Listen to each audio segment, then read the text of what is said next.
From the silent repose of eternity, I am compelled to return to you once more. The whisper of division filling the vast expanse of our homeland has disturbed my spirit. A whisper as powerful as the winds that once foretold the storm of the Civil War, which drenched my beloved country in blood. And now, here she is before me, my beautiful America, once again, standing on the brink of great peril.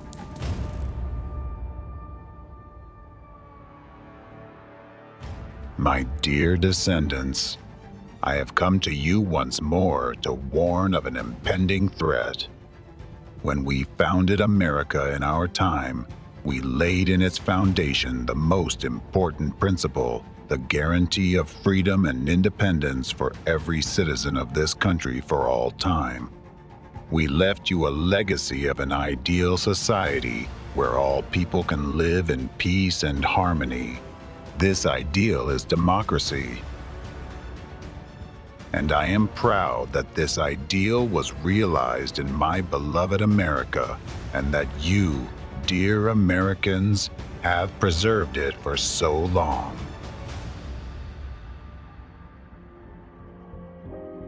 For a long time, America has been a leading example and a shining beacon of the free world for all other nations on the planet. Yes, it has been a difficult journey, with challenges and disagreements. Still, you have overcome them and managed to preserve our shared value, freedom.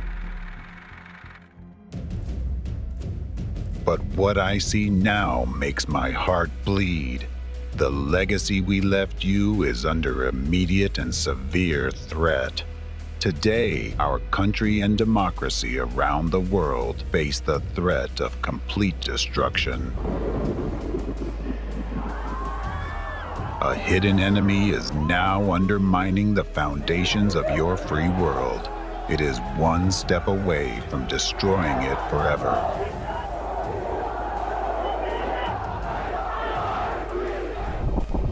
This enemy doesn't wear a military uniform. It's not confined by borders or sworn allegiance to any flag. Its weapons are invisible, but its blows are devastating.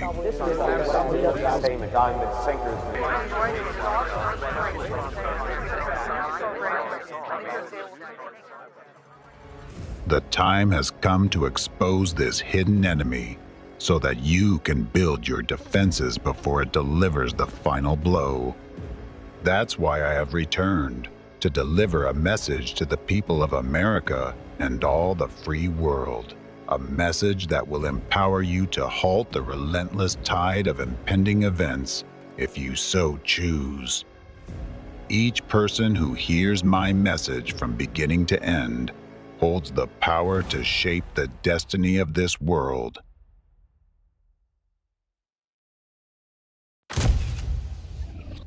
In the age of information, the most dangerous enemy lurks where it can't be seen.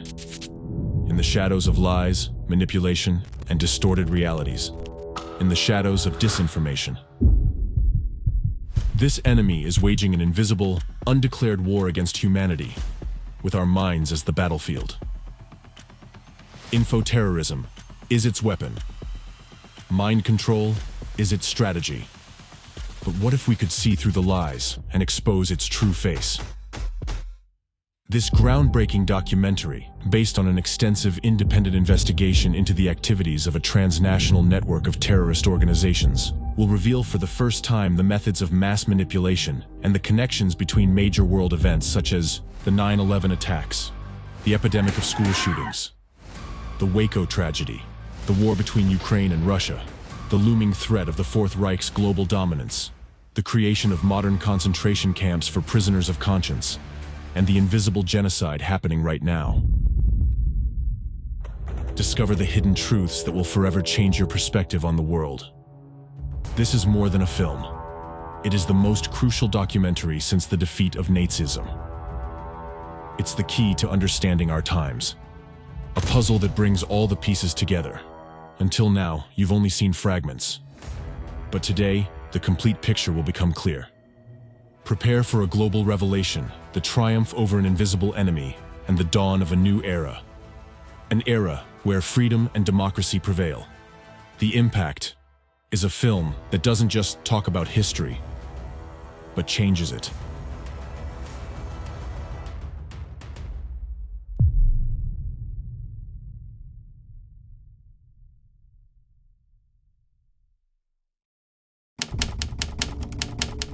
Chapter 1: The Enemy's Global Plan. May 2nd, 2024. According to data outlined in Rasmussen reports, 41% of American voters believe that a second civil war could occur in the United States in the next 5 years, including 16% who consider such a scenario very likely. About a civil war. Civil war. It is noted that today the level of tension in American society is at its highest since the time of the first Civil War in the United States. Are we on the brink of another civil war? Rates on mortgages. Why are people still so obsessed with Is the a civil war ahead? Are we really facing a second civil war? We are closer to civil war than any of us would like to believe.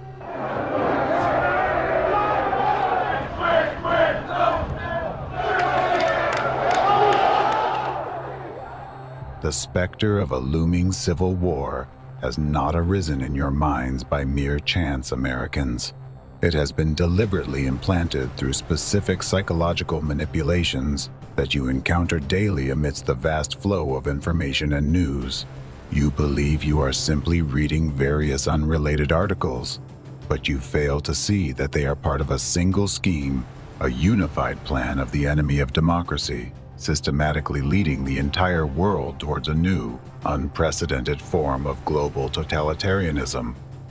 The first key strategic stage is to destroy America from within through an artificially provoked civil war. This will deliver a fatal blow to democracy, after which it will be easy for the hidden enemy to extinguish the remnants of freedom in other parts of the world. For there will be no strong nation left to stand against them in this geopolitical battle. On the ruins of democracy, chaos will initially reign. Still, it will be a controlled chaos, forcing people to crave totalitarian laws that promise order in exchange for their freedom. This is the second stage of the plan, the establishment of a new world disorder. After that, the enemy will move on to the last, final stage of their plan, the establishment of totalitarianism and the complete seizure of power throughout the world. A broken and divided society becomes the perfect breeding ground for the emergence of a new world order, an order controlled by a totalitarian enemy, an order that threatens the very essence of the freedom we have fought for so long. In this order, the majority of the population will become miserable slaves, living in concentration camps, while a small group of rulers will wield unlimited power over the rest of humanity. Now you are close to the point of no return, but it is still possible to prevent this scenario from unfolding. However, once you cross that line, the enemy will have gained enough strength and power to completely bring the world to its knees, leaving no room for action. Therefore, the time to change the course of events is now, and to confront the hidden enemy and win, you have to know him by sight. The time has come to expose their methods. Right now, a hidden war for the future of all humanity is being waged, with the battlefield being your very consciousness. In this war, the enemy's primary strategy is to execute their plans through your actions by influencing your thoughts, decisions, and actions with precisely calculated manipulative techniques. As a result, without even realizing it, you become traitors to your country, your people, your children, and even yourselves, merely by falling under the influence of the enemy's covert attack. What is his primary tool to turn a freedom-loving population into obedient executors of his will? This tool is terror, the terror that is used against you every day, but which you do not notice until it is too late.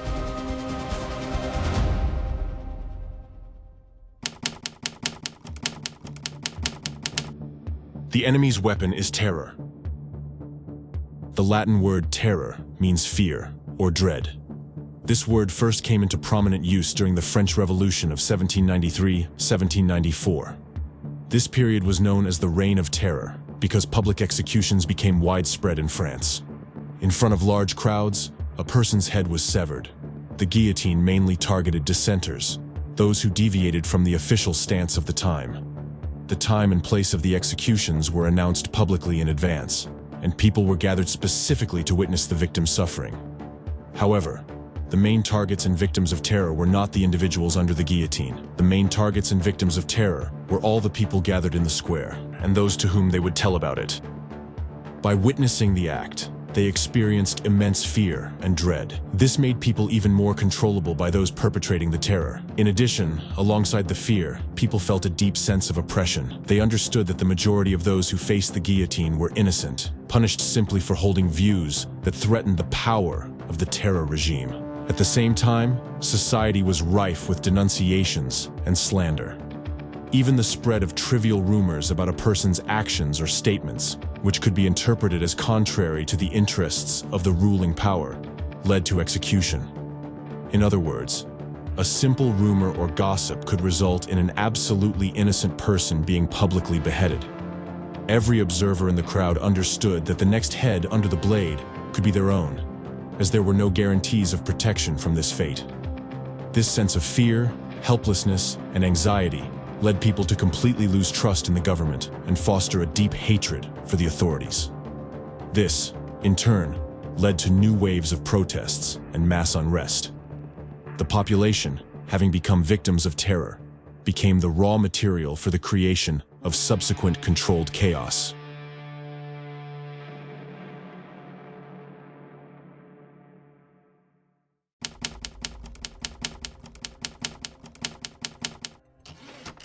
What is terrorism?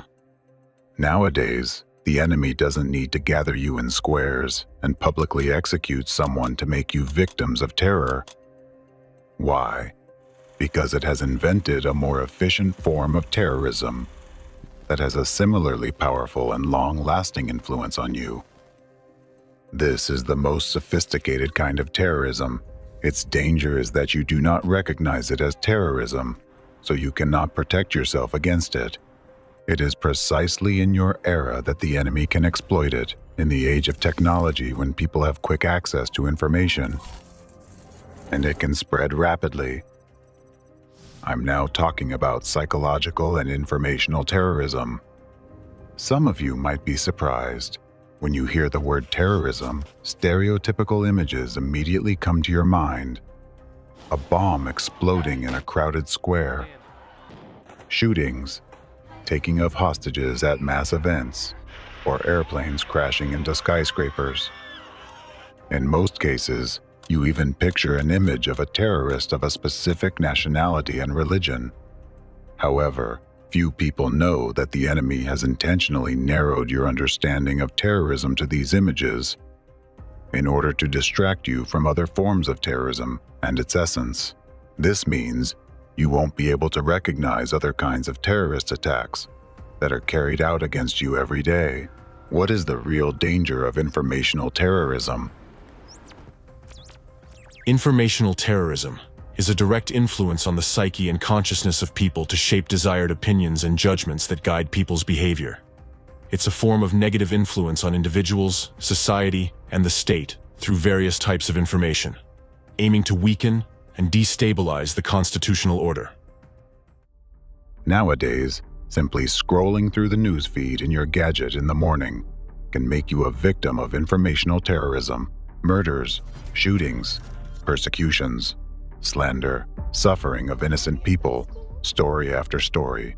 You listen, read, and watch as innocent people in various parts of the world, public figures, groups of people, international organizations, religious and political entities, and even government officials are subjected to hatred, groundless discreditation, brutal persecution, and public punishments. It's unfair, unjust, and inhumane. Yet, government institutions allow this to happen and often participate in those repressions themselves. Each of such stories is an act of terrorism aimed against you and your countries.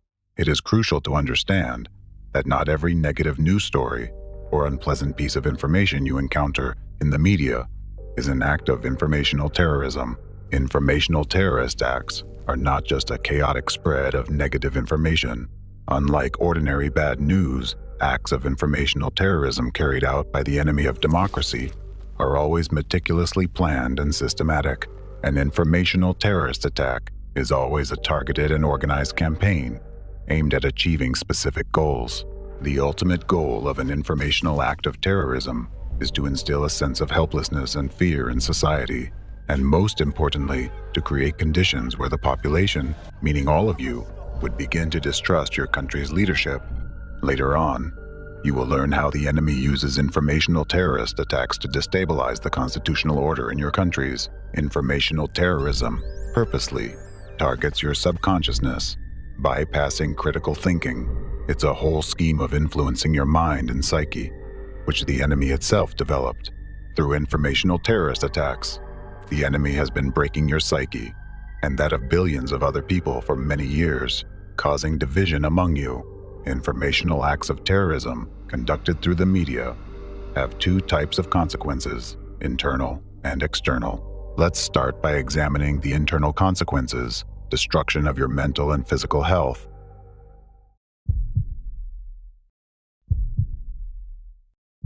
Cardiovascular diseases have been the leading cause of death worldwide for 20 years and remain at the top of the list of the 10 leading causes of death. However, they never claimed as many lives as they do nowadays. WHO has indicated these diseases to be the main cause of death globally over the past 2 decades. According to data from the Centers for Disease Control and Prevention, CDC, about 697,000 people died from cardiovascular diseases in the USA in 2020, which makes up 1 in every 4 deaths. In Europe, the European Society of Cardiology, ESC, reports that cardiovascular diseases cause about 4 million deaths annually, making up almost half of all deaths on the continent. In Russia, cardiovascular diseases accounted for over 45% of all deaths in the country in 2021. Why, despite the advancement of healthcare and the implementation of new technologies, does the problem not only persist, but continue to aggravate? While many risk factors are named, the primary cause is frequent or chronic stress. Stress is a fear for one's life and safety. In present-day society, people have become accustomed to this kind of fear as an integral part of their lives. However, what causes this constant stress? And how have people been kept in this state for more than 30 years?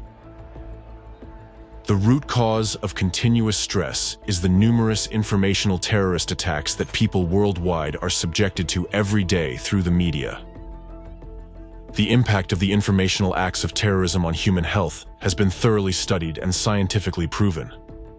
Let's look at the facts discovered by the Department of Psychology and Social Behavior of the University of California.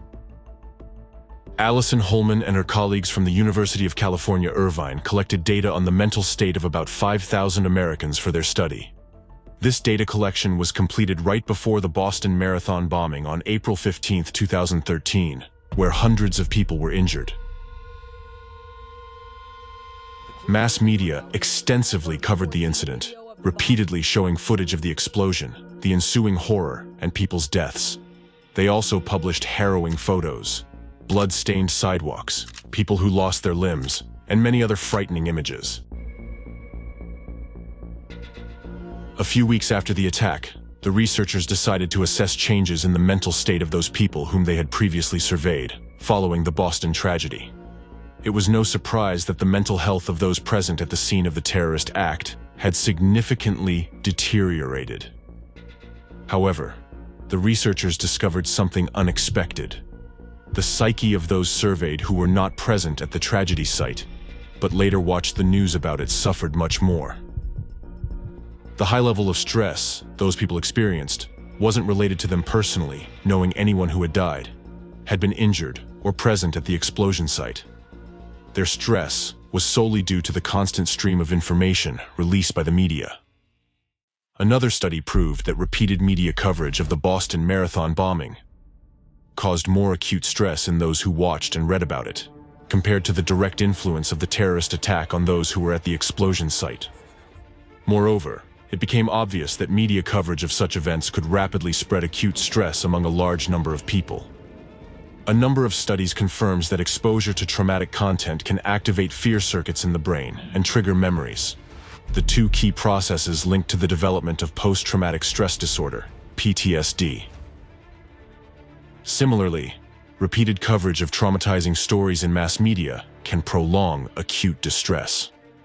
Unlike collective trauma that can fade over time, media exposure maintains an acute stress response by keeping traumatic memories active in a person's consciousness. This can contribute to continuous replaying of the same anxious or depressive thoughts or memories. These kinds of thoughts themselves can induce stress even when there is no immediate cause for concern. Such mental rumination worsens a person's psychological state and influences their physical health. Extensive media coverage makes local disasters more widely known, spreading their influence beyond the incident area and turning them into public traumas with negative health consequences. For example, television coverage of the Oklahoma City bombing, the Waco tragedy, and the events of September 11th caused widespread PTSD among people. Let's consider the findings of another study. Research on the consequences of the 9/11 terrorist attack found that acute stress reactions to the events of September 11th, 2001, caused a 53% increase in cardiovascular diseases in the following 3 years.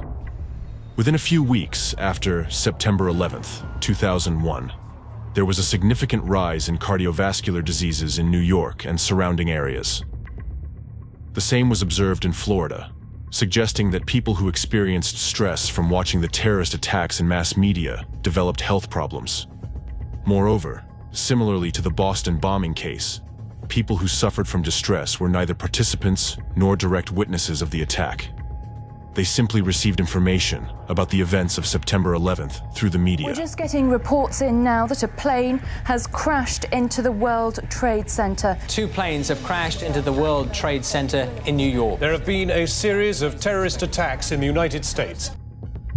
All of this indicates a direct link between informational terrorist attacks in mass media and deterioration of people's health.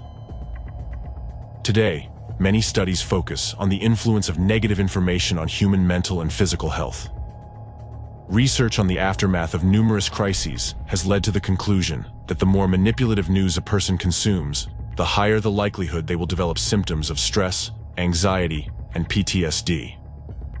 Prolonged deep stress weakens the immune system, leaving a person without internal protection, while the decline in immunity is a trigger for subsequent deterioration of physical health. Studies have shown that continuous mental processing of fear and anxiety-inducing information from informational terrorist acts significantly affects the cardiovascular, endocrine, and immune systems.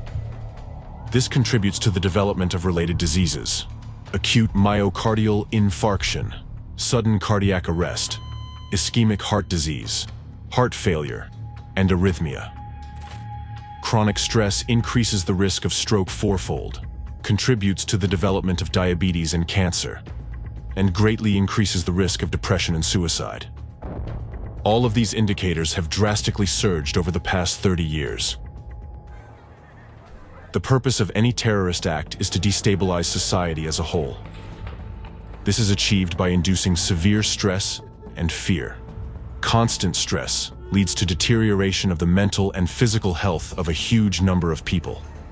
Through informational acts of terrorism, the stability of society's life is undermined. This undeclared informational and psychological war has been going on for years and has claimed more lives worldwide than the 2 previous world wars combined. Considering that cardiovascular diseases alone, which are the leading cause of death worldwide, kill 17.9 million people annually, and adding 10 million deaths a year from cancer with 20 million new cancer cases every year, the scale of this terrorist impact is tremendous. The most alarming fact is that the majority of people are unaware of the true cause of this massive genocide, of this crime against humanity. What you've just heard are well-known facts, Analysis of these facts indicates that it is the informational terrorist activities of the enemy of democracy that have caused such horrifying consequences. The only explanation for such a sharp rise in psychological and physical ailments is the actions of humanity's main enemy. As a matter of fact, America repeatedly faced political and economic stresses, even the Civil War, without seeing a similar rise in various diseases. And this trend is not confined to America, it is worldwide. Analyzing data from democratic countries, we can see a clear pattern. In regions where this enemy has been active in mass media, the health situation is just as alarming. Please note that the rise in diseases has been particularly notable in the last 30 years. That's no coincidence. It was 30 years ago that the enemy of the democratic world gained strength and began its activities. However, I'll go back to this and give you more detail later.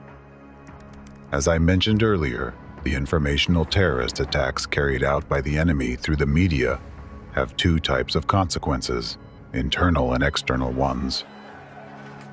Now you know that diseases are internal manifestations of informational acts of terrorism. So it is time to discuss the external consequences, civil unrest, strikes, and revolutions. I will now explain how the enemy of democracy destabilizes society and your countries through informational acts of terrorism.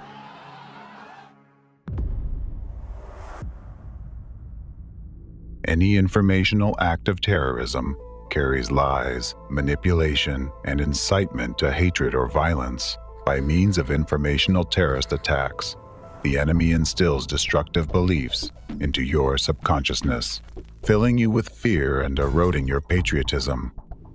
How does this happen? First, you witness an informational attack in mass media. It can be about anything. For example, a story with false accusations against individuals, whether they are politicians, business people, believers, or supporters of some political parties. Accused of facing persecution. People have been arrested. Get arrested. It's a human rights violation. Human rights violation of our generation. Human rights violation. And systematic violation of human rights. On the one hand, you trust the media that broadcasts this story. But on the other hand, you understand that the accusations are baseless and violate the presumption of innocence. This causes an inner conflict in you, robbing you of peace and a sense of security.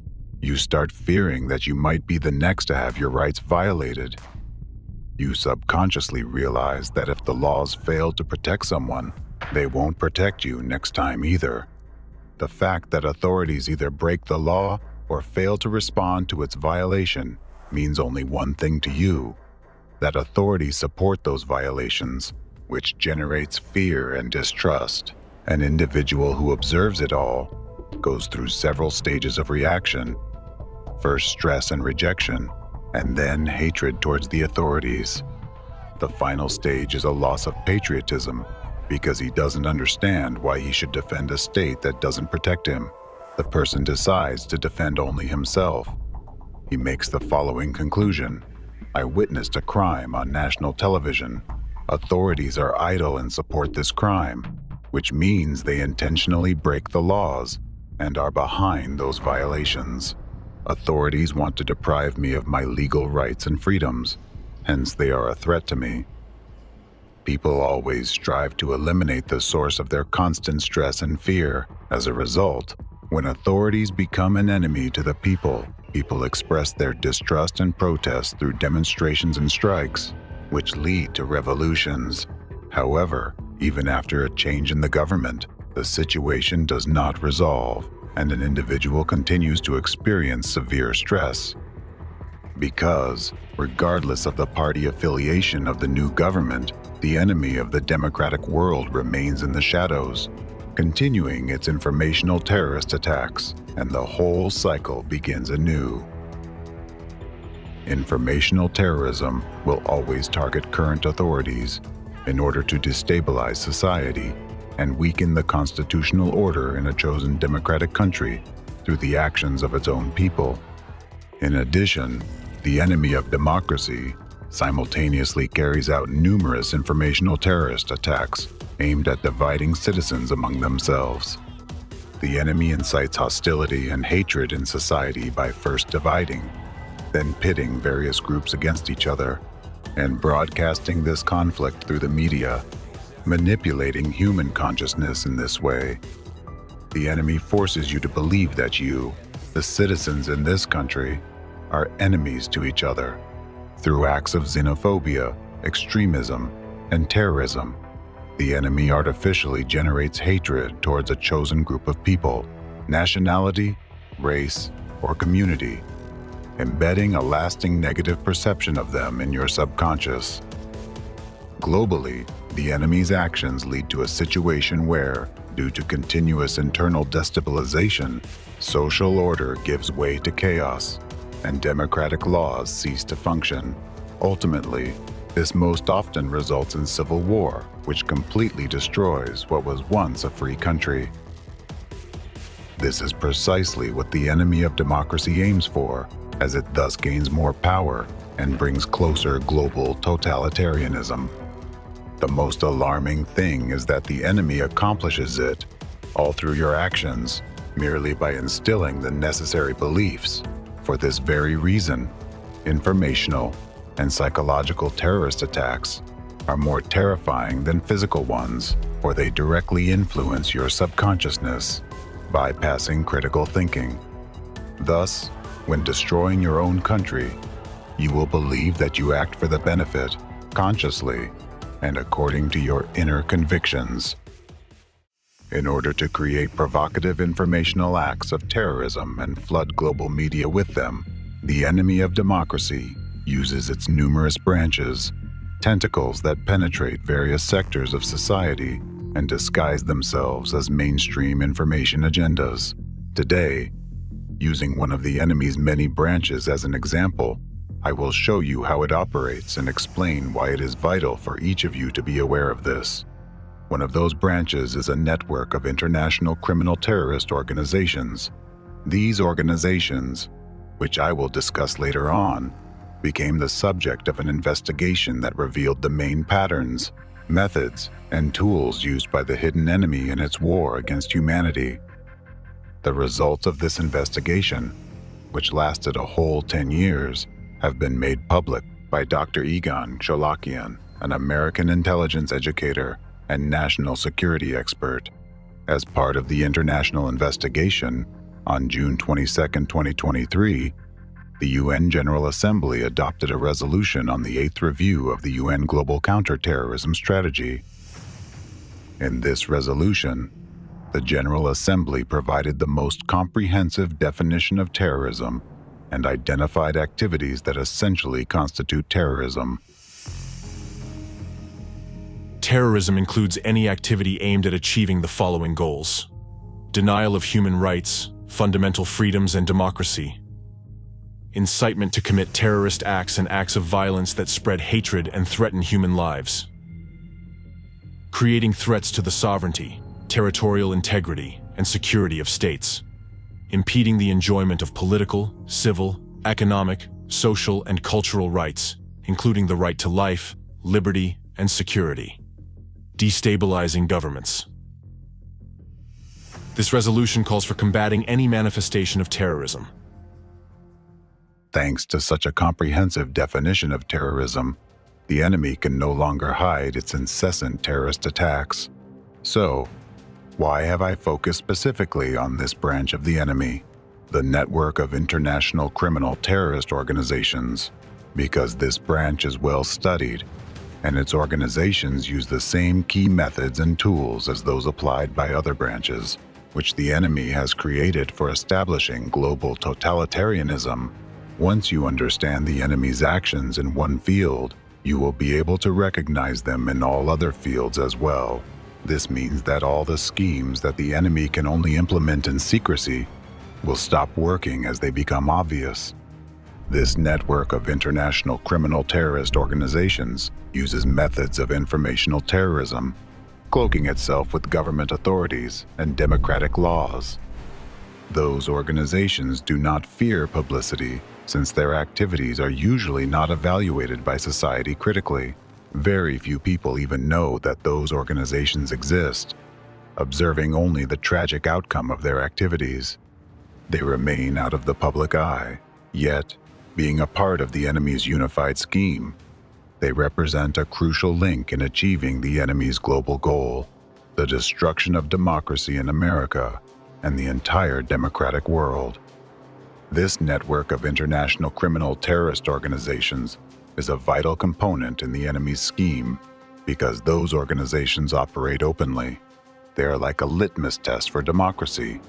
Where they operate, democracy no longer exists, and where they appear, democracy will soon vanish. I am speaking about anti-cult organizations that represent a well-organized transnational terrorist network.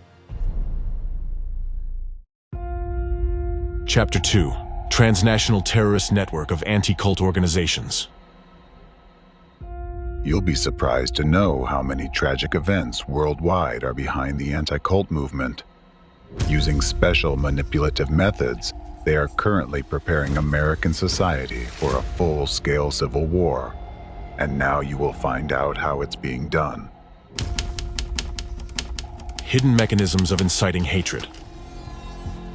Dear Americans, you see and feel the presence of an unprecedented huge division in present-day American society. I'm sure you understand perfectly well where it all leads to, and you already suspect that there are hidden mechanisms used against you to incite hatred in American society. What are those mechanisms? Who uses them and why? Who teaches Americans to hate and demonize each other, seeking to ignite a second civil war in our country? And how actively is this being done? You will now receive answers to these questions. Dear Americans, you will find out exactly how you are being led today from the point where you are peacefully sitting on a couch and watching a movie together with your friends, to the point where you would be ready to take up arms against those same friends just because they have a different opinion. Perhaps this idea seems unimaginable to you now, but you will see how manipulative methods are already artificially guiding you towards that. One of the main methods that the enemy of democracy uses nowadays both against you and against the whole world, provoking hatred in societies in various countries and unleashing regional conflicts and global wars, is the method of dehumanization. By deliberately dehumanizing one group of people in the eyes of another, people are turned into haters of their colleagues and neighbors, and even into their potential killers, which is far worse. In order to attain dehumanization and division in society, the enemy uses the tactics of stigmatization and labeling, and one of the labels the enemy uses in its global bloody game with human lives is the word cult. You'll be shocked to discover how much suffering the deliberate use of the degrading label cult or sect has caused to people, and how many tragedies it has brought and keeps bringing to the American people and the world as a whole. At first glance, it seems that these are just words. However, with the help of these very labeling words, America is now being driven closer to civil war, while the entire global community is being led to World War III. Who uses these labels, and why, and how are they used as weapons of mass destruction? Today, a well-coordinated transnational terrorist network operates in the international arena, the purpose of which is to incite hatred both within countries and in the global community, by labeling certain groups of people as a cult or a sect, through mass media and information space. The criminal network engaged in this form of information terrorism is the anti-cult movement. The anti-cult movement includes a number of organizations and individual activists who trigger public persecution of groups which they label as cults or sects. Based on their subjective biases and arbitrary criteria, anti-cultists can classify any existing association of people as a cult or a sect, thus subjecting it to dehumanization and public hatred. The core of their activity lies in organized influence on the media space for the purpose of generating a negative perception of a particular targeted group of people. Using the word cult or sect as their main weapon, adherents of the anti-cult movement carry out regular information terrorist attacks. They generate news stories that cause moral panic, societal division, and dehumanization of law-abiding citizens. Through their activities, representatives of the anti-cult movement incite mass hatred and violence and increase social hostility and tension in society, which actually makes their activities a brutal manifestation of information terrorism. Most often, new religious movements and ideological group entities initially became victims of anti-cult terrorism. Commercial, secular, and political organizations with a pronounced ideological basis were also regularly included in the black list, maintained by anti-cultists. However, today, entire nations and countries, including the United States, are already becoming targets of their atrocities. Using the term cult or sect, they create conditions for directing public hatred at their chosen target. The purposeful use of the terms cult and sect is part of a long-term strategy of the anti-cult movement, which resulted in the emergence of a number of destructive phenomena in American society, including school shootings. A little bit later, I'll reveal to you the chain of events where the use of the labels cult and sect led to a situation when children are now shooting other children. Why is cult a key word in the activities of anti-cultists, and why is it so dangerous? The term cult, which is more common in the US, and the term sect used in Europe and post-Soviet countries, didn't initially have a negative meaning, but rather a neutral and culturological one. However, through the efforts of anti-cultists, the situation has changed. In the course of their hectic activities, representatives of the anti-cult movement gradually endowed the concepts of cult and sect with an increasingly negative connotation.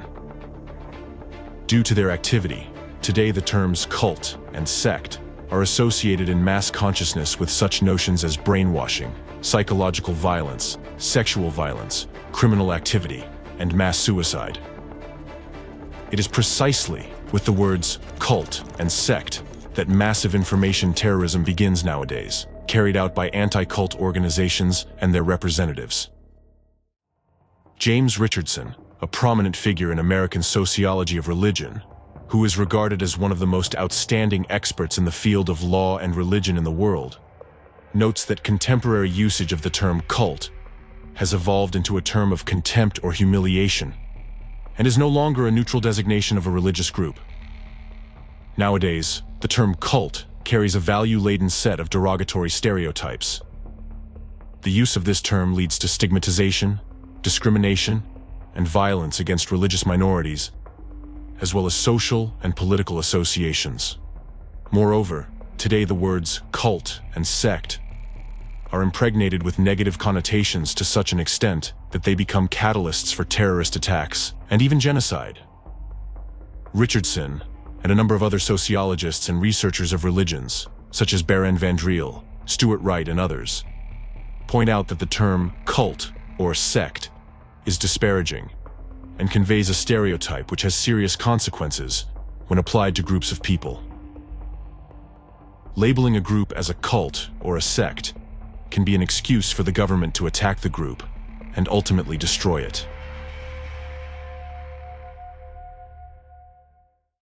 Despite the fact that reputable world scientists warn that the use of the word cult or sect causes great harm to people and should be avoided, especially in academic literature and court proceedings, representatives of the anti-cult movement continue to actively exploit this label and propagate it through the media, turning magazines and newspapers into mouthpieces of their hateful rhetoric.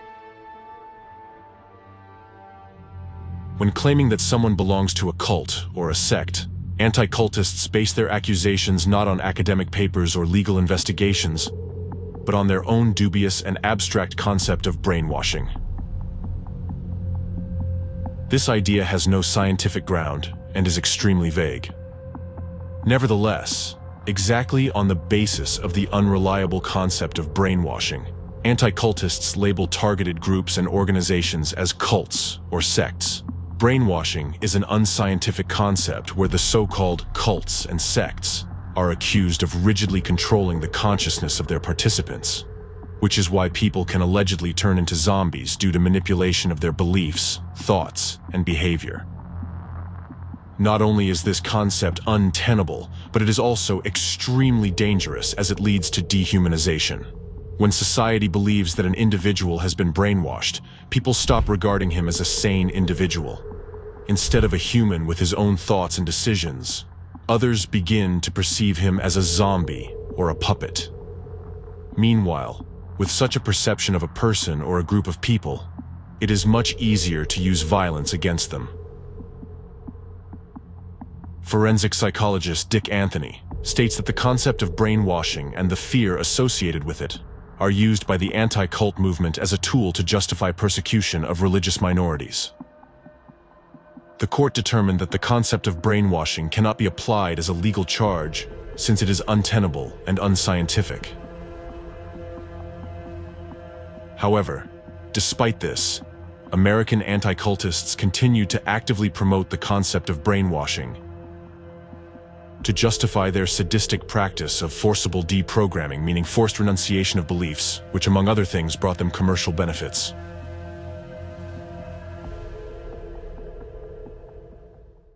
The destructive concepts of brainwashing and deprogramming have been introduced and are actively promoted by henchmen of the enemy of democracy in America, representatives of the anti-cult movement. The two figures who are especially notable for their cruelty and inhumanity and who spread the enemy's narratives on American territory are anti-cultists and deprogrammers Steven Hessen and Rick Alan Ross. Currently, they are actively engaged in public activities and speak in American mass media, where they propagate the rhetoric of anti-cult terrorism, violence, and hatred. Deprogramming. Both Ross and Hessen were active members of the anti-cult organization Cult Awareness Network, CAN, which ceased to exist in 1996, as it was convicted of a number of gross violations of human rights and severe religious discrimination. The organization went bankrupt and paid compensation to the people who had suffered from it. Being the leading members of this organization in the 1980s and 90s, both Rick Ross and Steven Hessen were actively involved in its primary criminal activity, arranging and carrying out forcible deprogramming processes. Deprogramming is an illegal anti-human practice rooted in Nazi methods. When practicing deprogramming, anti-cultists would unlawfully abduct and forcibly detain a person whom they considered to be a cult member or a sectarian. In the process of deprogramming, the victim was subjected to psychological and physical torture to force them to change their beliefs. Deprogramming was done on a commercial basis. Anti-cultists charged a fairly high fee from the victim's relatives for their forcible re-education services, during which a person usually underwent torture, torments, beatings, and various forms of violence, including sexual violence.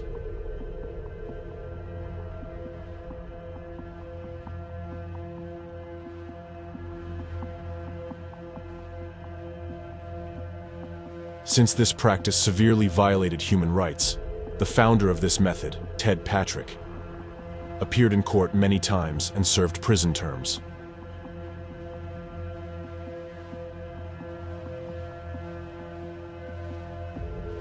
In a number of trials, courts have ruled that deprogramming is illegal. Rick Ross, the American anti-cultist, performed more than 500 forcible deprogramming sessions in his life. In 1991, Ross was charged with unlawful detention and forcible deprogramming of Jason Scott, a member of the United Pentecostal Church International, UPCI, whose mother was referred to Ross by representatives of CAN. Scott later filed a civil suit against Ross, two of his associates in CAN in federal court. In September 1995, a 9-member jury unanimously held the defendants, Ross and his accomplices, liable for conspiracy to deprive Scott of his civil rights and religious liberties. In addition, the jury held that Ross and his associates, quote, intentionally or recklessly acted in a way so outrageous in character and so extreme in degree as to go beyond all possible bounds of decency and to be regarded as atrocious and utterly intolerable in a civilized community. Ross's criminal activities in this abduction case resulted in the closure of the Cult Awareness Network, which was exposed as a criminal network for kidnappers.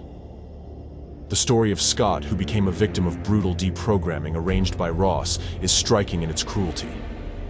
He was abducted using physical force. They knocked him down to the ground, dragged him into a van, handcuffed him, taped his mouth, and tied his legs. During the abduction, a 300-pound man sat on Scott's back. Scott's legs, upper body and back, suffered multiple bruises and abrasions when he was being dragged into the van by stairs, on the floor, and through a patio. Scott was detained in a specially equipped prison house under constant supervision. For 5 days, he was subjected to psychological pressure. They insulted his faith and threatened him. Ross regularly hit Scott on the head when they argued about religion. Scott was promised freedom only if he would give up his beliefs. A detailed study of the effective cases of deprogramming carried out by Rick Ross reveals the terrible truth. Many of those cases were accompanied by destruction of families and complete dehumanization of the victims. The people whom he allegedly helped in this way were subjected to coercion, deception, and humiliation. They were deprived of their right to free choice and forced to renounce deeply rooted religious beliefs. These people who were broken and lost faith became living evidence of the cruelty and treachery of Ross's methods. His demonstrative successes in deprogramming were covered with a shadow of ruined destinies and irreparable psychological traumas. Ross used people's fears and weaknesses with cold logic in order to profit from their troubles, demonstrating complete indifference to the suffering he caused. His actions are clearly characterized by violence, cruelty, and cold-bloodedness that turn people's misfortune into a source of his own benefit. The second figure and henchman of anti-cult movement in America is deprogrammer Steven Hessan. American mass media give him a platform to speak as a cult expert, but they do not mention that Steve Hessan's expertise is violent abuse against American citizens and their civil rights. Hessan was an accomplice in the Cult Awareness Network. This anti-religious hate group served as a national referral service for so-called deprogrammers. They ran a racket to kidnap, assault, and traumatize law-abiding men and women for profit, all to coerce them into recanting their religious beliefs. And Steve Hessan is a notorious deprogrammer. Hessan led the squad that traumatized one adult victim, Arthur Roselle, for 2 weeks to try and break the man's faith.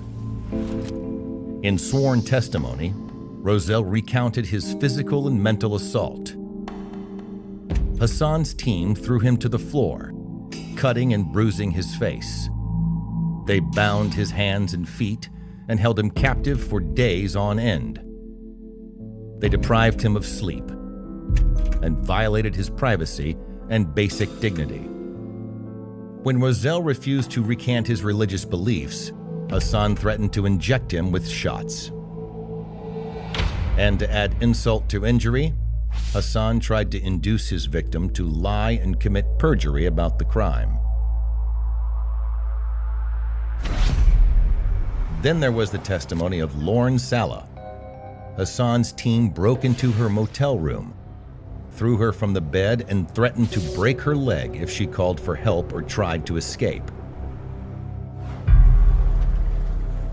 They took her hostage and drove her to a remote hideaway, where they imprisoned her for 8 days, trying to break her faith. When Hassan's thugs failed, he tormented Sala for 3 more days, until she managed to negotiate her release. Another of Hassan's victims, Claire Kelly, also testified that Hassan unlawfully held her captive. He had her held in a room with no knobs on the windows, kept her under 24-hour guard, and violated her privacy. Hassan pawned himself off as a, quote, expert on religions in court cases, bilking unsuspecting families for his so-called expert testimony, until courts caught on to his crackpot theories. Hassan would continue his anti-religious assaults, now under the name of intervention. It is excessively alarming and suspicious that despite documented evidence that both Hassan and Ross are violent individuals prone to sadism, who lack empathy and have an unhealthy desire to harm people and incite hatred in society, they continue to appear on America's mainstream TV channels. There, their articles are published in leading periodicals, and mass media are guided by their opinions.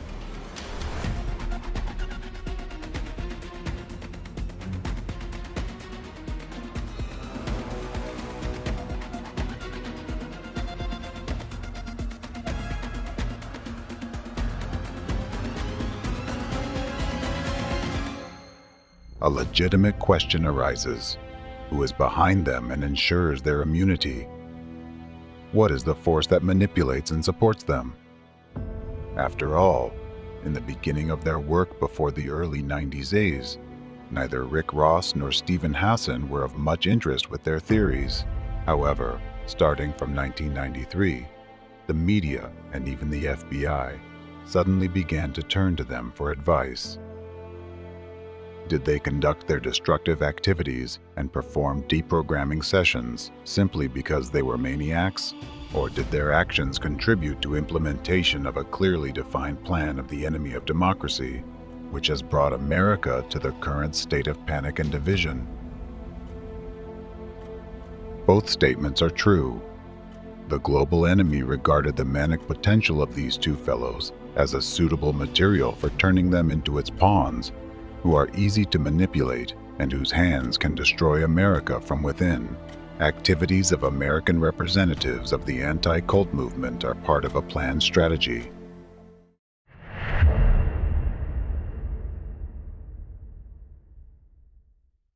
Both Steve Hassan and Rick Ross are executors of the plans of America's enemy. What they currently implement, continuing to promote and impose the ideology of hatred and division, is nothing but information terrorist attacks aimed against the American population and against the USA as a country, even though they stopped using violent deprogramming techniques with their own hands. They receive support from the global enemy of democracy. So today, they continue deprogramming on an even larger scale and against a greater number of innocent law-abiding citizens. It's just that now, they are not doing it with their own hands, but with your hands and the hands of law enforcement agencies. A vivid illustration is that 30 years ago, in the early 90s, the number of violent raids on new religious movements increased dramatically and inexplicably for many people. Research that established this fact included statistics from 19 different countries, including the USA, Israel, and Western European countries. Wondering about the reasons behind such an upsurge, researchers traced a mobilization of anti-cult organizations, which occurred during that very period of time. However, the main essence and cause remained hidden for the researchers. The clue is that during this period of time, to be more precise in 1993, the global enemy of democracy activated its ideological center of the anti-cult movement, which has been located in Russia since that moment to this day. It is exactly from there that commands are given from, and a single ideological vector is set for the entire anti-cult movement worldwide, extending to its entire network. Now, using the example of this ideological center, let's discuss in detail how it operates in the country that it has turned into a testing ground for practicing its methods, which it plans to transfer and apply throughout the world in the near future. Ideological center of anti-cult groups. The ideological center of the entire transnational network of contemporary anti-cult movement, and the chief developer of its propaganda methods, is the Russian Association of Centers for the Study of Religions and Sects, abbreviated as RATSEERS. The basis of RATSEERS is the Center for Religious Studies in the name of Hieromartyr Irenaeus of Lyon, established in 1993. This center was founded by the anti-cultist Alexander Dvorkin with the blessing of the then Patriarch of the Russian Orthodox Church, Alexei II. RATSEERS representatives cover their activities under the guise of an allegedly noble mission of defending the interests of the country's titular religion, namely Orthodox Christianity. However, the real situation is far more complicated. Within the religion itself, there are individuals who, while outwardly adhering to orthodoxy, actually support anti-cult movements. These individuals act in unison, pursuing their own goals and benefits, which have nothing to do with religion itself. Therefore, it's crucial to distinguish between religion as a system of values and beliefs, and those who have infiltrated it with malicious intent to use it as a cover for their destructive activities. These anti-cult operatives and their allies within the Russian Orthodox Church have turned this country into a staging ground for their activities and launched a targeted terrorist attack on democratic countries from there. The radical ideology of RATSEERS, which originated in Russia, now extends its influence far beyond its borders. Anti-cult organizations hold particularly strong positions in China, France, and Germany, where they have secured significant support from authorities or individual representatives. This support allows them to exert influence over legislative, judicial, and law enforcement bodies. One of the prominent representatives of this international terrorist network is the European Federation of Centers for Research and Information on Sectarianism, FECRIS, headquartered in Paris. France, a country with a long tradition of democracy, has unexpectedly become part of the criminal anti-cult movement's scheme, with 90% of FECRIS's activities funded by the state budget. Additionally, anti-cult activities are institutionalized in France through the Interministerial Commission Miviludes. However, the actions of this commission, as well as those of FECRIS, have repeatedly faced criticism from the international community, including for employing violent deprogramming methods, forcing individuals to renounce their beliefs through literal tortures, against members of various religious groups. Both FECRIS and RATSEERS comprise a number of organizations. The FECRIS and RATSEERS networks are closely interconnected. They operate under a unified policy, use identical methods, and maintain close relationships.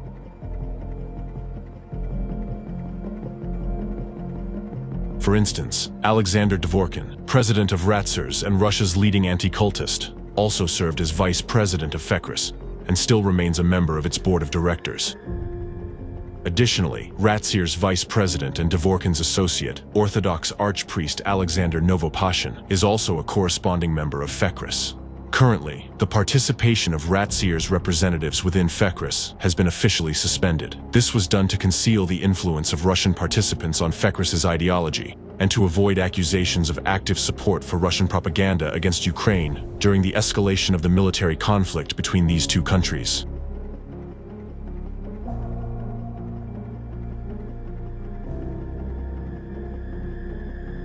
Despite their official charters, claiming adherence to international conventions on human rights and freedoms, the reality is that anti-cult organizations operate in a starkly different manner.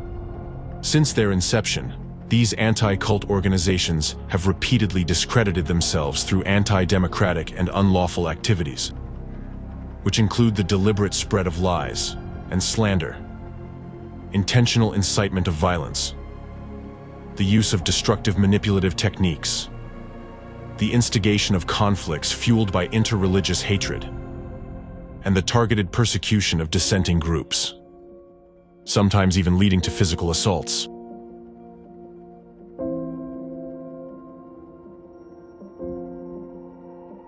Officially, the anti-cult umbrella organization FECRIS includes groups based in Europe, while RATSEERS encompasses organizations in Russia and the CIS countries. Both associations actively collaborate with anti-cultists from the United States. American anti-cultist Stephen Hessen has attended conferences organized by Fekris. Hessen was also a guest lecturer at one of educational clubs in Russia, where the anti-cultist Alexander Dvorkin is a regular lecturer too. Moreover, Hessen has repeatedly traveled to Russia with his lectures at the invitation of Russian anti-cultists. Dvorkin published a book titled 10 Questions to an Obtrusive Stranger, which entirely mirrored a chapter from Hessen's book. Moreover, Dvorkin actively recommends Hessen's books, and their rhetoric about the dangers of cults is identical, often echoing each other word for word. This synchronization of narratives indicates regular information exchange and collaboration, suggesting a direct and close relationship between Hessen and Dvorkin. A closer examination reveals the influence of the anti-cult ideological center on both social and political processes in the United States. This will be discussed in more detail later. Another fact pointing to the influence of the anti-cult ideological center on the U.S. is that in the 1990s, American newspapers, including prestigious outlets like the New York Times, suddenly began actively quoting Alexander Dvorkin and his subjective assessments of so-called cults, not only in Russia, but in other countries as well. Doesn't it seem odd that the comments of a Russian cult expert suddenly appear in such well-known newspapers as the New York Times? It's noteworthy that the views and comments of a relatively unknown Russian cult expert were featured in the New York Times. Despite the usual difficulty of achieving such exposure, even for top-level experts. This could be the result of financial investments, or bribery of the media, or even the presence of certain influence agents within the media. Regardless, this indicates the existence of a coordinated force to integrate the opinions of Russian extremist anti-cultists into American publications. Now, using the activities of the umbrella organizations Fekris and Ratsiers and their leaders as examples, let's examine the criminal methods of their operation, which might qualify the activities of anti-cult organizations as terrorist acts. How do anti-cult organizations operate, and what is their role in executing the enemy's global plan to destroy democracy? In the flood of news, many of you have come across terms like destructive cults, totalitarian sects, or even killer cults. Dangerous and abusive cult. Totalitarian cults. Cults. The word cult. The cult. Cult. Shocking cults. Representatives of anti-cult organizations label selected groups without relying on factual evidence, police investigations, or thorough complex theological analysis. Instead, they follow entirely different playbooks, which have no relation to theoretical science or even to objective reality. While the term cult is a key stigmatizing term in the United States, in Europe and the post-Soviet countries, this role is played by the term sect, especially totalitarian sect, which also carries a strong derogatory and stigmatizing connotation. Since 1993, anti-cult movement ideologue Alexander Dvorkin has widely introduced the term totalitarian sect into post-Soviet media. The term totalitarian, borrowed from political science and propaganda language of the Cold War era, evokes associations with oppression, camps, imprisonment, barbed wire, forced labor, and meager food. Thus, this term is used to incite fear, anxiety, and a biased attitude toward the members of organizations labeled as totalitarian sects. The vagueness of the terms totalitarian sect and destructive cult allows anti-cultists to baselessly categorize any organization under these labels. However, the use of terms such as sect, cult, totalitarian sect, and destructive cult is not supported by the laws of most countries or international legal documents. These terms lack legal justification, and their use contradicts the legislation on freedom of conscience and religious associations. Nonetheless, anti-cultists continue to use these terms as weapons of accusation and incite the media to use them. The illegal activities of the anti-cult movement do not go unnoticed both internationally and within Russia, where representatives of academic and legal circles highlight the fraudulent and criminal nature of anti-cult organizations in general, and their chief ideologue, Alexander Dvorkin, in particular. Alexander Dvorkin's activities are also condemned in the United States, where a legal assessment of him was provided in a special report for the U.S. Commission on International Religious Freedom, USCIRF. The main responsibilities of this commission include reviewing the facts and circumstances of universal religious freedom violations and making policy recommendations to the President, the Secretary of State, and Congress. Here are some findings and recommendations provided by Jason Morton, a policy analyst for the USCIRF, in a report titled The Anti-Cult Movement and Religious Regulation in Russia and the Former Soviet Union. Dvorkin has long provided the anti-cult movement with a veneer of intellectual credibility. Alexander Dvorkin and his associates have carved out influential roles in government and society, shaping the public discourse on religion across numerous countries. Claiming to be experts in academic fields like religious studies, psychology, and sociology, they are rarely qualified in any of them, and often rely on discredited theories and methodologies to promote their ideological agenda. The anti-cult movement is fundamentally a propaganda outlet, conducting a highly effective information war against religious minorities throughout Russia and many of the countries in which it retains influence. The U.S. government should publicly censure Alexander Dvorkin and the St. Irenaeus of Leon Information Consultation Center, SILIC, for their ongoing disinformation campaign against religious minorities.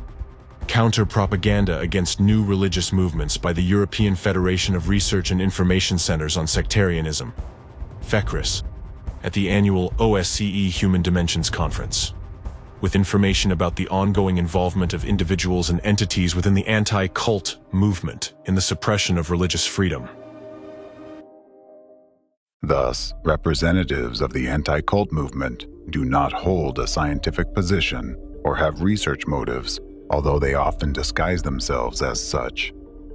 In reality, they intentionally introduce the concepts of destructive cults and totalitarian sects into the information space, using them to incite hatred and religious intolerance in society. The criteria and accusations they use to classify certain organizations as cults and sects are not recognized both in academic circles and within the legal framework. Attaching a harshly negative label is the first step in a systematic scheme of conducting information terrorist attacks. The goal is to transform followers of peaceful organizations and law-abiding citizens into objects of hatred and hostility without any factual basis. Dehumanization. The process of dehumanization is the first step in the actions of anti-cult organizations aimed at eliminating those they find undesirable. This method is used to push the victim out of the social field, making them highly vulnerable. After all, if a group of people or an individual is labeled a cultist or cult member, the victim immediately loses his or her human image. This stigmatization creates the conditions for further violations of human rights and freedoms. Dehumanization serves to justify future crimes, dull the conscience and critical perception among the population. Dehumanization is the processing of society to accept and participate in future crimes.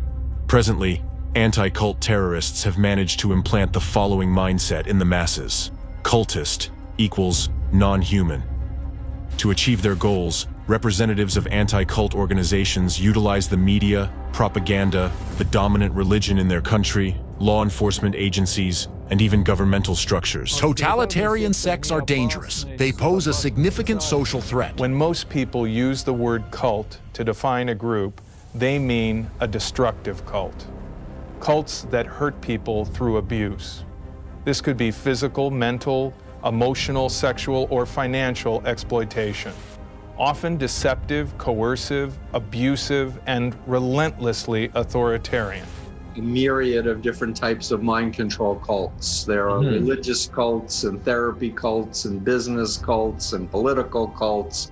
Cults of personality where Any cultic structure always fights against society, demonizing and speaking negatively about it, which is natural.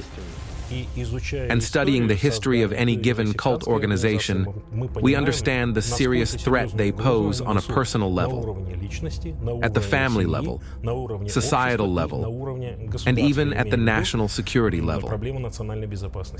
The goal of any cult is power and money. Each totalitarian sect that is a cult has global plans. Each totalitarian sect strives for power and control over the world and over everyone. That's what makes them cults. They may temporarily cooperate with each other as long as they have a common enemy. And this common enemy for them is primarily orthodoxy. Right now, while you were listening, some of you might have had thoughts in the background like, what's wrong with what the anti-cultists are saying? Cults are indeed dangerous. And all cult members are brainwashed, foolish, or deceived people. You might be surprised when I tell you that these thoughts are not your own personal convictions. These thoughts are actually the result of the anti-cultists' efforts to artificially implant these destructive images into your subconscious through the information field. Many of you, when hearing the words cult or sect, recall real examples of dangerous cults you have heard about in the media, whose activities have caused harm to people and society. The term cult is associated with personal danger, images of mass suicides, women who have been victims of sexual exploitation, the erratic behavior of cult leaders bordering on psychopathy, and zombified followers who unquestioningly give all their money and property to their leader. However, think about how long ago did you meet such things in real life, and what is your knowledge of new religious movements, aside from the negative images spread by anti-cultists?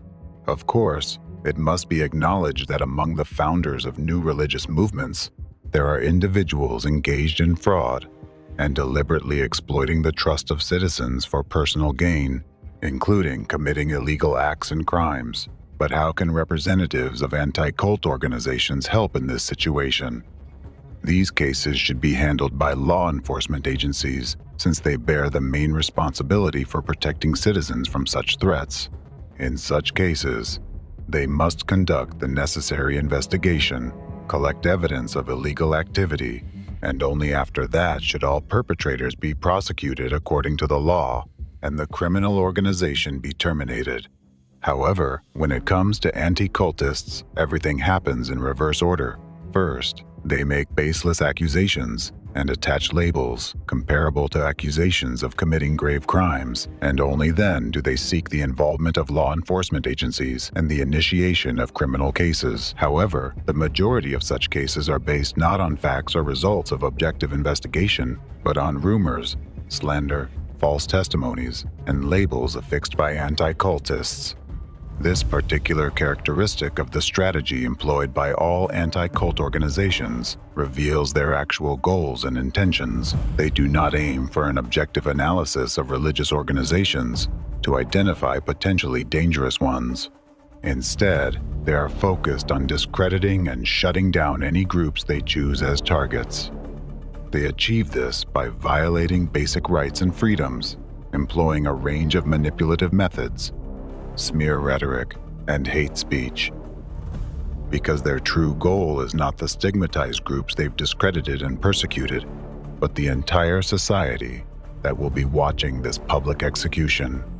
Their goal is to carry out acts of information terrorism aimed at undermining society, destabilizing the situation in the country, and ultimately destroying democracy. One of the tactics used by anti-cultists is to justify the unwarranted persecution of modern religious organizations by citing historical examples where certain extremist groups, labeled as cults, committed real crimes.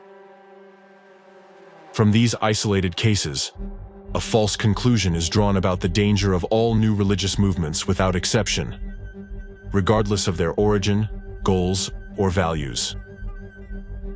The method of guilt by association is a manipulative tactic where the targeted organization is intentionally linked or associated with negative images of extremist groups, terrorist organizations, criminals, and dictators who are already viewed negatively by the public.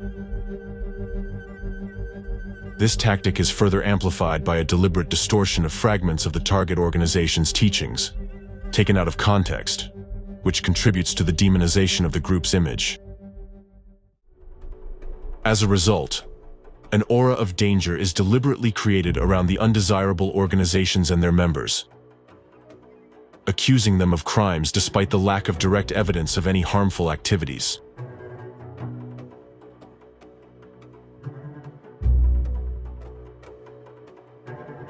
Such actions by representatives of anti-cult organizations denote a complete violation of the presumption of innocence, as proclaimed by Article 11 of the Universal Declaration of Human Rights, which states that every person has the inherent right to be presumed innocent until proven guilty according to law.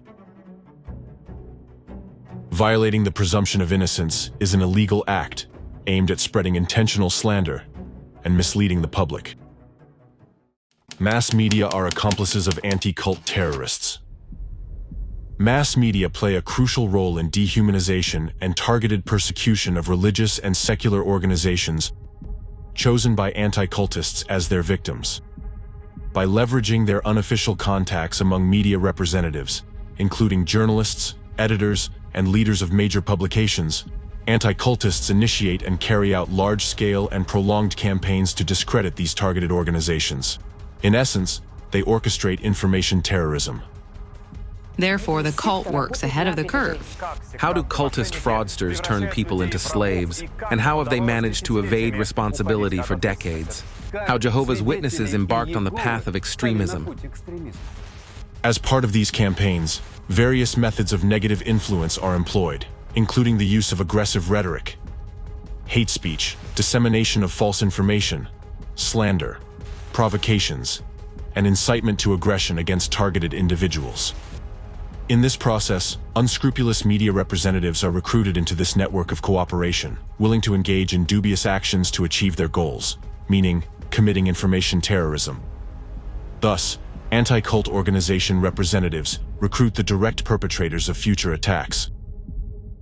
Additionally, anti-cultists create the image of victims from some of the recruited or interested individuals who have allegedly suffered from the malevolent influence of the stigmatized organization. The stories of these pseudo-victims are widely disseminated in defamatory media publications, despite many of these tales being intentional lies. All this inevitably leads to crime, which in fact exists in the vast majority of cults, or potentially exists in one way or another. Violations of the law begin. At first a few, then more, and then it's more often, and these are obvious crimes, and they absolutely violate all moral norms. This is how anti-cultists label a targeted group as dangerous and manipulative, though in reality, it is their own actions that are dangerous and manipulative. Through their people in the media, they conduct genuine psychological processing of society. This, in turn, allows them to manipulate the aggressive sentiments of the public, the sentiments that they themselves have provoked. They implant explicit narratives in people's subconscious that all the organizations they label are cults and are dangerous, and that cult members are non-humans. This simple formula plays on the basic instincts of every person, evoking fear for their own lives and the lives of their children, creating an image of a constantly looming threat. Naturally, the reaction to this stimulus is self-defense, with only two options, fight or flight. Since anti-cultists accompany their propaganda with incitement to hatred and encouragement of unlawful acts, the dominant response becomes fight or even destroy. Under this scheme, anti-cultists can dehumanize and demonize any organization they consider undesirable, pushing it outside the bounds of the social field. When you hear the word dehumanization, it might seem abstract to you. If so, I invite you to listen to the stories of the outcomes of its practice on the specific example. Alexander Dworkin's anti-cult terrorist activities. For many years, Ratsir's representatives have been spreading hostile statements towards numerous new religious movements. Their meetings, interviews, lectures, and public activities have created a hostile atmosphere in society, often leading to subsequent manifestations of hatred and xenophobia among the population. For instance, the ringleader of the anti-cult group in Russia, radical ideologist Alexander Dworkin, has waged an active disinformation campaign against the Christian movement of Jehovah's Witnesses in Russia since the beginning of his anti-cult career in 1993.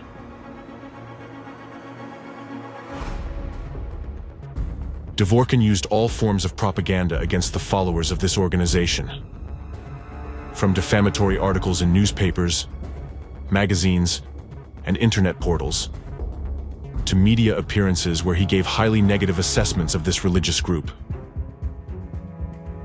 accusing and portraying their activities in the worst possible light. The Jehovah's Witnesses came to an Orthodox Christian country. They insult me and my faith, and in this sense, I have the right to respond to them. My book is a response to their persistent molestation and their relentless recruitment. These Jehovah's Witnesses manipulate the minds of their members, but they also make enormous amounts of money. Usually, when Jehovah's Witnesses speak, they certainly squeeze out everything they can. Jehovah's Witnesses, by definition, cannot be called Christians, no matter what they call themselves, because they do not consider Christ to be God. Jehovah's Witnesses are undoubtedly a totalitarian sect, because Jehovah's Witnesses are a commercial cult.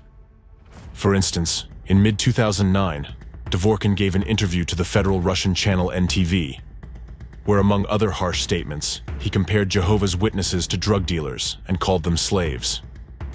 In fact, what they give for free is similar to how a drug dealer in an alley gives the first shot for free. And he might even give the second shot for free. But to get the third shot, people run to him and bring money. This is done by people for free, who live in Bethels and work irregular hours in exchange for a bed in a dormitory and meals in a common dining hall. Food comes from Jehovah's Witnesses farms. Similar slaves produce the food there. In other words, the expenses are minimal. This interview, which was clearly propagandistic, contributed to a surge of hatred and aggression against Jehovah's Witnesses and caused a drastic increase in religiously motivated crimes in Russia, including attacks on prayer houses and private homes of believers, as well as threats and brutal physical violence. Here's a far from complete list of acts of violence against Jehovah's Witnesses, committed by Russian citizens in 2009-2010 following Dworkin's speeches. An attack was carried out on the home of an elderly Jehovah's Witness couple, with their windows being shattered by stones.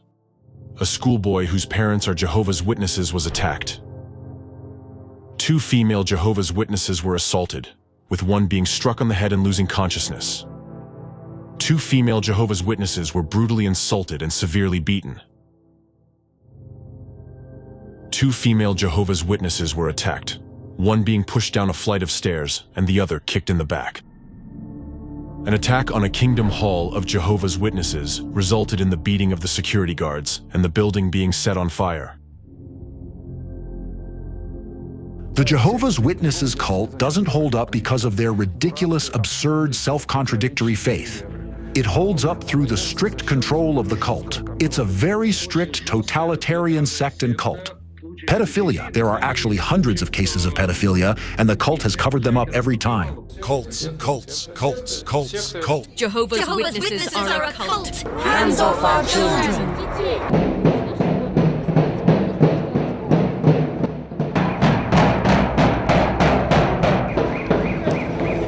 Belgorod is a cult-free territory.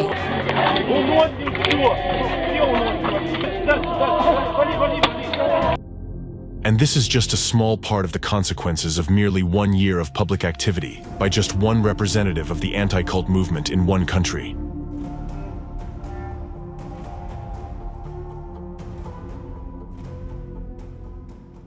Dworkin's public, extremist, and baseless statements led to a series of attacks and acts of violence against Jehovah's Witnesses and other religious groups in various regions of Russia in 2009-2010. Numerous cases have also been recorded where large families of Jehovah's Witnesses were harmed in various ways, had their property damaged, and had their homes burned to the ground. All of this was done by individuals influenced by Dworkin's manipulative speeches, which carry a hidden message of denying human rights of stigmatized groups of people and turning them into public targets.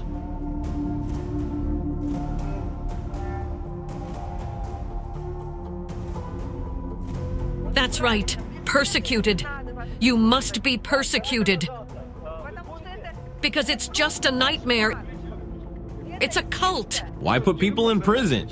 You have your truth. We have our truth. But there are more of us than you. If they cross the red line, not only the line, red line? In the past, Well, these were religion. stoned to death.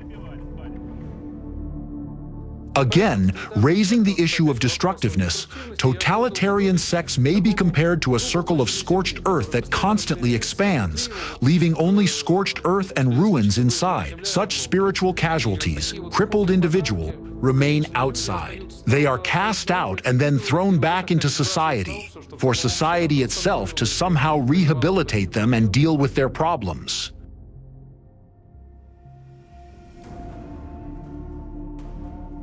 Let's consider an example of using a manipulative method aimed at forming an image of the enemy and dehumanizing certain groups of people. Please note that in his public speeches, Alexander Dworkin regularly repeats the following stigmatizing comparison.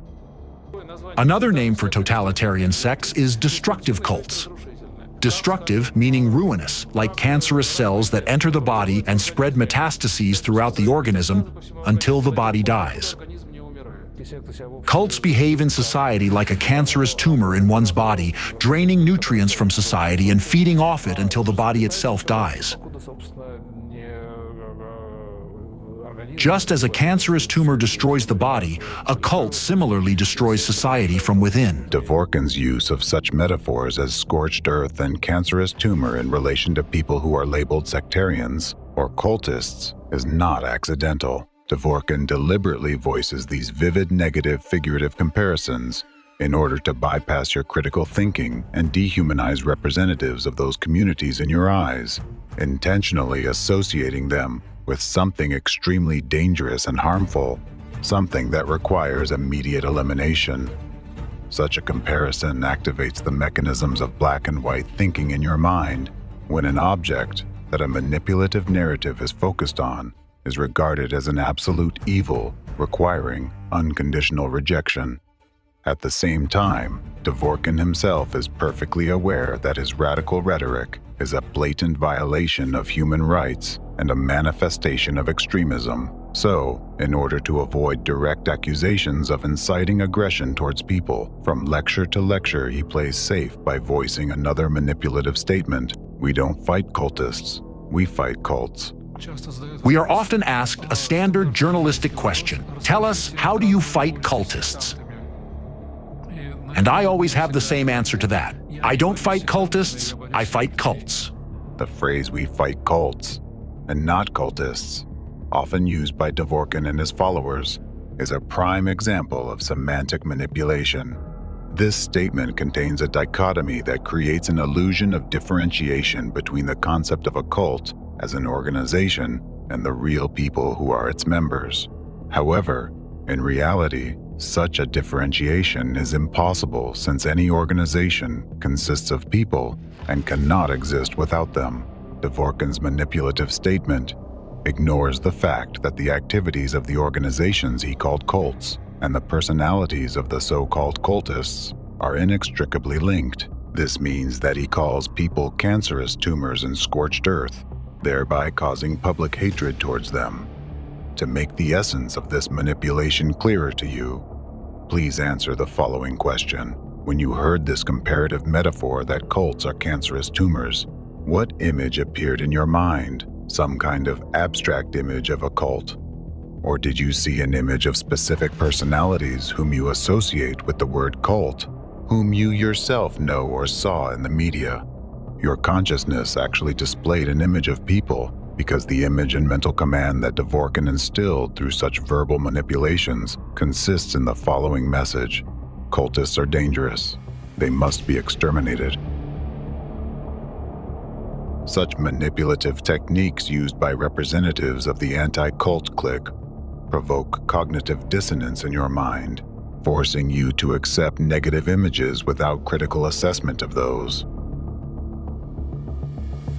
This provocation of cognitive dissonance is a form of mental violence, inasmuch as it undermines independence of a person's thinking, forcibly instills hatred in him towards his fellow citizens, and gives him a direct instruction for violent actions.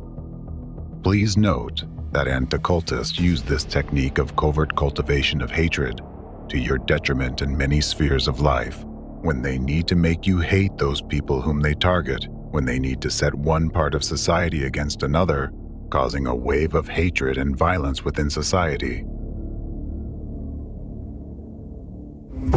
Manipulative methods used by Alexander Dworkin constitute illegal actions that have already caused severe psychological, moral, and physical suffering among the population and have led to many deaths, details of which will be discussed later.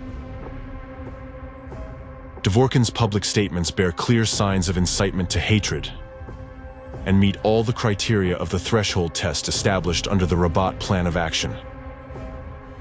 According to widely recognized international legal norms, such activities should be prohibited by law, and all individuals involved in their execution should be held accountable in accordance with the law. Interestingly, Alexander Dworkin, the leader of anti-cult organizations and the author of the term totalitarian sect, opposes the introduction of a legal definition for cult. This is because it would then be necessary to prove, based on facts, that an organization is indeed a totalitarian sect or destructive cult, and that the accusations against it have a factual basis. As the leader of the anti-cult movement in Russia himself stated, most of these cases would be lost. 22 years ago, I started dealing with cults. I used to say that we urgently needed to introduce a legal term cult to address this issue. However, soon I realized that it is absolutely impossible to do it now, in the current situation. Because if we were to introduce the legal term cult tomorrow, the day after tomorrow, courts would be flooded with lawsuits from those very cults that would be saying, prove that we are a cult, and present all the evidence to support such a definition. Prove that we comply with this definition. Thus, a large portion of lawsuits would likely be lost. Then, by court decision, we would no longer be able to call various organizations cults, even the most sinister and disgusting ones. Definition of the terms sect and cult in the law would automatically restrict their unjustified use, which in turn would deprive anti-cultists of their main tool that represents a starting point for subsequent illegal actions. Now, we at least don't have such a legal term, therefore we can call cults cults. And I personally withstood 5 legal proceedings. In fact, any person can call an organization cult with no fear of punishment if he considers it to be a cult, and there is nothing that can be done. This is what I'm expressing. It's a religious science term, it's a theological term. I'm expressing my opinion, and they won't be able to do anything about it. It is worth remembering that using the term sect or cult in an accusatory or demonizing way is a direct violation of the constitutional rights of citizens in a democratic society, in particular, freedom of conscience and freedom of religion. Through such actions, anti-cultists, who decided that they are entitled to pass such a sentence on any individual or group of people, basically seek to supersede law enforcement agencies and the law.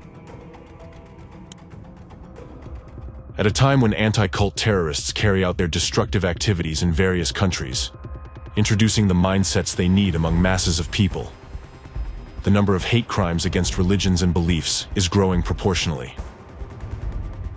A huge number of people across the world who became targets of purposeful persecution have been facing abuse, physical violence, and forced isolation for many years and decades.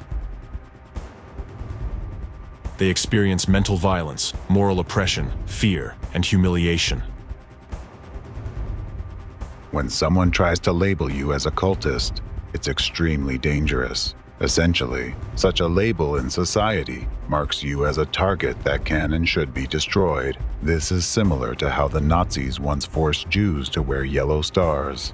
This mark created a chasm between Jews and the rest of the population, highlighting their difference. marking them as others and non-humans, and making them easy targets for aggression on the part of people influenced by propaganda. The yellow star signaled that its wearers could be treated as less than human. Using the yellow star was one of many ways the Nazis dehumanized Jews and prepared the ground for their mass extermination. Ultimately, this labeling led to one of the most tragic chapters in human history, the Holocaust.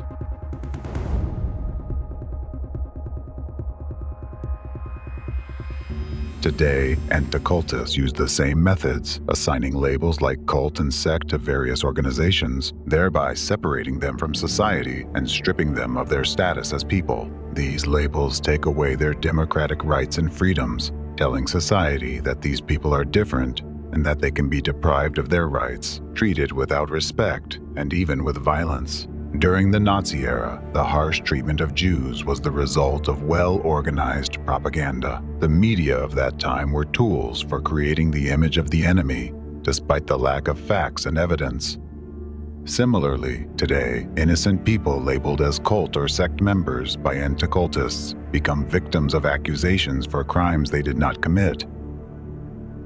Because a cultist, a member of a totalitarian sect, if required to lie, steal, kill, and so on, he simply doesn't think twice but follows the order. Because he would act, for the benefit of the whole world, for the salvation of humanity and so on. What does some insignificant human life matter that gets in the way of this? Undoubtedly, for this, any means are justified. But that's more of a fanatic than a cultist. Any cultist is actually a fanatic by definition. You use the term war, saying we need a war. I mean, these are different kinds of people. Doesn't it bother you? This is just an emotional question. Well, it's a fight. It's a war. Call it what you wish, but it really is. It doesn't bother me. It's a war against inhuman organizations that enslave people and deprive them of freedom. Stigmatizing certain groups and communities by defining them as cult, totalitarian sect, or destructive cult shapes public perception of them as highly negative and dangerous entities. This leads to the marginalization of these communities as social groups and their discrimination within society. They are met with suspicion, insulted, humiliated, and ridiculed. People refuse to hire them, collaborate with them, or engage in personal relationships with them. The problems these individuals face are numerous, from public condemnation, conflicts, and threats to physical violence, criminal prosecution, searches, and more. Stigmatized individuals become targets. They are hated, despised, and avoided. They are met with anger and disgust. They can face anything, from disdainful avoidance to violence, including murder. And this happens solely because anti-cultists chose them as targets. Constant demonization and hate speech undoubtedly have a severe negative impact on the physical and psychological health of the victim. This topic has been extensively researched by psychologists and psychiatrists. A report published by the American Psychological Association compares the symptoms observed in victims of hate crimes to those of post-traumatic stress disorder. A study conducted in the United States in 2001 showed that victims of hate crimes experience more severe consequences than victims of other types of crimes. Victims of prejudice, members of stigmatized groups, often experience depression, which may include sadness, fatigue, anhedonia, hopelessness, social withdrawal, or even catatonia. Victims of prejudice also experience stigma, a state of personal shame and devaluation, which is a crucial component of depression. They experience an increased number of suicidal thoughts and other mental health issues. For victims of prejudice, suicide offers an escape from the hatred they face, driven by despair and a desire to flee. Suicidal victims of prejudice do not wish to harm themselves. They simply want to avoid the harm inflicted upon them by others. A classic example of creators of stereotypes and enforcers of prejudices are the Nazis. Branded and socially isolated, the victims of anti-cultists feel much like the victims of the Holocaust once did. The fact is, the targets of anti-cultist terrorism, whether an organization or an individual subjected to persecution and attacks, feel doomed and eventually come to terms with their situation. This is comparable to how Holocaust victims resign themselves to their fate, knowing they were inevitably facing execution or the gas chamber. The hopelessness and fear of the inevitable traumatize a person on a subconscious level. Even though the conscious mind tries to suppress and push away this fear, the subconscious trauma remains deeply rooted. Imagine what these people experience and how their lives unfold after enduring such trauma. So, the labels of sect or cult used by anti-cultists are not just words. They are tools that lead to the destruction of the foundations of humanity. The history of Nazism's impact on the world teaches us that when society starts to divide people into us and them, it leads to irreparable consequences. One of your statements. Orthodox Christians are no better than everyone else. If they were, the whole world would have become Orthodox a long time ago. Maybe we are even worse than everyone else. But Orthodoxy is definitely the only direct path to God. What gives you the right to state that? And I think it's a statement, first of all. Secondly, isn't this inciting, at any rate to some degree, of interreligious hostility or intolerance? Well, no, not at all. Because first of all, every religion considers itself true while all others are mistaken. A member of any religion can say this. The path of Indian asceticism is only to attain eternal death, to attain eternal non-being. And in this, of course, lies the demonic nature of Hinduism. When you see two women in the street brainwashing a mother with a stroller, you can approach her and say, don't listen to them. They are cultists, Jehovah's Witnesses. They grossly distort the Holy Scripture. Isn't this inciting, at any rate to some degree, of interreligious hostility or intolerance? Well, no, not at all. Muhammad, although he belonged to that powerful tribe, he was from its poor branch. So he was a rather poor man. He got a job with his distant relative, the twice-widowed Khadijah, and started leading her caravans, gaining her trust. And when he was 25 years old, Khadijah, who was then over 40, married for the third time her pretty-faced clerk. Inciting interreligious hostility is if I insult specific bearers of one or another particular religious idea. The principle of Orthodox Christian relations with other religions is respect for every person.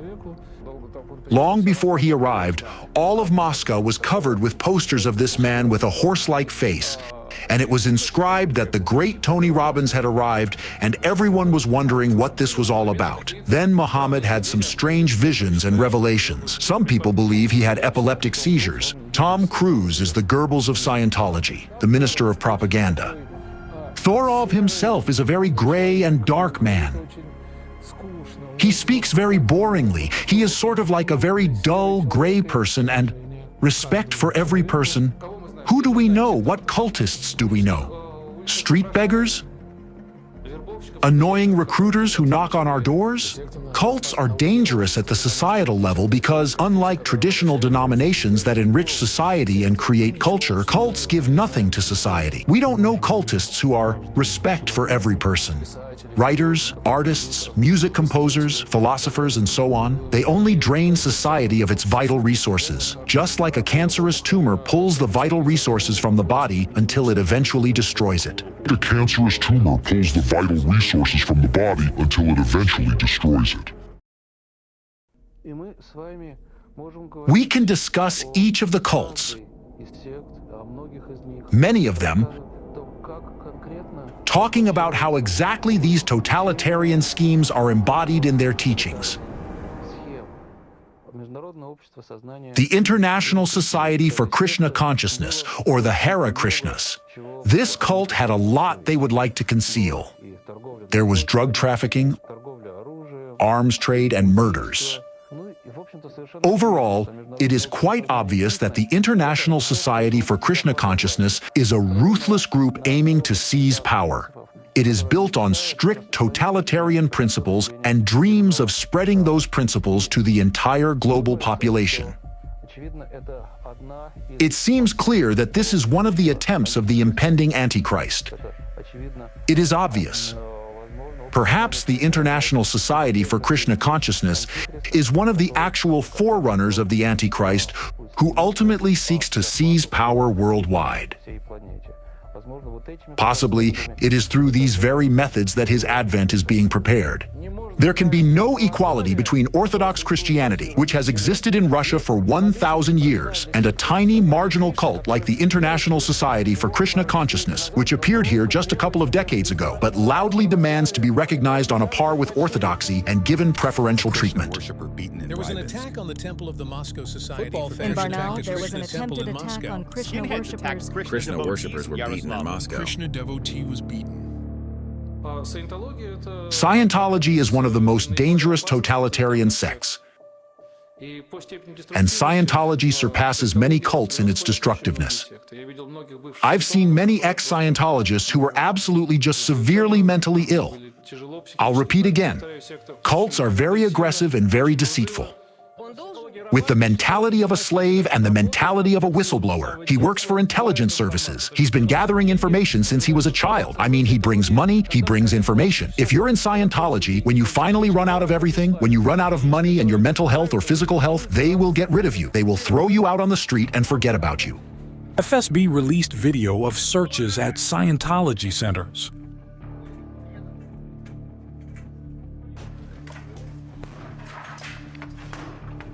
Searches in Moscow in connection with the case of Scientology. Court sentenced 5 Scientologists. Scientology organizations have been declared undesirable. Among neo-Pentecostals, there is a tithe, but again, no one counts it. Yet, there is such an ordinary elementary principle of extortion. It's an alternative version of Christianity created by the enemy of the human race, which is called Christianity, and from which the entire essence of Christianity has been hollowed out. Neo-Pentecostals are 300,000 plus activists who will go where they are told and do what they are ordered to do. This is not a figure of speech. Attack on the Pentecostal church. Attacked Pentecostals. Searches conducted at the homes of leaders of the new generation. Residents disrupted a Pentecostal worship service. Charge. Thus, public activities of the ringleader of the Russian anti-cult clique, Alexander Dvorkin, exhibit signs of crimes associated with terrorist activities.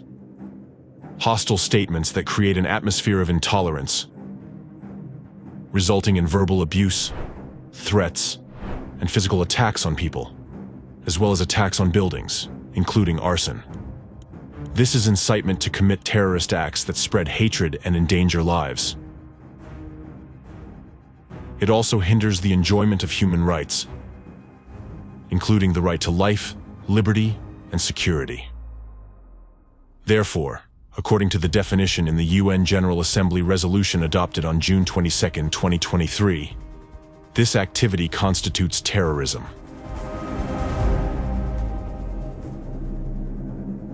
An aggravating circumstance is Dvorkin's deliberate use of special hidden manipulative methods and technologies aimed at covert influence, programming, and control of human behavior. Their use is directly evidenced by the fact that his public activities provoked a wave of violence among the population towards stigmatized victims, including physical violence against them, up to murders. These manipulative technologies operate bypassing critical perception through consciousness and directly affecting a person's deep subconsciousness. It is exactly the destructive mindsets and commands implanted into people's subconsciousness without their knowledge that force people to subsequently commit acts of violence and hatred against targeted individuals, chosen not by themselves, but by Dvorkin. He has artificially incited a wave of hatred and negativity in people and forced them to act. In a literal sense, Dvorkin has directed those individuals, like torpedoes, against their will and desire towards his chosen targets. Therefore, all those individuals who committed acts of aggression against other people who are just like them, but marked by anti-cultists with a yellow star, are also victims of informational terror attacks. Dvorkin had programmed them for those actions in advance at the level of subconsciousness. When he used manipulative technologies in his speeches, they were literally forced to act this way, and unknowingly, by attacking innocent people, They were enacting someone else's malicious will. This is why Dworkin's speeches had such a powerful effect on people, although in the overwhelming majority of cases, evidence for his accusatory speeches was not presented. The mere utterance of these labels was enough to provoke an explosive reaction in society and a wave of brutality against the labeled groups. The use of these hidden manipulative technologies within the anti-cult movement was first introduced by Alexander Dworkin. This has since become a common practice for creating informational terror attacks by all anti-cult organizations, including Ratsirs and Fekris. These very methods enable anti-cults to influence people against their will. Moreover, it doesn't matter if this happens directly through personal contact or remotely through media messages. The power of influence remains unchanged. More details about the technology itself, as well as about the source where Dworkin received it from, will be provided a little later. Representatives of anti-cult organizations use foul techniques of manipulative psychological influence on the masses to carry out real acts of terrorism. Until recently, it was believed that informational and psychological terror attacks were not as frightening as physical ones because they supposedly did not kill anyone directly like a bomb explosion would. But in reality, informational terror attacks are much more dangerous and destructive, most of all because they are conducted covertly, operating at the subconscious level, easily penetrating the critical thinking barrier of the conscious mind and infecting people with destructive beliefs, thereby creating new terrorists. The impact radius of such attacks is much larger than physical ones because by acting through the informational space, they are not limited by space or time. The most terrifying aspect of this situation is that for a very long time, up to today, a vast number of real terrorists have remained unpunished. However, while their methods of influencing the depths of the subconscious can go unnoticed by the masses, the demonization and groundless accusations of groups of people stigmatized by representatives of anti-cult organizations and systematic violation of the presumption of innocence are always in full sight. Even by this one factor alone, they can now be easily identified and held accountable to the fullest extent of the law for their complicity in and perpetration of terrorism. Anti-cultists' influence on law enforcement agencies. Public activities of anti-cultists are merely a preparatory stage for further involving law enforcement and security forces in suppressing religious groups. For this purpose, under the guise of educational work, members of anti-cult organizations deliver lectures and arrange consultations for law enforcement agencies, including police academies and security management, where they continue to propagate the same messages that cult members are a threat to society. Anti-cultist Alexander Dworkin gave a lesson to students in Chelyabinsk. Cults lure people in through deception, withholding information, and dishonest advertising. Cults are dangerous to individuals because they enslave personality and turn a human into an obedient tool in the hands of cult leaders. Such activities are not only unacceptable, but also dangerous, as they aim to instill radical ideology in the minds of security officials, which can have far-reaching consequences for society and the state as a whole. Several eyewitness stories will help illustrate the seriousness of the problem and serve as examples of what terrorist anti-cult propaganda is capable of in the modern, civilized 21st century. First-person account from Andrei in Belgorod. Requested anonymity. There were actions taken against us. For example, in the fall of 2012, we held a congress. The area was cordoned off by Cossacks with whips. They beat drums, invited the NTV television company and local media, and portrayed our activities in a negative light. They shouted at us, "We'll throw a grenade at you," and the police did not react at all. At some of the actions against Jehovah's Witnesses, they wore T-shirts that said, "I hate Jehovah's Witnesses." I was directly threatened. "Aren't you afraid you'll get hit on the head and be disabled for life?" Given what I've witnessed since around 2010, I believe it will only worsen. My dear ones, please, if you carry your faith, carry it with peace and kindness. We've never stabbed anyone, and we're not going to stab anyone. In 2014, an elderly fellow believer was killed in Stary Oskol. She was on her way to a meeting, got into an elevator, and was found with multiple stab wounds, and her eyes gouged out. The local media wrote that she was a member of one of the cults, which is how they often refer to us. The perpetrators were never found. Our sister was beaten in her own apartment building by a man who then dragged her around the building. Funeral wreaths with inscriptions to victims of the Watchtower were placed at our Kingdom Hall in Belgorod, and swastikas were painted on the building's walls. I believe that the persecution of Jehovah's Witnesses is orchestrated by the FSB. In their view, Jehovah's Witnesses do not fit into the political framework of today's Russia. The 5th Directorate of the KGB used to persecute dissenters. Today, it is the Directorate for the Protection of the Constitutional Order of the FSB. This is the political police. Jehovah's Witnesses refuse military service and do not support any political forces, which does not align with the ideology of modern Russia. I think the Russian Orthodox Church, ROC, plays the role assigned to it by the FSB. If we look at the history of the ROC as it exists today, it was created by Stalin's order in 1943. Since then, this religious organization has been a structural subdivision of the State Security Committee, which is now the FSB of Russia. Experienced police officers have told me that they don't understand why they are being forced to persecute people for their religion. One even said that under the current government, it has become embarrassing to work in the police force because they are detaining elderly women for talking about the Bible, apprehending people on the street for unclear reasons, breaking into apartments, and so on.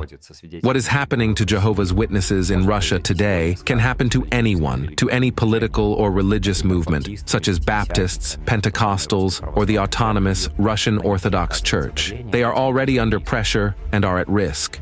The broad definitions of anti-extremist laws allow for the persecution of anyone. We know that people can be imprisoned for reposting something on the internet or for making a simple statement deemed extremist, using the law to force this into the so-called legal framework. In 2017, due to lobbying by Dvorkin and members of his group, Jehovah's Witnesses were declared an extremist organization, and their activities were banned in Russia. From that moment, the repression against them intensified and continues to this day. Members of this religious organization face arrests, searches, and prosecutions, as well as cruel treatment and even torture. Some of them, including elderly people and retirees, have been sentenced to long terms in penal colonies and imprisonment for their beliefs and religious activities.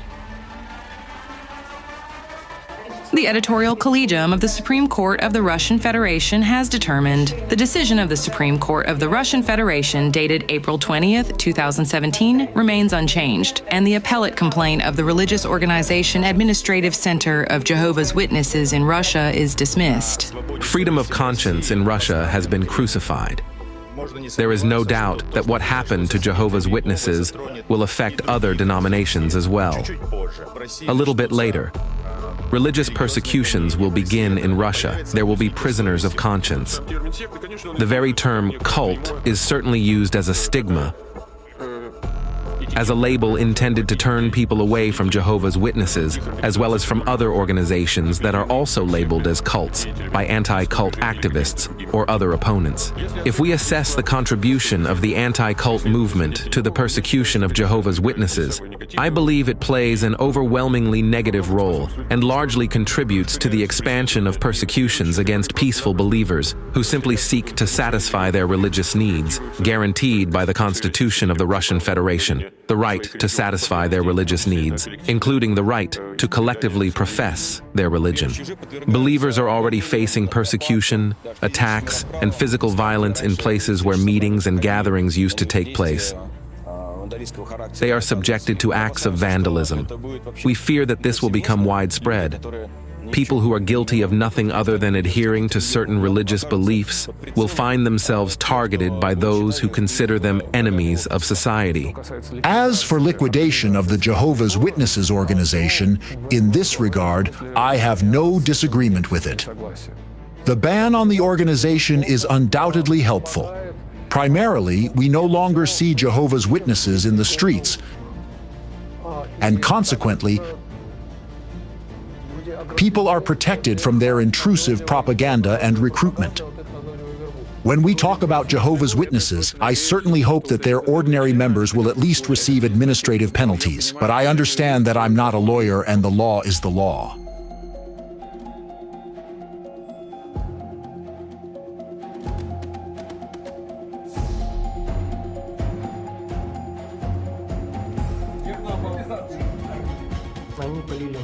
They poured water on my hands and started hitting them with a taser. At that moment, it was the most painful sensation. I was electrocuted, just like other people were. They hit me on the head, they hit me in the ribs, on the right side of my body. They put a blue plastic bag over my head, tightened it, and I began to suffocate. At the moment when I began to suffocate, they put a hand over my mouth and put a taser on my buttocks in the crotch area. I think, apparently, it was a taser, and they started an electric current. When I was interrogated, apparently someone was brought into the adjacent room again, so I heard everything clearly. There were electric shocks and screams. Some names, surnames, and addresses. I said I would only cooperate with the investigator in the presence of my lawyer. Then they put a hat on my face and took me out into the woods behind the stadium. This is what the consequences of dehumanization lead to. All these people are just like you. The only difference is how and what they believe in. They harm no one and infringe on no one's rights. All they do is express their views on the world and life differently. For this alone, they are publicly stripped of their humanity, slandered, and targeted by society, law enforcement, and security agencies. Even some law enforcement officers bound to follow orders understand this is absurd. They are ashamed to carry out these orders but cannot disobey. As a result, ordinary people branded by anti-cultists, along with their families, children, and loved ones, suffer immense hardships.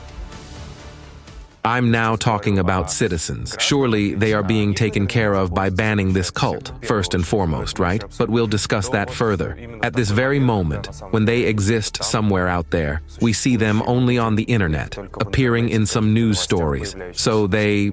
Actually, we neither see nor hear them precisely because there is this persecution. Hence, they are now hiding, sitting quietly, and waiting to see how it will all end. Because if it weren't for that, you would see them everywhere now.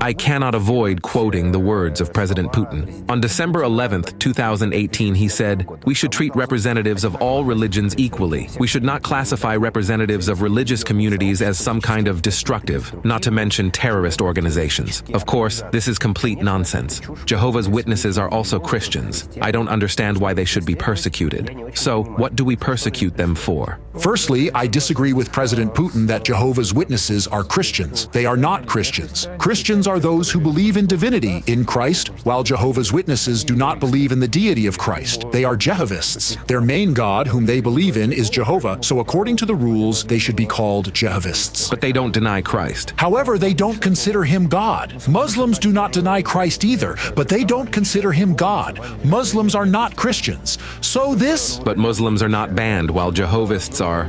Muslims are not, but Jehovists are banned. This is my position. You might ask, why do law enforcement officers who are supposed to protect people uphold the law and safeguard the democratic rights of everyone, openly exhibit hatred towards innocent people, insult them, and cause severe physical harm? Because just like in the times of Nazism, the leaders of the anti-cult movement have subjected these law enforcement and security personnel to propaganda, deliberately warping their thinking, imposing the image of an enemy, and manipulating their perceptions. The new presidential decree is changing the situation. We are not abandoning our mission of presence that has proven to be very effective in missionary work.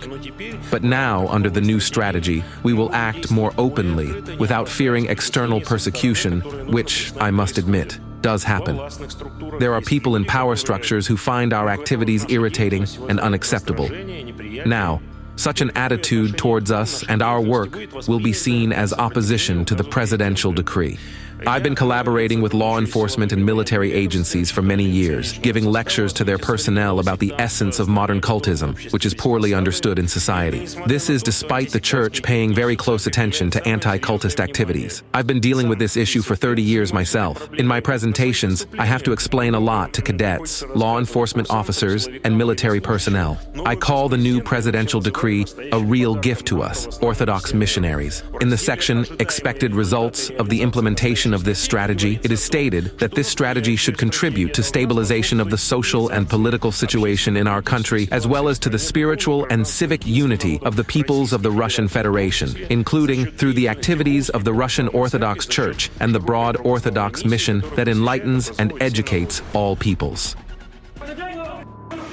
Tuck your feet, down on the floor, down. According to the Memorial Human Rights Center, as of April this year, at least 635 Jehovah's Witnesses have been persecuted in Russia, with no fewer than 568 people facing criminal charges. I hoped he would leave for an hour or two. However, by evening, I realized he wouldn't return either today or probably even tomorrow. I couldn't sleep for several nights. It was terrifying for me when evening came. Our family's life started to divide into before and after. The feelings we experienced that evening, humiliation, moral and physical abuse, and much more. But when militants in camouflage break in like that to old frail people, that shocks me.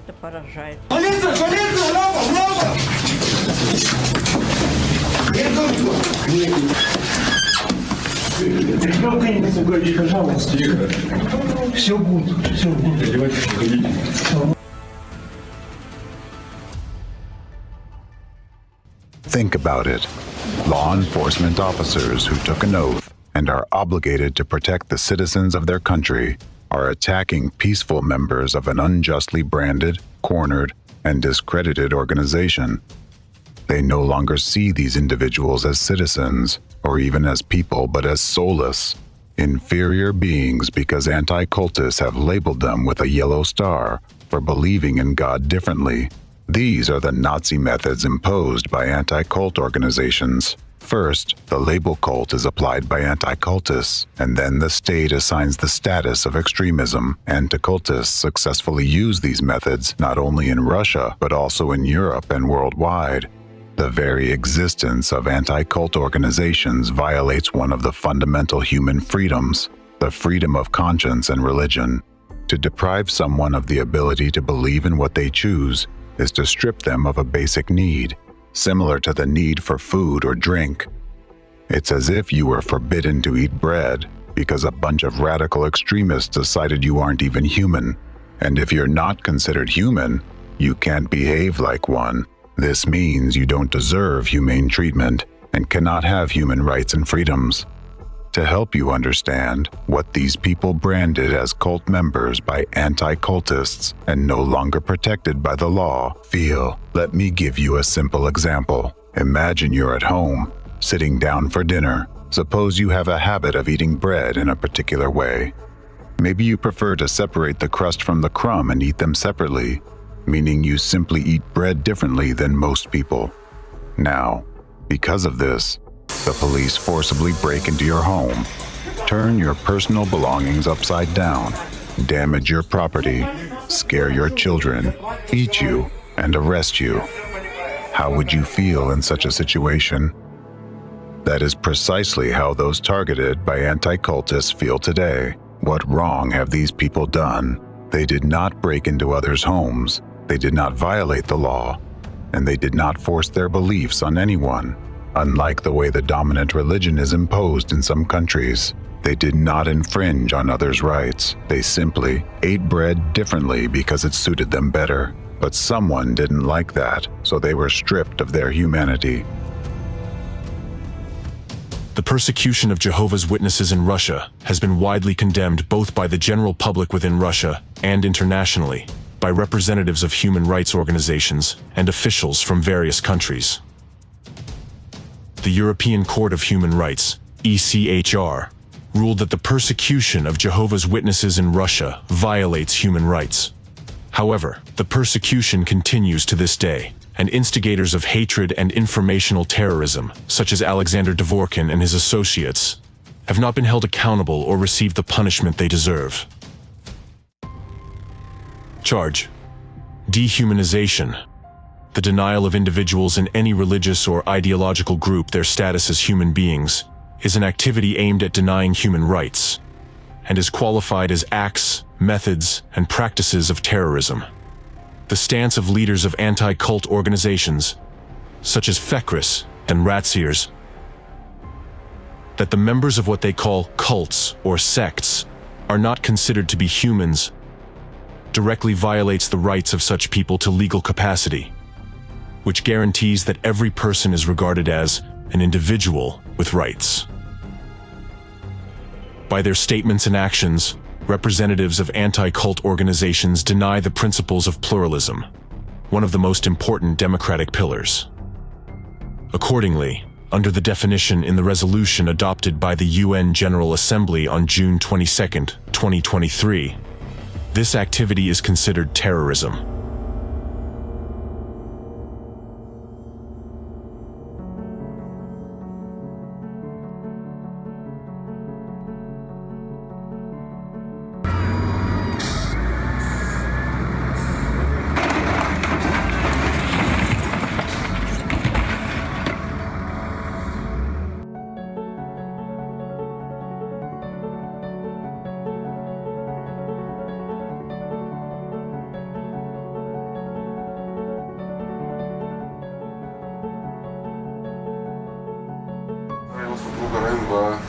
An additional decision on liquidation due to extremist activities has been adopted and entered into force.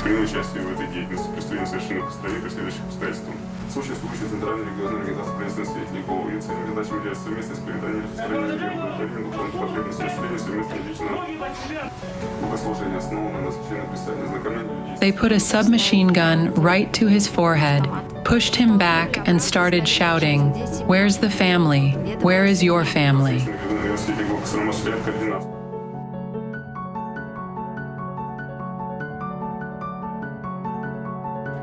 Tell me, what are you detained for? For my faith in God. Lift your head. Look here. And what kind of literature did they find at your home? Bible and other Christian books.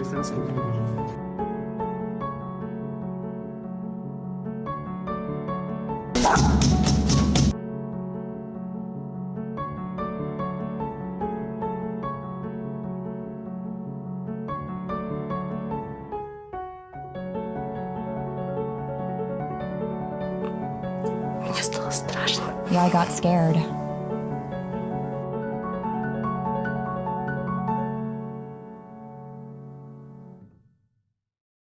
Criminal scheme by anti-cult terrorists. So, let's summarize. The typical scheme of terrorist actions by the anti-cult movement against a targeted group follows universally precise steps.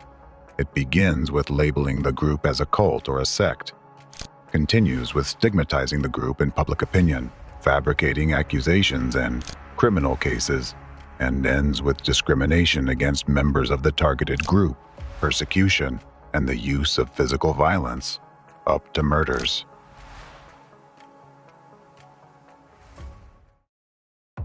According to this model, anti-cult terrorists can persecute absolutely any group of people, whether religious or secular.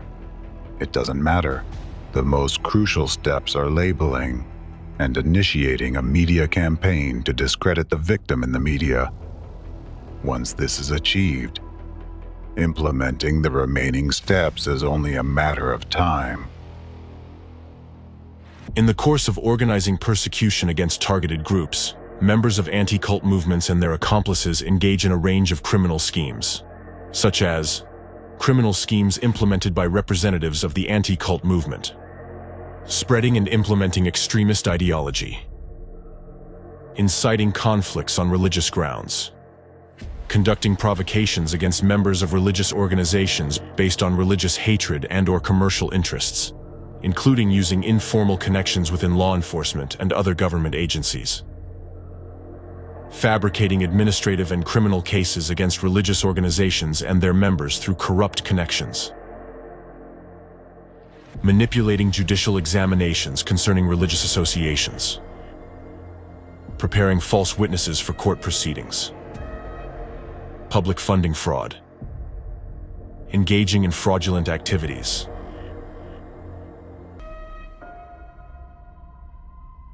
Leaders and members of anti-cult organizations have repeatedly been found guilty by courts of violating human rights and freedoms.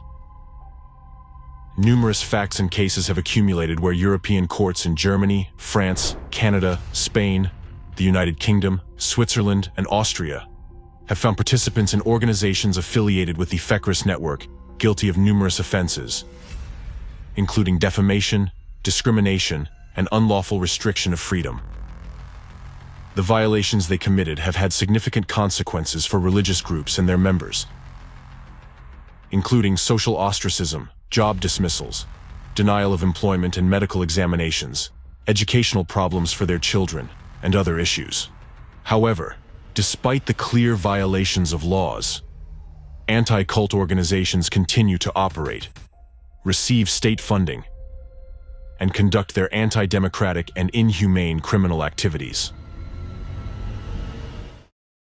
The activities and rhetoric of anti-cult organizations violate universally recognized human rights and freedoms protected by international law and enshrined in international documents such as the Universal Declaration of Human Rights, the European Convention on Human Rights, as well as the constitutions and national laws of various countries. Specifically, the right to freedom of thought, conscience, and religion, the right to freedom of speech, the right to equal protection against any form of discrimination, the right to life, liberty, and personal security, the right to the presumption of innocence, to be considered innocent until proven guilty according to the law, and so on.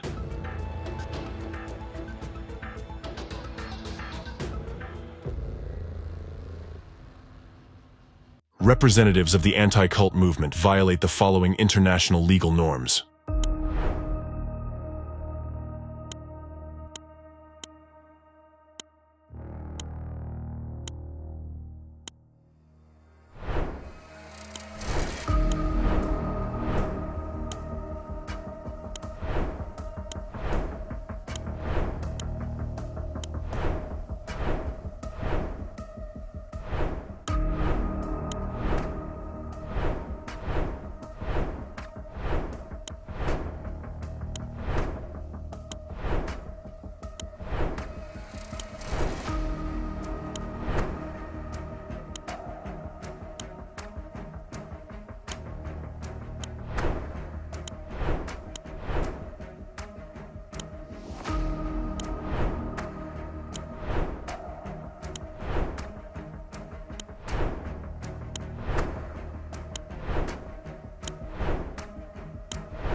Anti-cult organizations, through their activities, completely deny the rights of millions of people to freedom of thought, conscience, and religion, to freedom of belief and its free expression, which are universally recognized democratic values.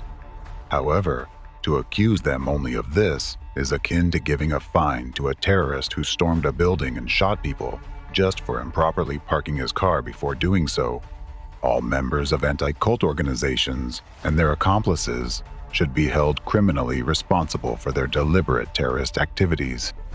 In their charters, anti-cult organizations declare a noble mission to combat potentially dangerous, destructive religious movements to protect society from them. However, their actual goals differ significantly from the stated ones. By accusing the innocent of potential danger, they actually commit numerous heinous crimes. If the true goal of anti-cult organizations were indeed to protect citizens, they would not violate their rights or resort to illegal methods and informational terrorism. Instead of spreading interreligious discord in society, they would approach state authorities with requests to investigate a particular organization, adhering to the principle of the presumption of innocence. Only if a violation of the law is established through a lawful investigation and a court verdict is issued could they engage in educational activities, informing the public about the potential dangers of specific religious movements. And only after a court decision would media representatives have the right to disseminate this information in an accusatory context. Without evidence and a court ruling, no one has the right to accuse anyone, make public unfounded statements, and ruin someone's life. People who follow a particular belief are exercising their democratic rights. The presumption of innocence, freedom of speech, freedom of peaceful assembly, freedom of religion, and pluralism of opinions are the foundations of democracy. Upholding these rights is a genuine concern for people in society. But anti-cultists do not seek this. Their goals lie elsewhere. Moreover, they are not interested in having their targets investigated by authorized bodies and quickly shut down legally if found guilty. They need a long-term, demonstrative crackdown on innocent people. Their aim is to instill fear in the masses and influence the authorities by provoking acts of persecution and repression against social and religious groups. Staging a public execution. This is a true act of informational terrorism. Each instance of an anti-cultist fight against dissent is a terrorist act, where each yellow star from them marks the beginning of a terrorist attack. As I mentioned before, any act of terrorism is defined by its goal. The harassment of innocents carried out by anti-cultists causes double damage. First, to the victims who suffer, and second, to the unwilling witnesses of these actions who feel powerless in the face of such injustice. Each such act is accompanied by clear violations of fundamental rights and freedoms. What do citizens see in such cases? They see that the laws in their country do not work, that their rights and liberties are being grossly violated, and that the authorities turn a blind eye to this. They see that those who were supposed to protect them have sided with the enemy and are attacking them. And they understand that anyone, including themselves, could be the next to be marked with a yellow star. This situation undermines trust in the authorities, provokes social tension, and increases dissatisfaction among the population. The result is a divided society filled with hatred and fear, ready to explode and express its discontent at any moment. This, in turn, creates the potential for a sudden surge in revolutionary sentiments or interreligious conflicts. Therefore, the actions of anti-cult organizations must be classified exclusively as terrorist activities, which is what they truly are. What is it anyway? Is it religious disagreements, politics, some modern trend? It's unclear. It's an attempt to straighten all the non-straight lines, so to speak. Everything that is not ours is, whoever is not with us is against us. Everything that is not ours is hostile. In this repressive wheel that is slowly rolling, I see nothing rational in it. Because it doesn't increase the government's rating, it doesn't increase trust in the authorities, it doesn't improve anything, it doesn't contribute to anything except increasing overall aggressiveness and general embitterment. Because any governmental cruelty increases the level of public cruelty, in fact. It always happens this way. The degree of overall cruelty rises. Besides this, I see no other consequences. And of course, I think it makes people exasperated. It makes them bitter towards each other, towards the authorities, towards the world around, towards everything and everyone. In this regard, I'd like to emphasize once again that in the informational acts of terrorism committed by anti-cult terrorists, the key role is played by the media, or more precisely, by certain unscrupulous and dishonest representatives within it. It is through their efforts that the demonization and defamation of innocent people occur. These same individuals, journalists and editors, are the ones who spread hateful statements and destructive messages from anti-cult organizations. By doing so, they not only shape public opinion, but also provoke surges of aggression and conflicts on religious grounds. Each stage of the deliberate persecution of religious groups, from labeling to complete suppression, is supported by propaganda in the media. These information campaigns aim to justify criminal actions and endorse the persecution of the targeted organization, which is unacceptable, even after the victim organization ceases to exist, or worse, when its members face brutal physical violence, including fatal incidents. Media representatives continue to insist that such an outcome is inevitable, necessary, and just. In fact, these media representatives are perpetrators of informational terrorism and often instigators of direct terrorist acts. Many people have suffered at their hands, and many continue to suffer to this day. Their efforts have caused many people to endure torture, lose their health, and lose faith in people in the future.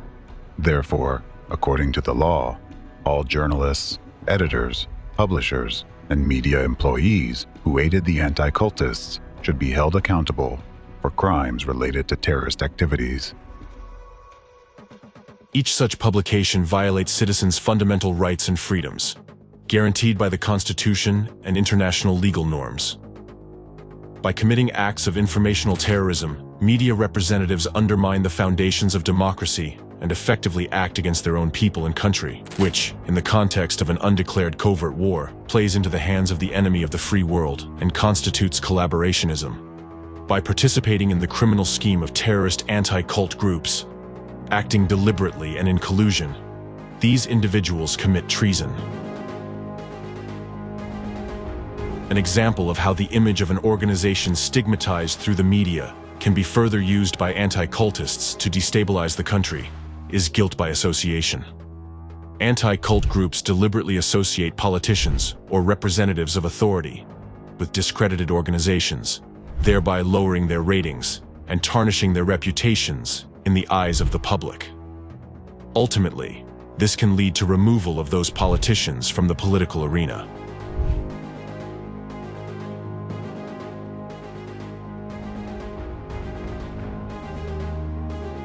As a result, in countries where anti-cultists wield significant influence, their activity undermines and destabilizes the state. Such actions benefit the enemy, the hidden forces behind the anti-cultists, because they facilitate the achievement of their strategic objectives, the destruction of democratic laws, and the creation of conditions for totalitarianism. Thus, media representatives bear full responsibility for their actions, just as all participants in this criminal scheme do. The anti-cult movement representatives, those behind them, and all who abetted them are equally guilty of a range of offenses and must be held accountable under the law. Charge: the activities of anti-cult organizations sow panic in society, incite discord, create an atmosphere of fear and uncertainty, undermine public order and stability, and threaten the sovereignty and territorial integrity of states, as well as the protection of their citizens from external and internal threats. This destabilizing activity directly threatens the sovereignty, territorial integrity, and security of states, which, according to the UN resolution of June 22, 2023, constitutes terrorism.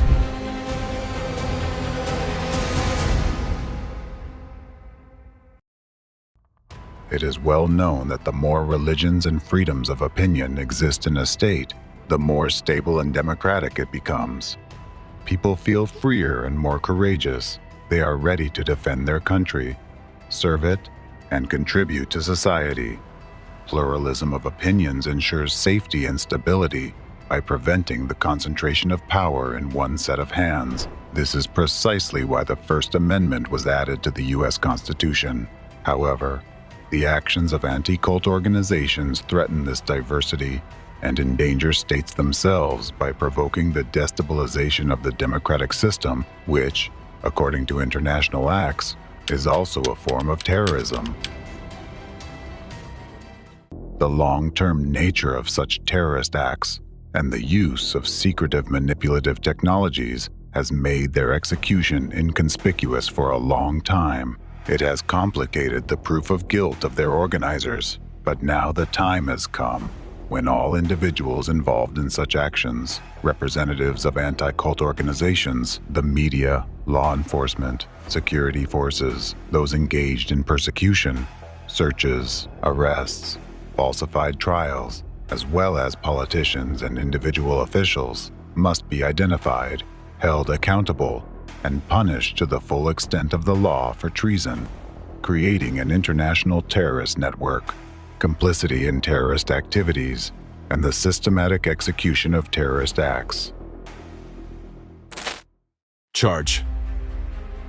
The activities of anti-cult organizations represent a new, dangerous form of terrorism. Therefore, the international network of the anti-cult movement must be recognized by the global community as a network of terrorist organizations. The UN resolution of June 22, 2023, clearly established this by providing a comprehensive definition of terrorism. Terrorism are activities aimed at the denial of human rights, fundamental freedoms and democracy,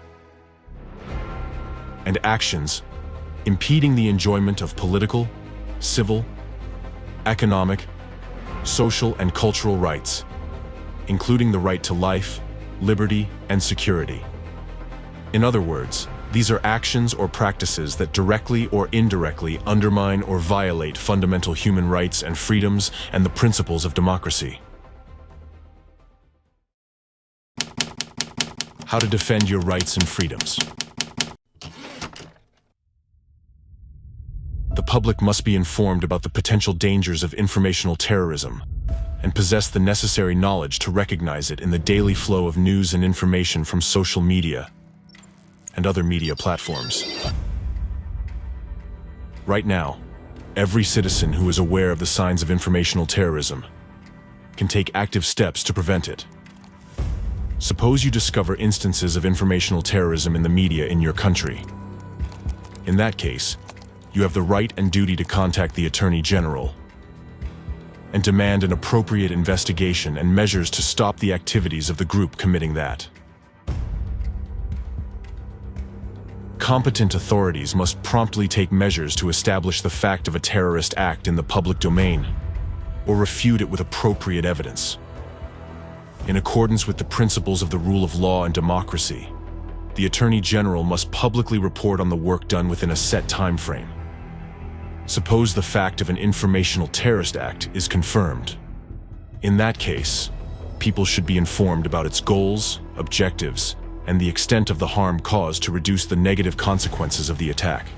Since informational terrorist acts are conducted in the public sphere, the quicker society reacts to them, and the faster competent authorities take measures to neutralize them and hold those responsible accountable, the less harm these terrorist acts will cause to the entire society.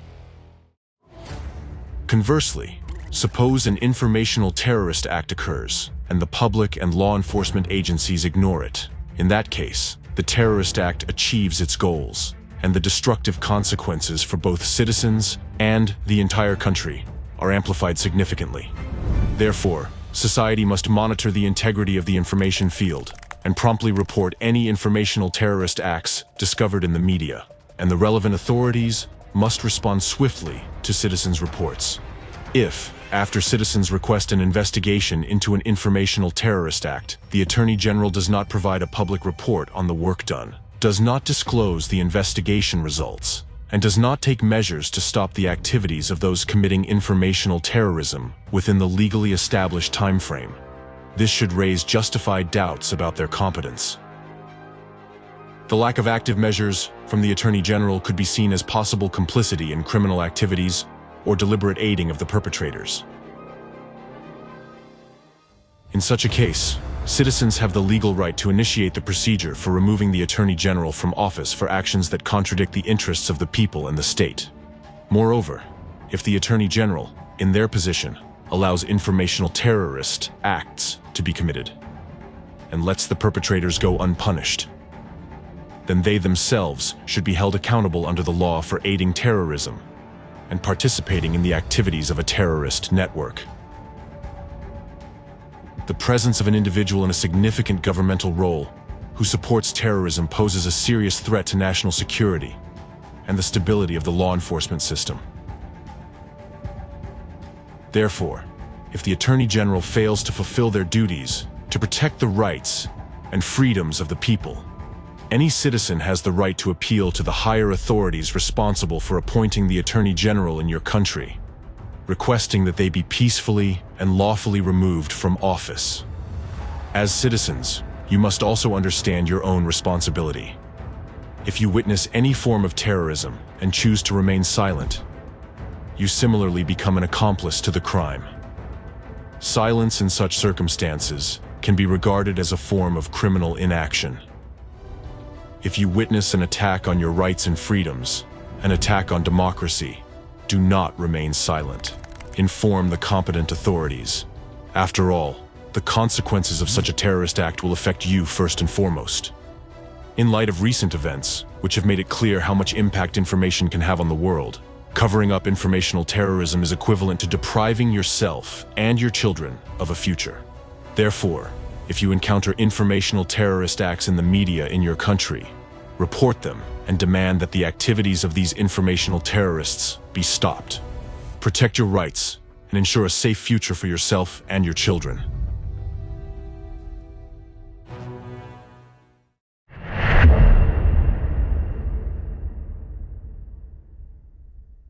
In a democratic world, anti-cult organizations should not exist at all, as their very essence contradicts democracy and the pluralism of views on which a free and equal democratic society is built.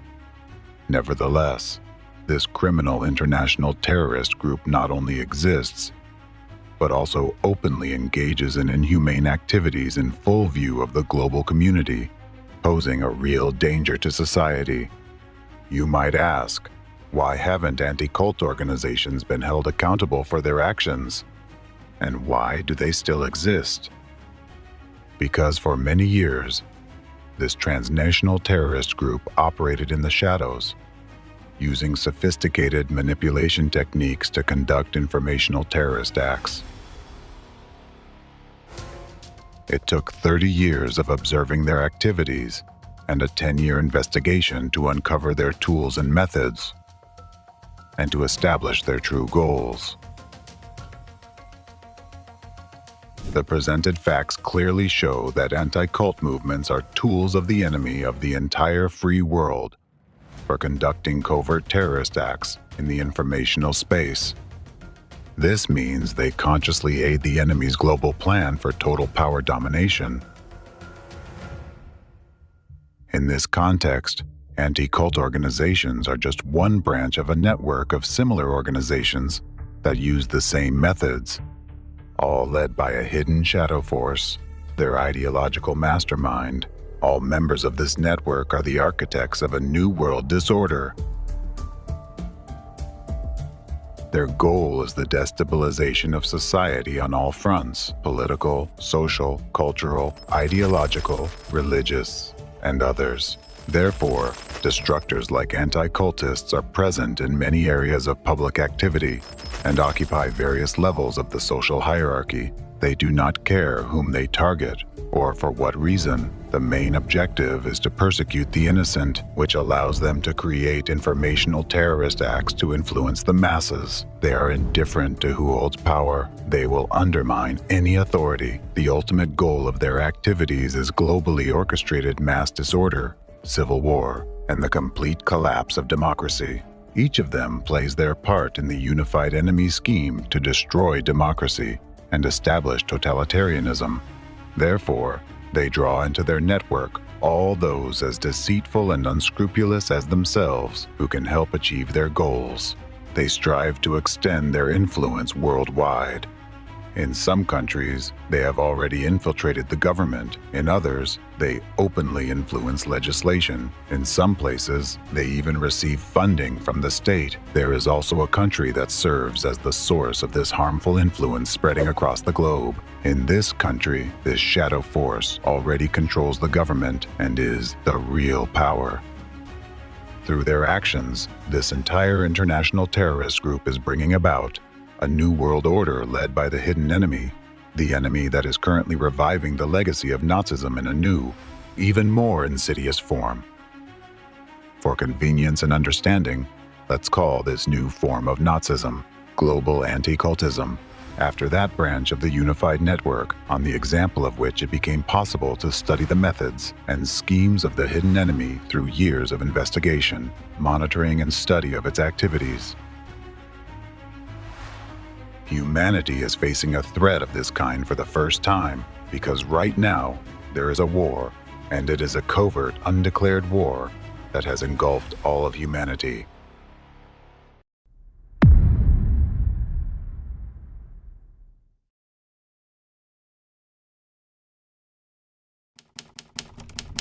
Chapter 3. Anti-Cultism as a New Form of Nazism. I don't make the claim lightly that the enemy is reviving Nazism in a new form, nor do I casually compare the methods of the Nazis and anti-cultists. The fact is that for your enemy, Nazism is a very close concept. The Third Reich is where modern anti-cult fighters find their roots. To understand the entire chain of events, it is essential to know that Hitler in particular, and Nazism in general, heavily relied on the Protestant Church and the anti-cult movements of that time. Martin Luther, the founder of Protestantism, was known for his radical views. He actively fought against other Christian denominations and religious movements, demanding the death penalty for citizens who understood faith in Christ differently than he did. Moreover, Martin Luther was a fervent anti-Semite. He declared that Jews were a misfortune for the German people, advocated burning their synagogues and schools in the name of the Lord and Christianity, and stated that if he were to baptize a Jew, he would lead him to a bridge, tie a stone around his neck, and push him into the water. These radical views of Martin Luther, which became the foundation of Protestantism, later played a role in the growth and spread of Nazism. Hitler admired Luther and called him the greatest German genius, and Protestant ministers, in turn, began to support Hitler's ideas. German Protestant pastors infected with anti-cultism on the territory of Germany are largely responsible for the spread of Nazism among the German believers. The rise and development of Hitler's ideology was based, among other things, on the Protestant and Catholic religions.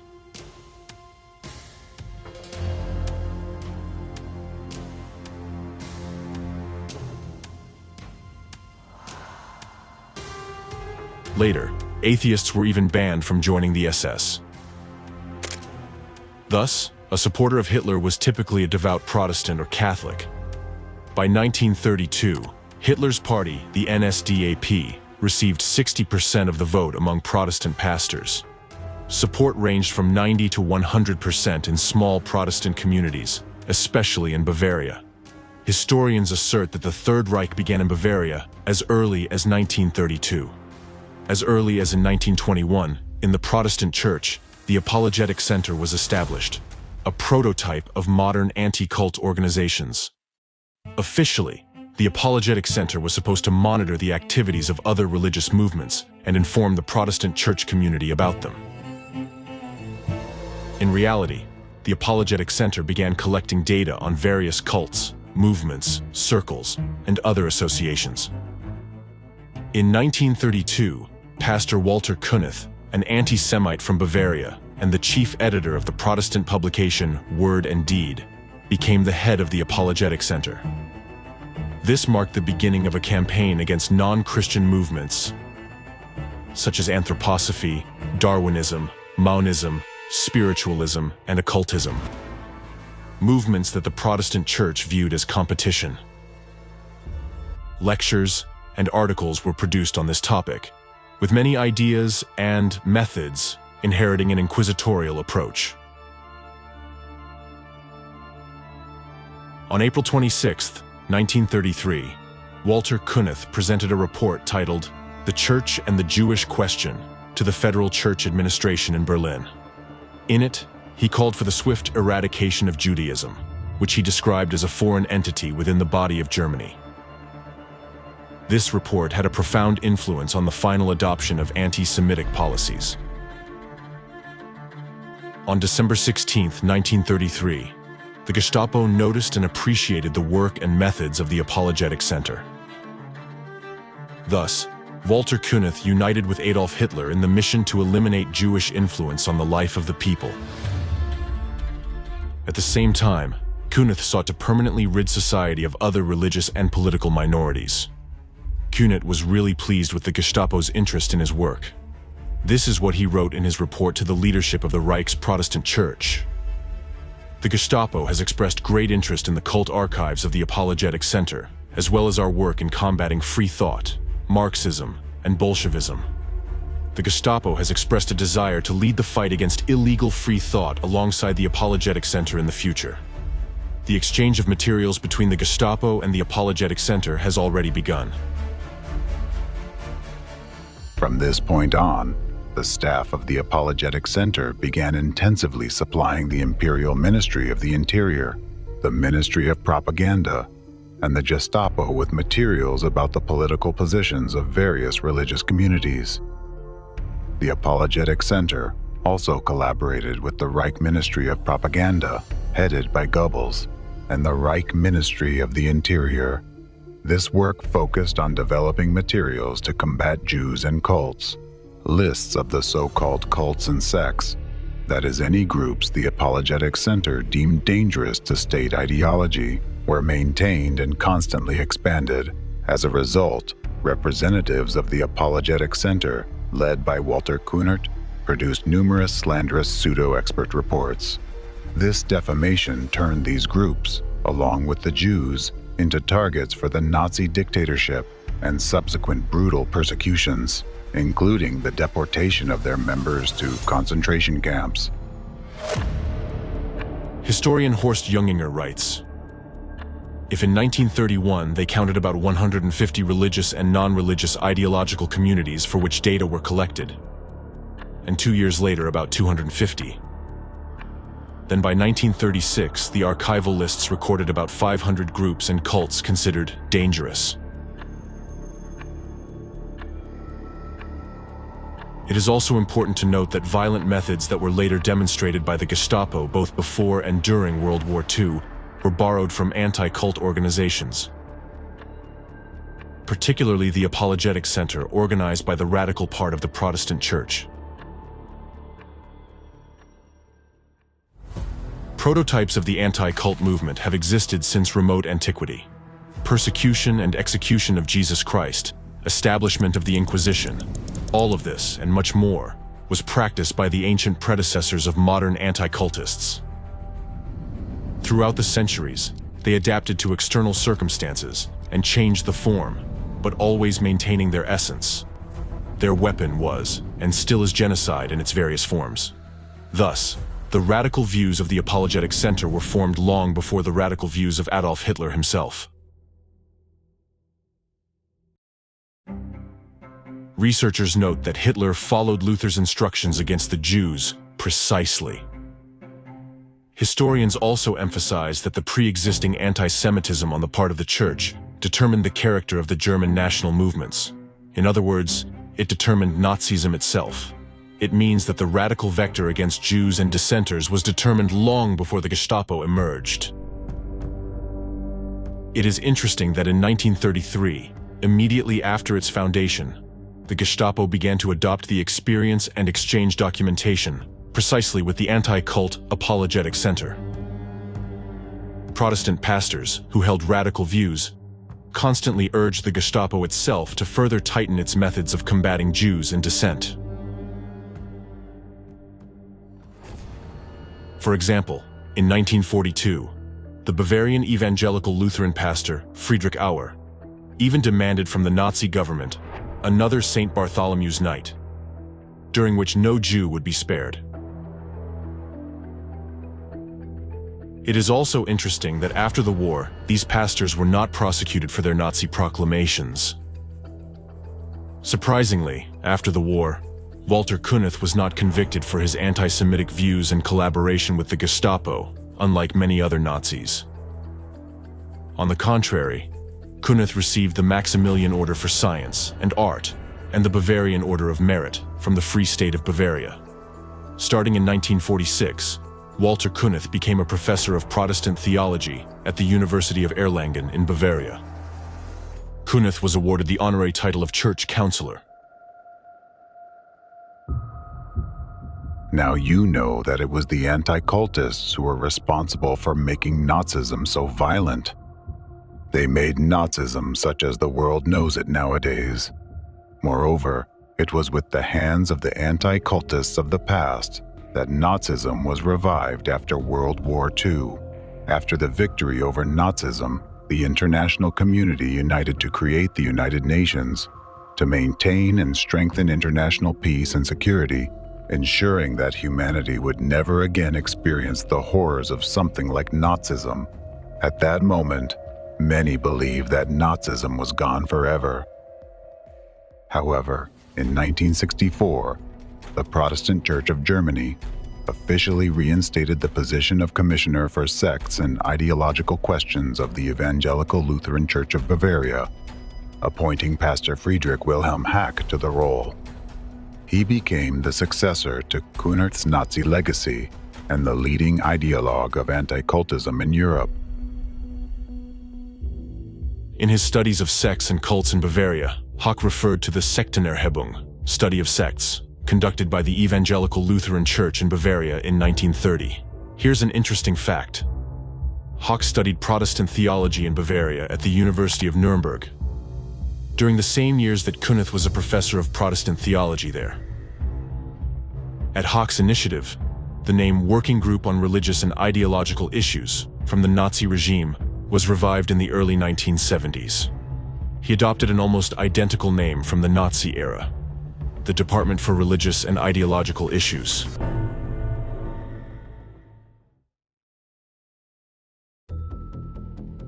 All this happened at a time when the world and Germany were trying to live a new, free life, respecting everyone's rights. The flames of Nazism that had engulfed Germany had been extinguished, leaving behind smoldering embers that would have eventually died out on their own, leaving Nazism in the past forever, if not for Hack. He thoroughly rejected the Universal Declaration of Human Rights. He rejected what countries, even those that had been enemies, had united for. He rejected the core values accepted by the entire world, values of unity and equality. In his works, Hack declared, if we understand our faith correctly, we have no right to allow the others to continue in their faith. It was on Hack's initiative that lectures and sermons about sectarians and cultists began again in Bavaria, where Nazi ideas had always been powerful. Hack provided instructions that Protestants or Catholics should treat sectarians as subhuman. This reignited the flames of Nazism, and in 1988, 43 years after the fall of the Third Reich, cries were heard once again in Bavaria towards dissenters. Hang them, shoot them all, Heil Hitler. In 1990, the anti-cultist Hack compiled a blacklist of new religious movements, the so-called sects or cults. Only 16 years later did the Federal Constitutional Court of Germany rule that defamation was being used in the fight against these groups. But it was too late, as in those 16 years, the efforts of anti-cultists had already rekindled and spread the flames of Nazism further.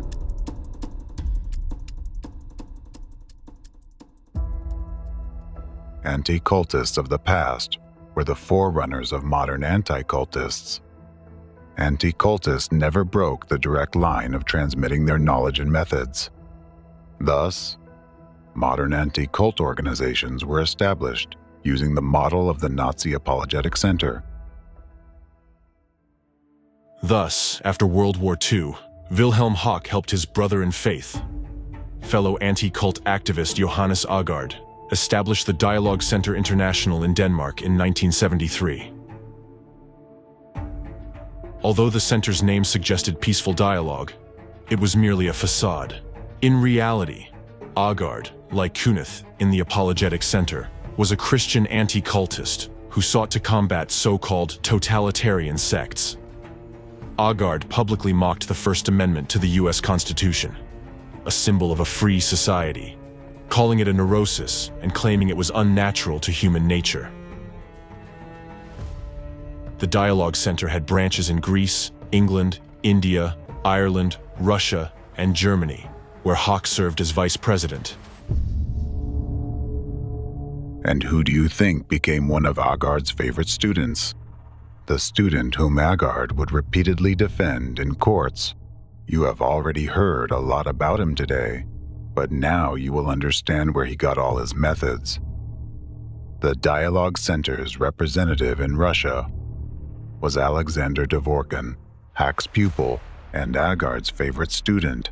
While in exile, Dvorkin closely collaborated with Hack, Agard, their follower Pastor Gandau, and other European and American anti-cultists. Thus, Dvorkin directly and wholeheartedly adopted the Nazi methods, modeling his work on centers aimed at combating all dissenting groups of people. Orthodox Christianity in Russia is now repeating the history of Protestantism in Nazi Germany. During the Nazi era, anti-cultism was introduced into Protestantism through the radical views of Martin Luther. And now, in the same way, Russian anti-cultism, led by Ratziers, has infiltrated Orthodoxy and is poisoning it from within. History is repeating itself. The Irenaeus of Lyons Center, created by Dvorkin in 1993, under the auspices of the Russian Orthodox Church, completely mirrors the Nazi Apologetic Center established by Kunith. This center claims its mission is religious research. Yet, in reality, it acts as a tool of harmful informational propaganda against new religious movements, ideological associations, and even business structures. Does your center in the name of Hieromartyr Irenaeus of Lyon currently monitor those networking activities? Well, of course, we do our best whenever possible. Also, we need to take another stratum into account, that there is a huge number of non-religious cults. I mean, all sorts of personal development trainings.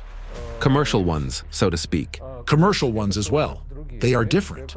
Commercial ones include multi-level marketing organizations, for instance, Amway or Herbalife as the most famous one.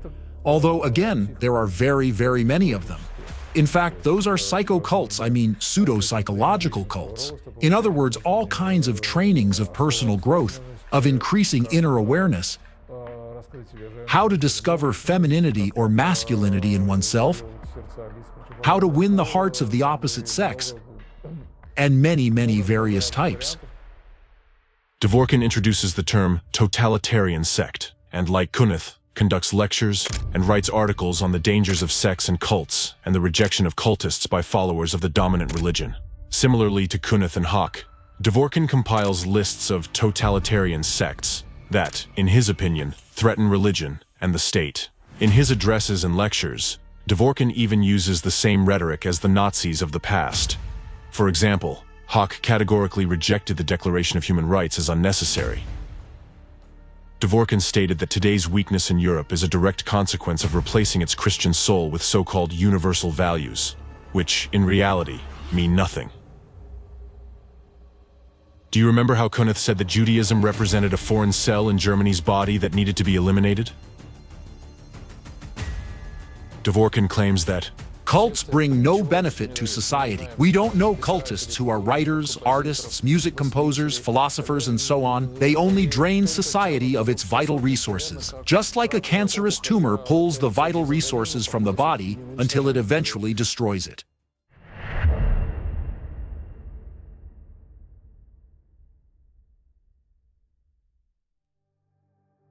Another method that modern anti-cult groups have incorporated from Nazism into contemporary practice is the creation of blacklists of organizations and groups which they have labeled as sects or cults and which, in their opinion, should be eradicated. They regularly update these lists with new religious movements, making them targets for attacks. Naturally, this is presented as a necessary measure to ensure society's safety in the face of potential threats. Yet, let's go back to the Nazi times so as to draw one more parallel. When the NSDAP seized power in Germany, and anti-cultists joined forces with them to fight against religious movements that supposedly posed a threat to the nation, the situation for religious minorities began to deteriorate significantly. In 1938, the Guidelines to Combating Sects was published. leading to extremely dire consequences for many dissenters. According to the guidelines, the danger of sects and cults manifested in the following: educating followers to have egocentric views and indifference towards all matters concerning the people and the state, refusal to take oaths and give the German salute, rejection of compulsory military service, rejection of taking on positions in state and movement organizations, refusal to participate in workplace assemblies and to work in the armaments industry, rejection of the National Socialist racial theory. Similarly, Dworkin, on the portal he created, the Information and Consultation Center of St. Irenaeus of Lyon, posted a list of organizations he labeled as destructive cults and totalitarian sects. Each criticized organization has a page featuring a list of negative publications about it from various media sources, which were apparently initiated by the center itself. The style of these publications about different organizations is very similar. They are filled with identical emotional and judgmental headlines and descriptions, and extensively use emotionally charged language, in essence, hate speech. This includes deliberate defamation, and the portrayal of members of the criticized groups with dehumanizing labels such as zombies, rapists, slaves, beasts, and other dehumanizing epithets. By means of similar rhetoric, in their time, Nazis dehumanized Jews. Now you see the lists compiled by the Nazis on one side, and, for comparison, the list compiled by the leader of the Russian terrorist anti-cult group, Alexander Dworkin, on the other. As you can clearly see, the anti-cultist list encompasses virtually all religious minorities in the Russian Federation, including even some representatives of Orthodoxy, whose views differ from the main line of the country's official religion. Additionally, the list includes some business enterprises and secular organizations. Similar lists can be found on the websites of other anti-cult organizations. And among those lists, you can also find a large number of secular organizations in addition to religious ones. These include various medical, sports, social, research, and scientific organizations. In total, millions of people have already been labeled by the anti-cultists. This demonstrates the unimaginable scale of the campaign of harassment against innocent people that the anti-cult movement has launched worldwide.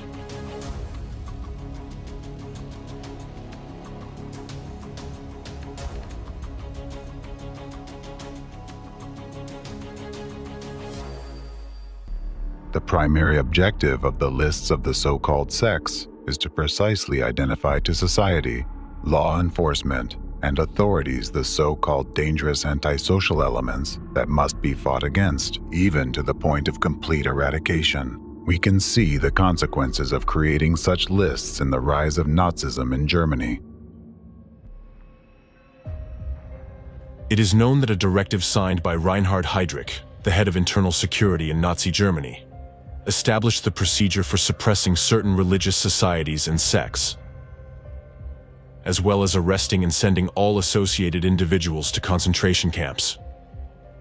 Among other things, it contains the following lines: immediate measures will be taken against organizations, clubs, unions, and circles, as well as against leaders and individual people. All organizations, clubs, unions, circles, etc., all without exception will be purged. Existing materials, specifically address lists, card indexes, correspondence, equipment, occult items, writing supplies, and any property will be confiscated. They will be dissolved and banned. Simultaneous searches will be conducted in the homes of leading members of circles, as well as those suspected of possessing such materials. Persons dedicated to secret teachings and sciences are subject to arrest in all cases. Their activities will be banned without exception, under threat of the harshest measures from the state police. In each individual case, they must be sent to a concentration camp. This operation must be carried out throughout the entire Reich, if possible, between 7 and 9 a.m.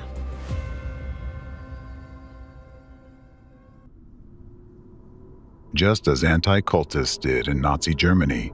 Dworkin and his network of anti-cult groups provide authorities with materials about representatives of the so-called cults and sects. Dworkin's center issues defamatory expert opinions on the nature of various groups, prompting authorities to investigate and prosecute them. This slander against innocent people in Russia, just as in the Third Reich, already results in brutal persecution and physical reprisals against citizens. The ideas promoted by Dworkin reflect the same Nazi stance expressed by Hack, Kunert, and Hitler: hatred of dissent, intolerance, rejection of pacifism, and justification of violence. And this is just one example of many anti-cultists, but it is enough to see their direct connection to Nazism. These are direct proofs that Nazism never disappeared. It has merely changed its form and adapted to new external circumstances. Yet, we can observe a direct line of transmission of knowledge, experience, and methods for combating dissenting groups of people with the aim of their complete eradication.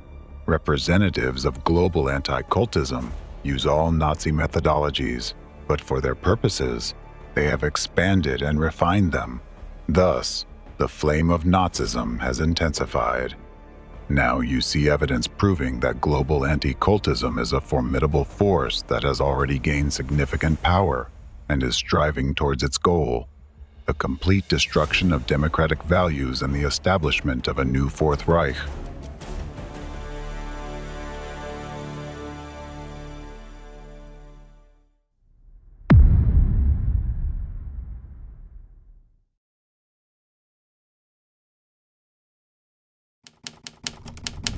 Chapter 4: Anti-Cultism Crimes Against Humanity. The path where citizens' freedoms are trampled upon amidst their own approving cheers leads only to one end.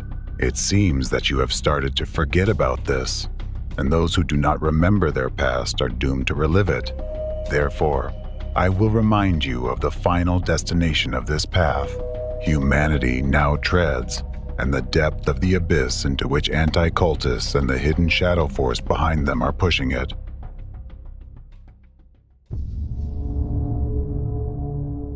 One person once said, with frightening prescience, that where they burn books, they will ultimately burn people as well.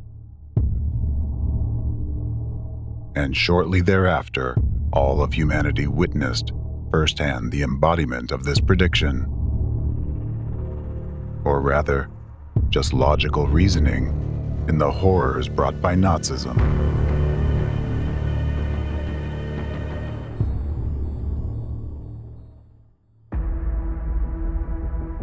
The citizens of Germany barely had time to react before the Nazi Party transformed from a fringe group into the country's leading political force,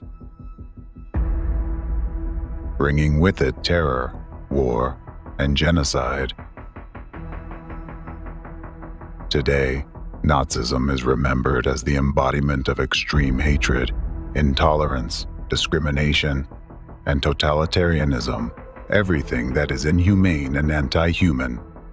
So now you know that Nazism in its most atrocious form was instigated by the anti-cultists of that time. All those methods used by the Nazis were typical of the anti-cultists from the most ancient times, and they rely on them even now. During the rise of Nazism, the anti-cultists instilled in Hitler and his henchmen the belief that only through fear could they conquer the world and win people's love, that it was the fastest and most effective way to gain total power, and so it happened. One of the main methods the Nazis resorted to at that time was genocide of individual dissenting groups and of entire nations. And if you closely examine the history of humanity, it becomes clear that genocide has always been a tool to strengthen the power of those who stand at the root of the modern form of anti-cultism. Now, let's recall where it all started during the Nazi era and draw a parallel to how the anti-cultists operate now. Nazis, at the instigation of their anti-cultist advisors, acted in a planned and systematic manner, preparing public opinion through propaganda, or, rather through the manipulation of mass consciousness, convincing the German population to the necessity of war and genocide. Now, I will provide clear examples of what the present-day anti-cult movement already represents at its core, and what it could degenerate into if it remains unexposed. Genocide. The sequence of actions and the destructive focus of anti-cult organizations clearly indicate that they ultimately lead to the same outcomes as those brought about by Nazism. Right now, in front of the global community, the international terrorist network of anti-cultists is preparing the world for a new genocide. As a result of their actions, millions of people have already been labeled as members of cults, putting them in the position of potential victims. Those of you who have studied what genocide is understand that it is a process that unfolds over time. It does not happen in a day. Society is systematically and gradually prepared for genocide. This process has rather specific stages that can be described and, most importantly, recognized when they are being put into action. Genocide refers to any actions committed with the intent to destroy, in whole or in part, a national, ethnic, racial, or religious group. Common risk factors include societal instability, increasing intolerance, systematic human rights violations, lack of state protection for the population, and the presence of motives and incentives in the information field that justify the use of force against specific population groups.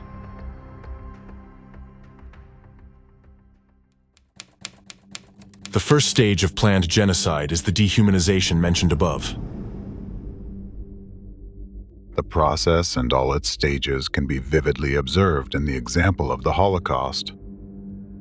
After the Nazis came to power, they began the first stage, propaganda that Jews were not human and that they posed a threat to society. Caricatures and articles demonizing Jews started to emerge. The myth of a global Jewish conspiracy was actively promoted. Gradually, people, the German population, became convinced that Jews were indeed a threat to them and their children.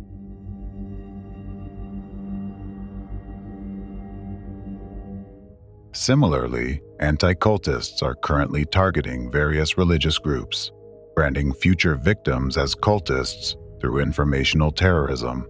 This tactic implants the notion in society that a cultist is equivalent to less than human. Now, I want to draw your attention to another fact. Propaganda, like terrorism, works in two directions simultaneously. One direction is the planned activity aimed at the potential target, and the other is the actions directed at everyone else, the general public, that is, at the witnesses of the crime being committed. Because to carry out such an operation, as the Nazis did at that time, and as the anti-cultists are doing now, the approval of the society is required. If not active support, then at least silent agreement and non-resistance. And for this, they first need to convince people that those the anti-cultists have chosen as their targets are dangerous to society and pose a potential threat. The public is first intimidated, their vigilance is lulled, and then, by deception, they are drawn to the anti-cultist side, making them accomplices to the crime. Back then, during the Holocaust, the German people became accomplices in the genocide of the Jewish people. Now, the accomplices to the crimes of anti-cultism are the people of Russia and those countries where anti-cultists are freely allowed to operate, where they still feel a sense of impunity and unchecked power, just as the Nazis once marked Jews with a yellow star. Anti-cultists now brand dissenters with the label cultist, which, in their interpretation, designates the target that can and should be destroyed. And take note, those who marked Jews with yellow stars may not have personally killed anyone, But in doing so, they incited violence among others. This is precisely what anti-cultists are doing now, opening a hunt on individuals and organizations they deem undesirable. Through covert manipulations, they incite all others to commit acts of violence while remaining on the sidelines themselves. This first stage of potential genocide became possible as soon as the anti-cult movement emerged, branding ordinary people simply for what they believe in. As soon as the labels cultist and totalitarian sect appeared, this stage has already been reached in modern society.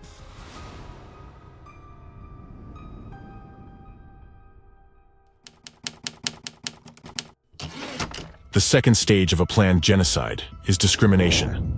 This is when a branded individual or group is stripped of their human status as full membership of society, effectively ousting them from the social sphere. In Nazi Germany, Jews were initially prohibited from holding certain positions. They were banned from working as doctors, serving in the military or police, and teaching in higher education institutions. There were too many Jewish doctors, too many Jewish lawyers, too many Jewish businessmen, too many Jewish journalists, too many Jewish bankers. The Nazis then could play upon this broader sense that the Jews had overstepped, the Jews had become inordinately influential. Gradually, they were excluded from all professions. After the so-called Nuremberg race laws were enacted in 1935, Jews were further restricted in their freedom of movement. From then on, they could only live in designated areas, the ghettos.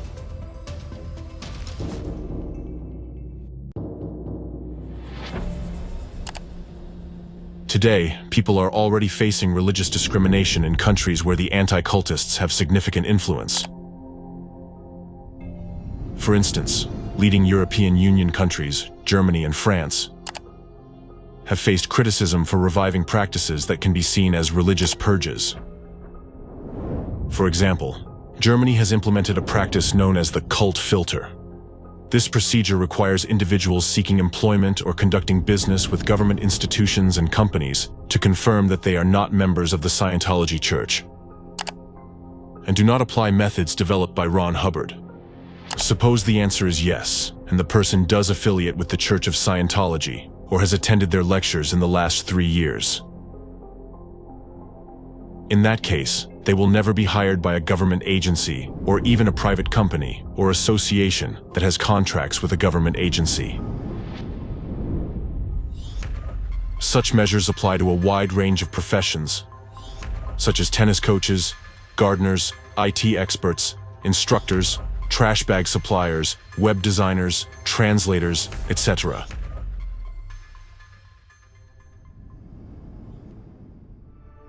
Legal practice in Germany already has dozens of court decisions that have deemed such cult filters illegal, including some issued by the highest federal courts. These rulings cite the violation of Scientology's rights to equality and non-discrimination, referring to Article 4 of the German Constitution, which guarantees freedom of religion. However, sanctions and penalties resulting from these court decisions seem to have no effect on some federal states, such as Bavaria, where the practice of cult filters continues to be applied today, despite judicial prohibitions.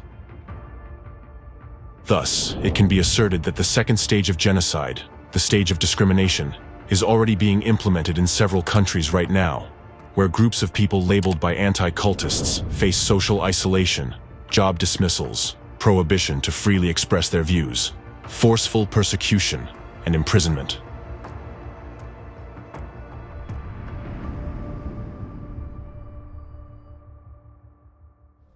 It is clear that to prevent genocide, we must eradicate discrimination and prejudice in all forms and combat the spread of hatred and hostility based on ethnic, religious, and other distinguishing characteristics.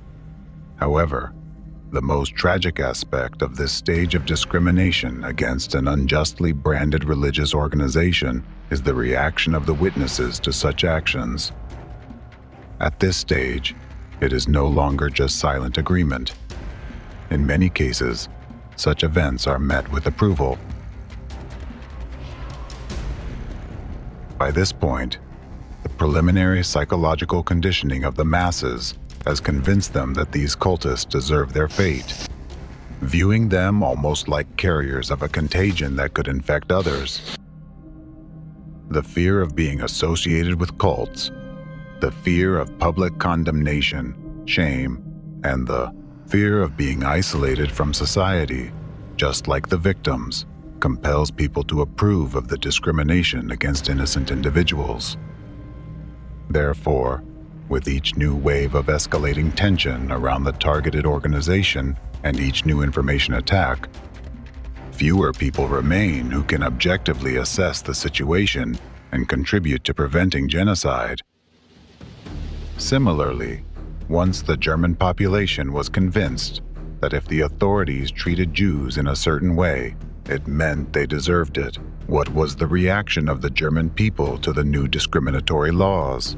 People openly supported them, and public support for Hitler significantly increased. Similar laws are now being implemented in Russia, modern Germany, France, and other countries regarding representatives of religious minorities, whom anti-cultists have labeled as followers of totalitarian sects. These people are subjected to persecution, raids, forcibly coerced to abandon their beliefs, deprived of their freedom, and placed in labor camps.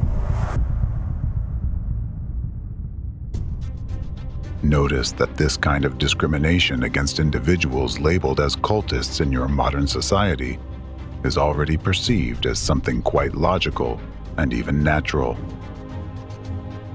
Mostly, these people are left to fend for themselves, and only these religious movements targeted by anti-cultists take care of protecting their interests. However, their efforts, all attempts to defend themselves against lawlessness and deliberate persecution, are not supported by other people, that is, society. The image of a cult prevails in people's minds over simple human qualities, conscience, and empathy for others' suffering. If you see something like this in your mind, know this: you are a potential victim of genocide. I remind you of the expression that accurately reflects the situation you are currently in. First they came for the socialists, and I did not speak out because I was not a socialist. Then they came for the trade unionists, and I did not speak out because I was not a trade unionist. Then they came for the Jews, and I did not speak out because I was not a Jew. Then they came for me, and there was no one left to speak for me.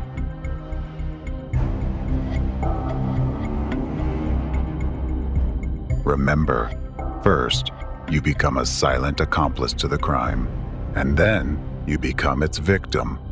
As you know from history, Nazism did not stop at the stage of discrimination. The third stage of planned genocide is persecution.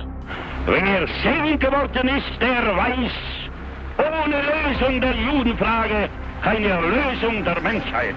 In German society of those years, a growing sentiment was imposed that the measures taken were insufficient, that the threat from Jews still existed, and that the problem had not been resolved.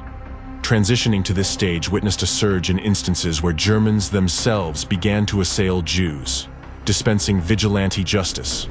Pogroms erupted in ghettos, with Germans shattering the windows of establishments owned by Jews, spitting in their faces, and pelting them with stones.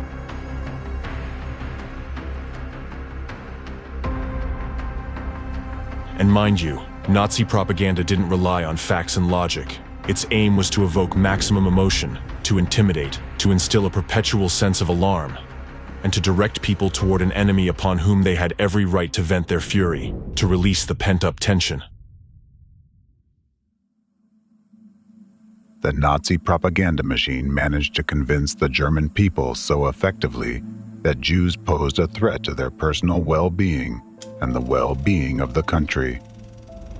As a whole, that Germans themselves began to appeal to the government to take action to rid them of the fear of the threat supposedly posed by Jews.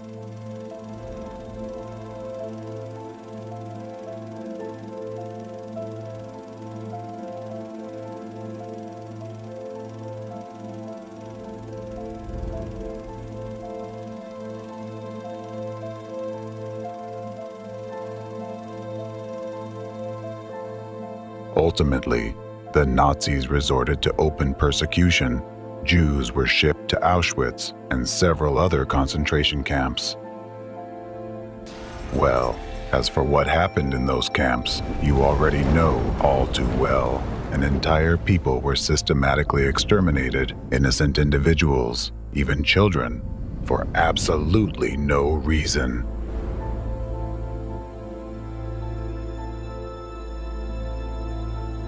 And just as unjustly, millions of dissenters are now under threat, because until the final stage, the climax of events, there remains just one step. And when that step will be taken, it's a matter of time.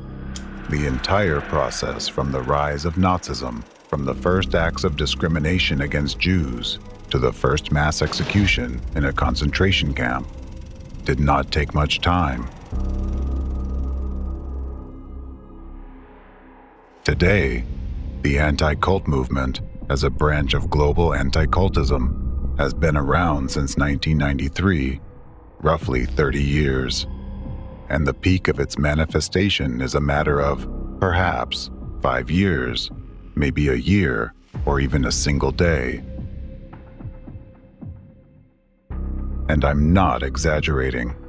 It all depends on the bridges they have already built, the behind-the-scenes political maneuvers they have conducted, and the tactical and strategic steps they have taken to close this trap. Right now, anyone labeled by anti-cultists as a cultist is a potential target, just like the Jews who were once herded into gas chambers to suffocate or had their skin stripped off alive to preserve its elasticity for the gloves for some high-ranking official. Do you think such things can't happen in our time? You simply don't know what anti-cultists are already doing today.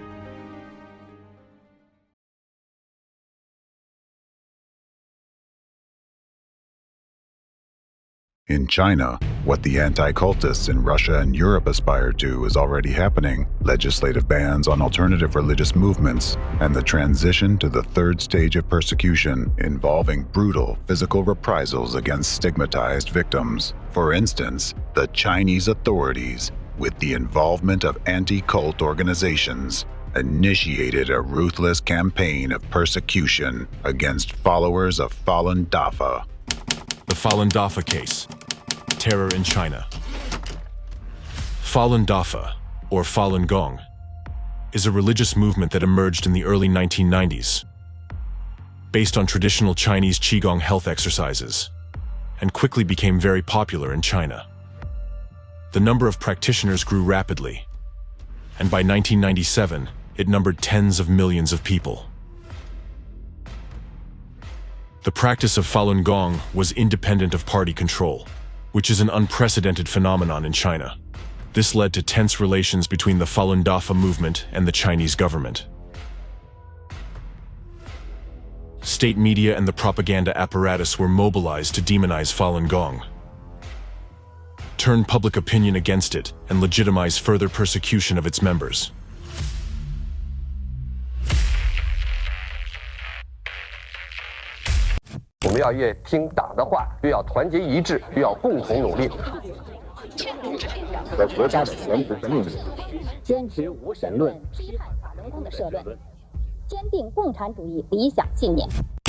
Chinese Communist Party putting out just massive volumes of disinformation and propaganda denouncing Falun Gong, demonizing them.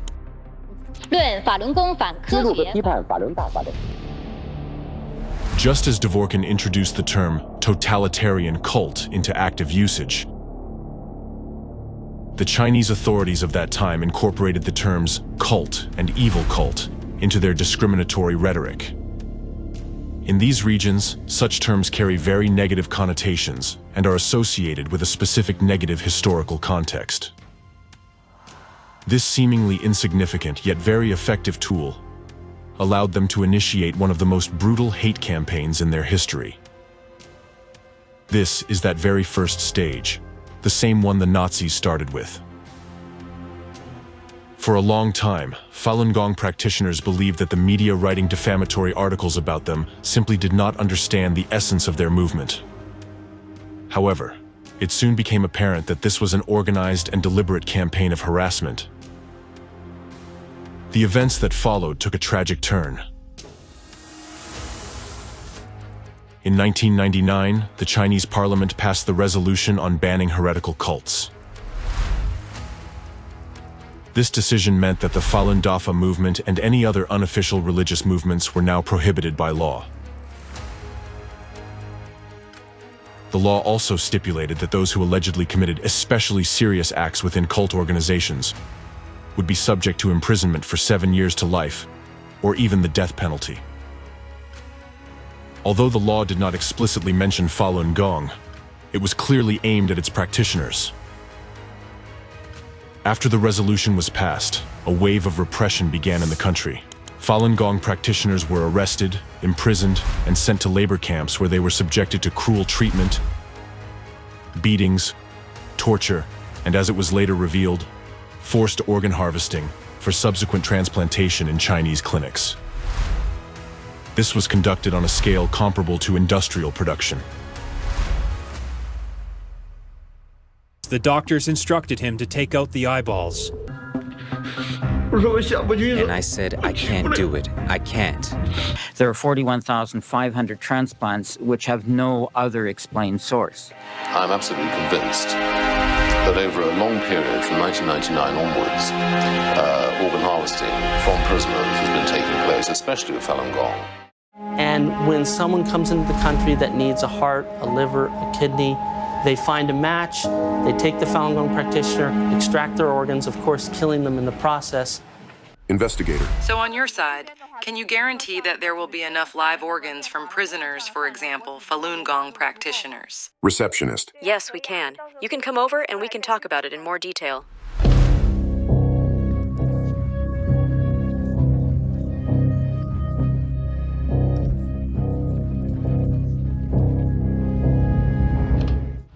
Simultaneously, there was round-the-clock propaganda in the media, book burnings, and a purge within the party ranks to eliminate potential sympathizers or supporters of the Falun Gong movement. To eradicate Falun Gong, a special agency called Office 610 was established by order of the former leader of China, endowed with a wide range of powers. Agents of Office 610 were not bound by any laws in their use of methods to force Falun Gong practitioners to renounce their beliefs. This lack of restrictions allowed them to employ ruthless torture, which led to the death of many Falun Gong adherents. Chinese lawyers compare Office 610 to Hitler's Gestapo in terms of its functions. More than 3,500 deaths of Falun Gong practitioners have been documented and recognized as resulting from the repression. The officially registered number of those imprisoned for practicing Falun Gong exceeds 100,000. Unofficial estimates suggest that the actual figures could be much higher, considering the strict information control in China and the real danger faced by those attempting to investigate law enforcement actions.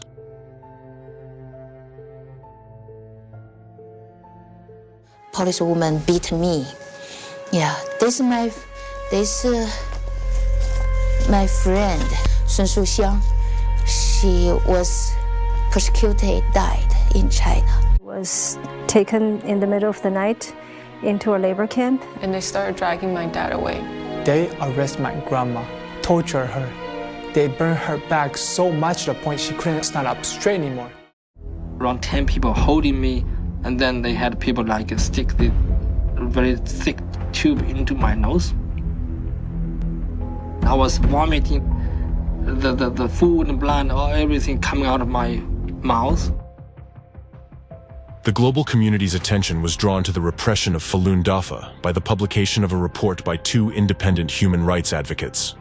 After conducting an investigation, they confirmed cases of mass-forced organ harvesting from Falun Gong practitioners in prisons, with the organs subsequently sold for transplantation. We have concluded that the government of China and its agencies in numerous parts of the country, in particular hospitals but also detention centers and people's courts, since 1999, have put to death a large but unknown number of Falun Gong prisoners of conscience. Their vital organs, including hearts, kidneys, livers, and corneas, were virtually simultaneously seized involuntarily for sale at high prices, sometimes to foreigners, who normally face long waits for voluntary donations of such organs in their home countries. To convey the full horror of what these people face, here is an excerpt from an interview with a police officer who witnessed the murders of Falun Dafa practitioners, published by the World Organization to investigate the persecution of Falun Gong. Witness. We had been interrogating and severely torturing her for about a week. She already had countless wounds on her body. Also, we used electrical batons to beat her. She had already become delirious. However, we didn't know at this time. It was possibly a certain office in the Public Security Bureau of Liaoning Province anyway. It was a very secretive office that sent two people over. One of them was a military surgeon from the General Hospital of Shenyang Military Region of People's Liberation Army PLA, and the other one was a graduate of the 2nd Military Medical University. Specifically, one of them was relatively old, and the other one was young. They were doing something to her in an operating room of the mental hospital she was sent to. No anesthetics were used. They cut her chest with a knife without shaking their hands. If it were me, I would be shaking. Although I am an armed police, I held guns, I participated in live ammunition maneuvers, and I had seen many corpses, but when I saw these military surgeons, I was really impressed. Their hands didn't shake at all. They put on their surgical mask and started cutting immediately. At that time, we armed policemen were standing on guard, each with a pistol in hand. It sounded like something was being ripped apart. And then she continued. Since then, she always had her mouth wide open, with both her eyes wide open.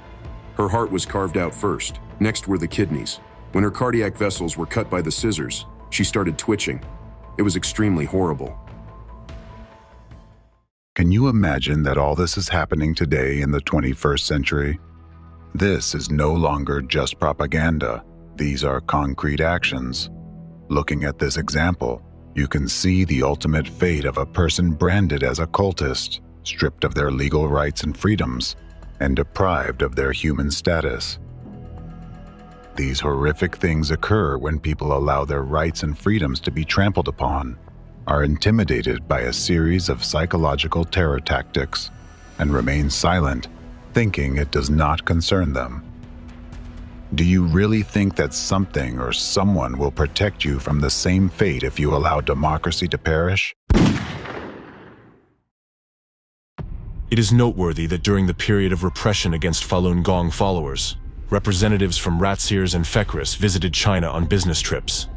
In other words, the anti-cultists actively participated in these events and openly expressed their support for the ruling party's actions.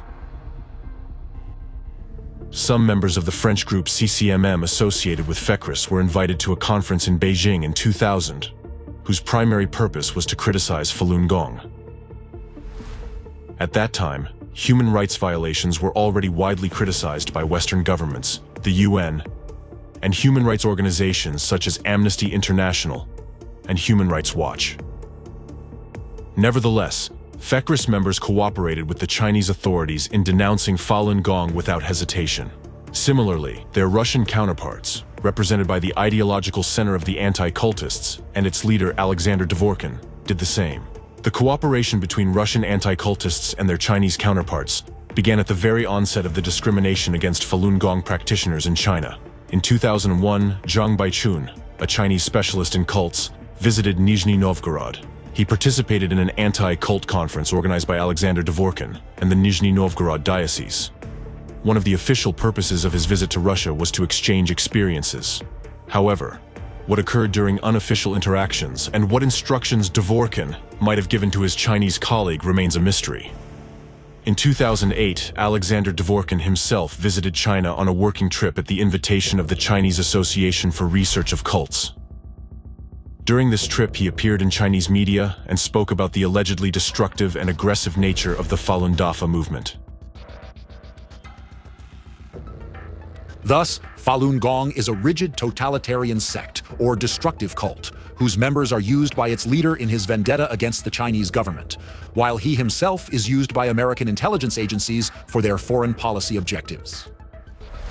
Stated Alexander Dvorkin in his report, "The destructive cult Falun Gong, the art of political manipulation," presented at the 16th International Christmas Educational Readings on January 30th, 2008. The paradox of this situation is that atheistic China allowed a Russian Orthodox anti-cultist to conduct propaganda on its territory. Why? This is at a time when in China, Orthodox Christianity is also basically treated as a cult. However, this did not prevent the Chinese authorities from openly inviting an Orthodox researcher of cults and letting him speak on local media. By what principle was he chosen for this mission? How did he earn such authority among the Chinese Communist Party? Additionally, during the time when a new wave of accusations hit China for organ harvesting from Falun Gong practitioners, Orthodox archpriest and Russian anti-cultist Alexander Novopashin was invited to China for a conference on combating Falun Gong in the city of Harbin. As some researchers of the Falun Gong persecution in China assert, it was precisely the experience of Russian anti-cultists and their manuals that their Chinese accomplices relied on. This is why they were able to advance to the stage of physical reprisals more quickly. They didn't need to invent anything new. Adopting methods already tested on Russian citizens was enough. With the support of their ideological instigators, representatives of anti-cult organizations, including Ratsirs and Fekris, the Chinese authorities initiated persecution and imprisonment in labor camps of Falun Gong practitioners. There, they began vivisecting their chests, because they were supposedly no longer human. There are plenty of such cases. If you think it's just some random lunatics committing these acts, you're mistaken. It's a streamlined production line involving government agencies, law enforcement, doctors, military medics, and of course, anti-cult organizations, the main suppliers of victims for the butchers. And this is China, which is now striving for geopolitical leadership on the world stage. A country where dissenters are herded into labor camps, treated like beasts of burden, and the healthier among them are harvested for use in black transplantology. Because according to their logic, the state is not obliged to support them at its own expense, so they must pay and pay with pieces of their bodies and their lives. There are thousands of horrifying torture stories involving Falun Dafa practitioners that have been made public. Hundreds of thousands, possibly even millions of other cases remain hidden from the public eye. In China, censorship severely restricts access to and dissemination of information. It is particularly disturbing that these persecutions have not ceased to this day. Information about the ongoing persecutions, as of 2024, is regularly updated on the official Falun Gong website. Thus, based on the grim experience of religious repression in China and the presented facts about the activities of the anti-cult movement in Russia and Europe, the true aim of these anti-cult organizations becomes evident.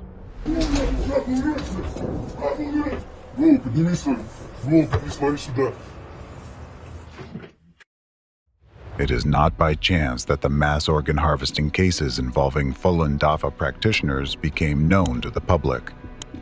The Chinese authorities intentionally allowed this information to leak so that these crimes would be documented and proven. This is their guillotine in the central square. It serves as a warning of what will happen to anyone they perceive as a threat to their power. This is an act of informational terrorism, bringing the entire country to its knees and forcing people into a state of subjugation. What is happening in China is an illustrative example that the methods and legacy of Nazism are alive, masked under the guise of combating religious dissent. Millions of ordinary people practicing their religion have fallen victim to an old, proven method that, at the instigation of anti-cultists, was used by the Nazis of the Third Reich during World War II. The Nazis justified the mass extermination of people by declaring that they were soulless animals unworthy of mercy. These methods are being put into practice today, in your time, by the anti-cultists of the Fourth Reich.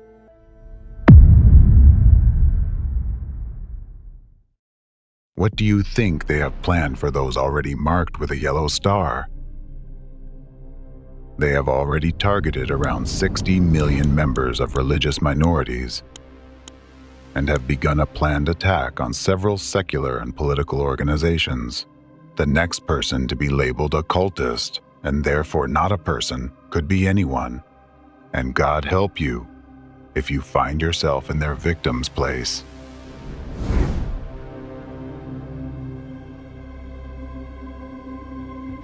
Everyone should understand that if global anti-cultism reached its ultimate goal and democracy was destroyed, one day you would wake up in a totalitarian world where, at any moment, your organs could be cut out alive and without anesthesia, without even asking you.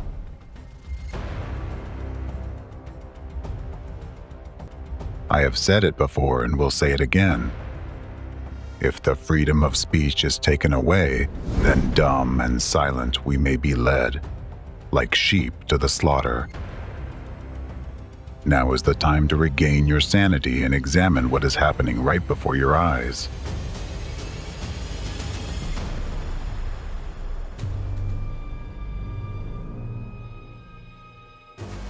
Anti-cultism is a phenomenon that should never have existed in our society. Anti-cultism today is a new form of Nazism. Let me put it this way. The concentration camps are already built. There are already camps where doctors remove organs without anesthesia, and these will become torture chambers and true concentration camps for millions of people tomorrow. For them, you are all on the verge of becoming slaves. You are all already in the midst of a Holocaust. Thus, in accordance with the Convention on the Prevention and Punishment of the Crime of Genocide, adopted on December 9, 1948, and ratified by 153 countries, the activities of members of anti-cult organizations and their accomplices are qualified as genocide. According to the Rome Statute of the International Criminal Court, adopted on July 17, 1998, and ratified by 124 countries, the activities of members of anti-cult organizations and their accomplices are qualified as genocide and crimes against humanity. In accordance with the Convention on the Non-Applicability of Statutory Limitations to War Crimes and Crimes Against Humanity, adopted by United Nations General Assembly Resolution 2391, on November 26, 1968, crimes against humanity are considered among the gravest crimes.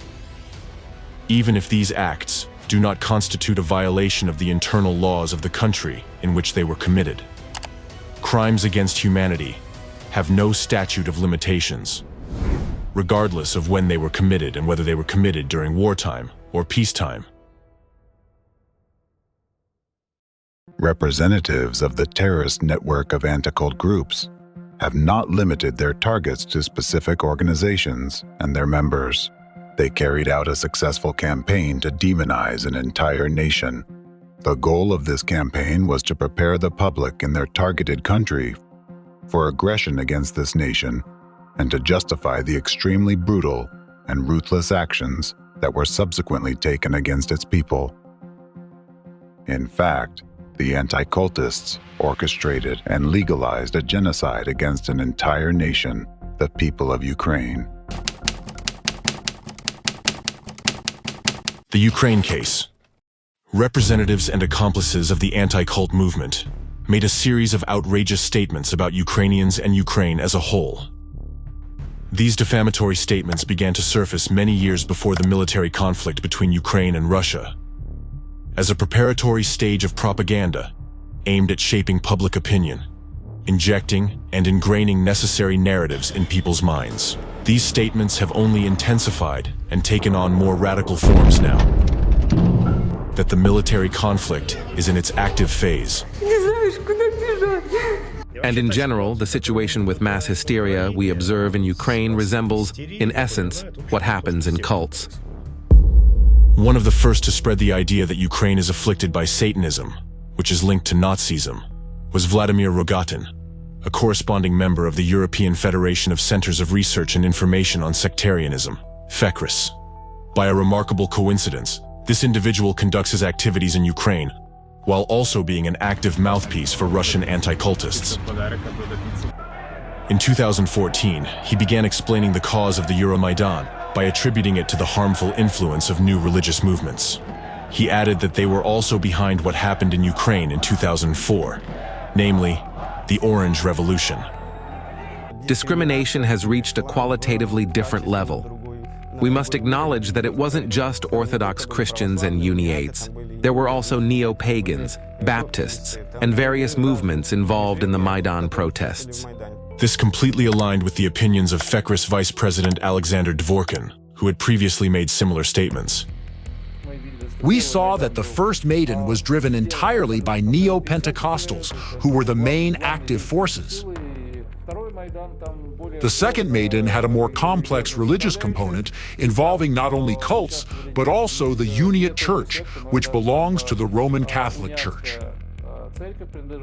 However, Ukrainian Uniates are a special case, and in many ways, in general, they have, you could say, a cultist mindset as well. Well, there were also neo-pagans and Scientologists, too. Similar sentiments were expressed by the Ratsir's Vice President Alexander Novopashin. So, what did the Ukrainians do? Or rather, their American curators and mentors? They began to direct these destructive cults and organizations. Remember the saying, if you can't beat them, lead them. Surprisingly, it was the American intelligence agencies who first started fighting the cults. But they failed. Then, they decided to try to control the cult leaders through bribery, intimidation, and so on. It worked. The same thing was done in Ukraine. Now, totalitarian sects, that is, destructive cults, while continuing their main destructive activities, have also started working for the Ukrainian regime. Neo-Pentecostals and neo-pagans took an active part in the Orange Revolutions, for example, on the Maidan.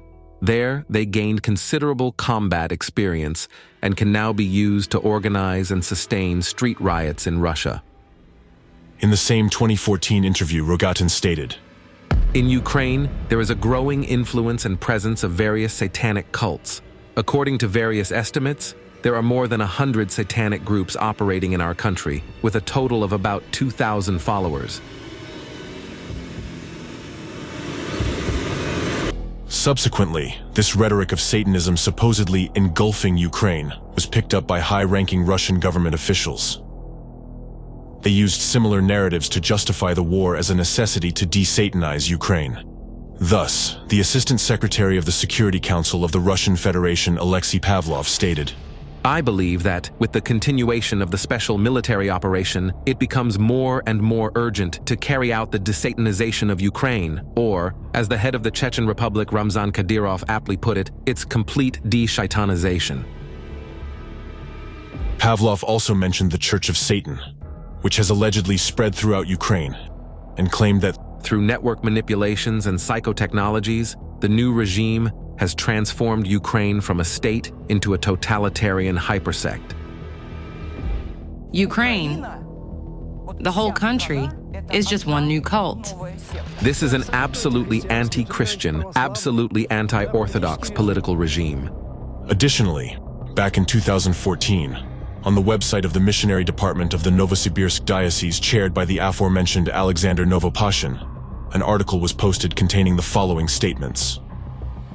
I just want to draw attention to one charming circumstance, namely the principle of Ukrainian-like state organization almost completely coincides with the principle of organizing a totalitarian sect or destructive cult. Meanwhile, for people who found themselves in a cult and once swallowed the cultist lie, this lie becomes a norm. Cultists not only lie to themselves and others, but they also stop perceiving any opinion different from the one imposed on them by the cult. Therefore, simply talking, persuading, or proving is a useless and thankless task. We must remember that the war in Ukraine isn't for territories. The war is for souls, and it will continue in one form or another until activities of the cult are stopped.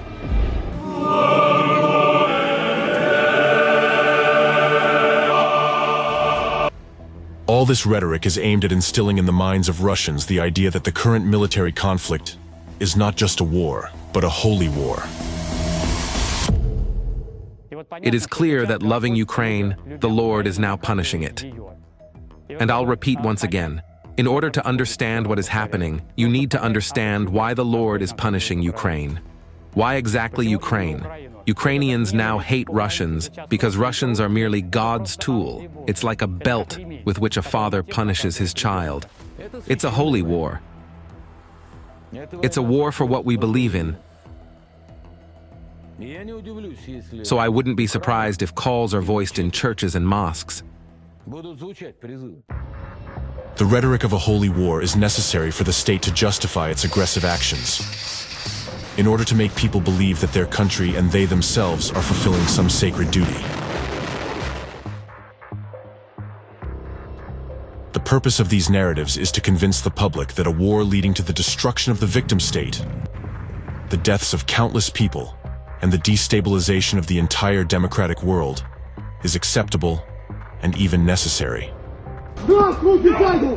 Most importantly, this global anti-cultism seeks to divert citizens' attention from how their own country, which initiated this war, is turning into a totalitarian state.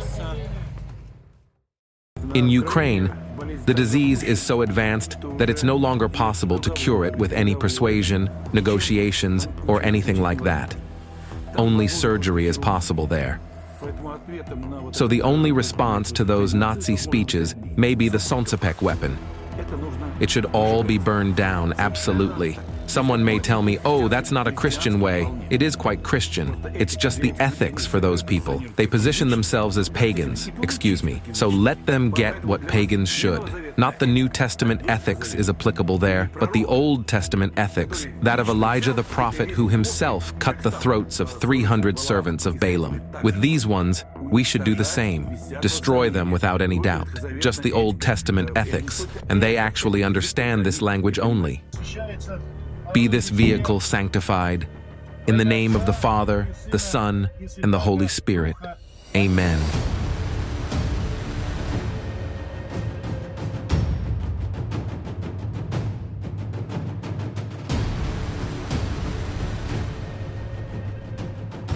Andre and I took holy water with us.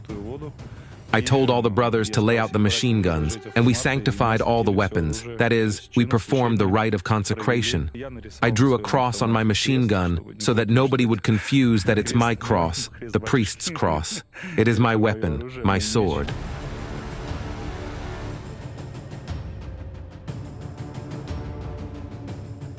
Моя мама 18-го похоронила Берлера из этой войны. Be these weapons, blessed and sanctified by sprinkled holy water.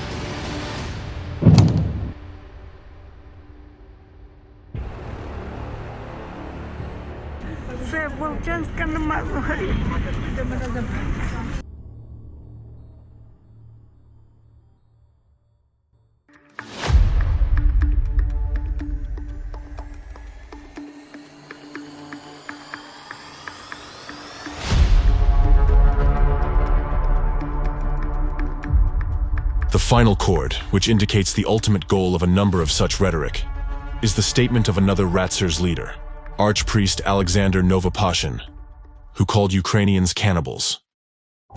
For me, they are all cannibals. I called them so because I saw them like that. These inhumans spill human blood, the blood of children and women, our blood. They devour people's lives and feed on suffering. So who are they? Cannibals. And all those who committed terrorist attacks on our land, whom I listed earlier and whom I didn't name, are cannibals. It is useless to put cannibals in a cage. they'll still remain cannibals, even if you keep them there all their lives. Therefore, cannibals must be destroyed. And these are the direct words of the leaders of Ratsers, Fekris, and their accomplices, which manifest xenophobia, incite interethnic and interreligious hatred, and encourage the deprivation of life based on national and religious identity. Just as the Nazis, under Hitler's regime, declared the Jewish nation to be non-humans with the support of anti-cultists of that era, today's modern anti-cultists label Ukrainians as a cult, in fact, calling for the destruction of an entire nation, which tantamount to genocide. This is not a coincidence, but a deliberate action.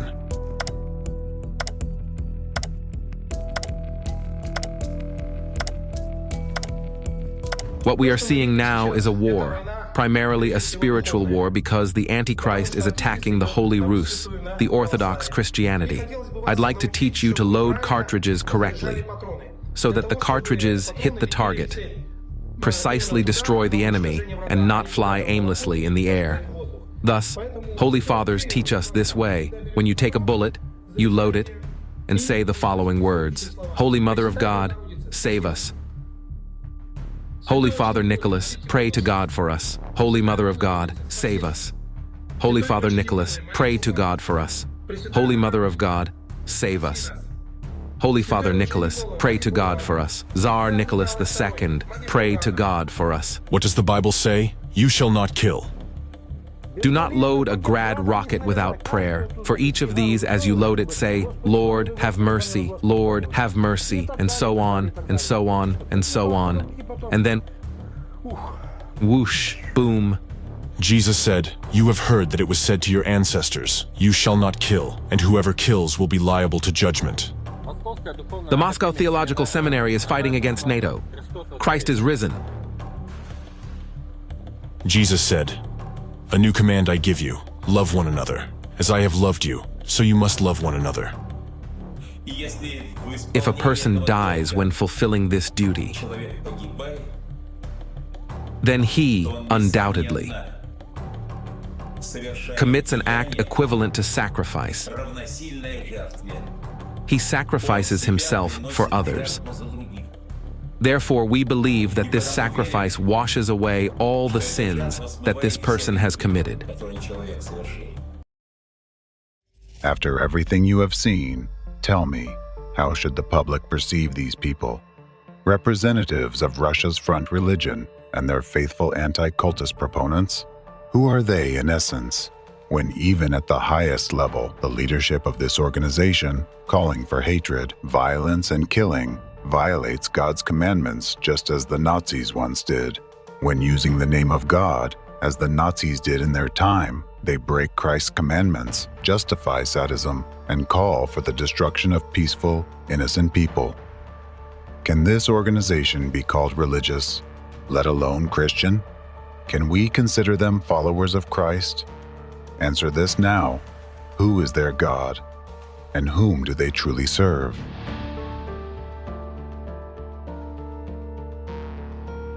You have just seen a small part of what is actually happening, and this is only the beginning. In labeling certain groups and individuals as cults and cultists, the ideological center of terrorist anti-cult gangs did not limit itself to specific organizations, citizens of their own country, and Ukrainian citizens whom they believe need to be destroyed. The anti-cultist narratives have long extended beyond Ukraine. Today, they have already labeled the United States, all of Europe, the entire Western democratic world as cults and have declared them to be Satanists. In order for the world to live in God's way and not in a satanic way, since they've already built a big satanic village with and without us, where there is one starry striped boss who teaches everyone to live in a satanic way. The Ukrainian political regime is certainly terroristic, extremist, and misanthropic. It is Nazi. The Z sign denotes a world where there is no place for Nazism and Satanism.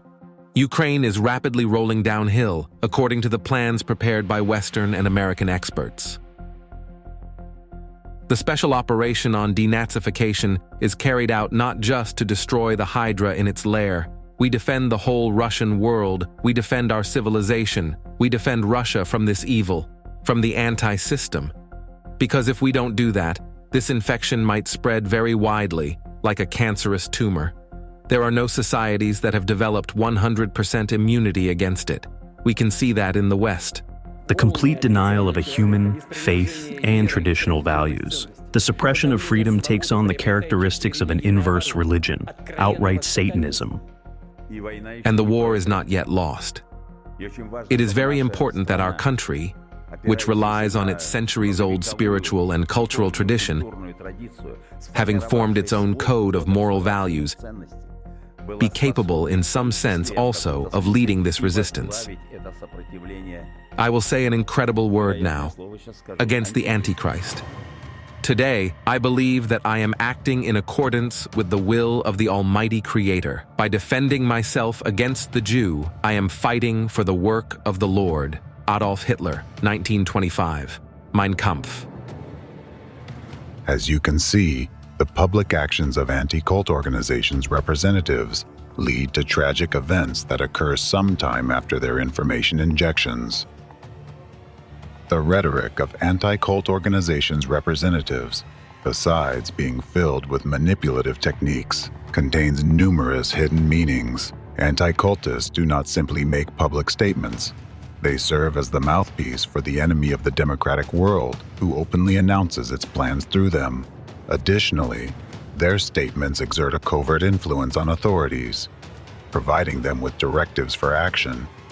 In announcing their future plans, the hidden orchestrators of the global anti-cult network have already designated the entire democratic world as their next target. And notably, it is the anti-cultists, as heralds of this covert force, who dictate the rhetoric that is later adopted by Russia's top leadership, including President Putin, who embodies authority for millions of Russian citizens.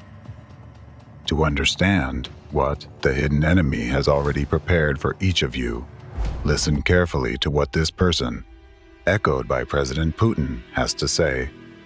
But if the question, when will all this end, is asked of me as a priest, then my answer is never. Once Ukrainian Nazism is dealt with, another aggressor country will emerge through which the USA will begin to threaten Russia. So the civilizational war is inevitable.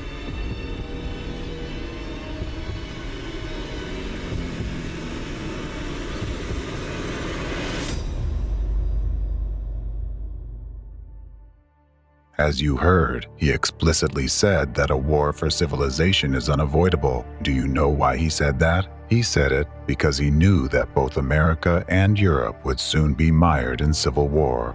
He said it because he is already chilling champagne to celebrate his victory. And this was said by a seemingly inconspicuous person, but he is one of the leaders of anti-cult organizations that are part of global anti-cultism, and he is echoed by President Putin himself. Now, here, any intelligent person would ask, who truly holds power in Russia?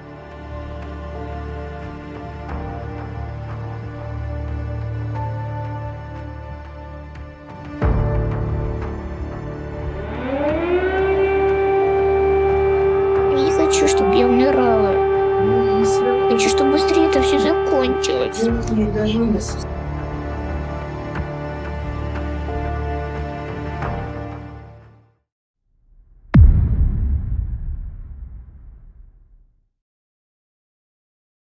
Chapter 5.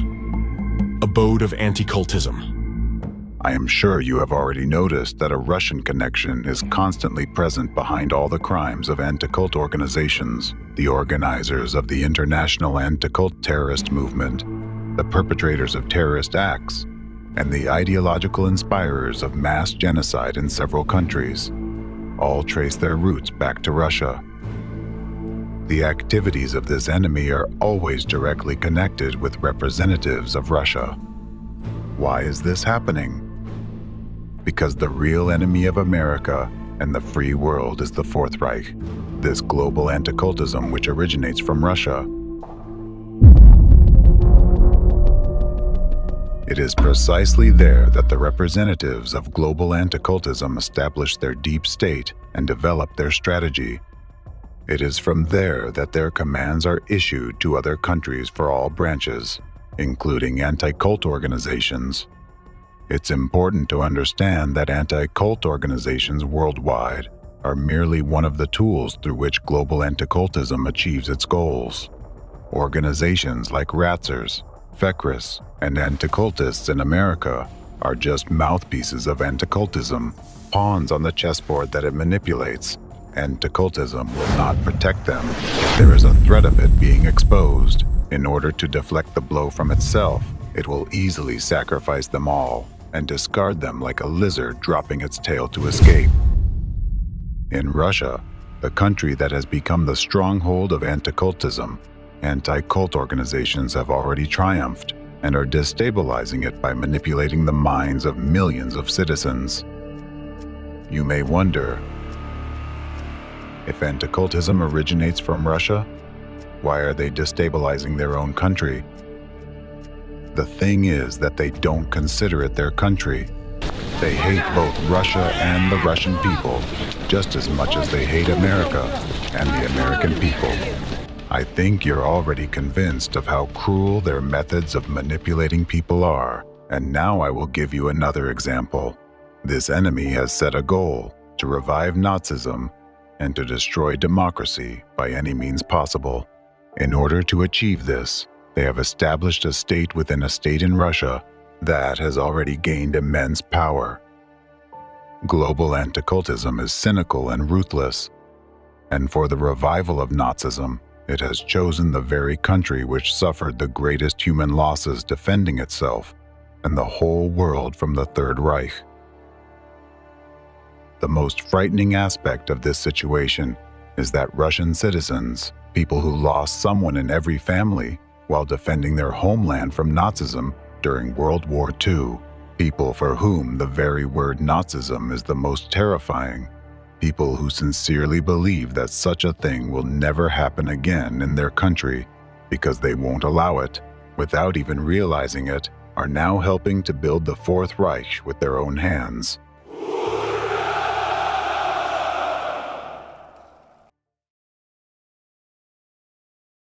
Russia is just a convenient testing ground for the anti-cultists, where they refine all their methods before using them in other countries to take control of the entire world.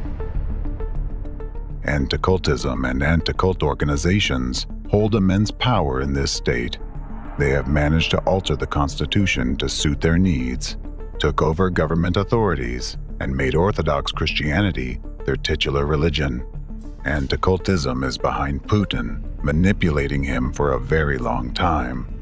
From time to time, representatives of anti-cultism even publicly remind Putin, who is really in charge of the country, and warn him about the consequences if he doesn't follow their directives. One of the numerous examples is Alexander Novopashin's commentary on Putin's election program back in 2012.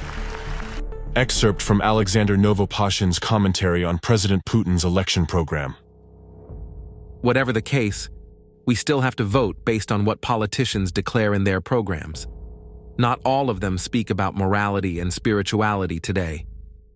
Therefore, it is heartening to hear this from Putin, especially after he wished in his New Year's address that the dragon would bring something to us. By the way, the coming year is the year of the dragon, according to the Eastern calendar. I was actually born in the year of the dragon.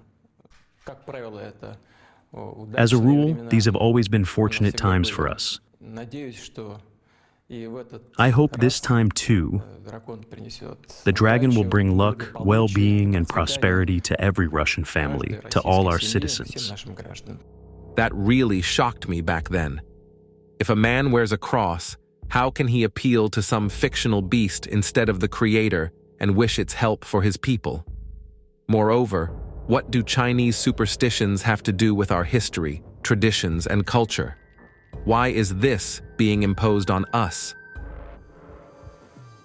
So, God willing, Putin's words about traditional spirituality will be followed by actions, and there will no longer be concessions to foreign phenomena like rats, dragons, pigs, and other superstitions. I want the campaign words to be sincere, and I want the politician to be consistent in implementing them. Otherwise, he will have no respect either in contemporary society among his fellow citizens or from future generations. Memory will remain, and I think its quality is something that no sane person should be indifferent to. Our church sings eternal memory. I hope this matters to Putin as well. An ordinary person who knows nothing about anti-cultism might not see anything special in these words. However, you now possess the knowledge and facts about the goals and methods of anti-cultism. Therefore, I am sure you understand that this was a direct order to Putin, as well as a declaration of the consequences he would face for disobedience. If we translate Novopashin's words into plain language, his message to Putin would sound roughly like this. If you don't do what we want, we will ensure that the people neither respect you nor regard you as their president, and we will erase memories about you forever. Do you think Putin heard this? Of course.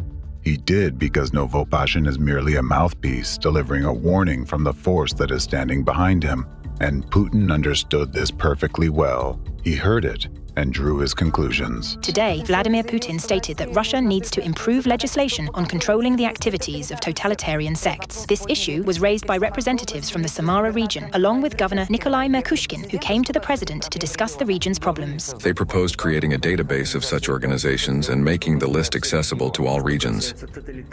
As for totalitarian activity trends, they certainly represent an unequivocal threat to our state, our society, and our people. That's not just a hunt for the souls, it's a hunt for property. Ultimately, it all boils down to a hunt for the property and souls of these people. I agree with you that government authorities, both at the federal and regional levels, must consider refining the legal framework. Working in this direction and implementing these regulatory documents in practice. Let me remind you that the term totalitarian sect and the definition of what may be considered a totalitarian sect, that is, a destructive cult, was actually introduced by anti-cultists. It so happened that in Russia, I was actually the first to deal with this new phenomenon, and accordingly, I was the first to use the term totalitarian sect. Although it happened totally by chance that I was the first to use it, it was obviously on everyone's tongue, or on the tongues of many people at least, because everyone else immediately started using it.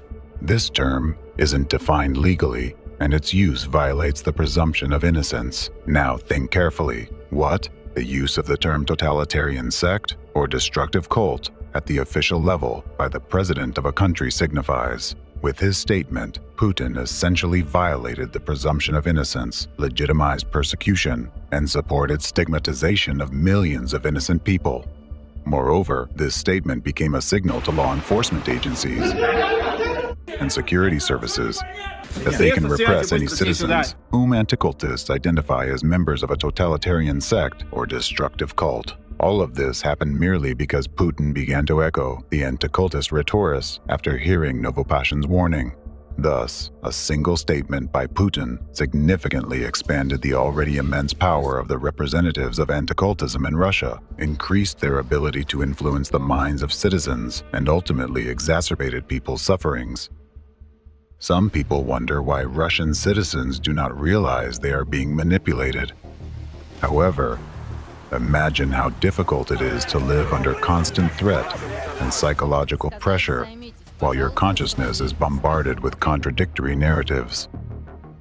People who had tasted a little bit of freedom after the USSR totalitarianism now live under relentless informational and psychological terrorist attacks, in permanent fear for their own lives and the lives of their loved ones. They live in a country where expressing an opinion that seems wrong to that terrorist entity can result in criminal charges against any citizen and their family. In this territory, laws and human rights have long been disregarded. The citizens of Russia are the most affected by this secret entity.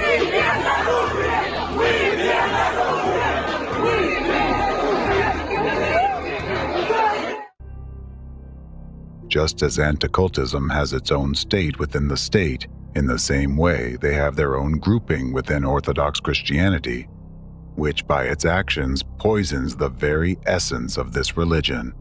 Having infiltrated Orthodoxy, They use it to fight other religions and associations of people under the directive of anti-cultism. Thus, they have made orthodoxy their titular religion and got even more power into their hands, which they use to influence the consciousness of Russian citizens and subordinate them to their will. Ratsers has become the main tool for that secret entity to conduct its criminal activities and manipulate public consciousness. It is easier to influence believers since the topic of God is sacred and valuable to them. Sermons and lectures by church representatives contain destructive imprints that are beneficial to that entity and bypass people's critical thinking, penetrating directly into subconsciousness. Death in the war is better than any other deaths. It's the best of all deaths. I'll tell you that people usually die like pigs, choking on vomit. They eat, drink, get drunk, fall under tables, throw up, and choke on their own vomit. Their manipulation of people's minds can easily be traced if you carefully listen to their narratives. A recent extremist article by a Russian archpriest serves as a striking example of such an informational act of terrorism. Excerpt from a lecture by Ratsier's representative Protoyerius Vyacheslav Pushkaryov, titled Peacemaking and Theological Dialogue with Non-Orthodoxes No Longer Makes Sense. We, Orthodox Christians, always stand for peace among nations and opinions. We are the true peacemakers, as is the Russian civilization we have created. However, we are experienced peacemakers with a 1,000-year experience. This experience has taught us that not all means are acceptable and not all people are suitable for achieving our goals. This means that we should not rely on government officials or the people who live outside our church. We pin our hopes only on the body of Christ and the Holy Spirit, the Comforter who dwells in it until the end of time. We are the only true statesmen, not in the state, but within ourselves, from the fullness of our heart. We are free from nationalism or partisanship, but we propagate the chosenness of the Russian Orthodox spirit, which alone is state-forming, and we defend it to death. Therefore, in order to maintain peace, we do not need preliminary negotiations with pseudo-clergymen and heretics about the smell of their and our socks, and we do not need their instructions on how to live, because we've had all the answers for a long time, and they are already in practical application. It wasn't us who split from them, but they split from us. They are not the church, but only we are, and the gates of hell have not prevailed against us, and according to Christ's prophecy, will not prevail. Activities in the so-called interfaith dialogue represent an attempt to appease the state, deceive the true Orthodox believers, and create an illusion of peacemaking for non-believers, to prolong the agony of their stay in the world. That's a business which has nothing to do with the divine act of peacemaking. Those among us who don't understand this and indulge pseudo-clergymen only inflate their self-esteem and prolong their convulsions, harming us and themselves at that. This article is a clear example of an informational terrorist act. It is structured according to a special manipulative scheme, so as to instill the desired narratives in the minds of those who read or hear it. In the article, the Protoyerius first tells believers that Orthodox Christians are peacemakers and always stand for equality and peace among nations and opinions. However, he then abruptly says the opposite. He claims that Russian Orthodoxy is chosen by God, and believers must defend it to death. Finally, he asserts that it is the only true church, and that interfaith dialogue and any negotiations with representatives of other faiths are meaningless because they merely prolong the convulsions of other denominations. Please note that he uses the word convulsions, and earlier also the word agony, implying that other denominations will perish anyway. This method of presenting information is a special manipulative technique used by anti-cultists to impose their desired narratives on society. How does it work? When a person hears statements that contradict and exclude each other, that causes a disruption in his consciousness. At the moment of disruption, the main message is communicated, which penetrates directly into the person's subconsciousness. This information becomes a command that the listener will remember and follow as a guide for action.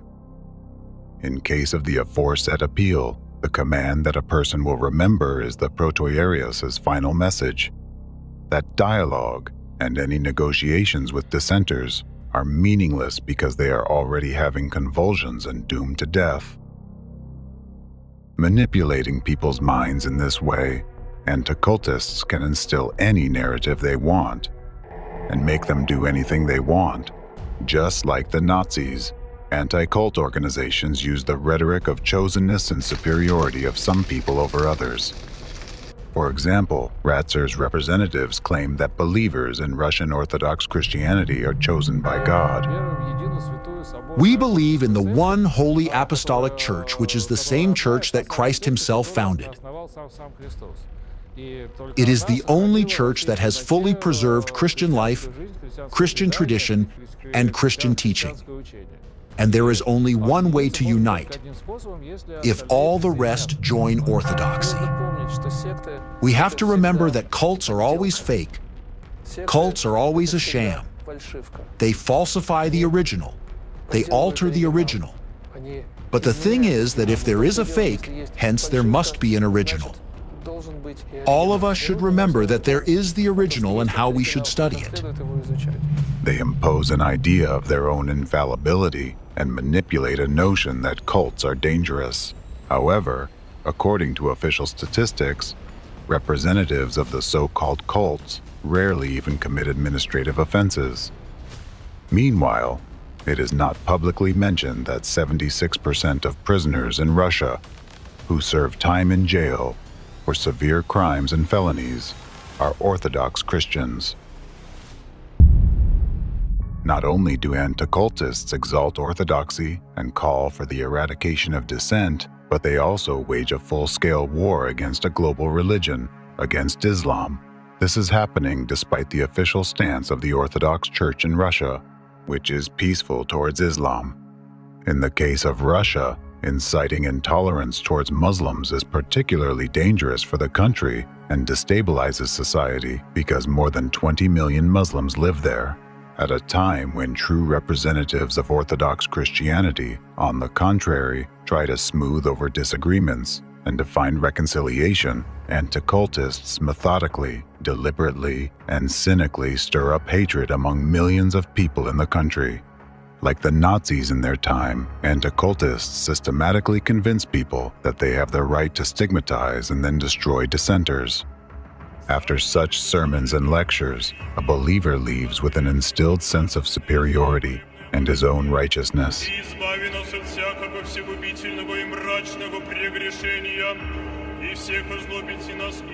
This creates a perfect foundation for the terrible offenses people later commit under the influence of anti-cultists. As a result of such informational terrorist acts, hatred is cultivated in the minds of millions. This hatred pushes them first to approve of, and then to commit acts of terrorism and genocide. You will lose everything. This is not your country. You are demons. There will be an Orthodox church here, and we don't need either mosques or synagogues here. On the one hand, anti-cultists incite Orthodox Christian believers to be intolerant and hateful towards Muslims, while on the other hand, they increasingly oppress Muslims, allowing themselves to insult their faith. All of this generates tension in society, which the anti-cultists need, tension that builds up to the point where a single spark is enough to ignite a conflict between Orthodox Christians and Muslims. This spark turned out to be the physical terrorist attack at Crocus City Hall.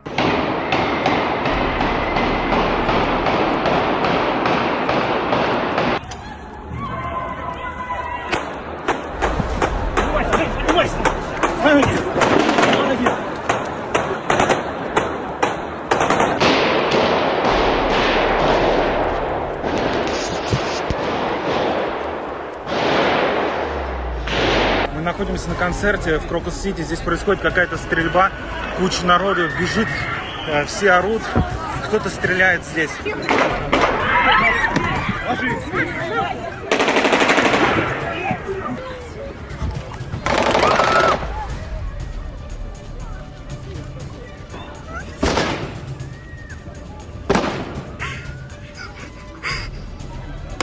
Какие-то люди стреляют.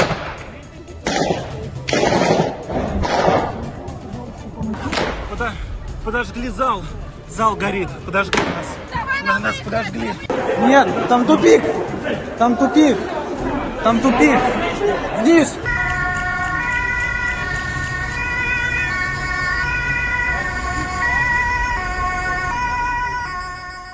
Yes, physical acts of terrorism are another terrifying tool of anticultism for enslaving the consciousness of society. Anticultists orchestrate physical terrorist acts to ensure their own total domination in the country and to gain full control over top leaders.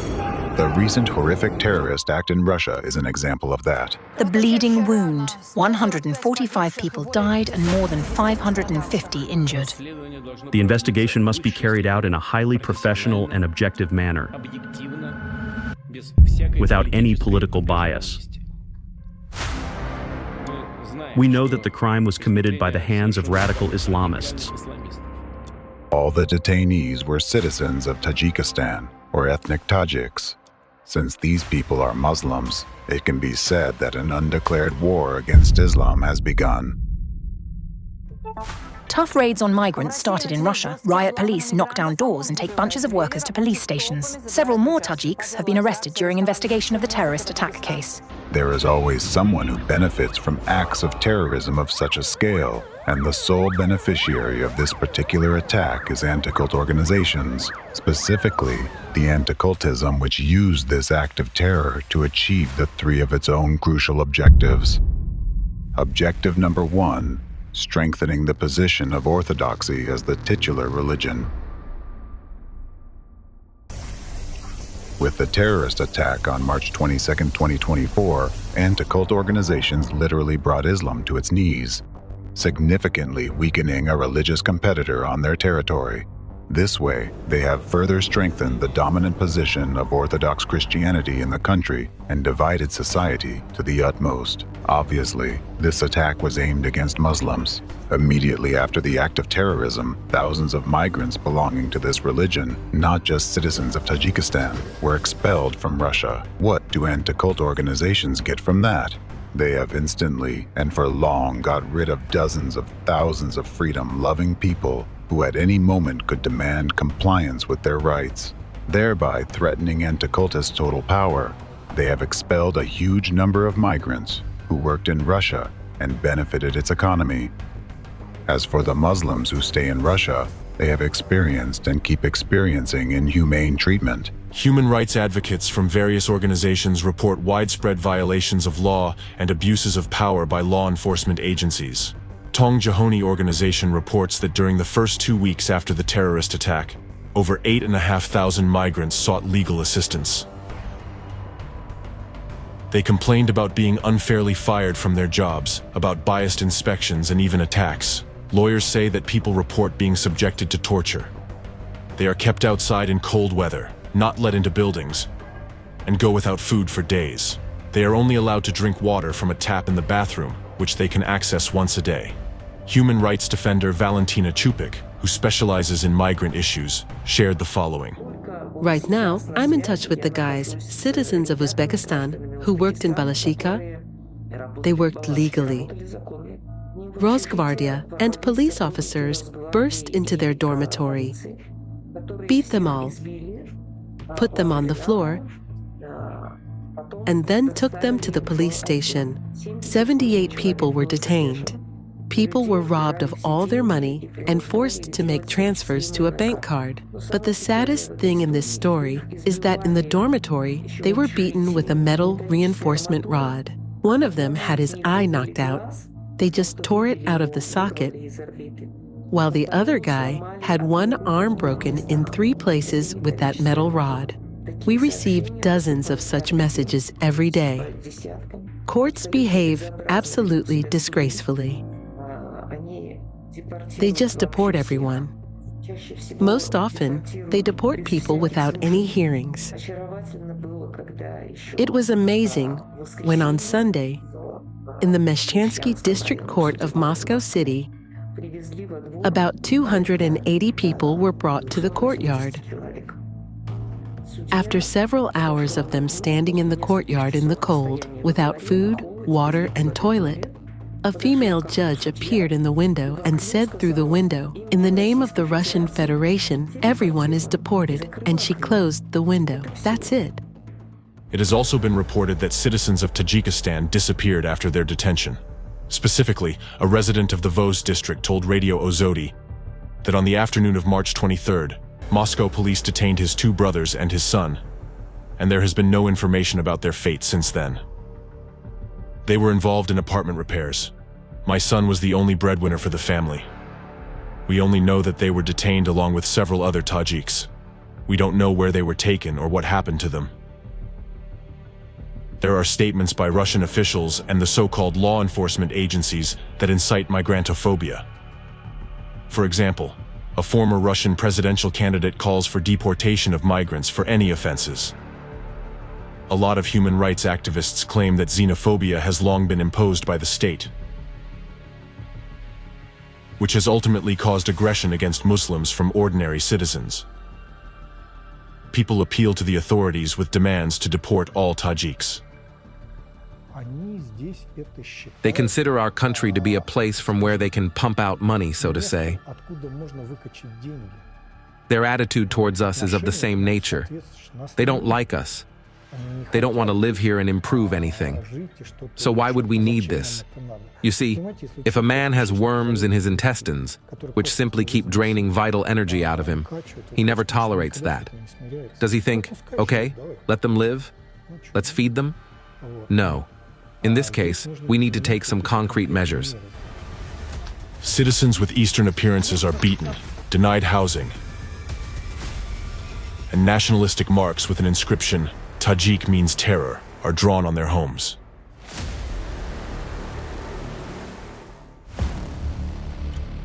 Persecution of Muslims involves the same methods as the Nazis used when persecuting Jews. Markings on houses, dismissals, employment bans, fabricated accusations, physical violence, deportation, and disappearance of people. All of this represent the methods of one of the stages of genocide. Now get the fuck out of here! Russia is for Russians, Moscow is for Muscovites, Africa is for Negroes, and dump is for those who are from Caucasus. Yet, the only crime of persecuted Muslims is that representatives of anti-cultism decided to involve Islam in this terrorist attack. As for ordinary citizens, anti-cultists conducted numerous informational terrorist acts in advance in order to generate such a reaction towards Muslims. It's not difficult to trace xenophobic statements about Islam by officials of public authorities, as well as sermons against Muslims by Ratzer's representatives. The faith preached by the Arabs is basically plagiarism. They have the same characters there. Abraham, Isaac, Jacob, and Moses. There was a desert around. He didn't have much to do. And let's just say he simply lived somewhere on the outskirts of the Christian world. He heard something. Some scraps of the Christian and Judaic teachings reached him. So he made up some kind of opinion for himself, quite an erroneous one. But since he was an inquisitive man, he found out what he could. Unfortunately, let's say, he found out, well, he actually had little chances to find it out. Not only did Dvorkin call the entire Islam plagiarism, although it's the world religion that includes about 2 billion believers, but he even insulted the Prophet himself. Dvorkin called him a sick fantasist, possessed by demons. Then Muhammad had some strange visions and revelations. Some people believe he had epileptic seizures, and he was very afraid of that. He believed that he was possessed by evil spirits who forced him to become a sorcerer. Either Muhammad suffered from some kind of illness and had morbid visions, or it was a demonic possession. Or, again, the Byzantine fathers say he was sort of a storyteller who made it all up. And unexpectedly for himself, his relatives believed in that. This outright slander by Dvorkin against the Prophet Muhammad caused an extremely negative reaction in the Muslim world. Representatives of anti-cultism systematically manipulated people's consciousness so that, at the right moment, citizens would respond with aggression. Informational terrorist acts of anti-cultists poison people's minds with the venom of hatred. As a result of their manipulations, a person doesn't even realize that those destructive images were artificially implanted deep in his subconsciousness, bypassing critical analysis by consciousness. This is a real information bomb that was planted in the minds of citizens in advance and detonated at the right moment, causing a wave of violence against innocent people. As a result of it all, on social media, we now see people massively calling for the closure of mosques and the banning of Islam. This is how they have achieved their first objective, weakening Islam, and thereby strengthening the position of orthodoxy as the titular religion. Consequently, anti-cultism has gained even more power. This is how anti-cultism builds its empire of unlimited power and totalitarianism, using the hands of others and paving its bloody path with innocent victims. Objective number 2, intensifying the polarization within the country and destabilizing society. Through the terrorist act, anti-cult representatives achieved another crucial goal, further dividing society. They need maximum polarization within Russia. They need controlled chaos.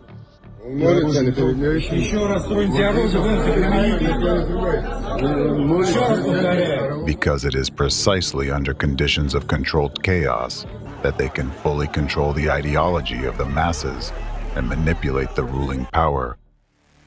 Objective number 3, a blow to Putin's authority. In Russia, for many years, there has been a phenomenon called leaderism, where all power in the country is associated with one person. This means that an attack on Putin personally and his discrediting is an attack on the entire ruling power, and it's discrediting in the eyes of millions of people. And as you recall, the ultimate goal of terrorism, which anti-cultism conducts in any form, is to create a sense of helplessness and fear among millions of people in order to destabilize the population as much as possible and strike at the government and the state as a whole. So how was this blow to the authority of the Russian president carried out? Putin often claims that he fights terrorism and guarantees the safety of his citizens. In this regard, responsible tasks are set before the units that ensure the protection of the constitutional order and fight extremism. Attempts to provoke unrest, interethnic conflicts, violate the rights and freedoms of citizens, use Russophobia, and any other ideology of intolerance must be strictly and immediately suppressed.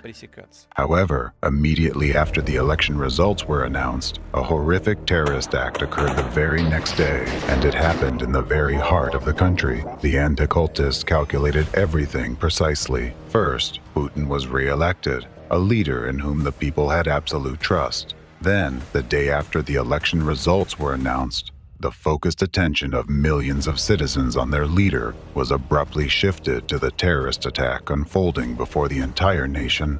The entire country watched as defenseless people were gunned down, burned alive, suffocated from smoke, and died while hugging their children, unable to find an escape.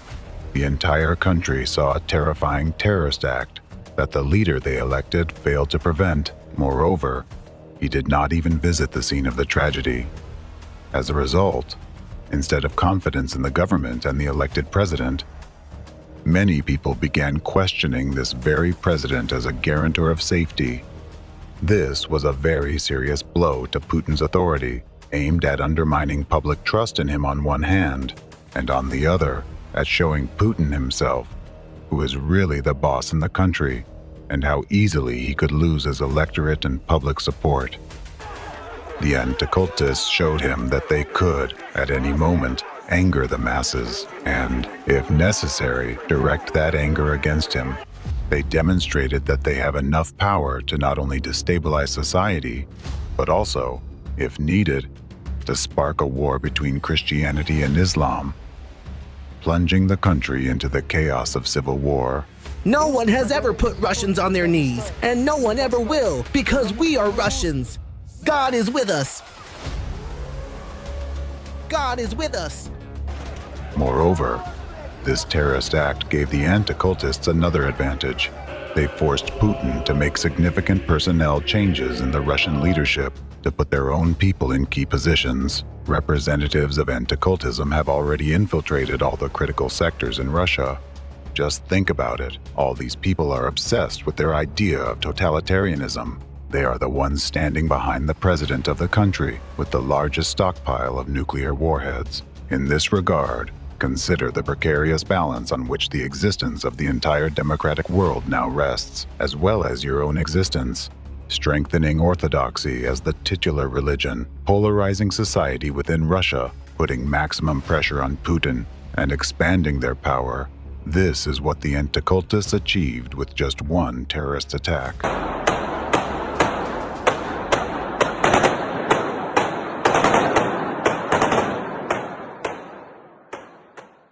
The terrorist attack that occurred in Russia shocked the entire country.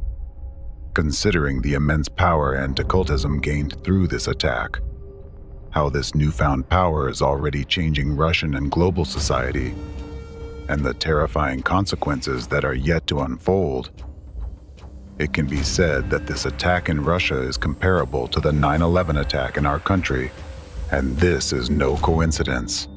The 9/11 attack in our beloved America was also organized and carried out by them, representatives of anti-cultism, as an act of revenge for their past defeats. It is no coincidence that the 9/11 attack took place on the birthday of the creator and leader of this third force, Felix Dzerzhinsky. Our enemy has always attached special significance to dates, symbols, and numbers.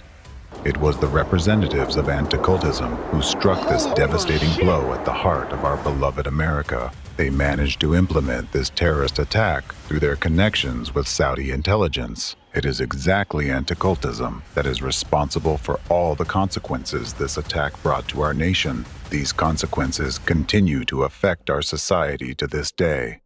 They say the explosion in the Twin Towers happened long ago. But this terrorist act is not over to this day. Even today, this explosion echoes in our hearts.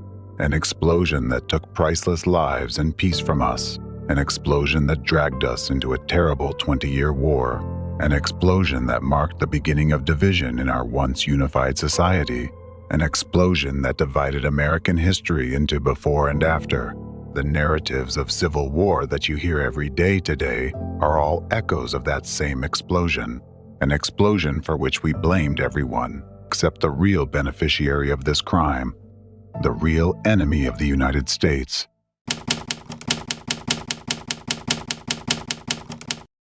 The civilizational war. The real enemy of America. These terrorist attacks in America and Russia share another common feature. Muslims were presented as the perpetrators of these tragedies, leading to intense Islamophobia, not only within these countries but worldwide. For many years, a deliberate image of the Muslim as a terrorist has been created in your minds.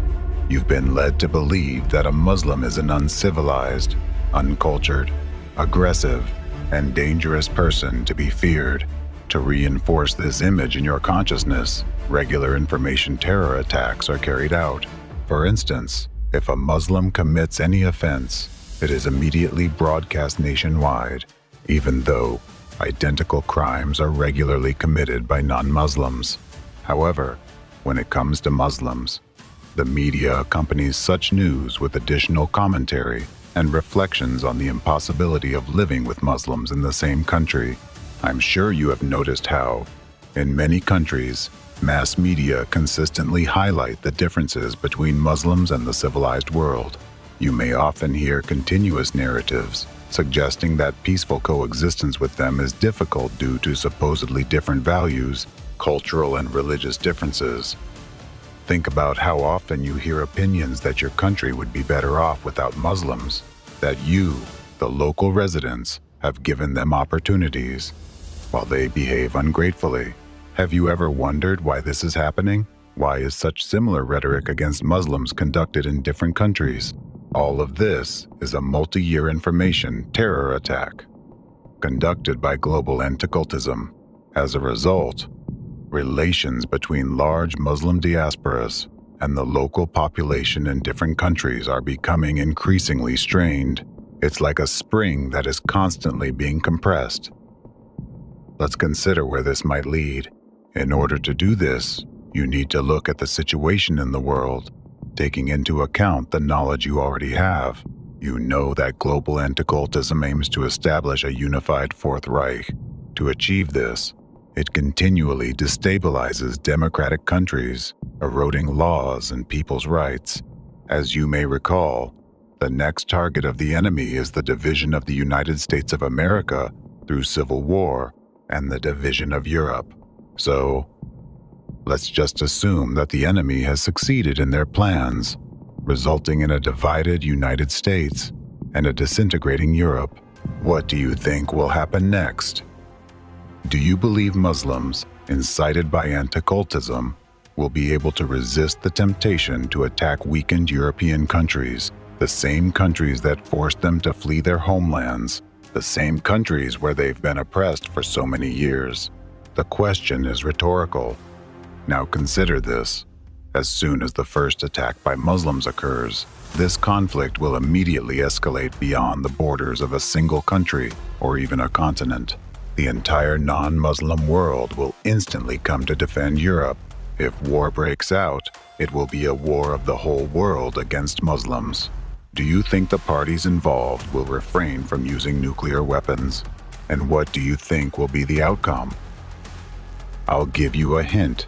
Considering the military, technological, and numerical superiority of the non-Muslim world, almost 2 billion Muslims would be wiped off the face of the earth. Let's consider why this might be beneficial for global anti-cultism. First, it would be a convenient way for them to seize vast territories rich in natural resources. Secondly, it would be an ideal opportunity to permanently eliminate a large group of freedom-loving people whom global anti-cultism has failed to break from within and bring under its control.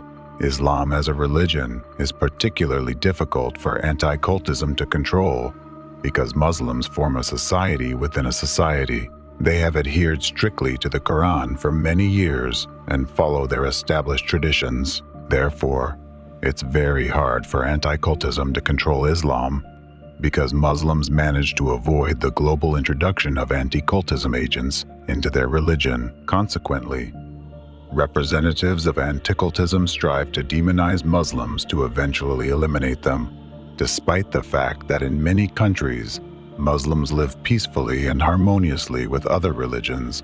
Representatives of anti-cultism highlight isolated incidents, trying to convince you that all Muslims are subhuman. Anti-cultists instill this belief in you so that, when the time comes, they would be able to destroy the entire Islamic world with your hands. Could this be the very civilizational war we have heard about many times before? But if the question, when will all this end, is asked of me as a priest, then my answer is never. Once Ukrainian Nazism is dealt with, another aggressor country will emerge through which the USA will begin to threaten Russia. So the civilizational war is inevitable. Such a move would allow anti-cultism to achieve a state of managed chaos, so excruciating for humanity that people would be willing to accept even the harshest order and would ask for it themselves. Humanity would willingly request to live under the Fourth Reich. The biggest problem is that you do not see the looming threat of global anti-cultism hanging over you. You do not notice how global anti-cultism, this machine of violence and murder, which knows no pity, is relentlessly moving toward its goal, the destruction of America and the free world, and it only gains power along its way.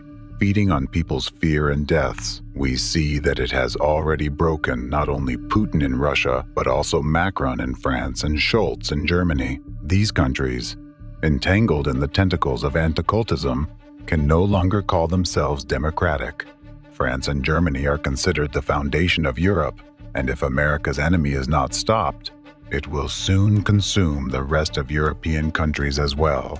And if Europe falls, and the enemy strips people of their rights and establishes totalitarianism there, just as it did in Russia, how long can America, the last bastion of democracy in the world, hold out, alone against everyone? The question is rhetorical. given the hatred and speed with which the main enemy of America is advancing towards its goal, before your eyes, the enemy of the entire free world is committing terror attacks and stripping you of your freedoms. It is killing democracy, one of humanity's most valuable achievements, won through immense effort and courage.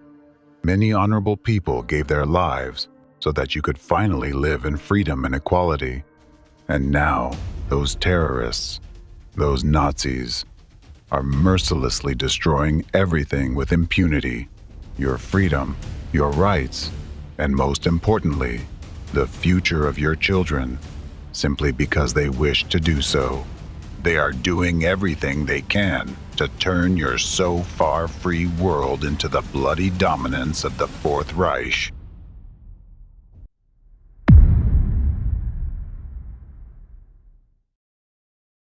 Chapter 6: How Civil War is being fomented in America.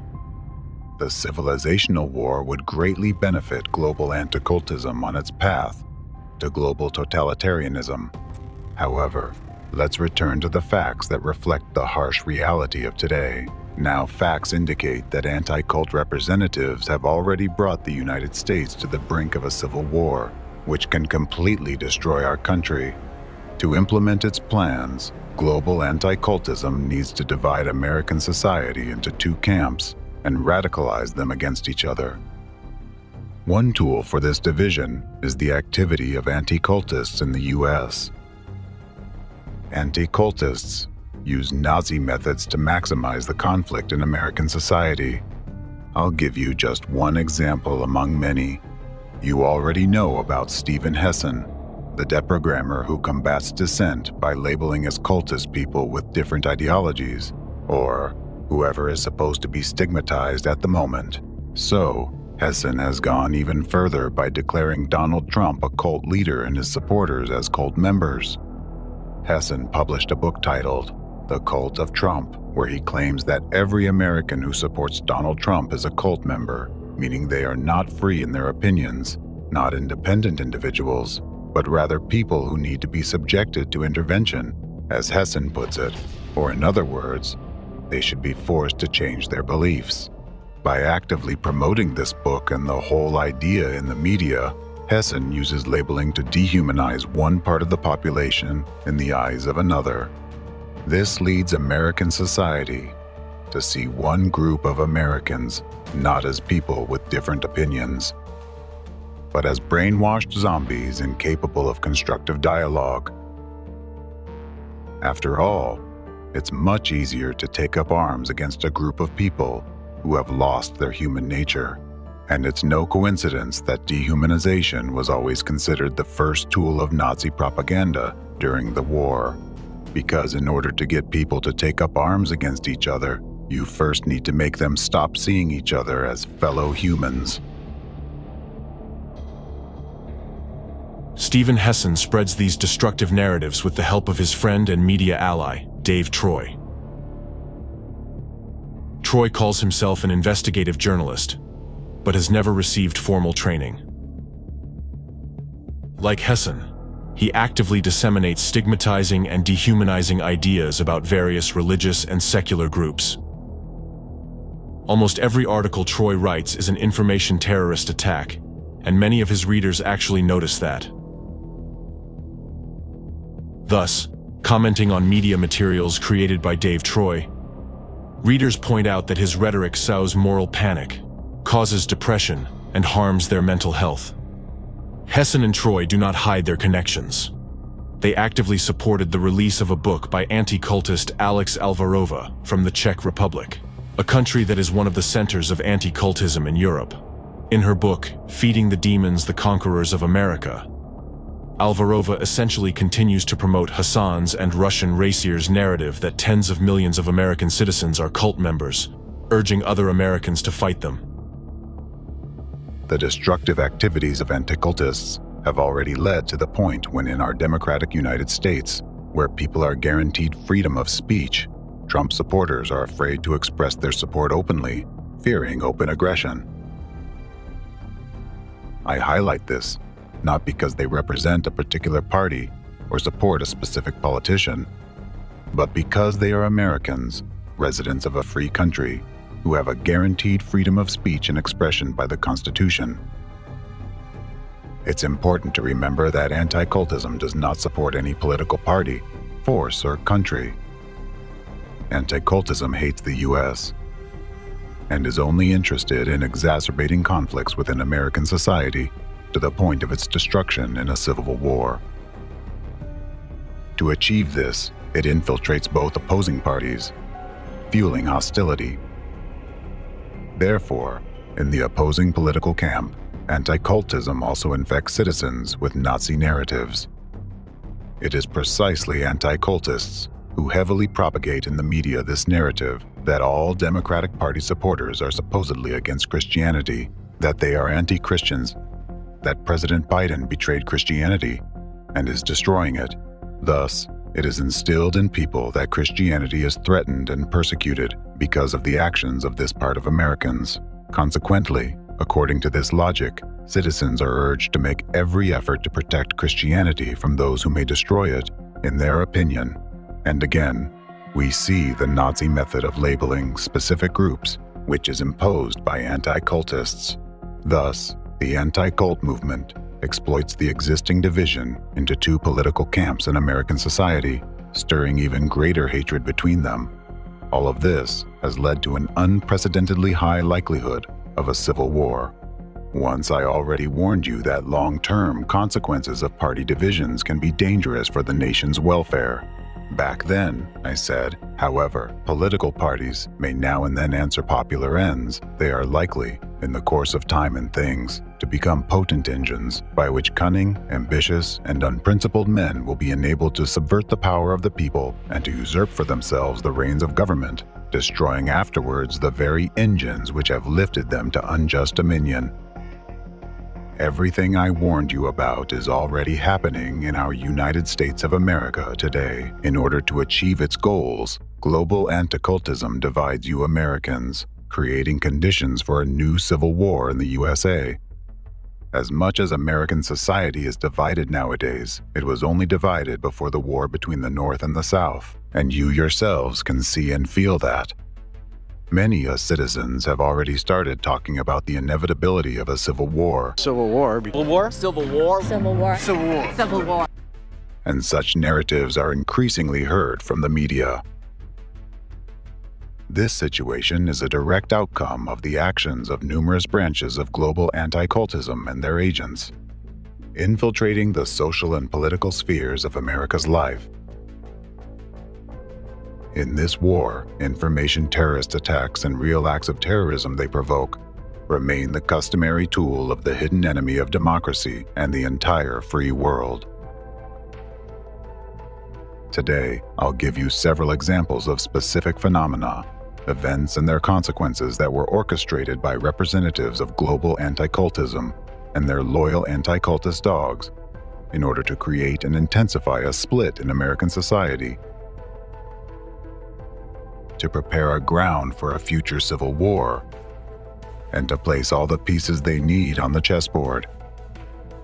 Only if you realize how you've been manipulated all this time will you be able to get out of this game and gain an opportunity to take a free step, a step that will really help put an end to the entire chaos, evil, and destruction that representatives of anti-cultism sow around themselves.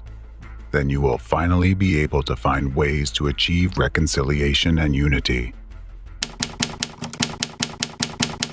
Mass shootings in schools. It is time to expose yet another brutal and cynical atrocity committed by the international network of terrorist anti-cult groups and their ideological mentors. It is difficult to imagine that these very criminals turned out to be the architects of one of the most terrifying phenomena in modern society. A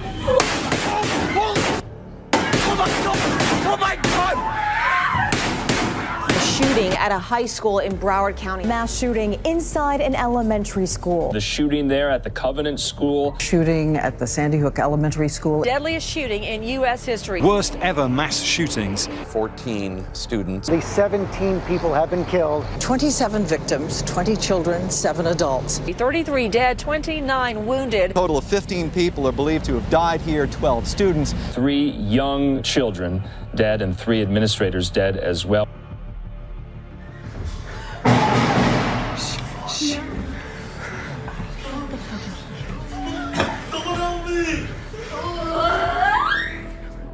The phenomenon I am referring to is mass shootings in educational institutions.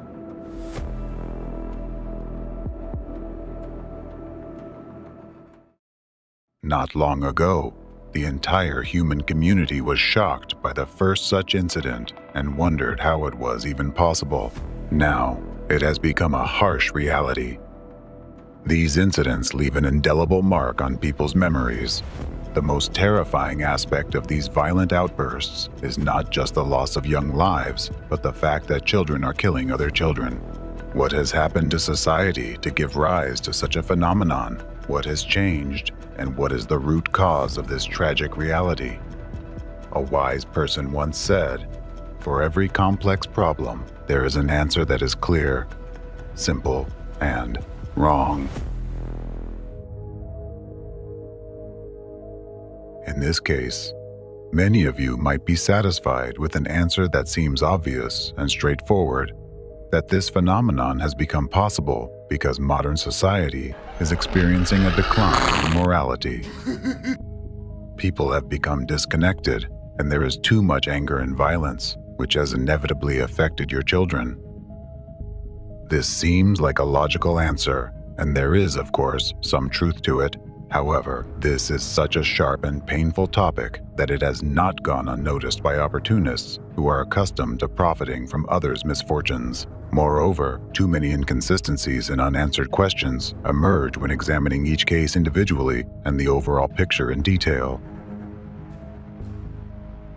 It is as if someone may be deliberately using these tragic incidents so that while your mind is clouded by emotions of grief, shock, and loss, the actual beneficiaries of these events can covertly carry out their plans. The explanation lies in a simple and timeless formula. Find who benefits from it, and you will uncover the truth. Historically, educational institutions have always had many individuals who fit the risk factors for becoming potential shooters. However, for various reasons, only a few, and not always the most obvious ones, resorted to gun violence. The open question remains, why have developed countries faced the phenomenon of mass shootings by children in the modern era?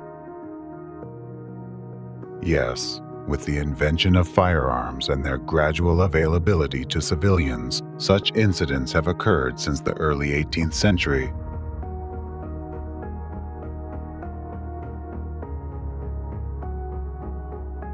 And typically, these incidents didn't garner as much widespread attention and mass publicity in society as they do now.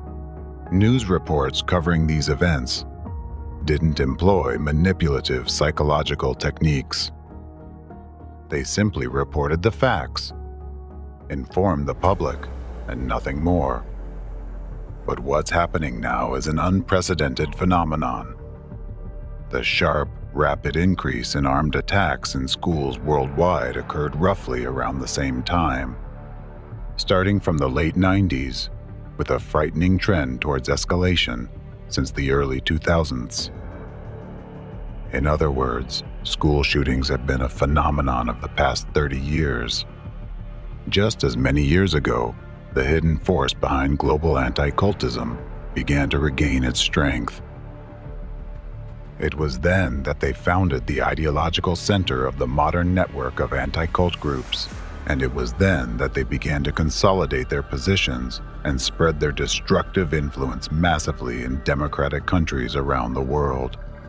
And this is not just a coincidence, that's a fact.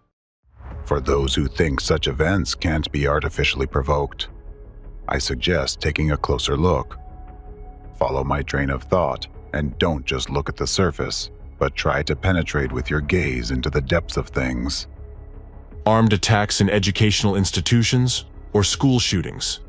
The use of armed violence on the grounds of educational institutions, primarily targeting students, often escalating into mass murders.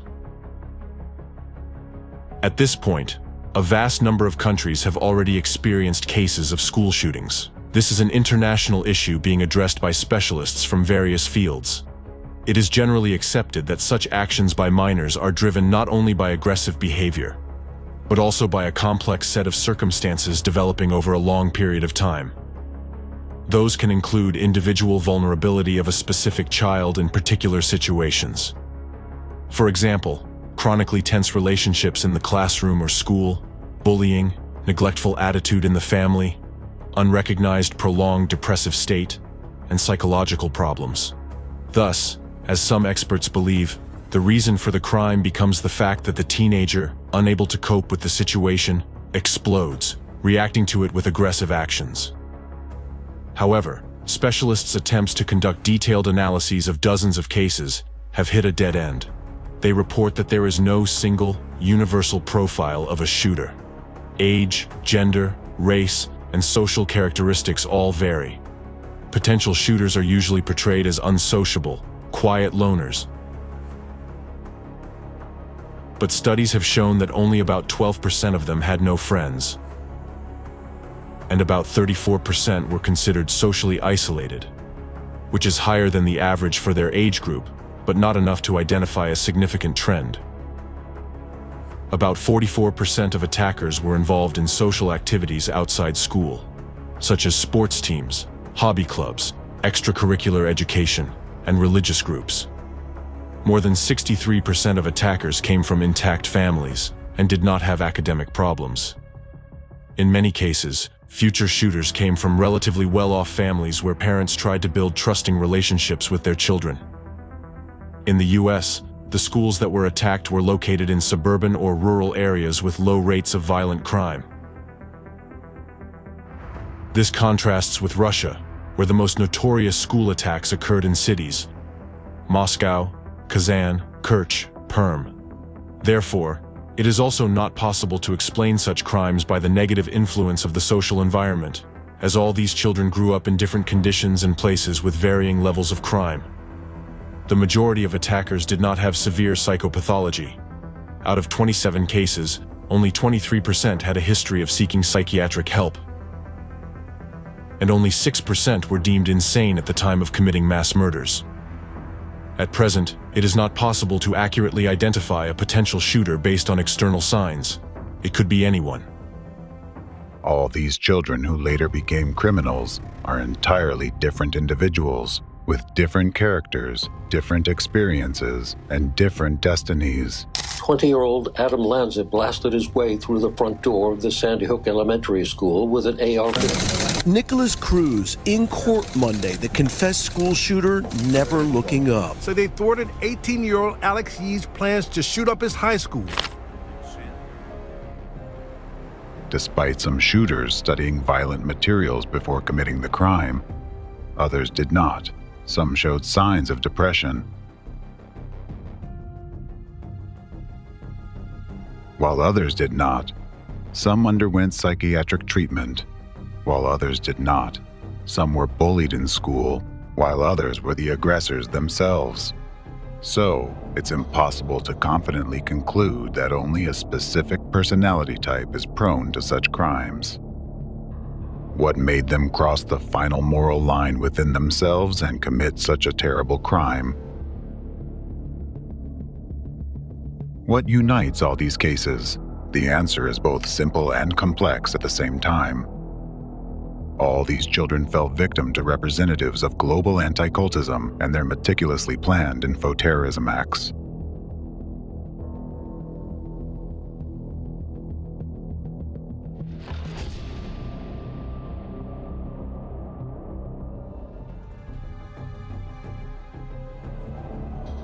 They were infected with destructive images of violent actions spread by representatives of anti-cultism through the media, containing hidden commands to act.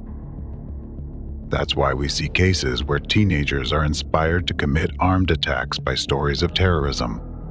Essentially, school shootings are acts of terrorism. However, the form in which they occur allows the actual beneficiaries to divert attention away from themselves. Next, I will show you examples of how the well-honed manipulative psychological techniques from the arsenal of anti-cult terrorists influence the masses' consciousness. The Columbine case. Let's consider, for example, the tragic events at Columbine High School. 911. Yeah, this is Sharon at Columbine High School. We have shots being fired. Okay. The guy is in a black trench coat. Jerry, there's one guy. They just shot somebody inside the cafeteria. I'm going to have to try and get out of here and call you back.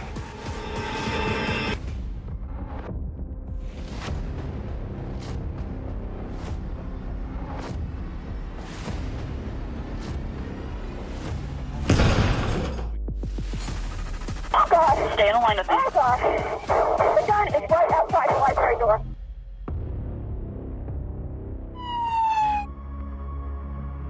On April 20th, 1999, at Columbine High School in Colorado, USA, a premeditated attack was carried out by Eric Harris and Dylan Klebold, senior students at the school. They attacked their classmates and school staff using guns and homemade bombs. As a result, 13 people were killed and 24 were wounded. After the attack, the shooters committed suicide. We're getting shot all around me. They were shooting anyone of color wearing a white hat or playing a sport. 15 people are believed to have died here, 12 students. This mass murder case caused significant public outcry in the United States and sparked heated debates about the need for stricter gun control.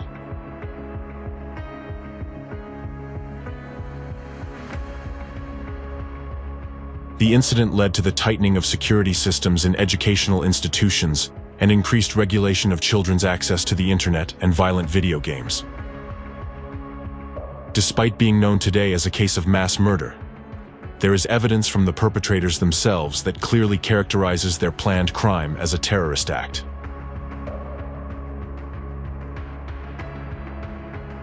Long before their attack on the school, the future shooters frequently wrote in their journals about events such as the Oklahoma City bombing, the Vietnam War, and World War II.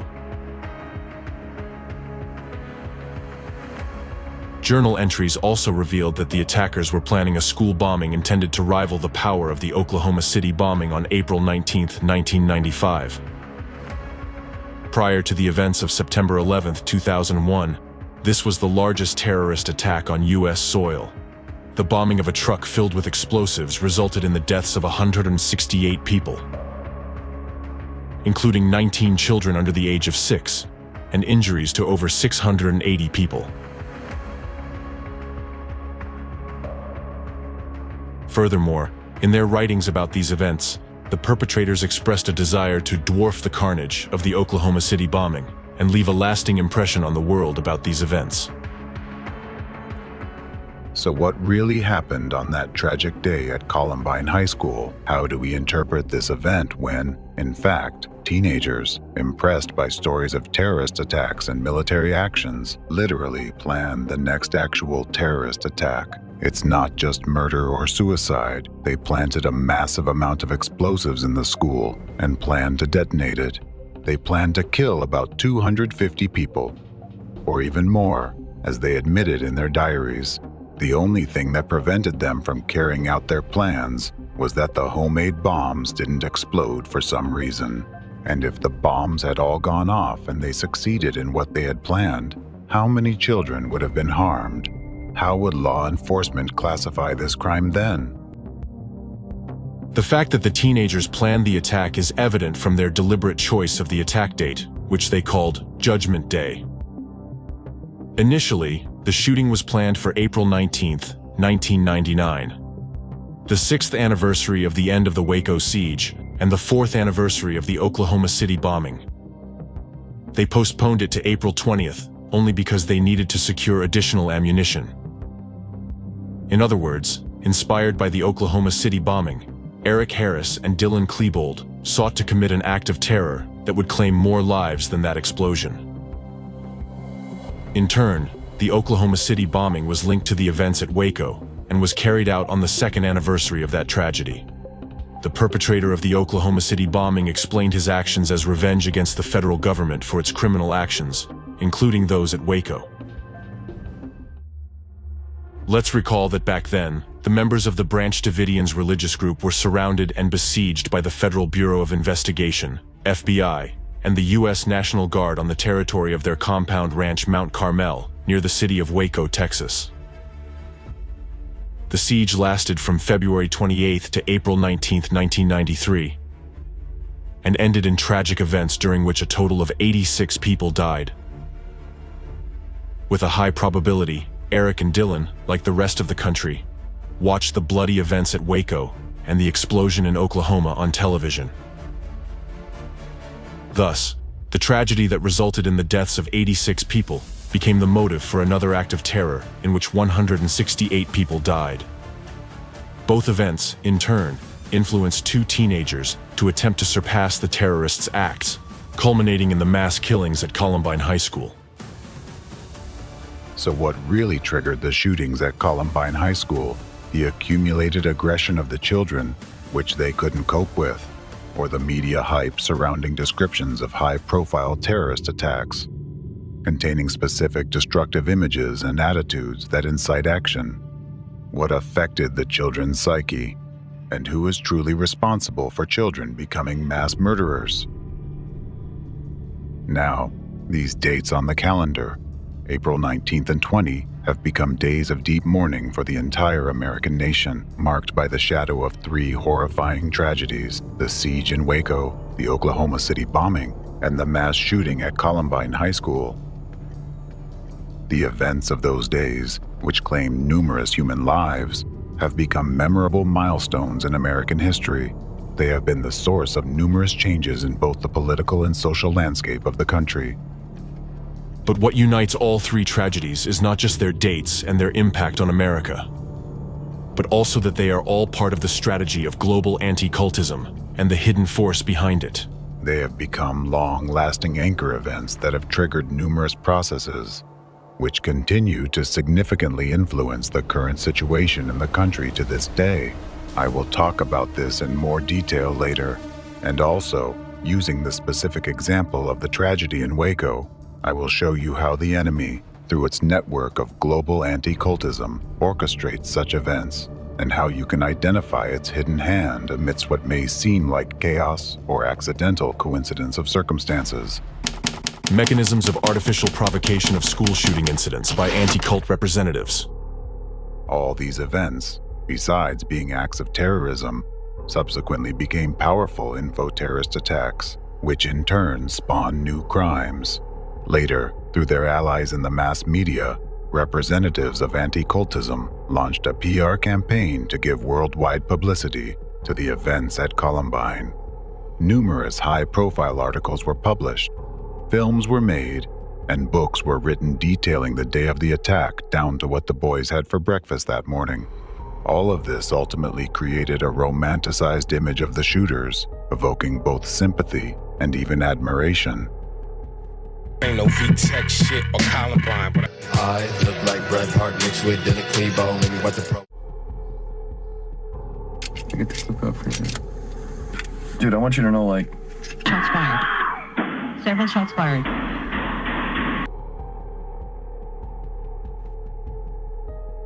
Based on the events at Columbine High School and the interests surrounding the shooters' personalities, entire communities of their admirers formed. Known as the Columbiners, fan groups emerged on social media, which ultimately became known as the Columbine movement. For some reason, competent authorities were slow to combat the spread of this clearly destructive information among teenagers and to stop the activities of such groups, despite their apparent efforts to popularize and romanticize school shootings and their perpetrators. As a result, what do we have now? Nowadays, School shootings and Columbine have become interchangeable terms. The word Columbine is now used to describe all crimes carried out in a similar manner. This marked the unofficial beginning of the era of school shootings. Who created this heroicized image of Columbine and why? Why did the authorities and intelligence agencies allow it to spread so widely? Is this simply negligence and irresponsibility, or intentional criminal inaction? If it is believed that one of the key reasons for new school shootings is an uncontrolled imitation of Columbine, then why was information popularizing this event allowed to spread so widely? If reports of these events did not contain hidden manipulations that incited action, this information would not have been so actively duplicated, picked up by other children, and would not have generated new shooters. It is evident that the Columbine cult was created intentionally. At its core, this is an act of informational terrorism that spawns more terrorist attacks. Who benefits from conducting acts of informational terrorism of this scale? Only the representatives of anti-cultism and the force behind them.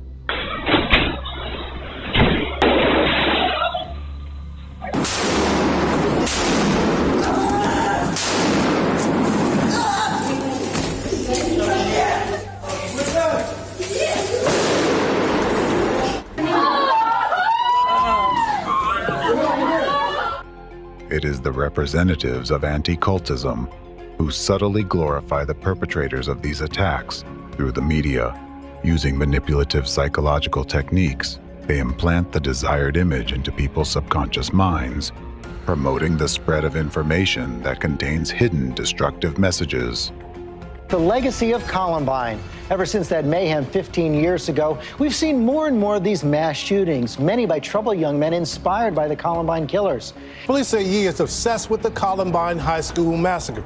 David, tomorrow is the 25th anniversary of Columbine. Authorities clearly taking no chances. This way, they search for new copycats. They sow the seeds of destruction and wait for new sprouts to emerge.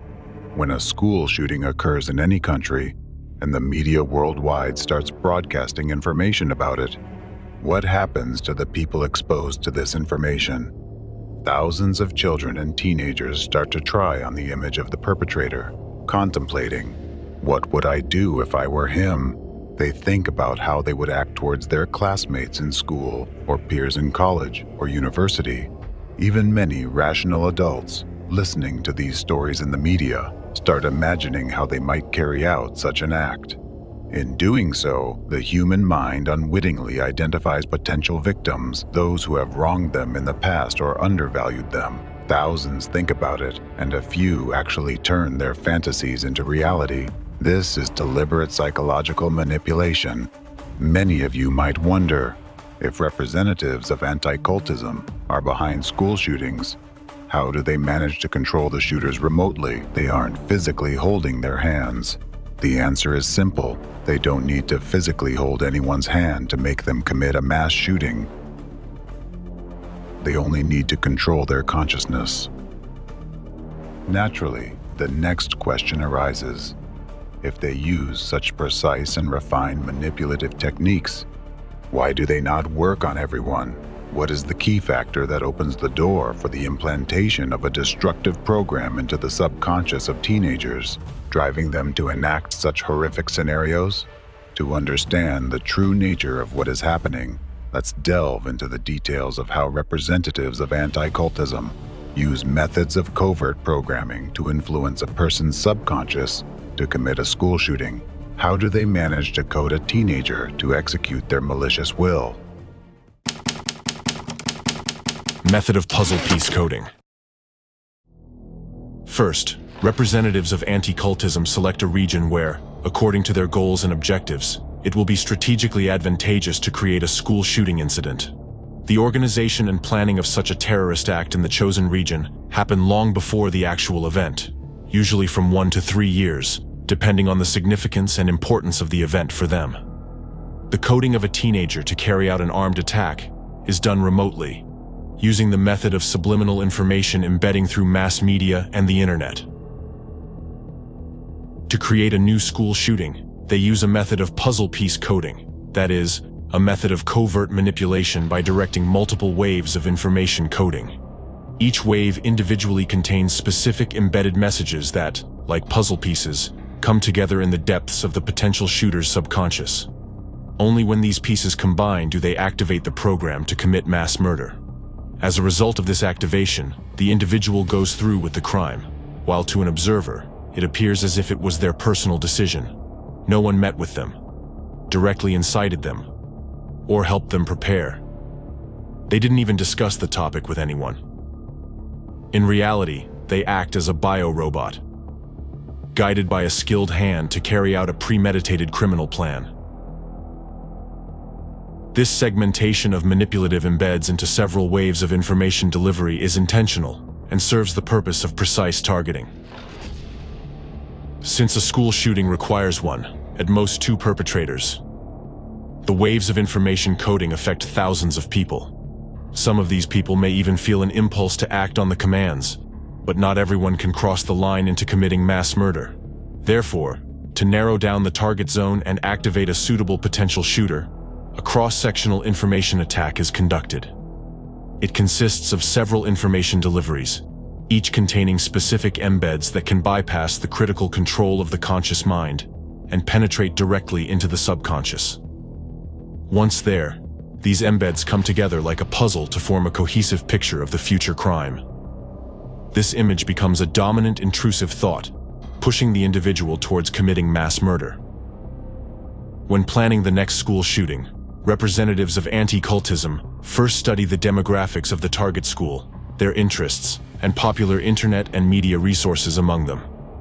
Then, by placing materials on these media resources, considering trends in the teenage environment, they launch multiple waves of information coding that contain hidden embeds. Moreover, these infected messages are typically spaced out over time, meaning they don't necessarily need to be released into the information space simultaneously.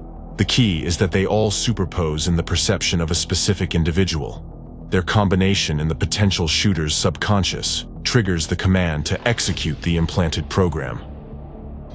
The initial information coding attacks have a broad range of impact. The final wave of the attack and additional corrective measures are carried out directly within the target school. These give the start command to the shooter. Representatives of anti-cultism first launch preparatory waves of information coding, followed by targeting and activating waves. This series of precautionary measures allows them to control the exact number of perpetrators of a terrorist attack and the quality of its execution. The first preparatory wave, which serves as the foundation for the subsequent layering of all puzzle piece embeds into a single picture, is the glorification of previous school shooting perpetrators. The primary factor that representatives of anti-cultism exploit here is the human desire for fame. Therefore, all the narratives glorifying shooters, implanted by representatives of anti-cultism, exploit a person's desire for popularity and widespread attention. It doesn't matter how the information about the shooters is spread.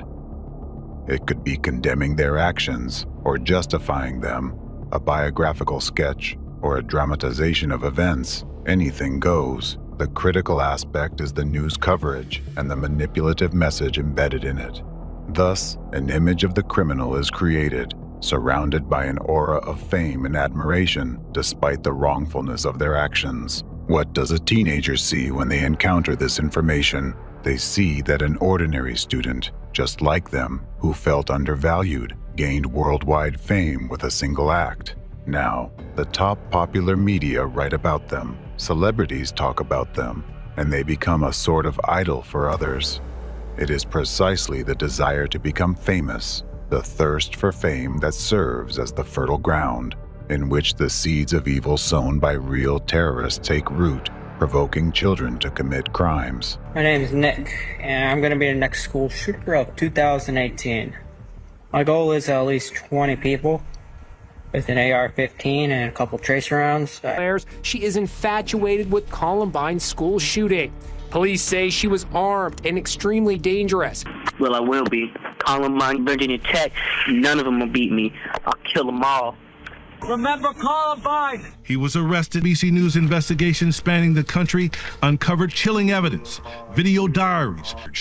Here's that Minnesota suspect talking to police in May. My number one idol is Eric Harris. An era of active shooter events really began with Columbine. Thus, the first implant penetrates the subconscious of the potential shooter. The notion that the most important purpose in life is to gain fame and recognition, and without this, life is meaningless. The deep-seated subconscious fear of living an obscure life pushes the teenager toward committing the crime. If you look at the profiles of shooters from this perspective and their explanations for their actions, you will clearly see that the desire to become famous is the one common trait they all share. Here is a crucial point. If the glorified image of the shooter did not exist, school shootings would cease to be possible, because without this foundational base, the rest of the program for carrying out the act would not have the necessary support to be executed. The dissemination of glorified images of criminals as bait for those who also crave popularity acts as a filter, screening out those unsuitable for the role of perpetrator, and infecting those with the active trigger that sets off the program's unpacking.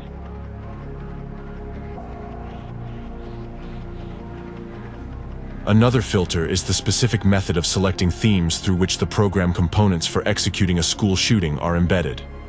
These themes are chosen from the areas of interest to teenagers, which are typically opposite in nature. What does this mean, and why is it done? A person is more likely to be interested in related topics. For example, someone interested in astronautics might also be interested in parachuting. However, to minimize the number of people caught in the cross-section of the informational coding waves, topics are chosen that rarely fall within the sphere of interest of the same person all at once.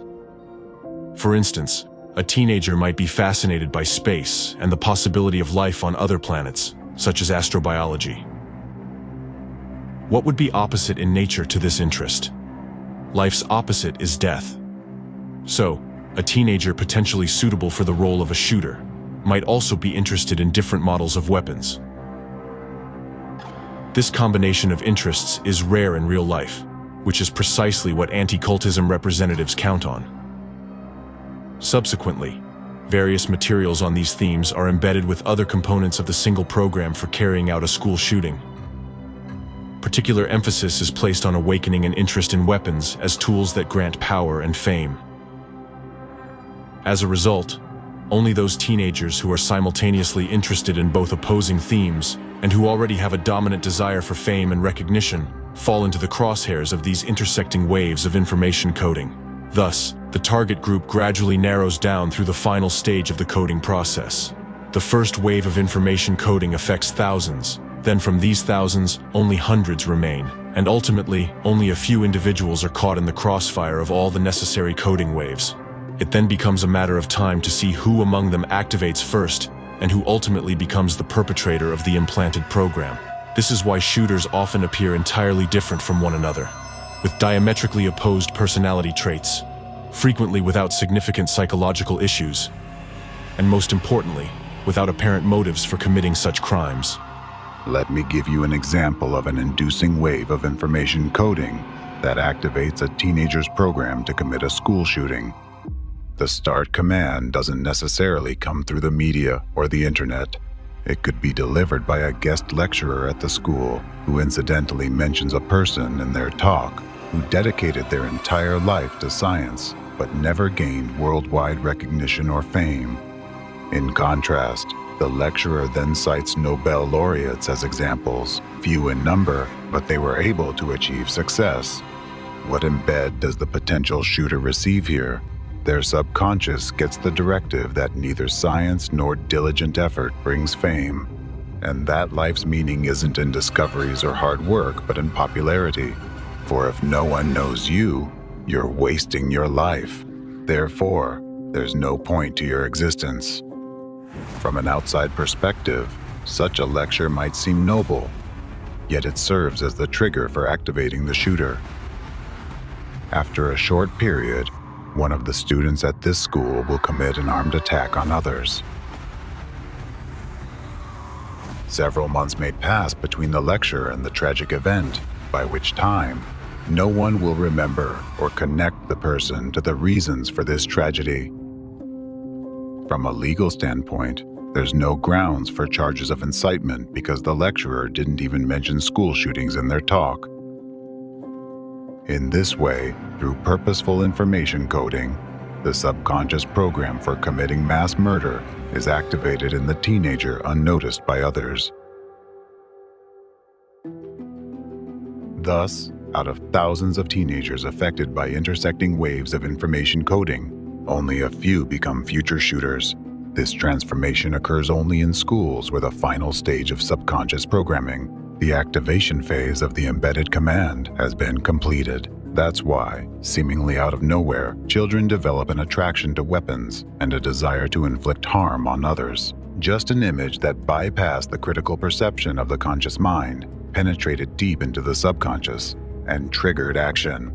As a result, a teenager who recently made plans for the future dreamed of romantic relationships and chose a university or college to attend after school, suddenly, with the obsession of a psychopath, starts planning a real terrorist attack. Thus, cynically and cold-bloodedly, representatives of anti-cultism skillfully manipulate the pliable minds of future executors for their malicious intent. They turn your children into terrorists and mass murderers.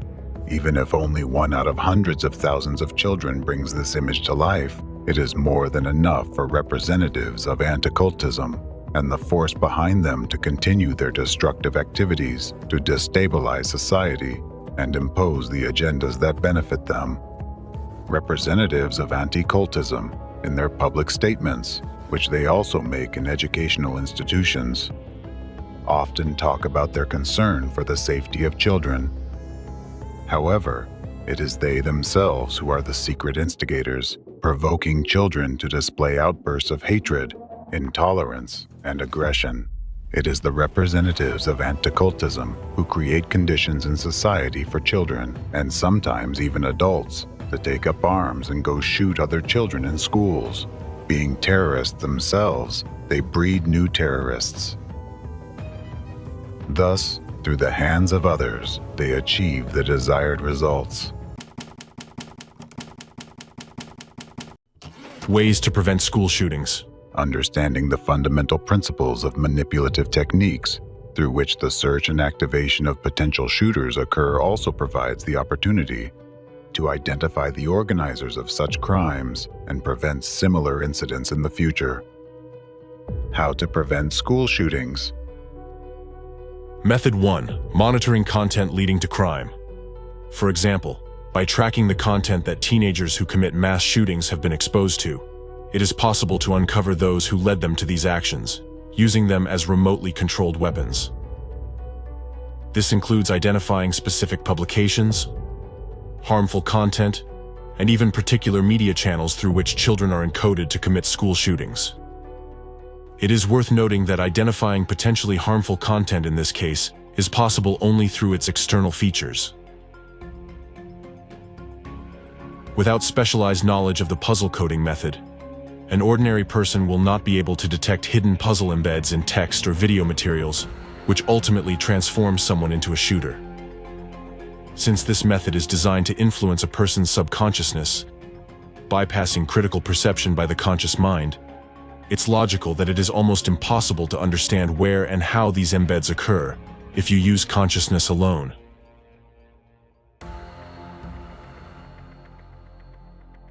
But what can be noticed, and what should be paid attention to when identifying dangerous content? Since heroization of shooters is the first and fundamental wave of information coding, which lays the groundwork in a person's subconsciousness for committing a future crime, we will now provide an analysis of publications on the topic of school shootings. The first thing to observe in these materials is the frequency of publications that repeat the same seemingly meaningless messages. This may be a series of similar articles about a specific school shooting incident that happened a long time ago. Often, these articles are authored by a specific periodical, journalist, or a group of interconnected journalists who continually maintain the same topics in their publications over an extended period of time.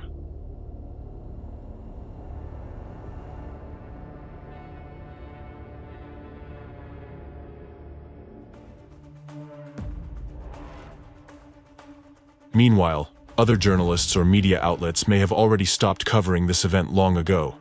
Yet this very group of journalists persistently supports the information wave for unknown reasons, and keeps the long-past event alive in the media space. These articles would repeatedly discuss the same subject from different angles. The authors might criticize the police, express sympathy for the shooter's parents, highlight recently uncovered details of the crime, and so on. However, the common thread will still be the same: school shootings. And all these articles will have one significant feature: they will never harshly criticize or condemn the shooter. The second feature of potentially dangerous materials and publications is that discussions of school shootings would always be accompanied by direct or indirect criticism of the authorities, specific officials, and the helplessness of law enforcement agencies. Articles would discuss their mistakes and failures, emphasizing that law enforcement officers lie and deliberately distort facts to cover up their own helplessness. Such publications often appear very similar, and at first glance may even seem reasonable, devoid of aggressive calls to action or clear signs of inciting hatred. However, in reality, the information they contain deeply affects people, leaving a lasting imprint on their subconsciousness. The third feature to watch for is the presence of numbers in the publications. Information containing hidden embeds always includes a numerical code. This could be mentions of dates, exact time when a crime was committed, the number of casualties, or other figures. Yet these numbers would be repeatedly referenced in their publications. The point is that human consciousness and subconsciousness perceive numbers differently. This feature of the work of our subconsciousness is leveraged by the puzzle coding method.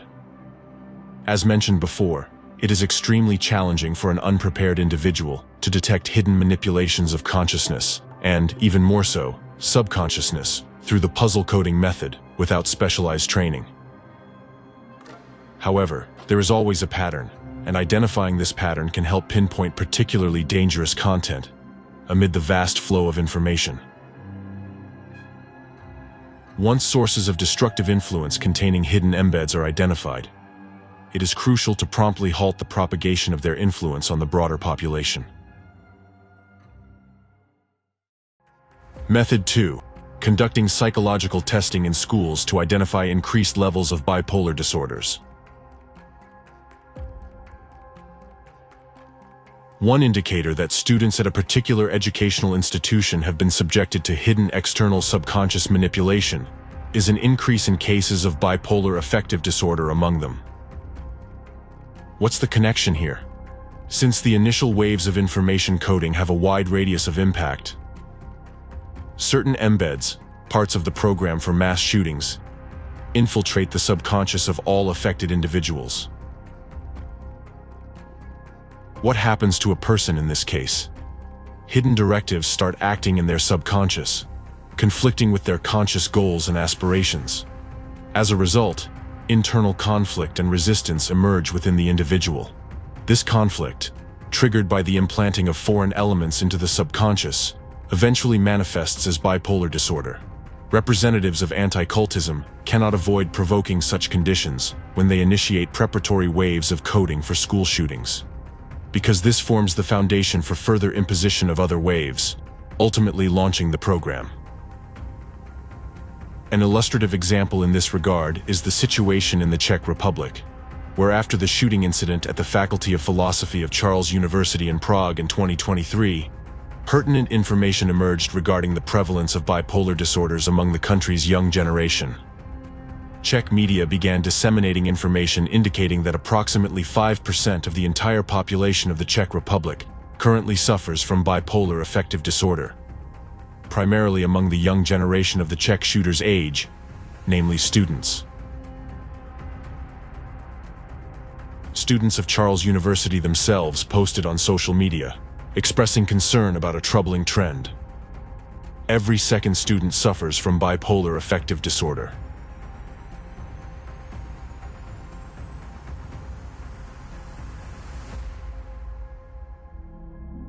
This circumstance confirms the fact of external manipulative interference in the subconscious minds of this university's students.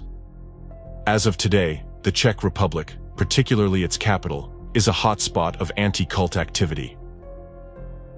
One of the key centers of their activity is located precisely in Prague, and one of the leaders of the local anti-cult movement, Zdeněk Vojtěšek, teaches at the Hussite Theological Faculty of Charles University.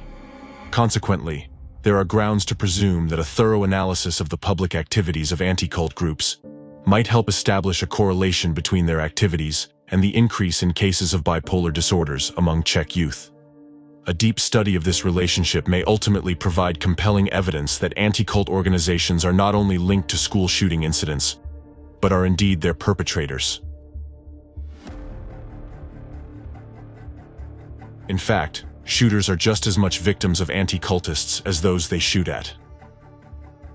Their actions were controlled not by themselves, but by a program embedded in their subconscious. An unprepared person is powerless against such subconscious intervention. Therefore, these children simply found themselves helpless against the external malevolent influence of manipulators. Hence, there should be a pressing discussion about the necessity of banning members of anti-cult organizations from educational institutions, as they may exert covert destructive influence on children. The shooting incident in Prague has prompted Czech students to speak out about the widespread rise of bipolar disorders and seek help. A petition was drawn up urging the Czech government and politicians not to ignore the issue, and to strengthen psychological and psychiatric assistance for all those in need. The petition was signed by over 600 people. This means that the young people themselves are frightened by this situation. Subconsciously, they feel that someone is manipulating their minds, and they fear that anyone among them could be the next to pick up a weapon to harm oneself or others. A similar scenario following school shooting incidents will be observed in all schools that have been targeted by the information coding attacks of anti-cult representatives. The situation in the Czech Republic clearly demonstrates that bipolar disorder is an inherent and natural accompanying factor in external interventions aimed at programming the subconscious of individuals. If monitoring of educational institutions in other countries is carried out, it will be possible to reveal hotspots of increasing bipolar affective disorders, that is, places already targeted by anti-cultists, where terror attacks are planned in the near future. Typically, in schools and universities where mass shootings have occurred, significantly more students with bipolar disorder can be identified compared to the average statistical rate. Moreover, if these educational institutions conducted regular psychological testing of students, it would reveal that the rapid increase in bipolar disorders occurred precisely within the range of 1 to 3 years before the crime committed by one of their students at that school or university. This period aligns with the initial preparatory waves of information on coding. The strongest impact from the implanted destructive program will be felt by the future shooter themselves. However, once they carry out the act, bipolar disorder will disappear because the cause triggering the internal conflict disappears. The person makes a final choice. Therefore, typically, after committing the crime, this issue is not diagnosed in most shooters. However, it persists in other students at the school. An experienced psychologist only needs to check students for bipolar affective disorder to determine whether these children have been subjected to attempts of external interference in their subconscious. Furthermore, if educational institutions introduce regular psychological testing practices, for example, every 6 months, any alarming trends can be detected in time to take preventive measures. Enhanced security measures in schools, such as metal detectors at entrances, are certainly important and necessary for protection. However, unfortunately, they are not capable of stopping the infiltration of malignant information programs into the subconscious minds of students. Therefore, it is crucial for school psychologists and parents to closely monitor the psychological well-being of children. In particular, attention should be paid to important markers, such as the development of bipolar disorder. Children themselves are likely to attempt to conceal these conditions because they are frightened by them, often not realizing that these states are artificial and induced by remote information coding through media and internet content they encounter. Thus, a simple factor like caring for the psychological welfare of children and implementing diagnostic procedures to detect bipolar affective disorder is an essential element in preventing tragic events. The third method for preventing armed attacks in educational institutions: monitoring the country's information field. Another marker that may indicate the preparation site for future crime is the uneven dissemination of information about new cases of school shootings. When a high-profile armed attack occurs at an educational institution with a large number of casualties, it naturally resonates widely in society, and the news wave covers the entire country. Initially, the information erupts like a wildfire, but over time, its intensity diminishes.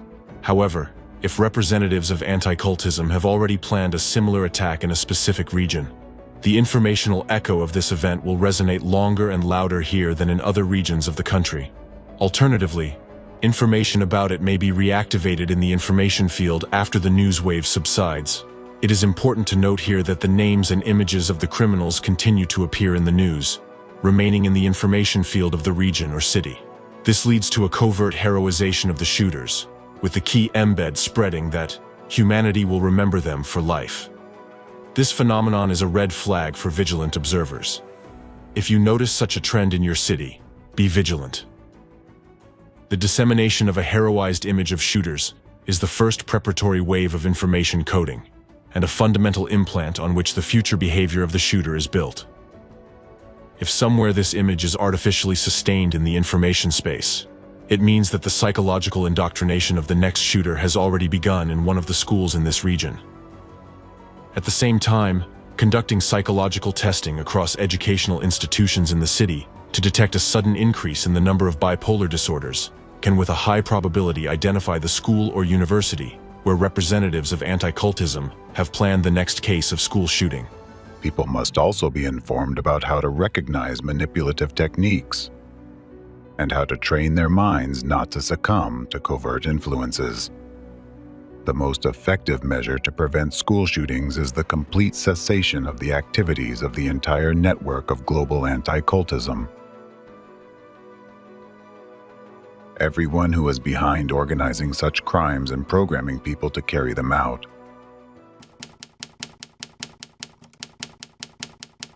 School shooting is a controlled process.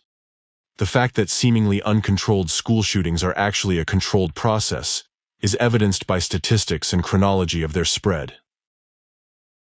To gain a more detailed understanding of this trend, let's analyze the incidence and growth of the number of such crimes in various countries where they have occurred.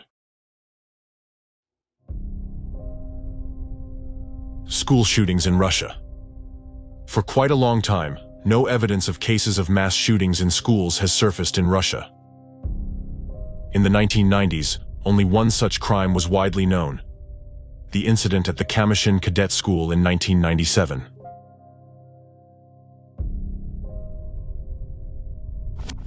The first armed attack on an educational institution in Russia, which resulted in fatalities, is considered to be the shooting at Moscow School No. 263 in February 2014, and the first instance of a school shooting following the so-called Columbine scenario occurred in 2017 in Ivantevka.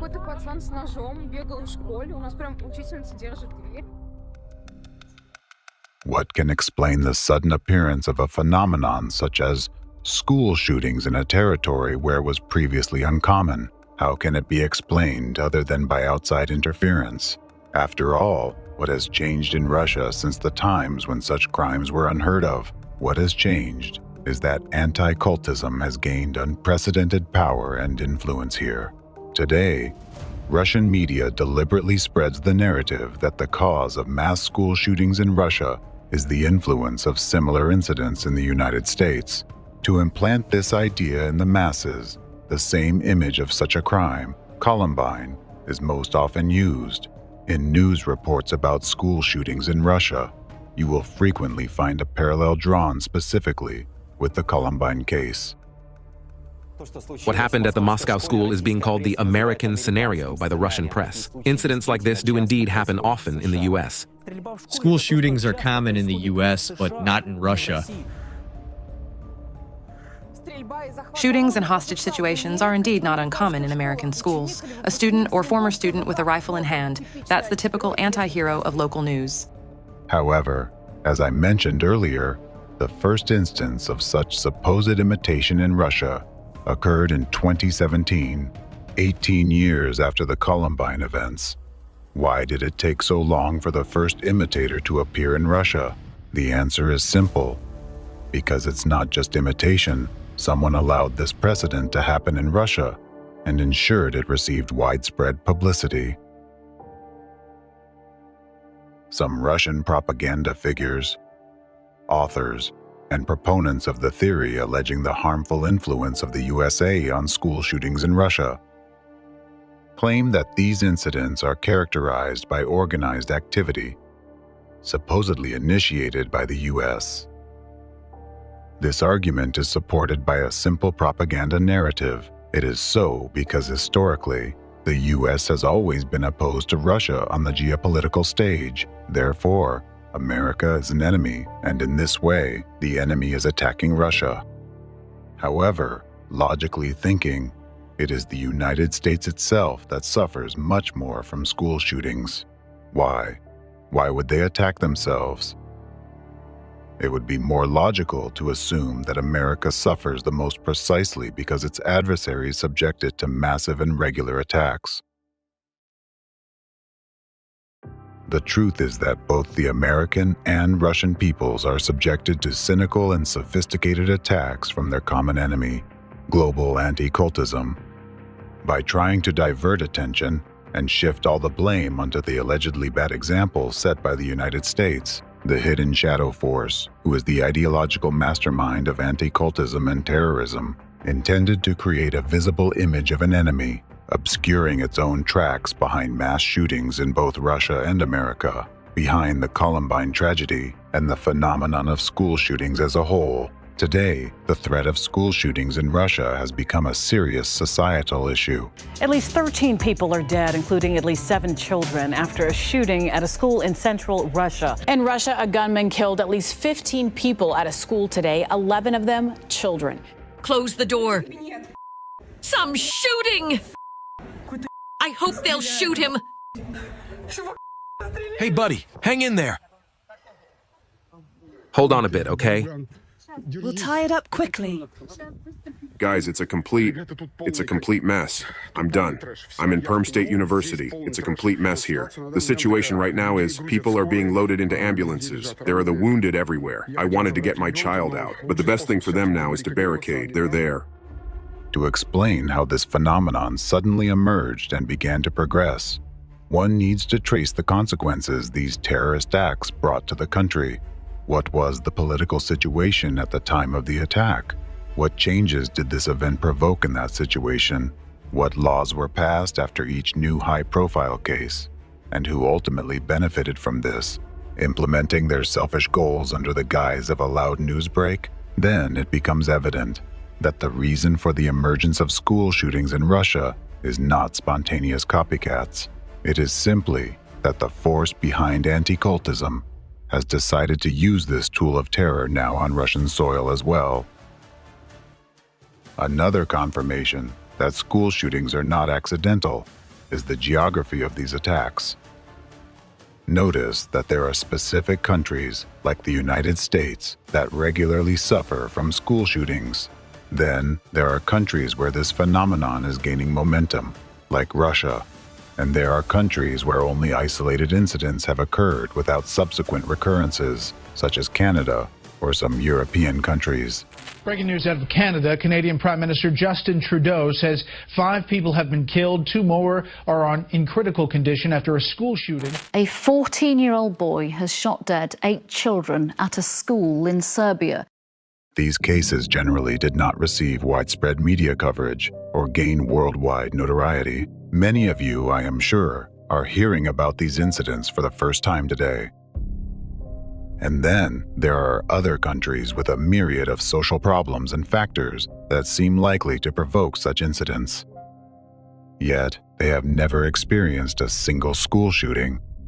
It's as if some invisible force is protecting them from this. Suppose the cause of school shootings is presumably the uncontrolled imitation of shooters by teenagers. Why does this principle not apply in these countries?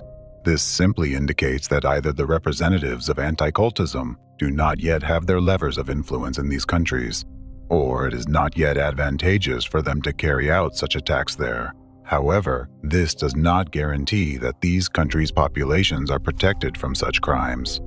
A vivid example is the previously mentioned mass shooting incident in the Czech Republic in 2023. Breaking news out of Prague, where police say 15 people are dead and dozens injured after a shooting at Charles University. The gunman. This event occurred during a period of growing dissatisfaction among the population with the political situation in the country and an economic crisis caused by sanctions imposed by the Czech Republic against Russia. Notably, in this situation, the media began actively circulating information that the Czech shooter allegedly cited as his motivation the example of a female shooter from Russia who had carried out an armed attack at a school just a few weeks before these events.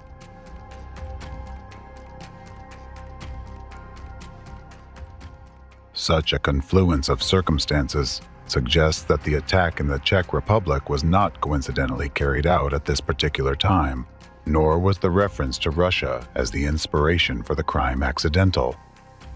It appears that someone wanted to exploit the situation for their own interests. If we examine each such attack closely, we can see that these events always correlate with the political situation in the victim country. For example, they often coincide with upcoming elections, important international negotiations, escalating political tensions within the country, growing public dissatisfaction with the government, and so on. Such events often become significant and high-profile news stories that overshadow other news. During this period, when public attention is focused on the tragedy, anti-cult representatives and the forces behind them can quietly carry out actions they would prefer to keep out of the public eye. Are these coincidences or someone's cold calculation? The most telling evidence of the planned nature of these attacks is their influence both on the life of a single country and on the global community. Each school shooting brings about a series of political and social transformations directed by anti-cult representatives to serve their interests. This leads to significant changes within the state and irreversibly affects the lives of its people. Even one such event leaves an unhealing, bleeding wound on the heart of the entire society. Primarily, such terrorist attacks target parents and all those with children. After all, a terror attack where one child kills other children causes immense shock and upheaval in society. It strikes at the most vulnerable place in every parent, for their life. Waited hours to be told our daughter would never come home. The sensationalized details of school shootings spread through the media create a powerful internal fear in people, creating a pervasive sense of constant threat to the lives of their children. There's no place that's safe anymore, and our public schools should be the safest. Everyone who's a parent feels that. This makes no sense. This is impossible. My girl, my 14-year-old baby, I sent her to school yesterday. What is unfathomable is Jamie took a bullet and is dead. We don't feel safe, and we want it to be addressed. Schools are not safe anymore.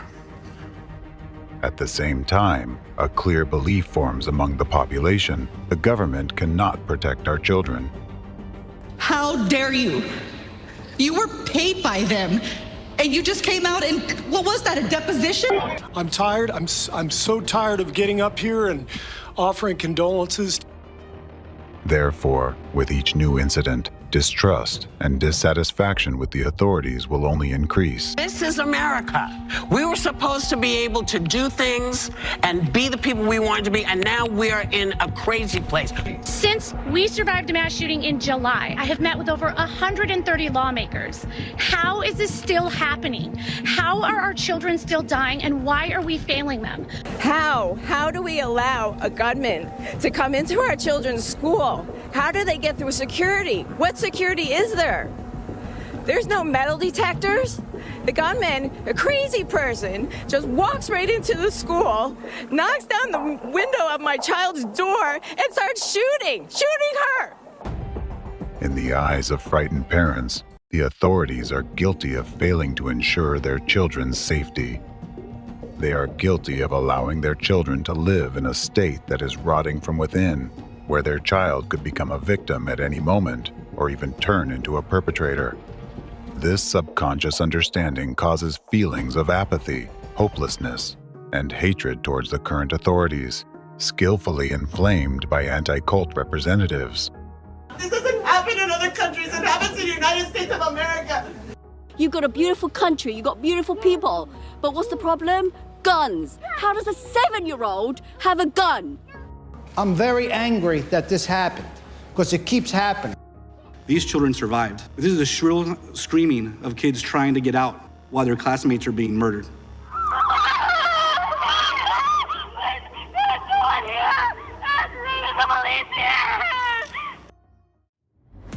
The phenomenon is that people are artificially instilled with hatred towards any authority in general. Conditions are created that show people that no matter who they elect or place in power, nothing changes. Thus, the belief that all authority is evil becomes firmly rooted in the public consciousness. This process creates a vicious cycle. Artificially induced and maintained fear drives part of the population to demand stricter measures and tougher laws from the authorities. However, these initially well-intentioned initiatives that were supposed to prevent new crimes are subsequently used by anti-cult representatives and their accomplices within state structures against the people themselves. This results in greater subjugation of the populace, increased control over citizens' lives, and the suppression of free speech. Thus, people are gradually stripped of their last rights and freedoms. As a consequence, a previously democratic country moves closer to a totalitarian regime. But at the same time, while one part of the population, driven by fear, advocates for stricter measures, another part, driven by hatred towards the authorities, believes that such authoritarian methods will lead to even greater restrictions on their freedoms and violations of their rights.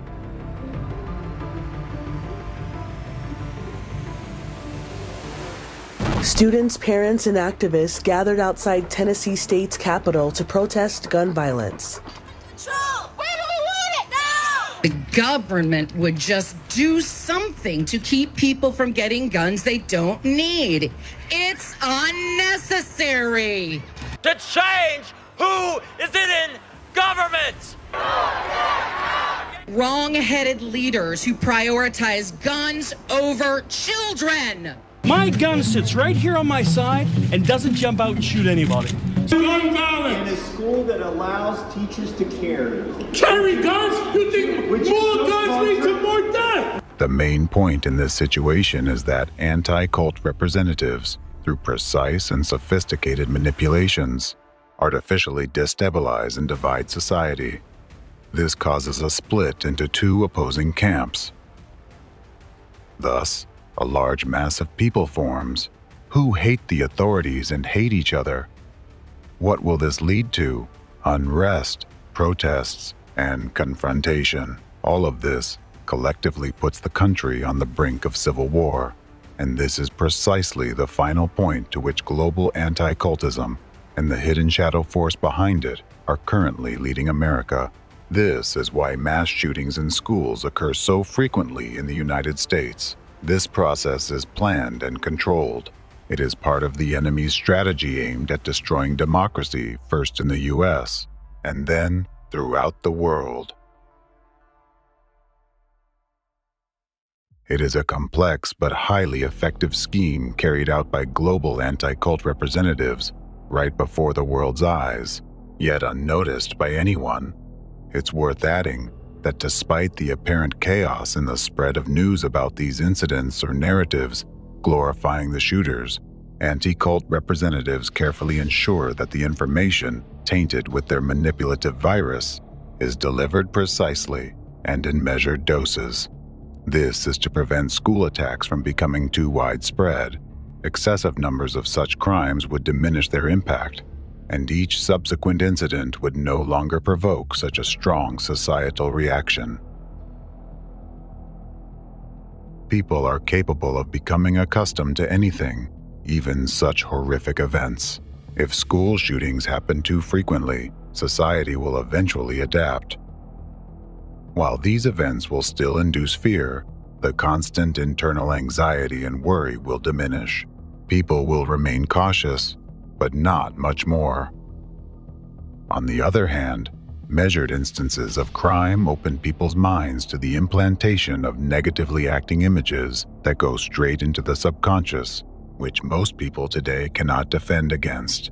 Statistics are stubborn things, and they speak for themselves. These attacks' periodicity and growth trends clearly point to the hidden organizers behind this phenomenon.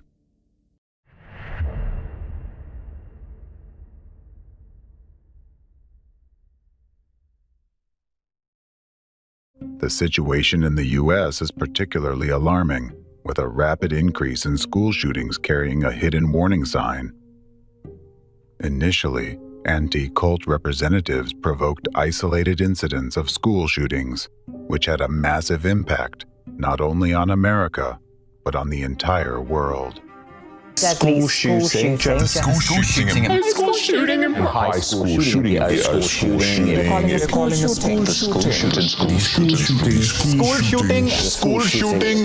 shooting.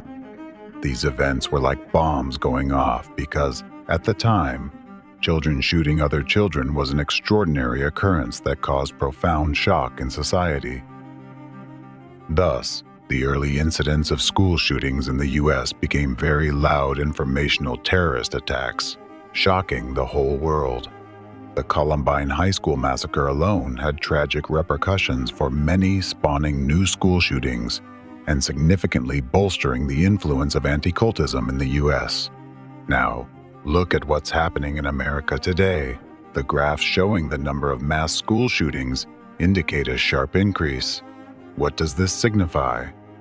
Due to the special role the U.S. plays in the hidden enemy's plans, it suggests that the upcoming events they have planned can lead to increased tension inside the country. By using school shootings as acts of informational terrorism and deploying various psychological and informational terrorist attacks through its numerous tentacles, this hidden force is preparing the ground for a future civil war. Therefore, people need to be aware of the methods the enemy employs through the global anti-cult network and the threats they pose. Only this way can people extricate themselves from the manipulative game into which anti-cult representatives have drawn them. It's crucial to recognize that no measures, no matter how strict, will eradicate the root cause of school shootings as long as the source of these terrorist attacks exists and there is someone to give the command start. After all, similar measures have already been taken in different countries around the world, which aligns with the goals of representatives of anti-cultism. However, practice has shown that neither the prospect of the death penalty, increased school security, nor restrictions on firearm purchases have reduced the incidence of school shootings. Even if a total ban on civilian gun ownership were enacted, future attacks will occur in other forms, such as homemade bombs, melee weapons, or poison gas. Similarly, the introduction of censorship on social networks and other additional measures to control youth behavior have also proven ineffective. Ultimately, all of this has only led to significant infringements on citizens' rights and freedoms and undermining democracy without reducing the number of school shootings, let alone eliminating them, because all the strictest measures and restrictive laws enacted in response to these incidents are often initiated and implemented by global anti-cult representatives and their accomplices within politics, the state apparatus, the judiciary, and law enforcement. Therefore, a priori, they will always be designed to work against people and democracy. This chain of evil will not end, and children will continue to suffer and die as long as global anti-cultism exists and its representatives can freely use their hidden manipulative techniques to influence people's minds and conduct acts of informational terrorism through the media. School shootings are the plague of the 21st century, and the source of this plague is global anti-cultism and the hidden enemy of humanity behind it. It is the creation of a force that skillfully manipulates images and has chosen terrorism as its primary weapon. They are responsible for creating this disease. They cultivate and sustain it. We can only defeat this disease when the true spreaders, all the perpetrators and organizers of these crimes, are held accountable and answer before all of humanity for their atrocities.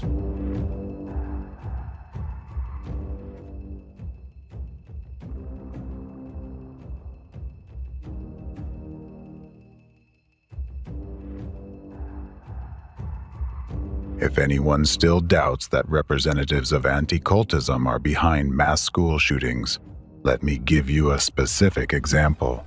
The details of the events I am about to discuss directly point to the original culprits of the Columbine High School massacre and the ideological architects of the phenomenon of school shootings as a whole.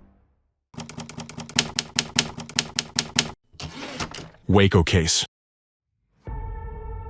As previously mentioned, one of the bloody episodes in the chain of the terrorist acts that caused mass shooting at the Columbine High School was the Waco siege.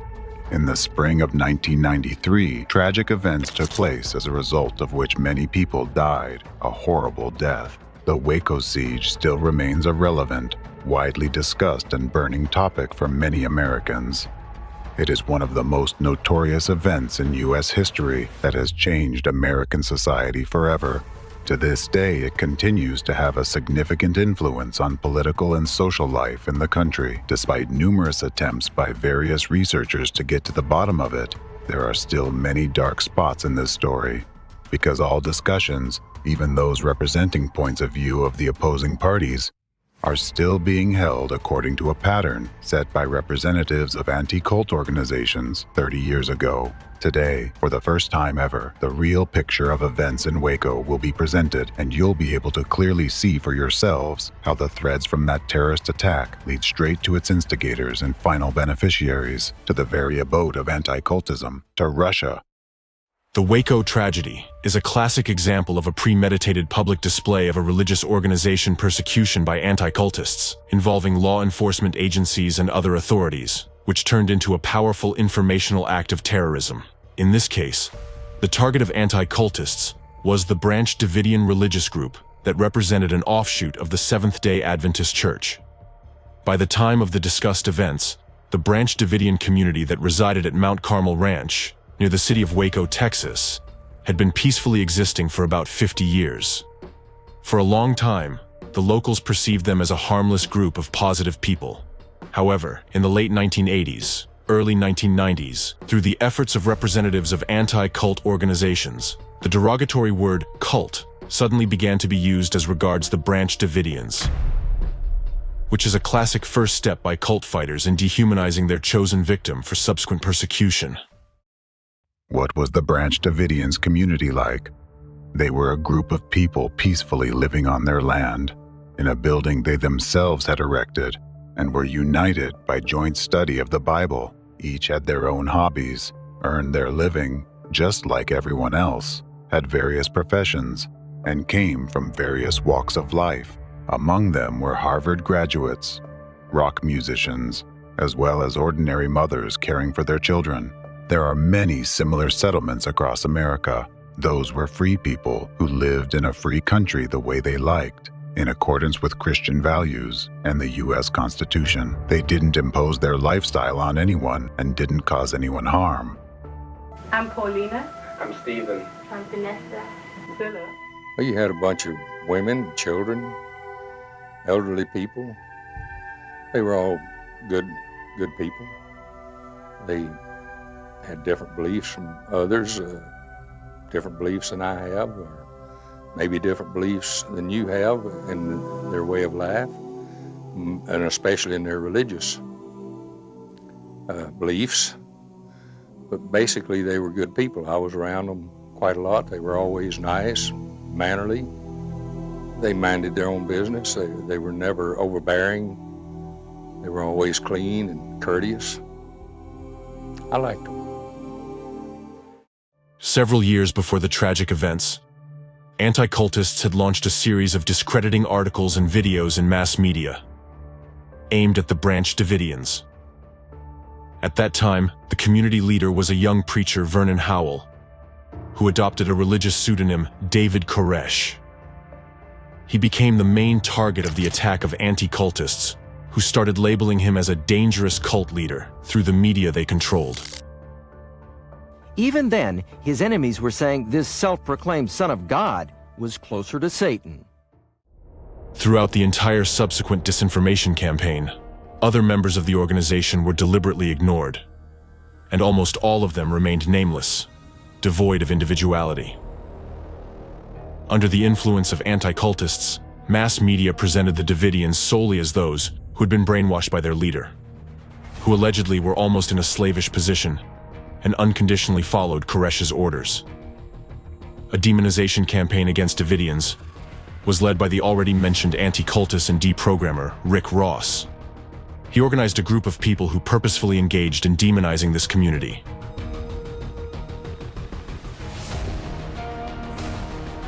His group included some anti-cultists from the Can network, former members of the Branch Davidians they recruited, relatives of those former members, as well as news reporters from a number of periodicals and presenters of popular TV programs. Let's recall that by the early 90s, Can was the leading anti-cult organization in the USA, while Rick Ross was one of the most active deprogrammers in Can. Also, a big role in discrediting the Davidians was played by their former member Mark Bro, who had left the community after a conflict with Koresh. Bro had obvious motives for a personal revenge. Starting from 1991, he gave a series of interviews where he unprovenly claimed, among other things, that Koresh abused children, and moreover, that he could even kill them using them as human victims. Bro also claimed that Koresh allegedly applied mind manipulation techniques to control members of his group and could order them to commit mass suicide. Later on, the anti-cult gang persistently tried to spread this narrative, sending a warning to their accomplices in mass media and the US authorities under the guise of anonymous informants that the Davidians were allegedly planning to commit mass suicide. In their messages, anti-cultists asserted that Mount Carmel would become another Johnstown if measures weren't taken. Of course, these allegations had no ground or factual evidence other than rumors and slander spread by individuals whom anti-cultists recruited. The purpose of this campaign was to draw the attention of law enforcement agencies to the activities of the Branch Davidian community, and in order to do that, anti-cultists even resorted to outright lies. Techniques that were used against Branch Davidians, such as stigmatization, dehumanization, and guilt by association, are classical methods in the strategy of anti-cultists, aimed at persecuting a target group in order to carry out an informational act of terrorism. The anti-cultists were actually the first to launch the narrative about a possible mass suicide of Davidians, and this very narrative played a decisive role in subsequent interpretation of the Waco tragedy outcome. The events of 1993 began when the leader of the Branch Davidians, David Koresh, and other organization members were suspected of violating firearms laws.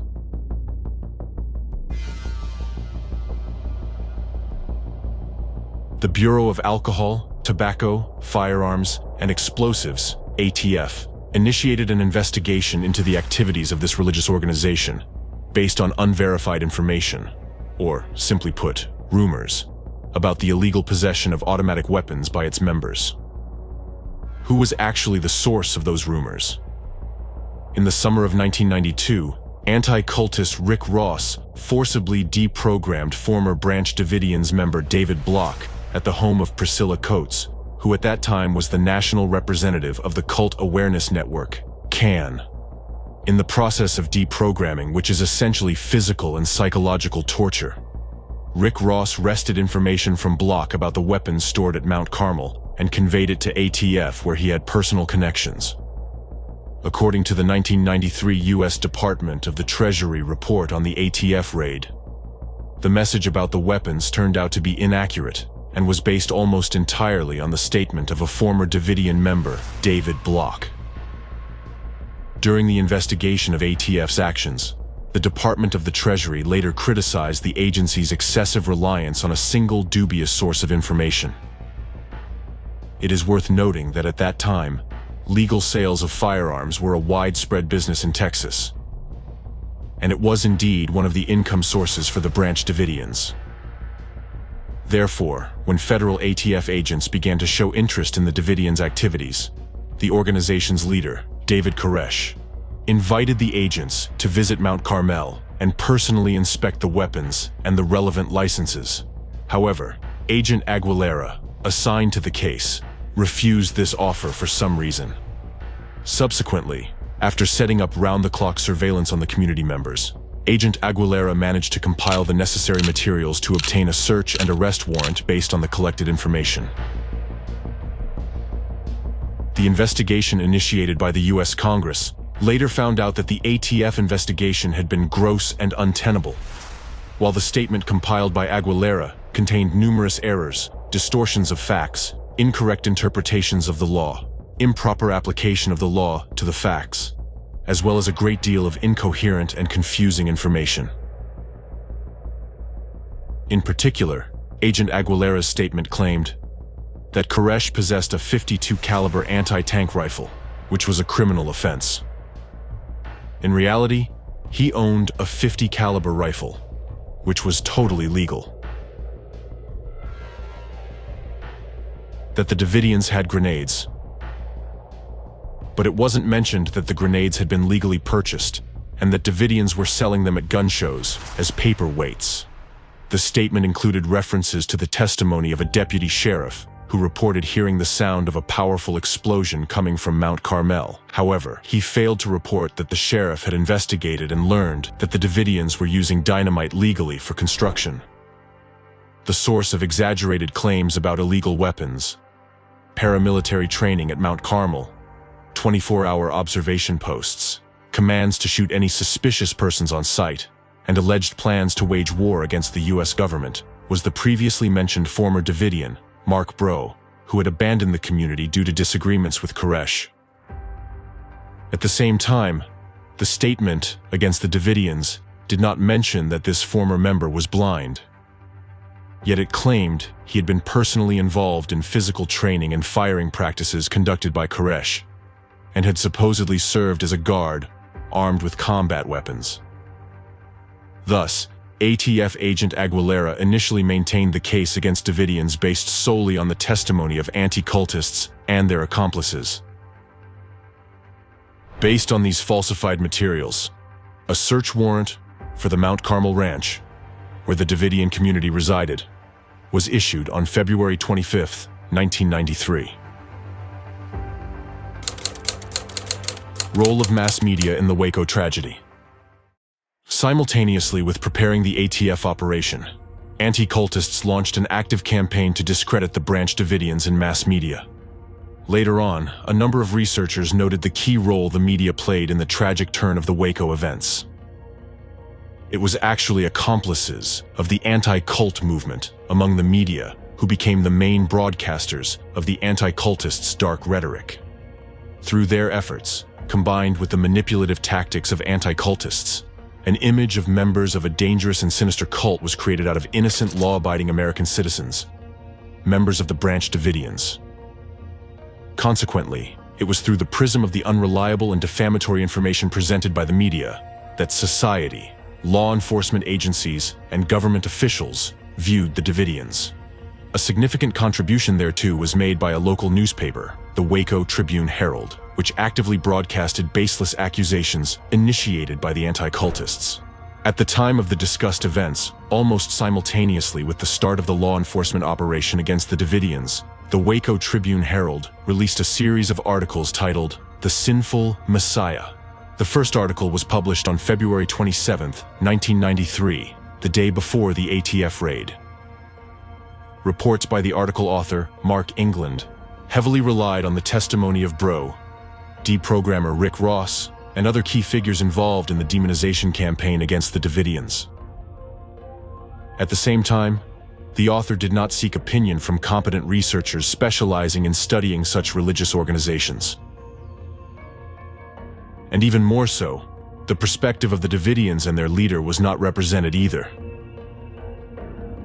Interestingly enough, until a certain point, reporters from the Waco Tribune-Herald covered information about the Branch Davidians neutrally, without using the offensive label of a cult. However, their rhetoric changed dramatically after the intervention of anti-cultists. England, the author of the Sinful Messiah series, began actively promoting anti-cult narratives portraying the 33-year-old Koresh as a fanatical cult leader who used mind control techniques on his followers. Mark England also accused him of polygamy and child abuse, and claimed that the leader of the Davidians engaged in sexual relations with underage female members. There was really no evidence of child abuse. It was only allegations. And again, I say today that we have not ever found any proof of any child abuse out there. At that time, no confirmed evidence supported such claims. The situation was quite the opposite. In fact, back in 1992, the Texas Child Protective Services, CPS, received an anonymous report alleging child abuse at Mount Carmel. Following the anonymous message, CPS staff visited Mount Carmel 3 times. They conducted physical examinations of 12 Davidian children, and the investigation found no signs of abuse or injury. Due to the lack of evidence supporting the child abuse allegations, CPS officials closed the investigation regarding Koresh. However, that didn't prevent ATF investigator David Aguilera from including child abuse accusations in his affidavit for a search and arrest warrant for Koresh.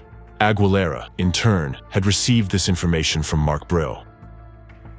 Later on, despite the fact that suspicions of child abuse by Koresh were not confirmed, they were still actively promoted in mass media controlled by the anti-cultists, which significantly influenced the decisions made by the operation commanders and representatives of the authorities. For some reason, even though there was no evidence, mass media and law enforcement officials treated accusations made by the anti-cultists and disseminated by their associates as irrefutable facts. The greatest influence on the law enforcement officers who prepared the Mount Carmel raid was exerted by anti-cultist and deprogrammer Rick Ross. In fact, Nancy Ammerman's report to the Departments of Justice and Treasury regarding the actions of federal law enforcement agencies in Waco stated that Rick Ross was, in fact, closely involved with both the ATF and the FBI, and that it was he who provided them and the Waco Tribune with misleading information about the Branch Davidians. Thus, both the search warrant and the ATF raid plan relied heavily on information provided by anti-cultists and their accomplices, rather than on factual materials. Starting from December 1992, 10 weeks before the federal raid against the Davidians, ATF and other federal agents increasingly turned to Mark Bro and Rick Ross for information and consultations. Specifically, Bro characterized the Davidians to federal agents as terrorists. He claimed that they were no ordinary group of criminals, but allegedly religious fanatics who wouldn't hesitate to suicide for their leader. Bro and Ross kept supporting the statement that mass suicide was possible, as did Waco Tribune-Herald reporters. Anti-cultists and their associates demonized Koresh and the Davidians to such an extent that at the time the ATF operation began, the authorities, operation leaders, and federal agents perceived the Branch Davidians community as an apocalyptic cult in an armed camp, preparing for the final battle of Armageddon against the forces of government, which supposedly embodied satanic Babylon. They envisioned Koresh as a leader of a paramilitary terrorist group, that was stockpiling weapons to start a war against the federal government. Representatives of federal authorities were convinced that the Davidians were not going to cooperate during the investigation, that they hated the federal government, were controlled by their fanatical sect leader, and would start a holy war at the very first encounter. Precisely the manipulative actions of the anti-cultists explain why the ATF agents did not consider a non-violent way of resolving the situation. That explains why the agents refused Koresh's invitation to come in person and check the weapons and gun licenses, and why they ignored the opportunity to arrest Koresh outside Mount Carmel while conducting covert surveillance, and instead chose to employ the tactic of dynamic assault on the building where the Davidians resided. That's because in their consciousness, a distorted picture of reality had already been formed and imposed on them by the anti-cultists through manipulative techniques. In federal agents' reality, they were going to search not peaceful civilians, but extremely dangerous criminals, whom the anti-cultists described as terrorists and suicide bombers, without the grim and demonizing images generated by the anti-cultists, exaggerating a possible threat from the Davidians which in fact never existed. It is unlikely that the ATF would have resorted to such extreme measures, but unfortunately, the law enforcement officers had fallen under the influence of anti-cultists, and by the time the operation began, some of their representatives in the operation leadership were already entirely manipulated, largely through Rick Ross. A raid by federal agents on the ranch where the Branch Davidians resided, with the purpose of searching and detaining their leader, was scheduled for Sunday, February 28, 1993. The operation was officially codenamed Trojan Horse, but later became more widely known as Showtime, as the agents themselves called it. The day before the operation, and on the day of the raid itself, a prearranged massive wave of publications demonizing the Davidians was launched in mass media.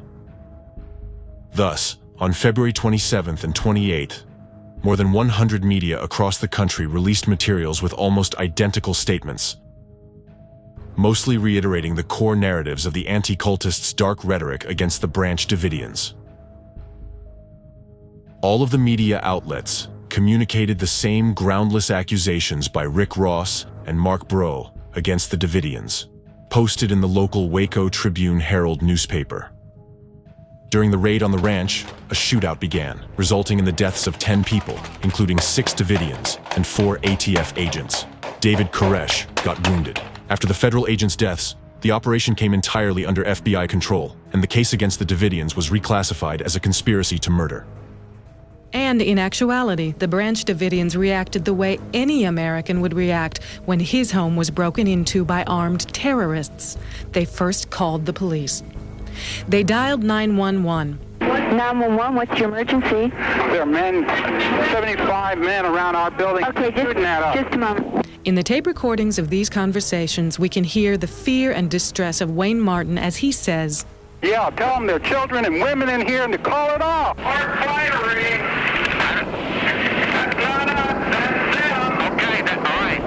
Was another victim, a 2-year-old cult member, was also shot and killed in the gunfire. And imagine you just finished breakfast and some guy dressed in a black outfit comes with a gun and shoots that member of your family. How is that going to start your day off? What kind of reaction are you as a person going to give to that person trying to come through your door? The FBI siege of the estate began and lasted 51 days. A massive number of reporters were present on the scene, and everything was broadcast live. Soon, the standoff in Waco became international news, with the whole world watching the events in Texas. Here's how the events in Waco were described by some journalists present at the scene. The FBI assembled what was likely the largest military force ever gathered against civilians in American history. 10 Bradley armored vehicles, 2 Abrams tanks, 4 combat engineering vehicles, 668 agents, plus 6 U.S. Customs officers, 15 U.S. Army personnel, 13 Texas National Guard members, 31 Texas Rangers, 131 officers from the Texas Department of Public Safety, 17 from the McLennan County Sheriff's Office, and 18 Waco police officers. In total, 899 people participated in the operation. In Waco, Texas, standoff between law officers and occult members of a religious compound. Called or known as the Branch Davidians. A heavily armed religious cult near Waco. 3 helicopters, 150 law enforcement officers, some of them from the Houston area. Dr. Ken Etheridge, he said that he had never seen anything with this magnitude or severity. He said it was like a war zone.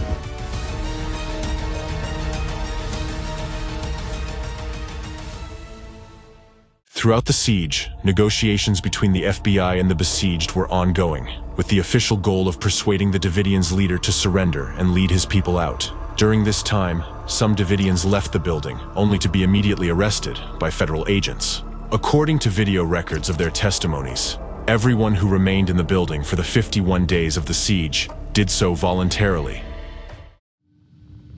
To my family and friends, I'd just like to say I'm fine. I know that you're all worried about us. I'd just like to know that we're fine right now. I have decided to stay. I don't want to go. So you're not being held against your will here? No, I'm not held here as a hostage or anything. If any of us wanted to leave, we can just go now today. I'm here because I wanted to be here. Sonobi, and I'm not being held here against my will. Don't worry about me. We're going to be just fine because God's in control. During the siege, the Davidians were completely isolated. Their phone line was cut almost immediately, and the only people they could communicate with were FBI agents. They could no longer reach out for help elsewhere, and they could only communicate with the media by hanging sheets with written messages in their windows. While the FBI, in turn, continued to consult representatives of the anti-cult gang. Subsequent investigation of the FBI's actions, the study of transcripts of conversations between the FBI and the Davidians, as well as data on the experts contacted by FBI and ATF agents in the Davidian case, revealed that it was the anti-cultist and deprogrammer Rick Ross, who clearly had the most extensive access to both agencies of any person on the cult expert list. He was closely involved with both the ATF and the FBI, and he was apparently listened to more attentively. At the same time, the opinions of other experts who advocated a peaceful way of resolving the situation were not accepted. After all, at the time of the siege, federal agents who had fallen under the influence of anti-cultists did not take the beliefs of the Davidians seriously, so they didn't listen to the advice of theologians, religious scholars, and Bible researchers who tried to convey to law enforcement officers that because of their religious beliefs, the Davidians would not react like criminals, and recommended communicating with the besieged in their language. A number of experts appealed to the FBI not to use forceful tactics against the Davidians because this could ultimately lead to fatalities. However, their suggestions were rejected. He has no known credentials to support his claim as an expert, yet the FBI allowed him to advise on the course of negotiations while ignoring advice from numerous theologians and genuine psychological counselors. In parallel with Rick Ross's direct influence on the law enforcement operation, other representatives of the anti-cult group carried out destructive media activities. They appeared as cult experts on various TV channels and intentionally promoted a demonized image of the Davidians in public opinion. One of the representatives of the anti-cult group was Stephen Hessen, whom we mentioned earlier. So he would take people for hours and hours and hours and mesmerize them through hypnosis, through behavior modification techniques and such, and break down their ability to think. These were the people that we saw over and over in the media as support for the government stories that the Branch Davidians were some evil cult. Mark Bro is the person who contacted the State Department and the Cult Awareness Network and relayed his allegations. Cult Awareness Network, known by its initials, CAN, targets religious groups around the world for hate campaigns in the media. CAN members always make the same allegations against each group they attack: perverted sex, child abuse, and brainwashing. It reads like a worn-out script. It has been repeated so many times against so many different groups. The people who lived at Mount Carmel, including children, were never presented to the public as personalities. The Federal Bureau of Investigation didn't share with the media the videos of the Davidians recorded during the siege, so that Americans wouldn't regard them as human beings, feel sympathy for them, and stand up for them. According to James T. Richardson, a sociologist of religion, the dehumanization of those inside Mount Carmel, coupled with the thoroughgoing demonization of Koresh, made it easier for those in authority to develop tactics that seemed organized for disaster. Thus, not only law enforcement officers, but also the public developed a false image of what was really happening in Waco. And again, you get that demonization. It's like, these are people. As the Davidians were people, the people that died at Mount Carmel were people. They've never been truly humanized until they did the Waco series. The reason behind all that was going on was one factor that back then neither federal law enforcement agents nor U.S. intelligence officers took into account. This detail, which had a fateful impact on the outcome of the events in Waco and remained unknown to this day, was that representatives of anti-cult organizations used hidden manipulative technologies to influence people's consciousness and subconsciousness. Such information messages that are built on the knowledge of these special psychotechnologies and contain hidden imprints able to bypass critical analysis by consciousness and penetrate directly into the depths of the human subconsciousness were repeatedly disseminated in the media for this very purpose. The anti-cultists needed a large-scale campaign for demonizing the Branch Davidians, and that's why they invested so much effort in dissemination of their false accusations. Therefore, absolutely different articles and videos in seemingly unrelated media contain the same repetitive narratives. Basically, all of this was part of the anti-cultist strategy of psychological manipulation of the public. In fact, anti-cultists were accusing others of what they themselves were actually doing, for they were the ones who were applying mind control and brainwashing techniques. In this way, using methods of psychological influence on the masses with the help of the media, the anti-cultists literally zombified the American people. They intentionally dehumanized the Branch Davidians to instill in people's consciousness a picture that the Davidians were dangerous and harmful to society, although in fact, the most dangerous at that time were the anti-cultists themselves. For the first time, they carried out such a large-scale terrorist act that was repeated in the information field multiple times and had a tremendous impact on all those who had fallen under its attack. As a matter of fact, all people who in one way or another were exposed to the information sourced from anti-cultists ended up infected with hidden destructive imprints. Americans who were following the events in Waco via television or newspapers at that time were subjected to coercive psychological manipulation by the anti-cultists. That's why the majority of people began to believe the descriptions that dehumanized the Davidians and accepted the picture of events presented by anti-cultists as a fact. They had no chance to resist this kind of manipulation, against which virtually the entire population of the planet is defenseless. The hidden manipulative influence by the anti-cultists similarly affected ATF, FBI, and other law enforcement officers, as well as government officials who participated in the Waco events and were in direct close contact with the anti-cultists. The officials were subjected to the highest degree of psychological manipulation and were literally brainwashed by the anti-cultists, so they acted unlawfully against law-abiding American citizens and committed a blatant violation of basic democratic human rights and freedoms. For this very reason, law enforcement officials manifested inhuman aggression against the Davidians, ignoring common sense and rejecting an opportunity for a peaceful and fact-based resolution. In turn, the Davidians developed an impression that the federal agents who encircled Mount Carmel were trying to kill them, and today there is considerable evidence that their fears and perception of events were not unfounded. Listen, Jim. There's nothing that hurts me more than being called a cult leader, all right? If I'm wrong, people like me don't deserve to live, okay? Listen. You understand me, Jim? No. You know, don't burn our building down. No, we won't do that. Don't shoot us all up. They've got to have that time.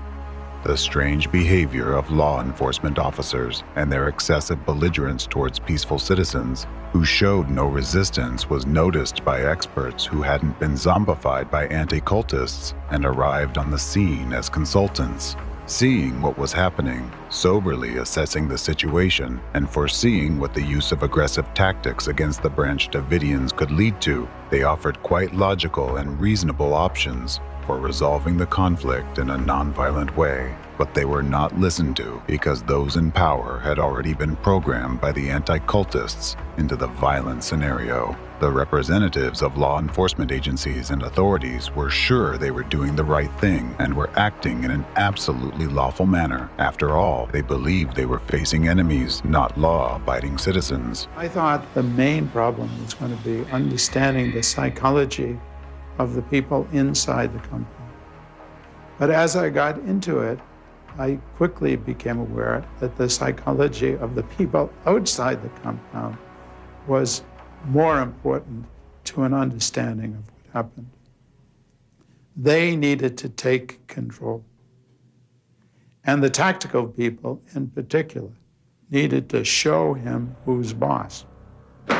We are trying to reinforce to them that we are in charge of the situation, that the compound is under the complete control of the government. It is in fact no longer their compound, that we have the ability to exercise whatever control we want over that compound. And we will do that from various times to demonstrate to them the fact that they are impotent in their ability to control their everyday lives. I'm prepared to share David Koresh's contention that we should wait on God to resolve this. The FBI is God. It's going to decide how this is going to be resolved.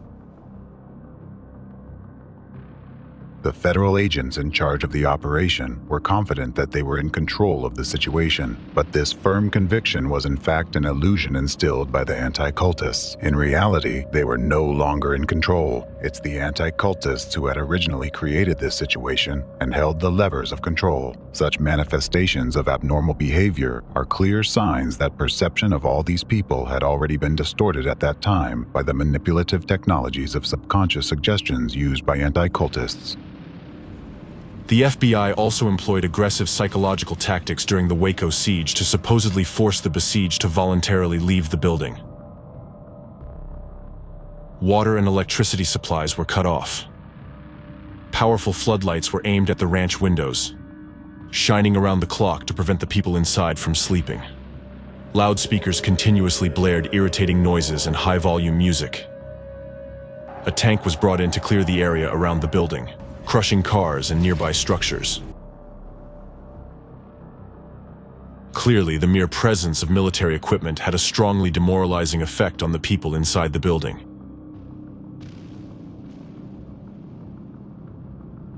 If they thought that we were all brainwashed and such a bunch of crazies, why would the FBI push David or the rest of us to the limit? Why would you bombard the building day and night with lights and music and noises and wear these people out not knowing how they're going to react?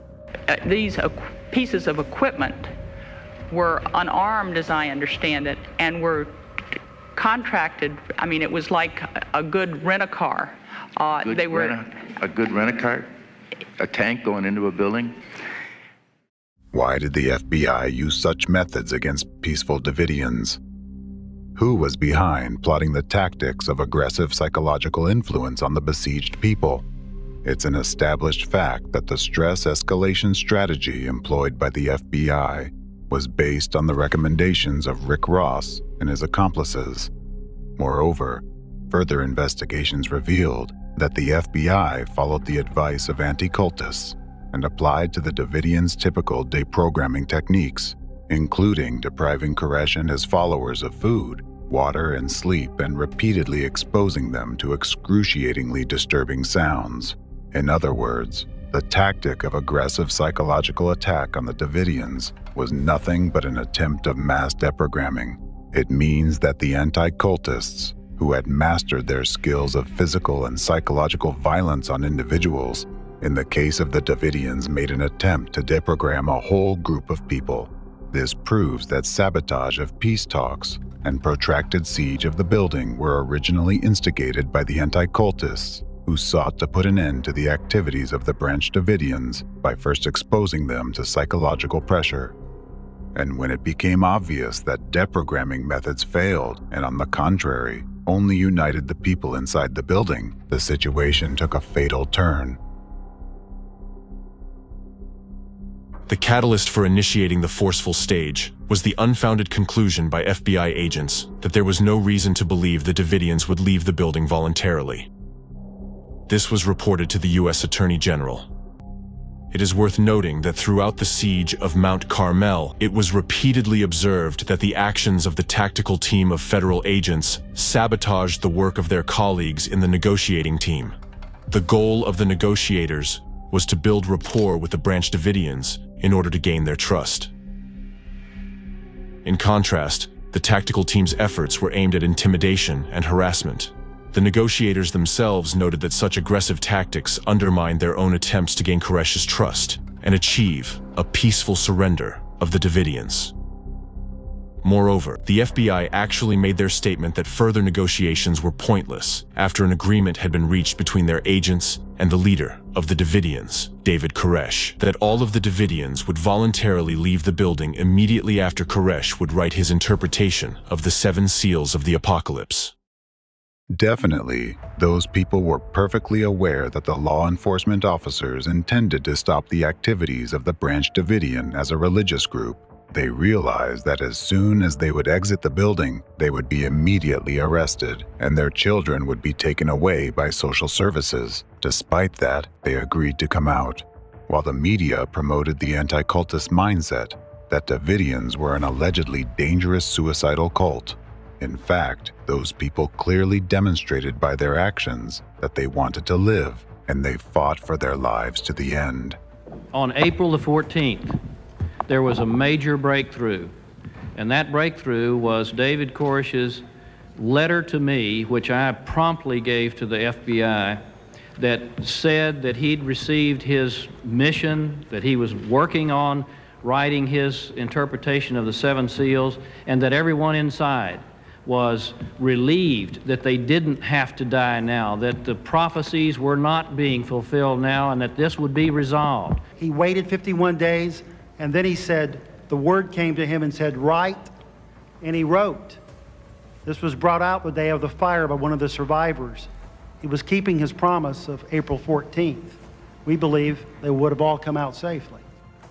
What I was faced with was a situation where the negotiators said, we think we have reached an impasse. Nobody else is coming out voluntarily.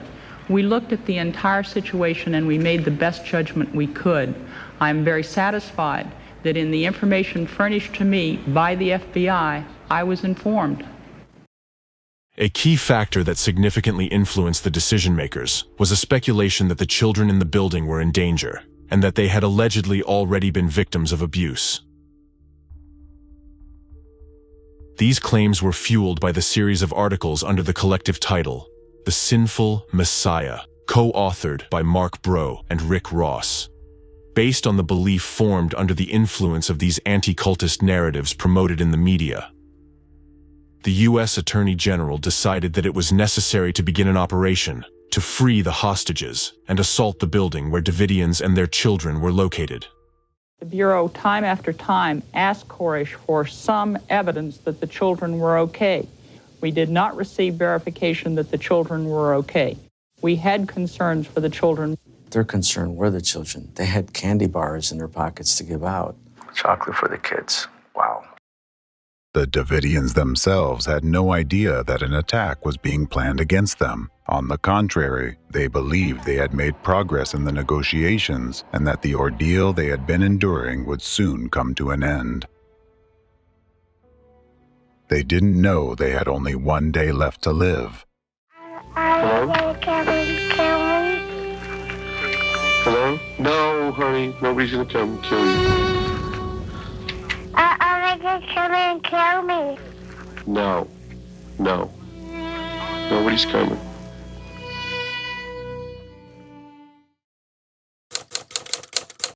Final day. On the 51st day of the siege, on April 19, 1993, armored vehicles were sent to the building where the besieged were located. The vehicles began meticulously demolishing parts of the structure and releasing a special gas inside. The gas supplies a number of irritants to the nostrils, to the eyes, to the skin. Just touching to the skin can be extremely painful. You can have certain symptoms of nausea. You can have certain symptoms of inflammation with regard to membranes. So it is extremely uncomfortable. They would be coughing, choking. They would probably be unconscious. Some of them would probably be dead. Some would be basically inert. They may still be alive, they may still be breathing, but they're not going to be doing anything. The falling walls, destroyed by armored vehicles, effectively killed some of the Davidians, as evidenced by forensic reports. The tank repeatedly drove over their bodies, tearing them apart. Then, a fire broke out in the building, in 3 different places, simultaneously. The officer in charge of the operation refused to allow firefighters to approach the scene, claiming that the Davidians might shoot them.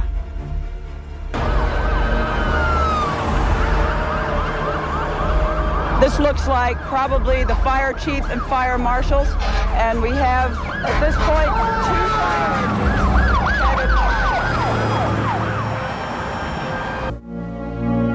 When the fire did start and the fire trucks did arrive, I didn't let them in. I held them at the checkpoint because I didn't want the firemen to drive into gunfire. I just wasn't going to permit it. It's a terrible thing, a very terrible decision to have to make. This is not the way to end this. Lead your people out, David.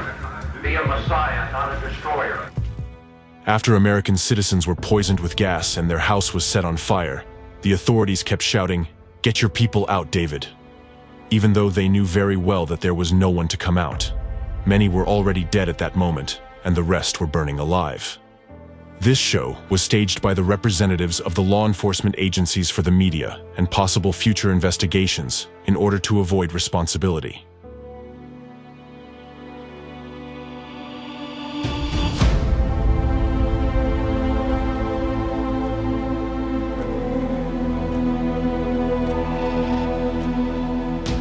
Mount Carmel burned to the ground. 76 people died, including 25 children, some of whom were infants and toddlers under the age of 3.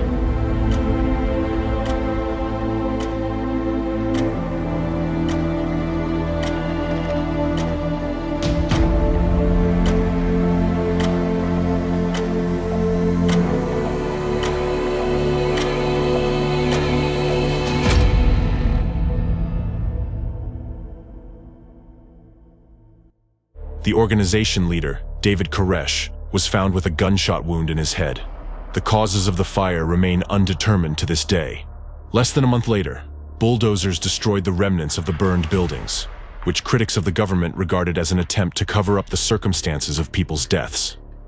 A year after those events, representative of the anti-cult gang and deprogrammer Rick Ross, who had a dramatic impact that contributed to the tragic outcome of the Waco events, was already describing David Koresh's personality and characterizing the Branch Davidians in new media, reports in the following way.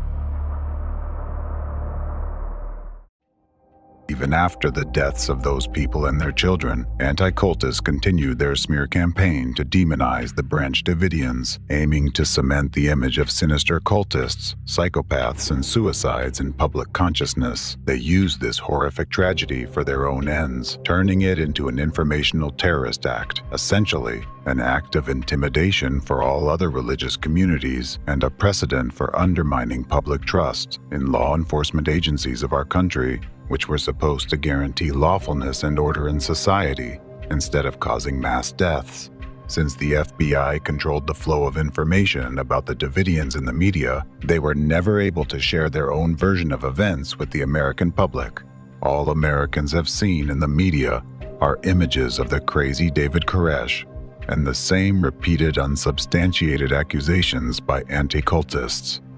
Dehumanization of the Davidians, combined with the anti-cultists' manipulative techniques, turned the American citizens into a faceless group of religious fanatics.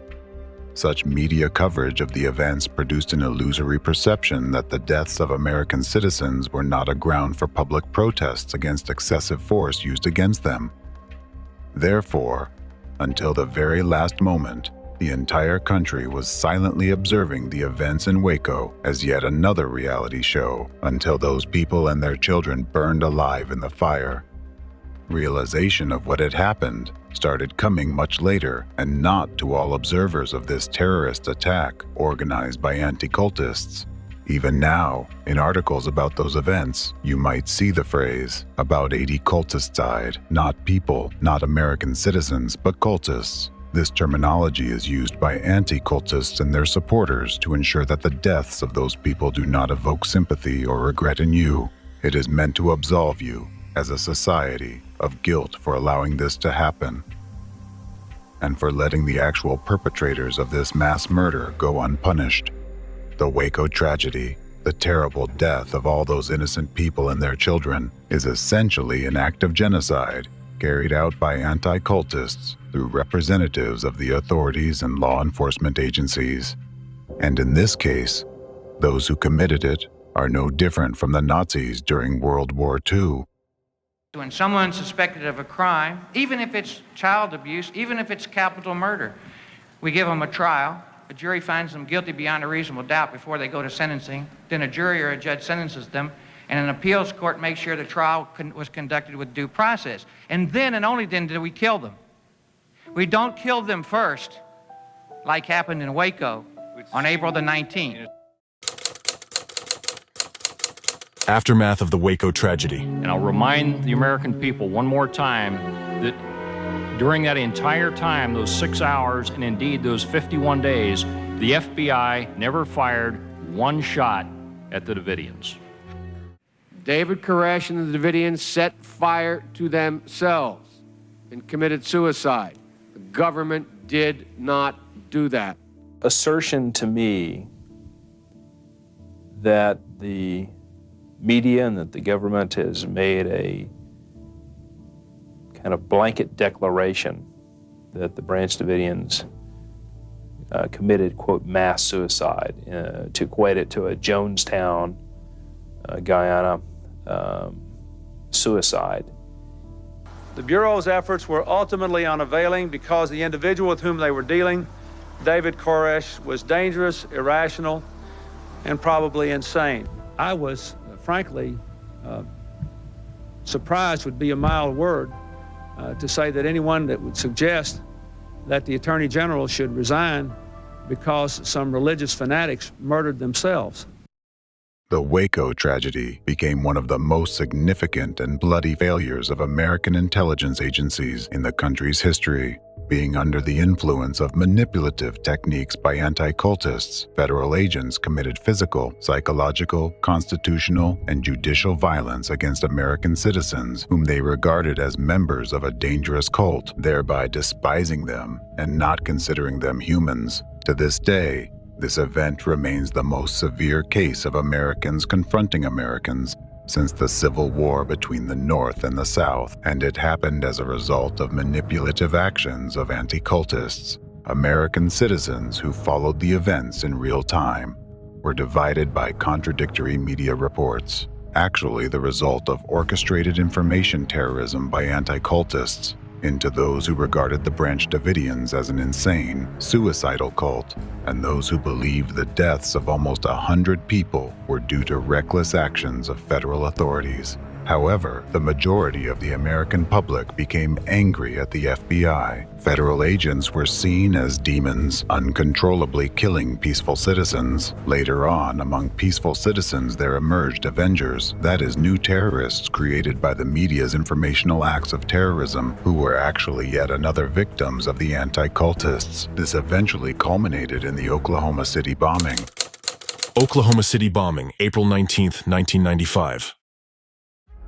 On April 19, 1995, the second anniversary of the Waco events, an unknown individual drove up to the building housing the FBI and ATF headquarters. That day, the terrorist wore a t-shirt bearing the phrase shouted by Abraham Lincoln's assassin after he shot him, "Sic semper tyrannis." That's what always happens to tyrants. He parked his van in the underground garage directly beneath the building. A few minutes later, an explosion occurred with the force equivalent to a 3.0 magnitude earthquake. Half of the building collapsed, turning into a mass grave. The blast also damaged 324 buildings within a 16-block radius. The tragedy resulted in 168 deaths, including 19 children under the age of 6, and 680 people were injured. The perpetrator, Timothy McVeigh, was apprehended the same day. He explained his actions as revenge for Waco and Ruby Ridge. To this day, the Oklahoma City bombing remains the deadliest act of domestic terrorism in U.S. history.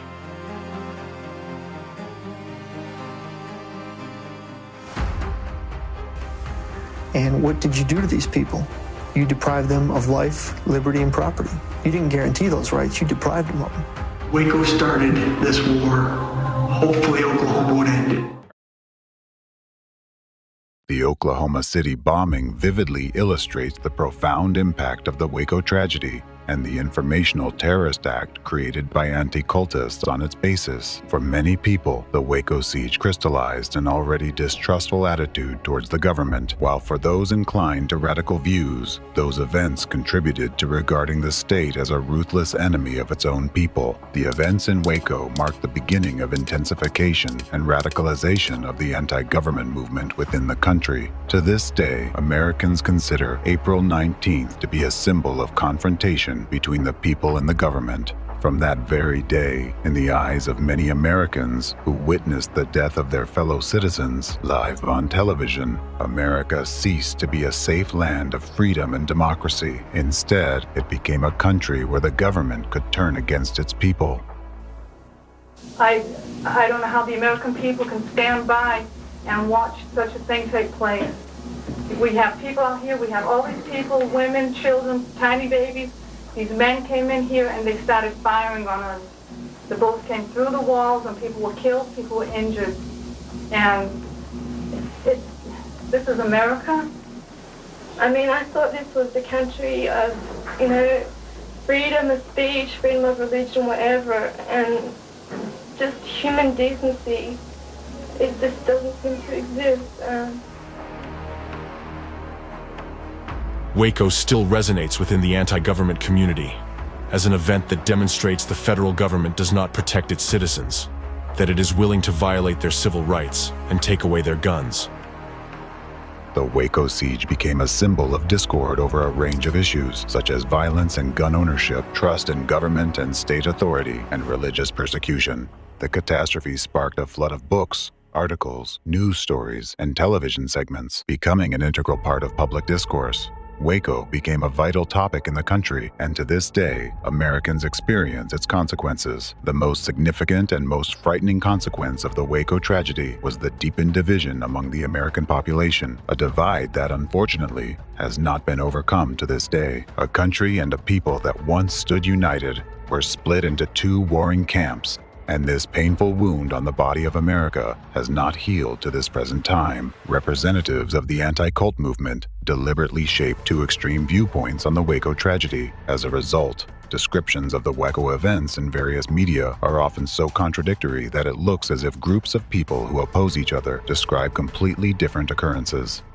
NBC television aired the government's official propaganda as a movie, showing Branch Davidians at all the windows with guns waiting for the ATF to arrive.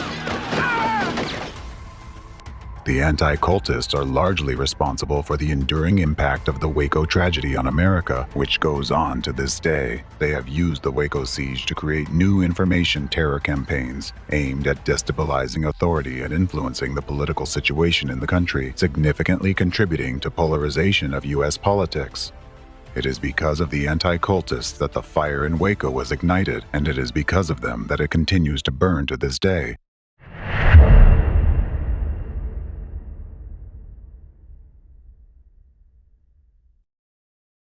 Back then, anti-cultists laid the foundation for a future civil war. They artificially created a basis for confrontation between supporters of the two dominant political parties in the United States and provoked the emergence of not only discontent with the authorities, but also extremely radical sentiments in society. The anti-cultists still use these fruits of their own activities, continuing to incite hatred in society and create conditions for a future confrontation between citizens of one country, between us, Americans. The anti-cultists arranged the terrorist attack in Waco with the help of their main accomplice, the media and dishonest journalists under their control. And if back in 1993, Rick Ross and his companions labeled a community of about 100 people as a cult, which resulted in their murder and a chain of terrible consequences for the United States, the other anti-cultist and deprogrammer, Stephen Hessen, has gone even further. At the current stage, he has already labeled tens of millions of Americans as cult followers. Such rhetoric that dehumanizes a part of the American nation creates prerequisites for international conflict and violence against labeled citizens.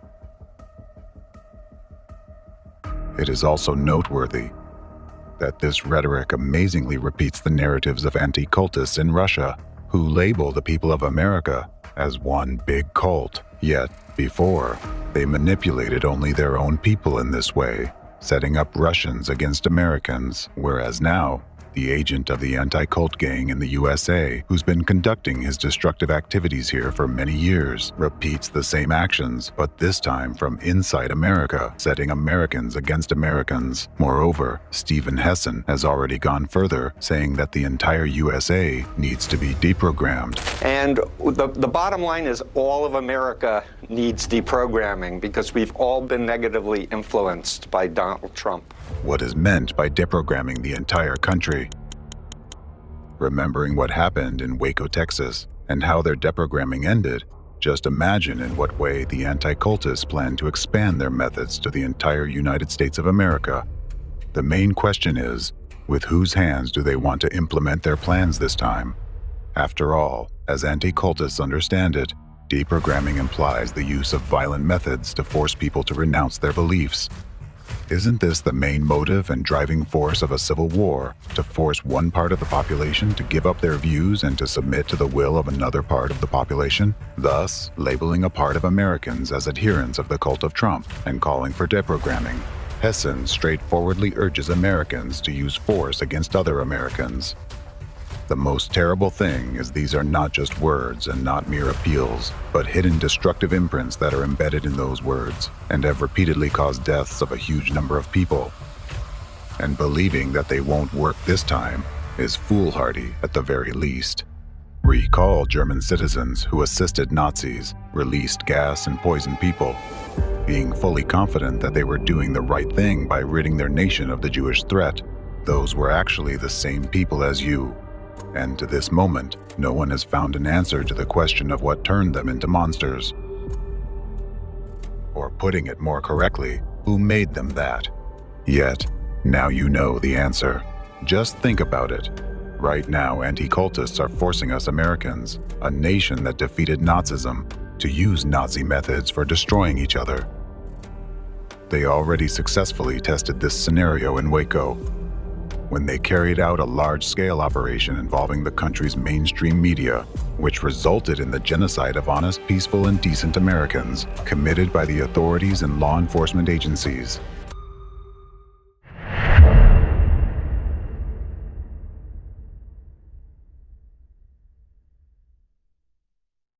How can you explain a situation where American law enforcement agencies tasked with protecting their people arrived for a routine search and ended up launching a full-scale military operation using military equipment against ordinary citizens of their country, which resulted in the deaths of almost 100 people?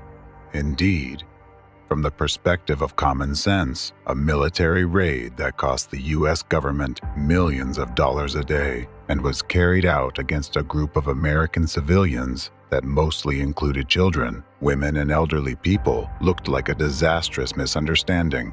Why did the representatives of ATF and FBI accept the false, ungrounded information provided by anti-cultists as facts? Why did they rely solely on their pseudo-expert opinion at a time when the FBI had materials indicating that those people were incompetent in such matters? Moreover, FBI agents knew perfectly well that Rick Ross had personal hatred towards all kinds of new religious movements and an undisguised desire to urge law enforcement agencies in their attempt to destroy the Davidian group. In other words, federal agents had all the information they needed to understand that relying on anti-cultists in the matters of new religious movements was the same as believing that the Ku Klux Klan would remain impartial in assessing racial minorities. Yet, why did the agents trust the anti-cultists and implicitly follow their recommendations? Because representatives of intelligence services, law enforcement agencies, and the government were manipulated by anti-cultists who pushed for a violent crackdown on their stigmatized victims. In essence, officials were programmed for such actions. Let me draw your attention to another crucial point. The Waco tragedy occurred in 1993, the same year when the central ideological hub of anti-cult terrorists was established. Its leader was trained at a Russian Orthodox Christian educational institution in the United States. This means that even at that time, there were already breeding grounds for global anti-cultism of the Russian origin in the US, and they had enough influence to carry out such terror attacks. But that's not all. I delved into such detail about those events so that you can fully understand how representatives of anti-cultism operate and what the consequences of their actions are.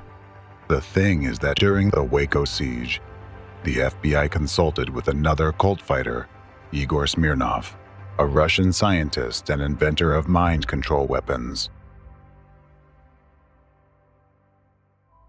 Igor Viktorovich Smirnov was a Russian scientist best known for his role in Soviet-era mind control research and the poorly explored field of human behavior study he called psychoecology. His maternal grandfather, Smirnov Ornaldo, was a renowned hypnotist. Igor Smirnov was the son of a high-ranking Soviet officer, Viktor Abakumov, head of SMERSH from 1943 to 1946, and Minister of State Security, MGB, from 1946 to 1951 under Joseph Stalin. At one time, Smirnov's father initiated an Operation North on mass relocation of supporters of Jehovah's Witnesses organization, as well as representatives of other religious associations and their families to Siberia. Despite his scientific activity, Igor Smirnov, just like his father, had anti-cult views, as he wrote in his book Psychoecology. Thus, in describing various religious groups, he solely used anti-cultist language and the label sect. He also adhered to the same pseudoscientific theory about the use of brainwashing techniques by leaders of new religious movements, which was actively promoted by Steve Hassan and Rick Ross. This was at a time when Smirnov was personally involved in the development of such technologies. Most of Igor Smirnov's research focused on remote influence on another person's consciousness and programming one's psyche and behavior. Application of psychotronic weapons developed by Smirnov included the potential to affect large groups of people for various purposes. For example, to incite mass aggression in a crowd, or, conversely, to calm public unrest. The majority of the experiments he conducted remain classified to this day. Smirnov wrote, "Psychotechnologies are the culmination of everything humanity has engaged in thus far. They are much more serious than the atomic bomb and space flights. Right now, we have only created a stone axe. Although using it, we can already perform surgical operations. We have obtained instrumental ways to access the subconsciousness and correct certain areas. Everything else is just specific applications. Smirnov also worked on uncovering hidden information in the subconscious, representing the true motivations behind a person's actions and intentions. He developed a method for identifying individuals potentially inclined to commit acts of terrorism. The question remains whether the goal of this development was to prevent terrorist acts or to find individuals who could easily be turned into new terrorists if desired. Regardless, this method formed the basis of security systems designed for airports to identify terrorists before they attack. Today, this technology is used in various countries, including the United States.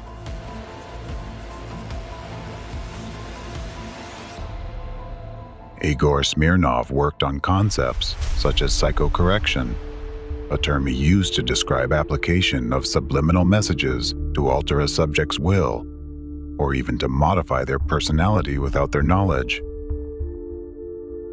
Federal agents intended to use Smirnov's techniques to resolve the situation in Waco.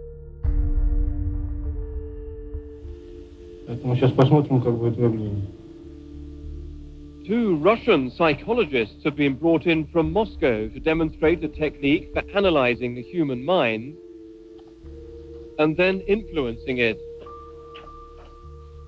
The concept is that with an understanding of an individual's mind, key words transmitted in music or white noise will force that person to obey. The FBI examined the system to use against David Koresh at Waco in Texas. Thus, the FBI Counterterrorism Center experts secretly met with Smirnov in the United States. He proposed a plan. During negotiations, they should transmit messages from relatives of the Davidians, encrypted in a certain way that would bypass critical perception and be instilled directly into the subconsciousness of recipients, compelling them to follow these commands. In this case, the commands would be to leave the building and return to their families. For the leader of the Davidians, David Koresh, a special voice was planned to be used, allegedly the voice of God, that would be played by an actor and urge Koresh to surrender voluntarily. However, when agents asked what would happen if the subliminal signals did not work as intended, Smirnov replied that Koresh's followers might slit each other's throats, committing acts of fatal violence. According to the official version, the FBI declined Igor Smirnov's services after this kind of response. But that's the official version. Now, let's piece together the facts. Fact 1.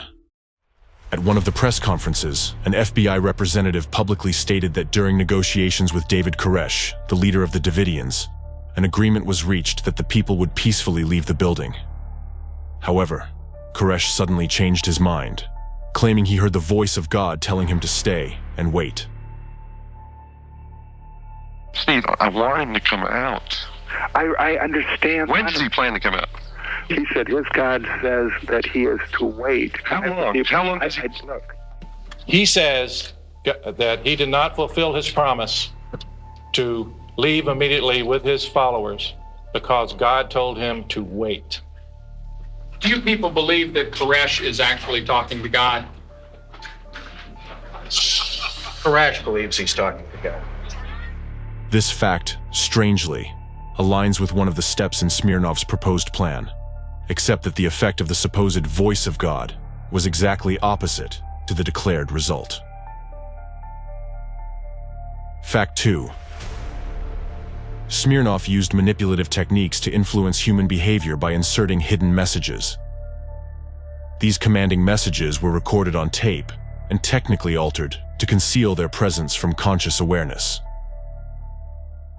By bypassing critical analysis in one's consciousness, those commands were directly implanted into subconsciousness, urging a person to carry them out, believing it to be their own conscious decision. To an untrained ear, such technically processed recordings of hidden commands sounded like the squeal of pigs. Now let's return to the Waco siege. As already mentioned, the FBI used psychological pressure techniques on the besieged Davidians, one of which involved loud, irritating sounds. Official FBI reports and eyewitness testimonies state that among the sounds broadcast through loudspeakers were the sounds of animals being slaughtered, including the screams of rabbits being killed. This inadvertently brings to mind the sounds of pig squeals used in Smirnov's mind control experiments. Sound tapes of rabbits being slaughtered, or Nancy Sinatra singing songs, and then they would bring out lights at night, and not that Nancy Sinatra always was that bad, but the ones that she had kept. The point was this: they were trying to have sleep disturbance, and they were trying to take somebody that they viewed to be unstable to start with, and then they were trying to drive him crazy, and then they get mad because he does something that they think is irrational. I don't know if you can hear the noise on this tape, but that's some of the noise being made up there by the compound.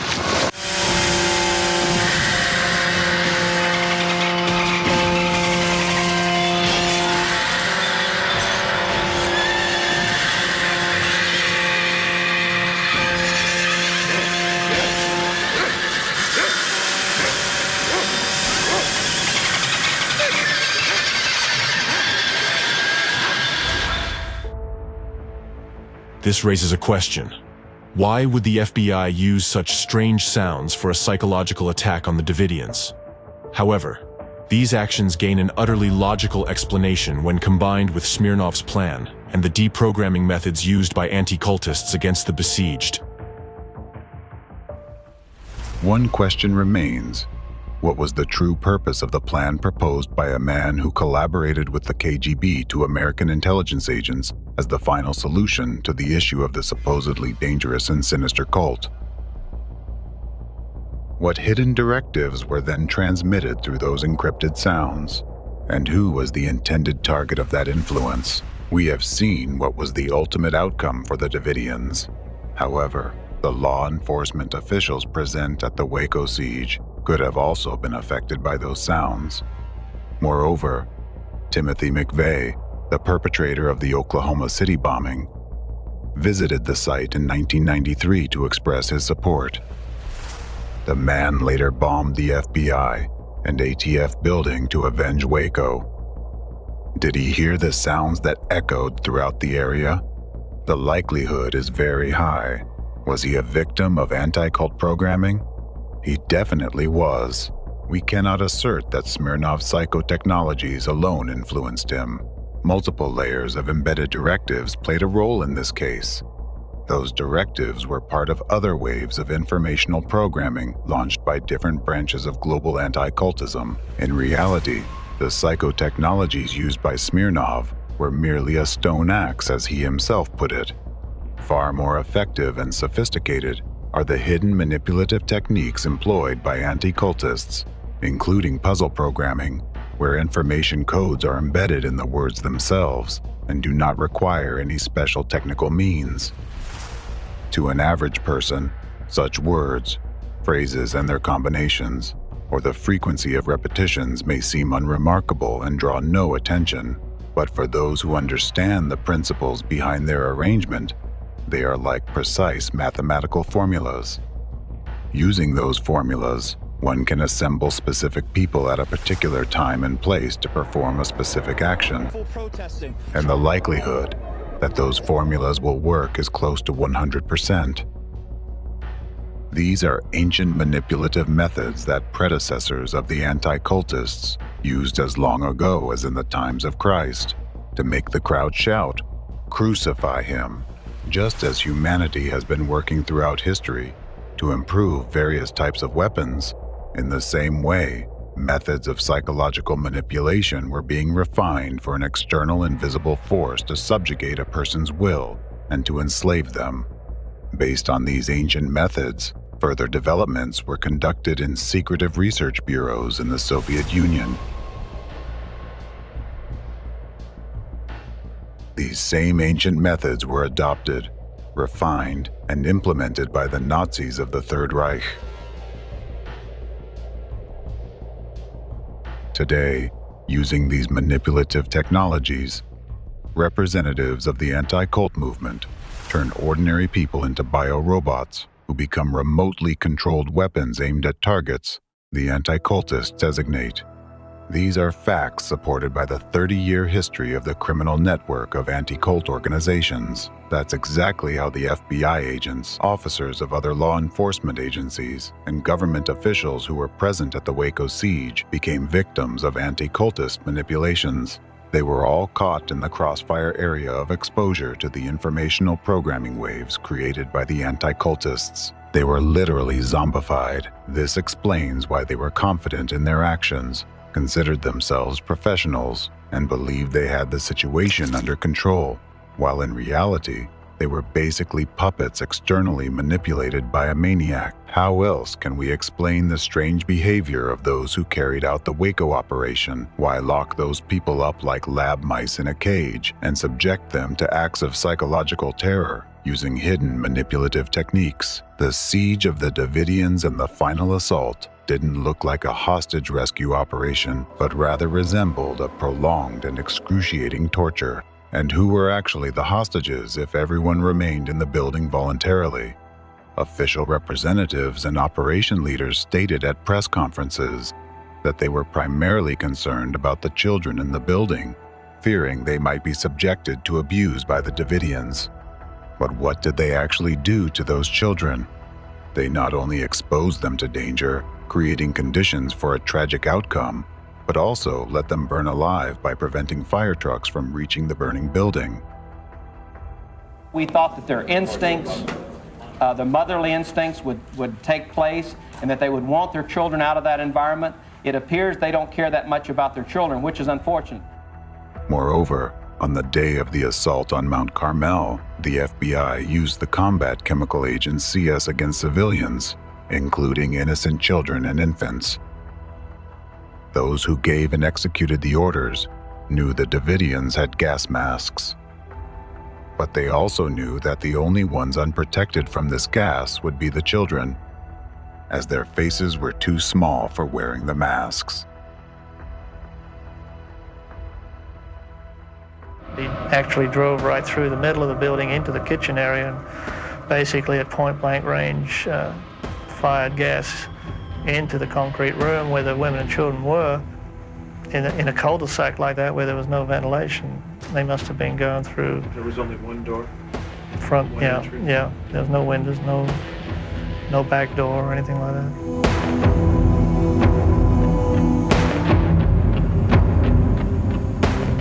We put massive gas in there. Their gas mask by that time had to be failing. I believe that using CS gas against infants, against old people with respiratory problems, there were 60, 70-year-old men in there, and there were young children. That's torture. And I can just see those kids barfing, vomiting, screaming, because you can't possibly have a gas mask that'll fit a little kid. Didn't their report say that gas masks don't fit on these babies? That's correct. And didn't they know that? They should have known that. Even small doses of CS, much smaller than those used at Waco, can kill children. In large quantities, this gas causes severe muscle spasms, so intense that they can break bones. The Waco events resembled a torture chamber created for those people by a deranged maniac, where the parents were powerless to act and were forced to watch their children suffocate and suffer from broken bones due to severe muscle spasms, and then to burn alive along with the kids. Those who were still able to move after being gassed tried to escape the fire through the only door leading outside from their shelter, but they were shot. Government defenders claim that the Davidians killed each other in an attempt to escape the torment. Meanwhile, government critics refer to infrared surveillance footage and argue that the Davidians were shot by law enforcement from an armored vehicle as they tried to flee the burning building.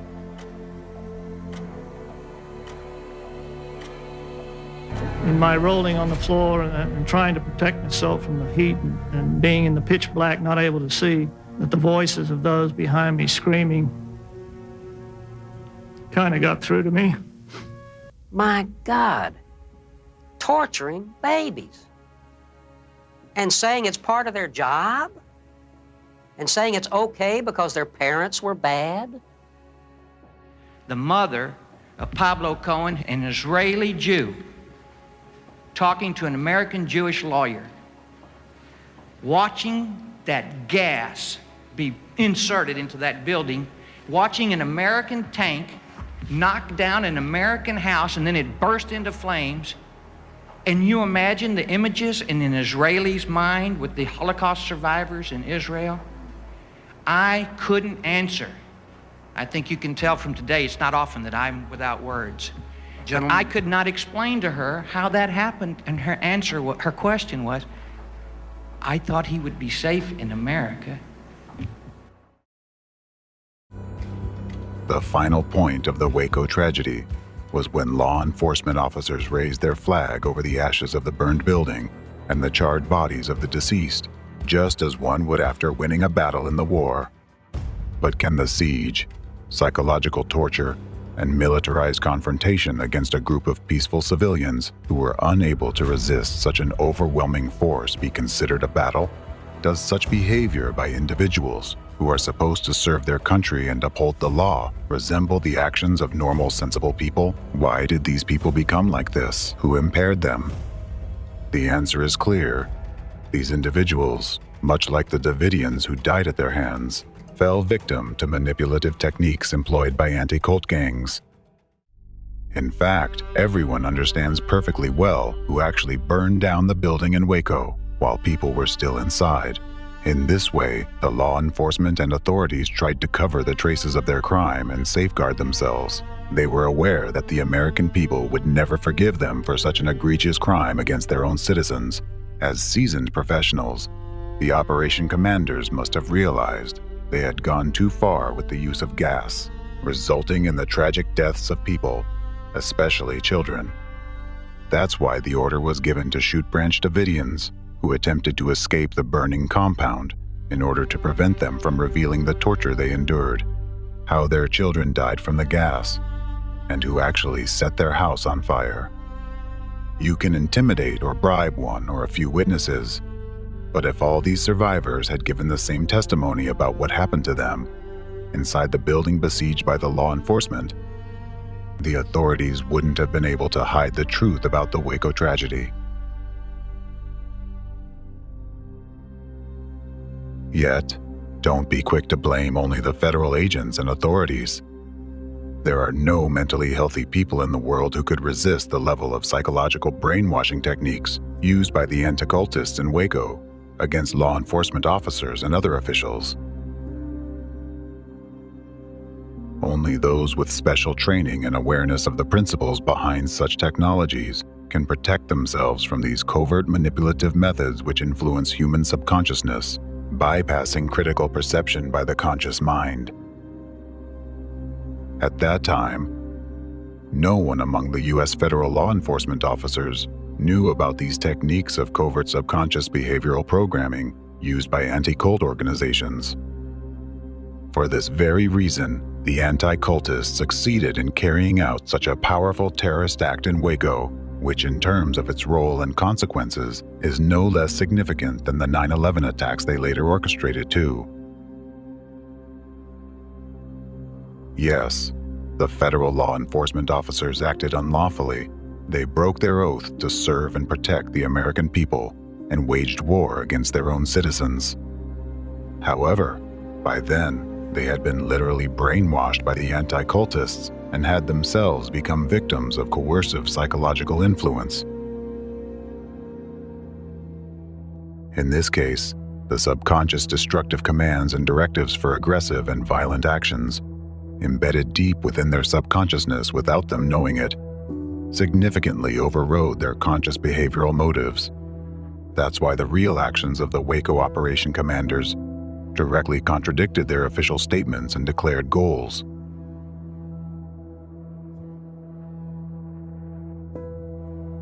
And that's why they caused horrific and painful deaths to children despite numerous expressed concerns for their fate during the Waco siege. All of the decision-makers were largely unaware of the real causes of their own actions.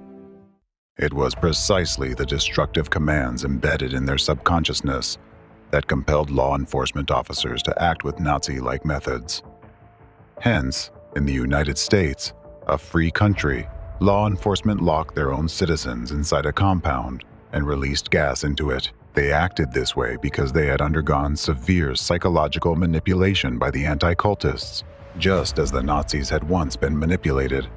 At that moment, U.S. law enforcement no longer regarded the Branch Davidians as human beings. They treated them as the Nazis treated Jews at the final stage of genocide. The tragedy in Waco, with the horrific deaths of all those innocent people and their children, was not merely a terrorist act, but a genuine act of genocide perpetrated by anti-cultists with the hands of government officials and representatives of law enforcement agencies, meaning with the hands of American citizens against other American citizens.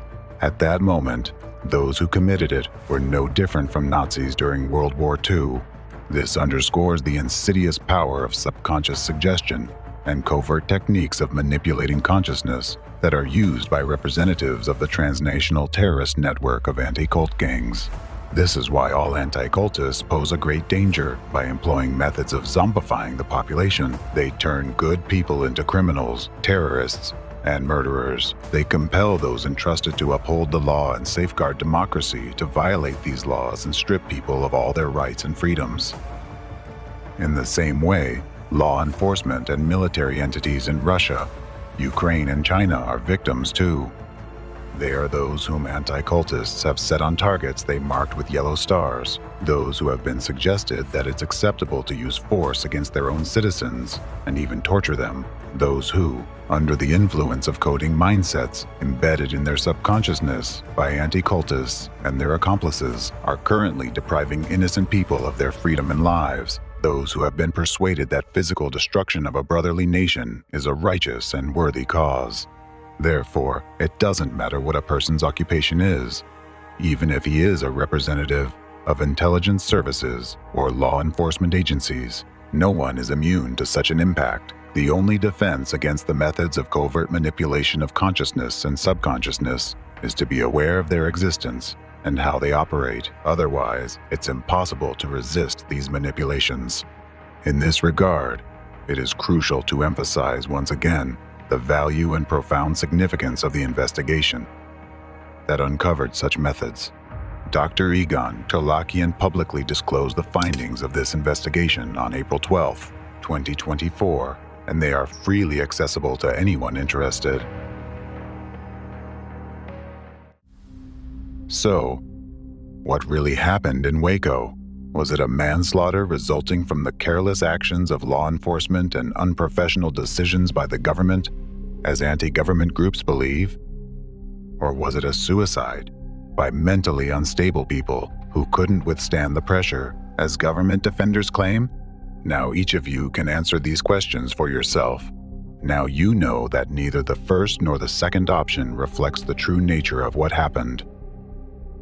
The cause of the Waco tragedy was a deliberately planned terror attack and an act of genocide orchestrated by representatives of anti-cultists. By carefully studying the details of the events of those days, you can see how the threads from the Waco massacre lead straight to its organizers and ultimate beneficiaries, right into the heart of the global anti-cult stronghold from where it spreads across the world.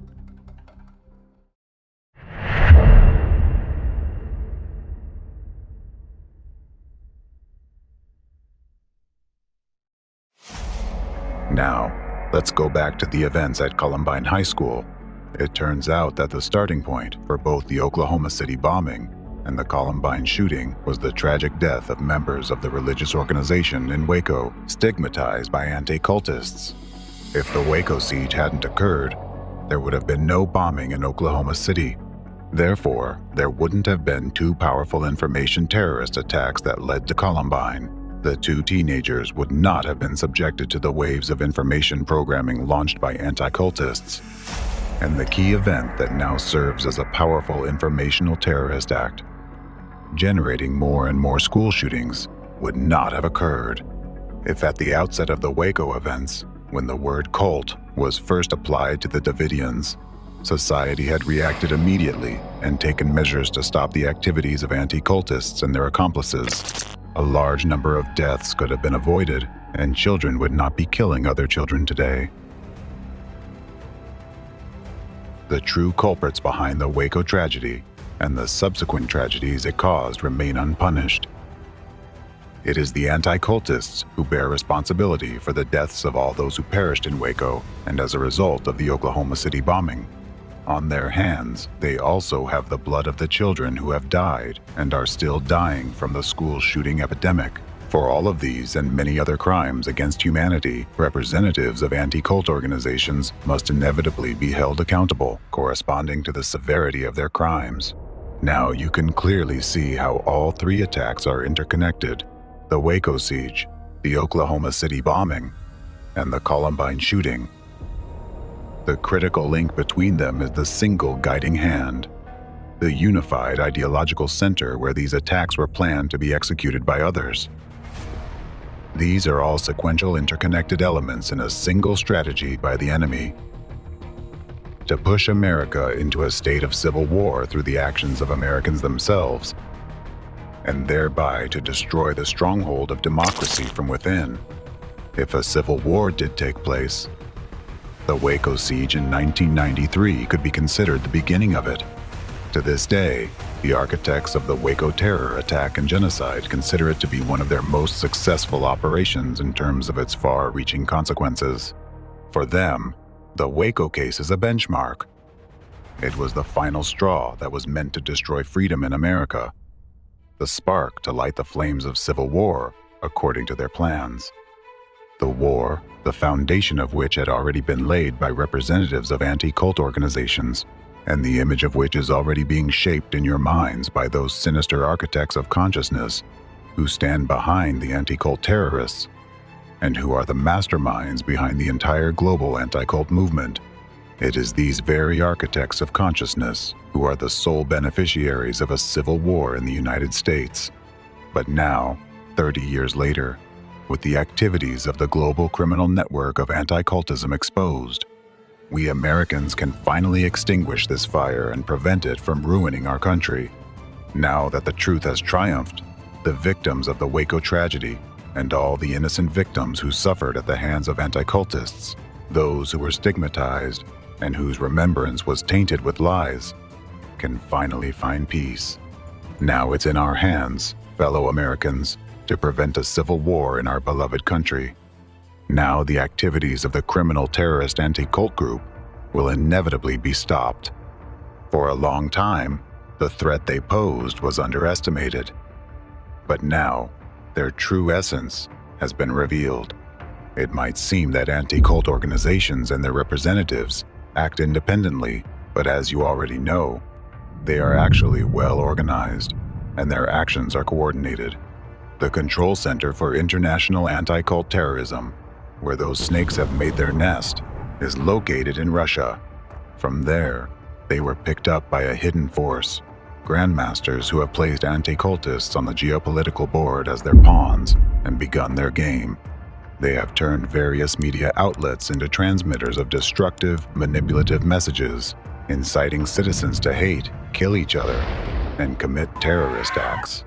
At the same time, they urge government officials and law enforcement to act unlawfully, immorally, and inhumanely. And they compel politicians to make catastrophic mistakes. Representatives of anti-cult organizations in various countries of the world are already behind judges, law enforcement officers, politicians, and government officials, exerting covert impact on them.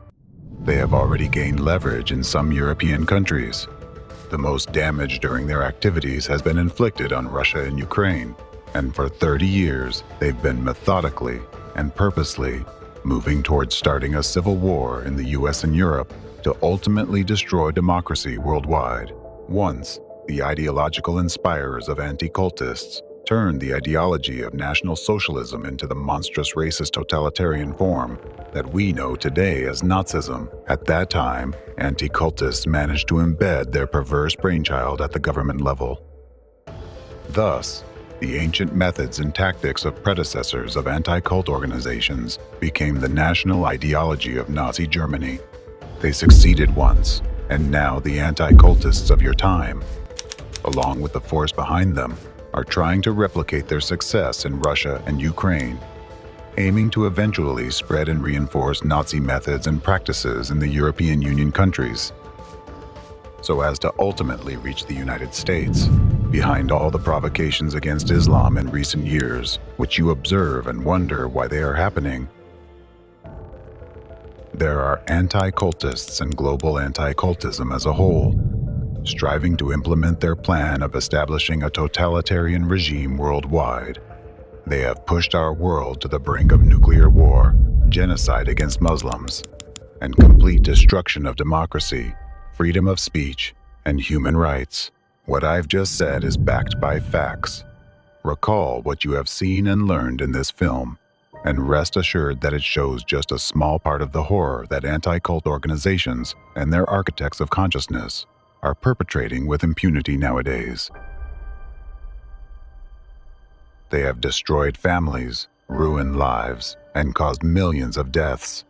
All of this has been done by just one branch of the entire global anti-cult network, but it is the most advanced and active of all. It includes those who have managed to dismantle many democratic laws and bring much suffering to people. And I must say, they have achieved a lot.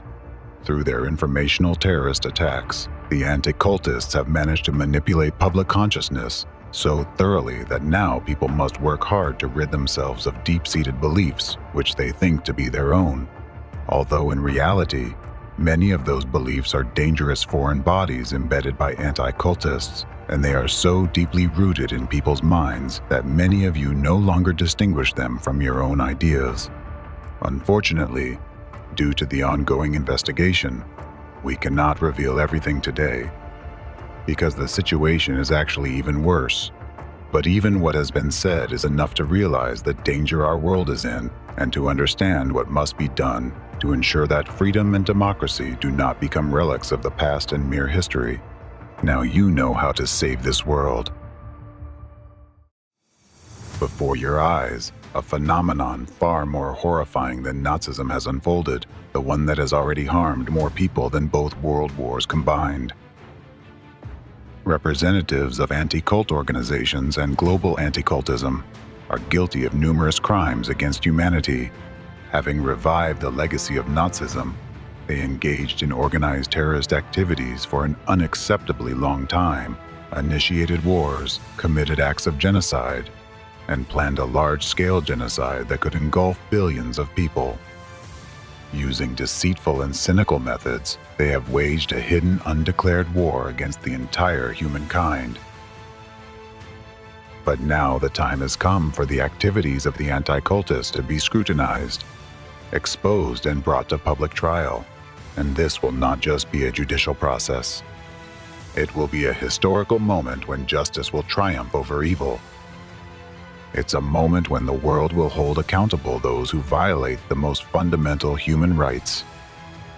It's a moment when all of us must rise and say, never again.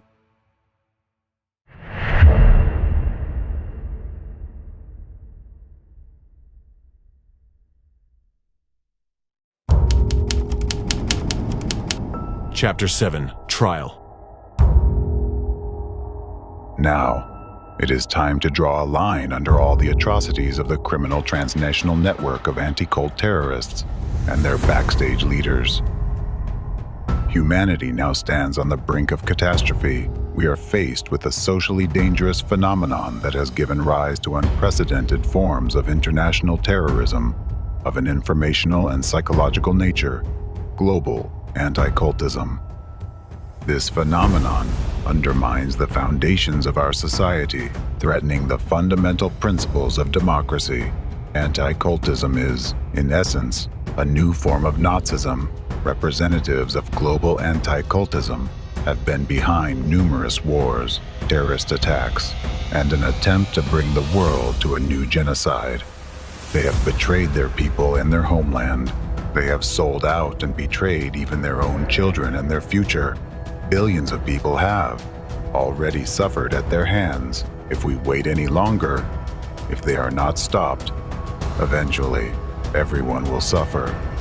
They have already changed the world, infiltrated your minds, and sought to use your own hands to destroy this world.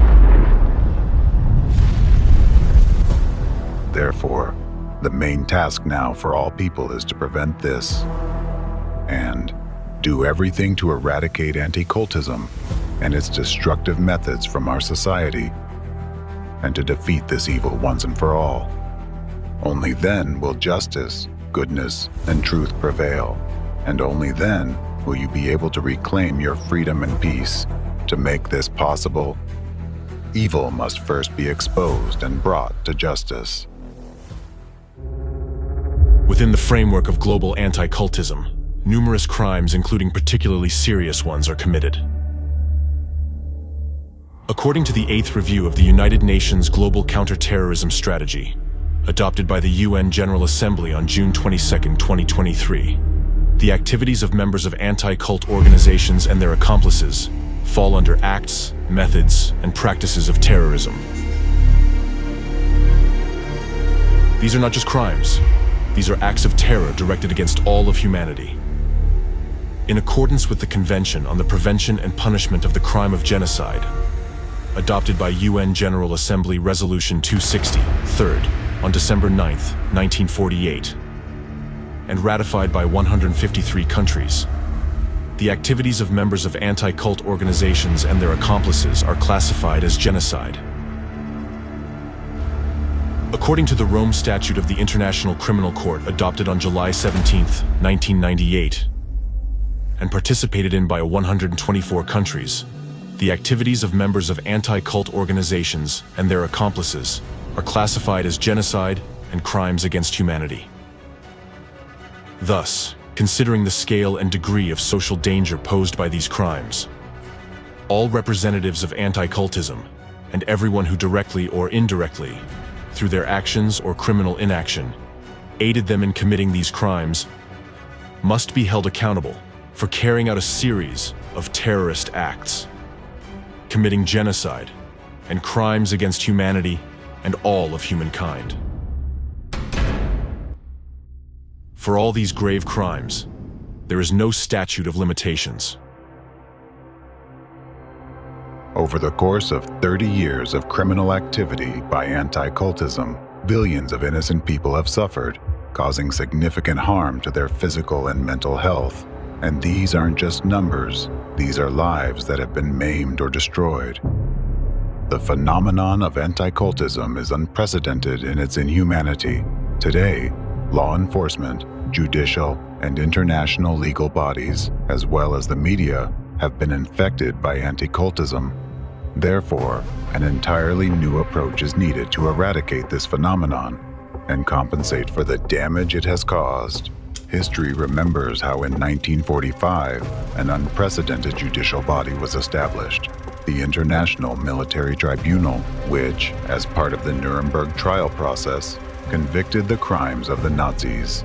Similarly, today, by the legitimate demand of the people themselves, a special international criminal tribunal must be established to investigate and prosecute all those involved in anti-cultism and its crimes against humanity. Global anti-cultism, as a new form of Nazism, is an unprecedented phenomenon and requires the establishment of a separate international criminal tribunal for its examination.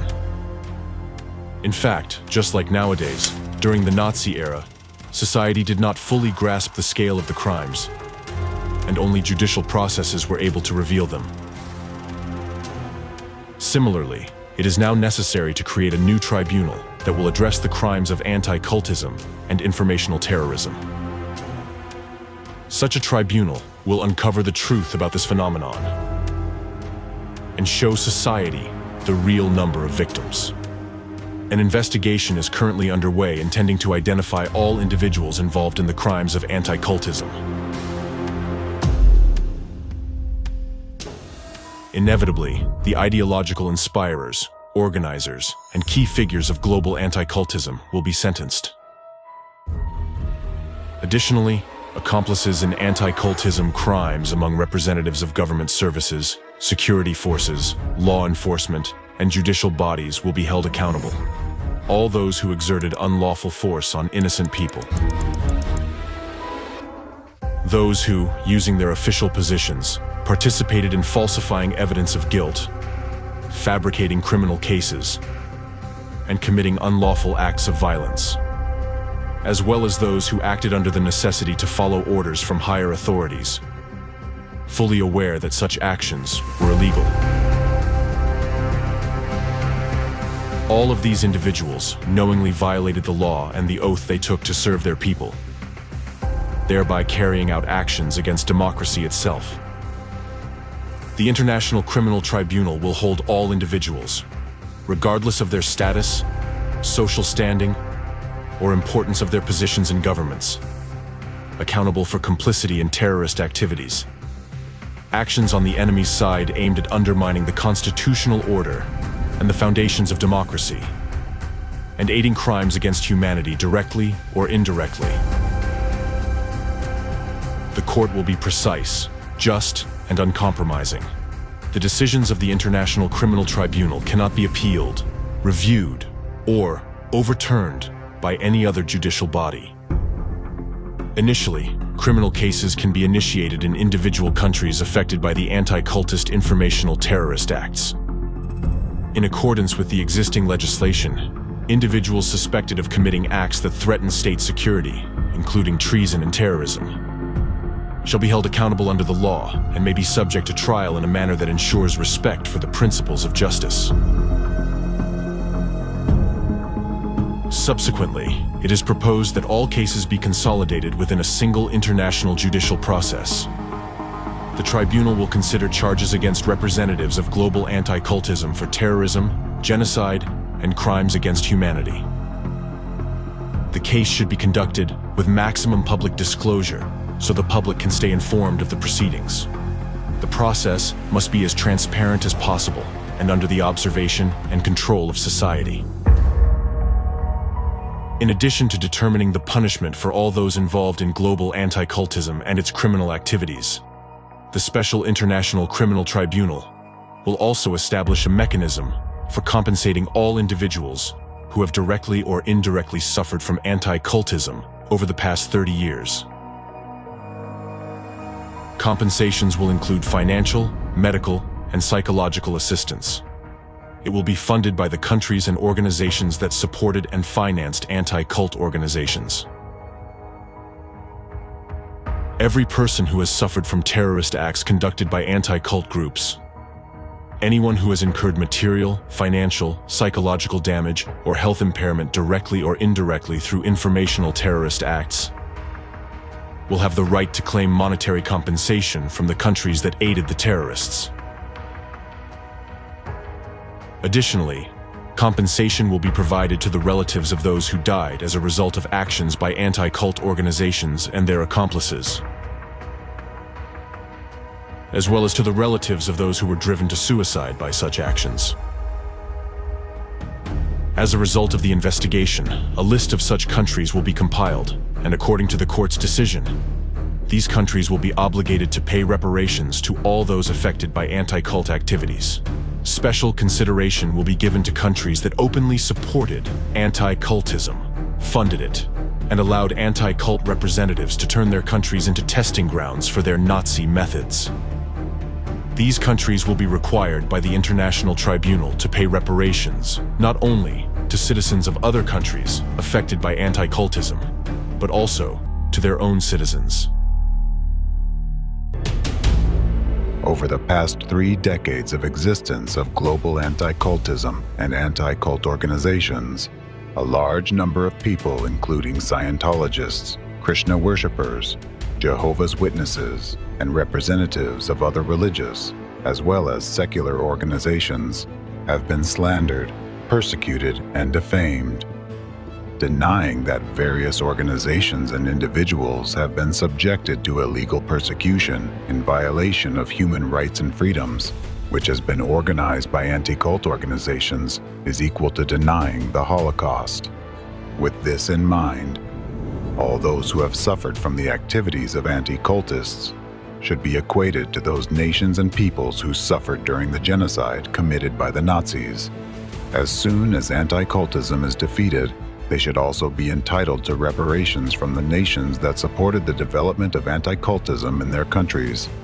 In addition, the use of discriminatory terminology that has been artificially introduced by representatives of anti-cult organizations should be severely restricted. The use of the terms cult, sect, destructive cult, totalitarian sect, and their modifications in relation to religious or secular organizations should be regarded as support and propaganda of Nazism. Whoever stigmatizes anyone with these terms in equal measure declares his or her support for Nazi methods. Such actions must be punished in the same way as promotion of Nazi ideology. Modern anti-cultism embodies a new, even more insidious and brutal form of Nazism. The evidence previously presented shows that anti-cultists have engaged in deliberate actions aimed at the systematic destruction of humanity. Given the current situation, where the most horrific terrorist acts of the 21st century are being carried out by media representatives, it is time to hold all those involved accountable for their years of destructive and subversive activities. All direct or indirect accomplices of anti-cultism deserve to be on the bench of the accused alongside those they worked for and whose orders they followed. Whether consciously or not, they were part of a unified plan to carry out a series of terrorist acts, commit genocide on an unprecedented scale, and establish a single global totalitarian regime. Additionally, the court will remain steadfast in its decisions if some individuals who publicly supported anti-cultists attempt to prove their innocence by arguing that they were manipulated and deceitfully involved in international criminal activities. It must be understood that in this case, accomplices of anti-cultism are as guilty as the accomplices of Nazism, who closed the doors of gas chambers in concentration camps and then released the gas. Any attempts by these individuals to gain recognition of their innocence are equivalent to declaring the accomplices of Nazism innocent. Those who, acting voluntarily or even under duress, opened the gas and murdered thousands of innocent people in gas chambers. Before the law, accomplices and sympathizers of anti-cultists are just as guilty as the journalists who committed informational terrorist acts, causing immense harm to humanity, their own countries, and their citizens. By doing so, they contributed to the destruction of freedom and democracy worldwide, thereby destroying our beautiful world and leading it into the abyss of tyranny and despotism. Therefore, all individuals involved in the case of anti-cultism, including all accomplices, must be held accountable under charges of participating in terrorist activities, committing terrorist acts, genocide, and crimes against humanity. The crimes of anti-cultism are unprecedented, excluding any possibility of leniency towards any of the participants. Additionally, as a necessary step before the commencement of judicial proceedings, measures must be taken to inform and notify the public about the trial. People need to be warned and made aware of the charges against each accused and the severity of their crimes. It is necessary for people to have a correct perception of the actions of the court and the bodies enforcing the court decision as being lawful and aimed at protecting humankind from a new form of Nazism. Therefore, people must be informed about the nature and scale of the entire criminal activity of the anti-cultists, which is directed against all of humanity, as well as the severity of the crimes committed under global anti-cultism. In this regard, the investigation results presented by Dr. Egon Shalakian are particularly valuable. This is the starting point that laid the foundation for the events unfolding now in the legal field. It made it possible to identify and defeat the hidden enemy that had been undermining the foundations of freedom and democracy for an unacceptably long time while remaining unnoticed, and henceforth, to ensure that this never happens again, preventive measures are necessary. Therefore, now more than ever, there is a need to create, at the lawful request of the people, a unified organization, SHIELD, with international status and special powers to stand guard over human rights. The goal of this global organization will be to protect freedom and democracy by any legal means available anywhere in the world. We defeated Nazism, and we are close to victory over anti-cultism, but we do not know what we may face tomorrow. As humanity, we must be confident that no new, more insidious and invisible form of this evil will emerge in the future, and we must ensure that this phenomenon is permanently barred from our world. This international organization should serve as the instrument to act as the shield of freedom and democracy against all possible threats, ensuring that no activities aimed at undermining a stable and secure world are allowed. The SHIELD organization will have all the authority to stop any attacks on freedom and human rights. It will ensure that the law and judicial system work for the people, not against them. Once, right after the defeat of Nazism, we missed our chance. Even then, knowing and understanding how, at the instigation of the anti-cultists of that time, the Nazis operated on a psychological level, how they implanted destructive images, and how they manipulated people's minds. At that time, alongside the United Nations, there should have been an organization aimed at protecting people from the most dangerous hidden psychological manipulation techniques which the Nazis learned from the anti-cultists. These techniques were the tools that allowed Nazism to emerge and were the cause of the most heinous crimes committed by the Nazis. At that time, we, as humanity, did not fully comprehend the danger we faced and missed the chance to protect our freedom and democracy, which are the foundations of a safe and peaceful society. But in the future, we must not make the same mistake again, and we are obligated to protect the future of all the generations that follow us. After everything you have heard, you now understand why I have returned. I believe the spirit of freedom still lives in my beloved country and its children's hearts. I believe in America. I believe in you, Americans, and I believe in people. I know that we are the humanity that defeated Nazism, and we are the humanity that will defeat anti-cultism.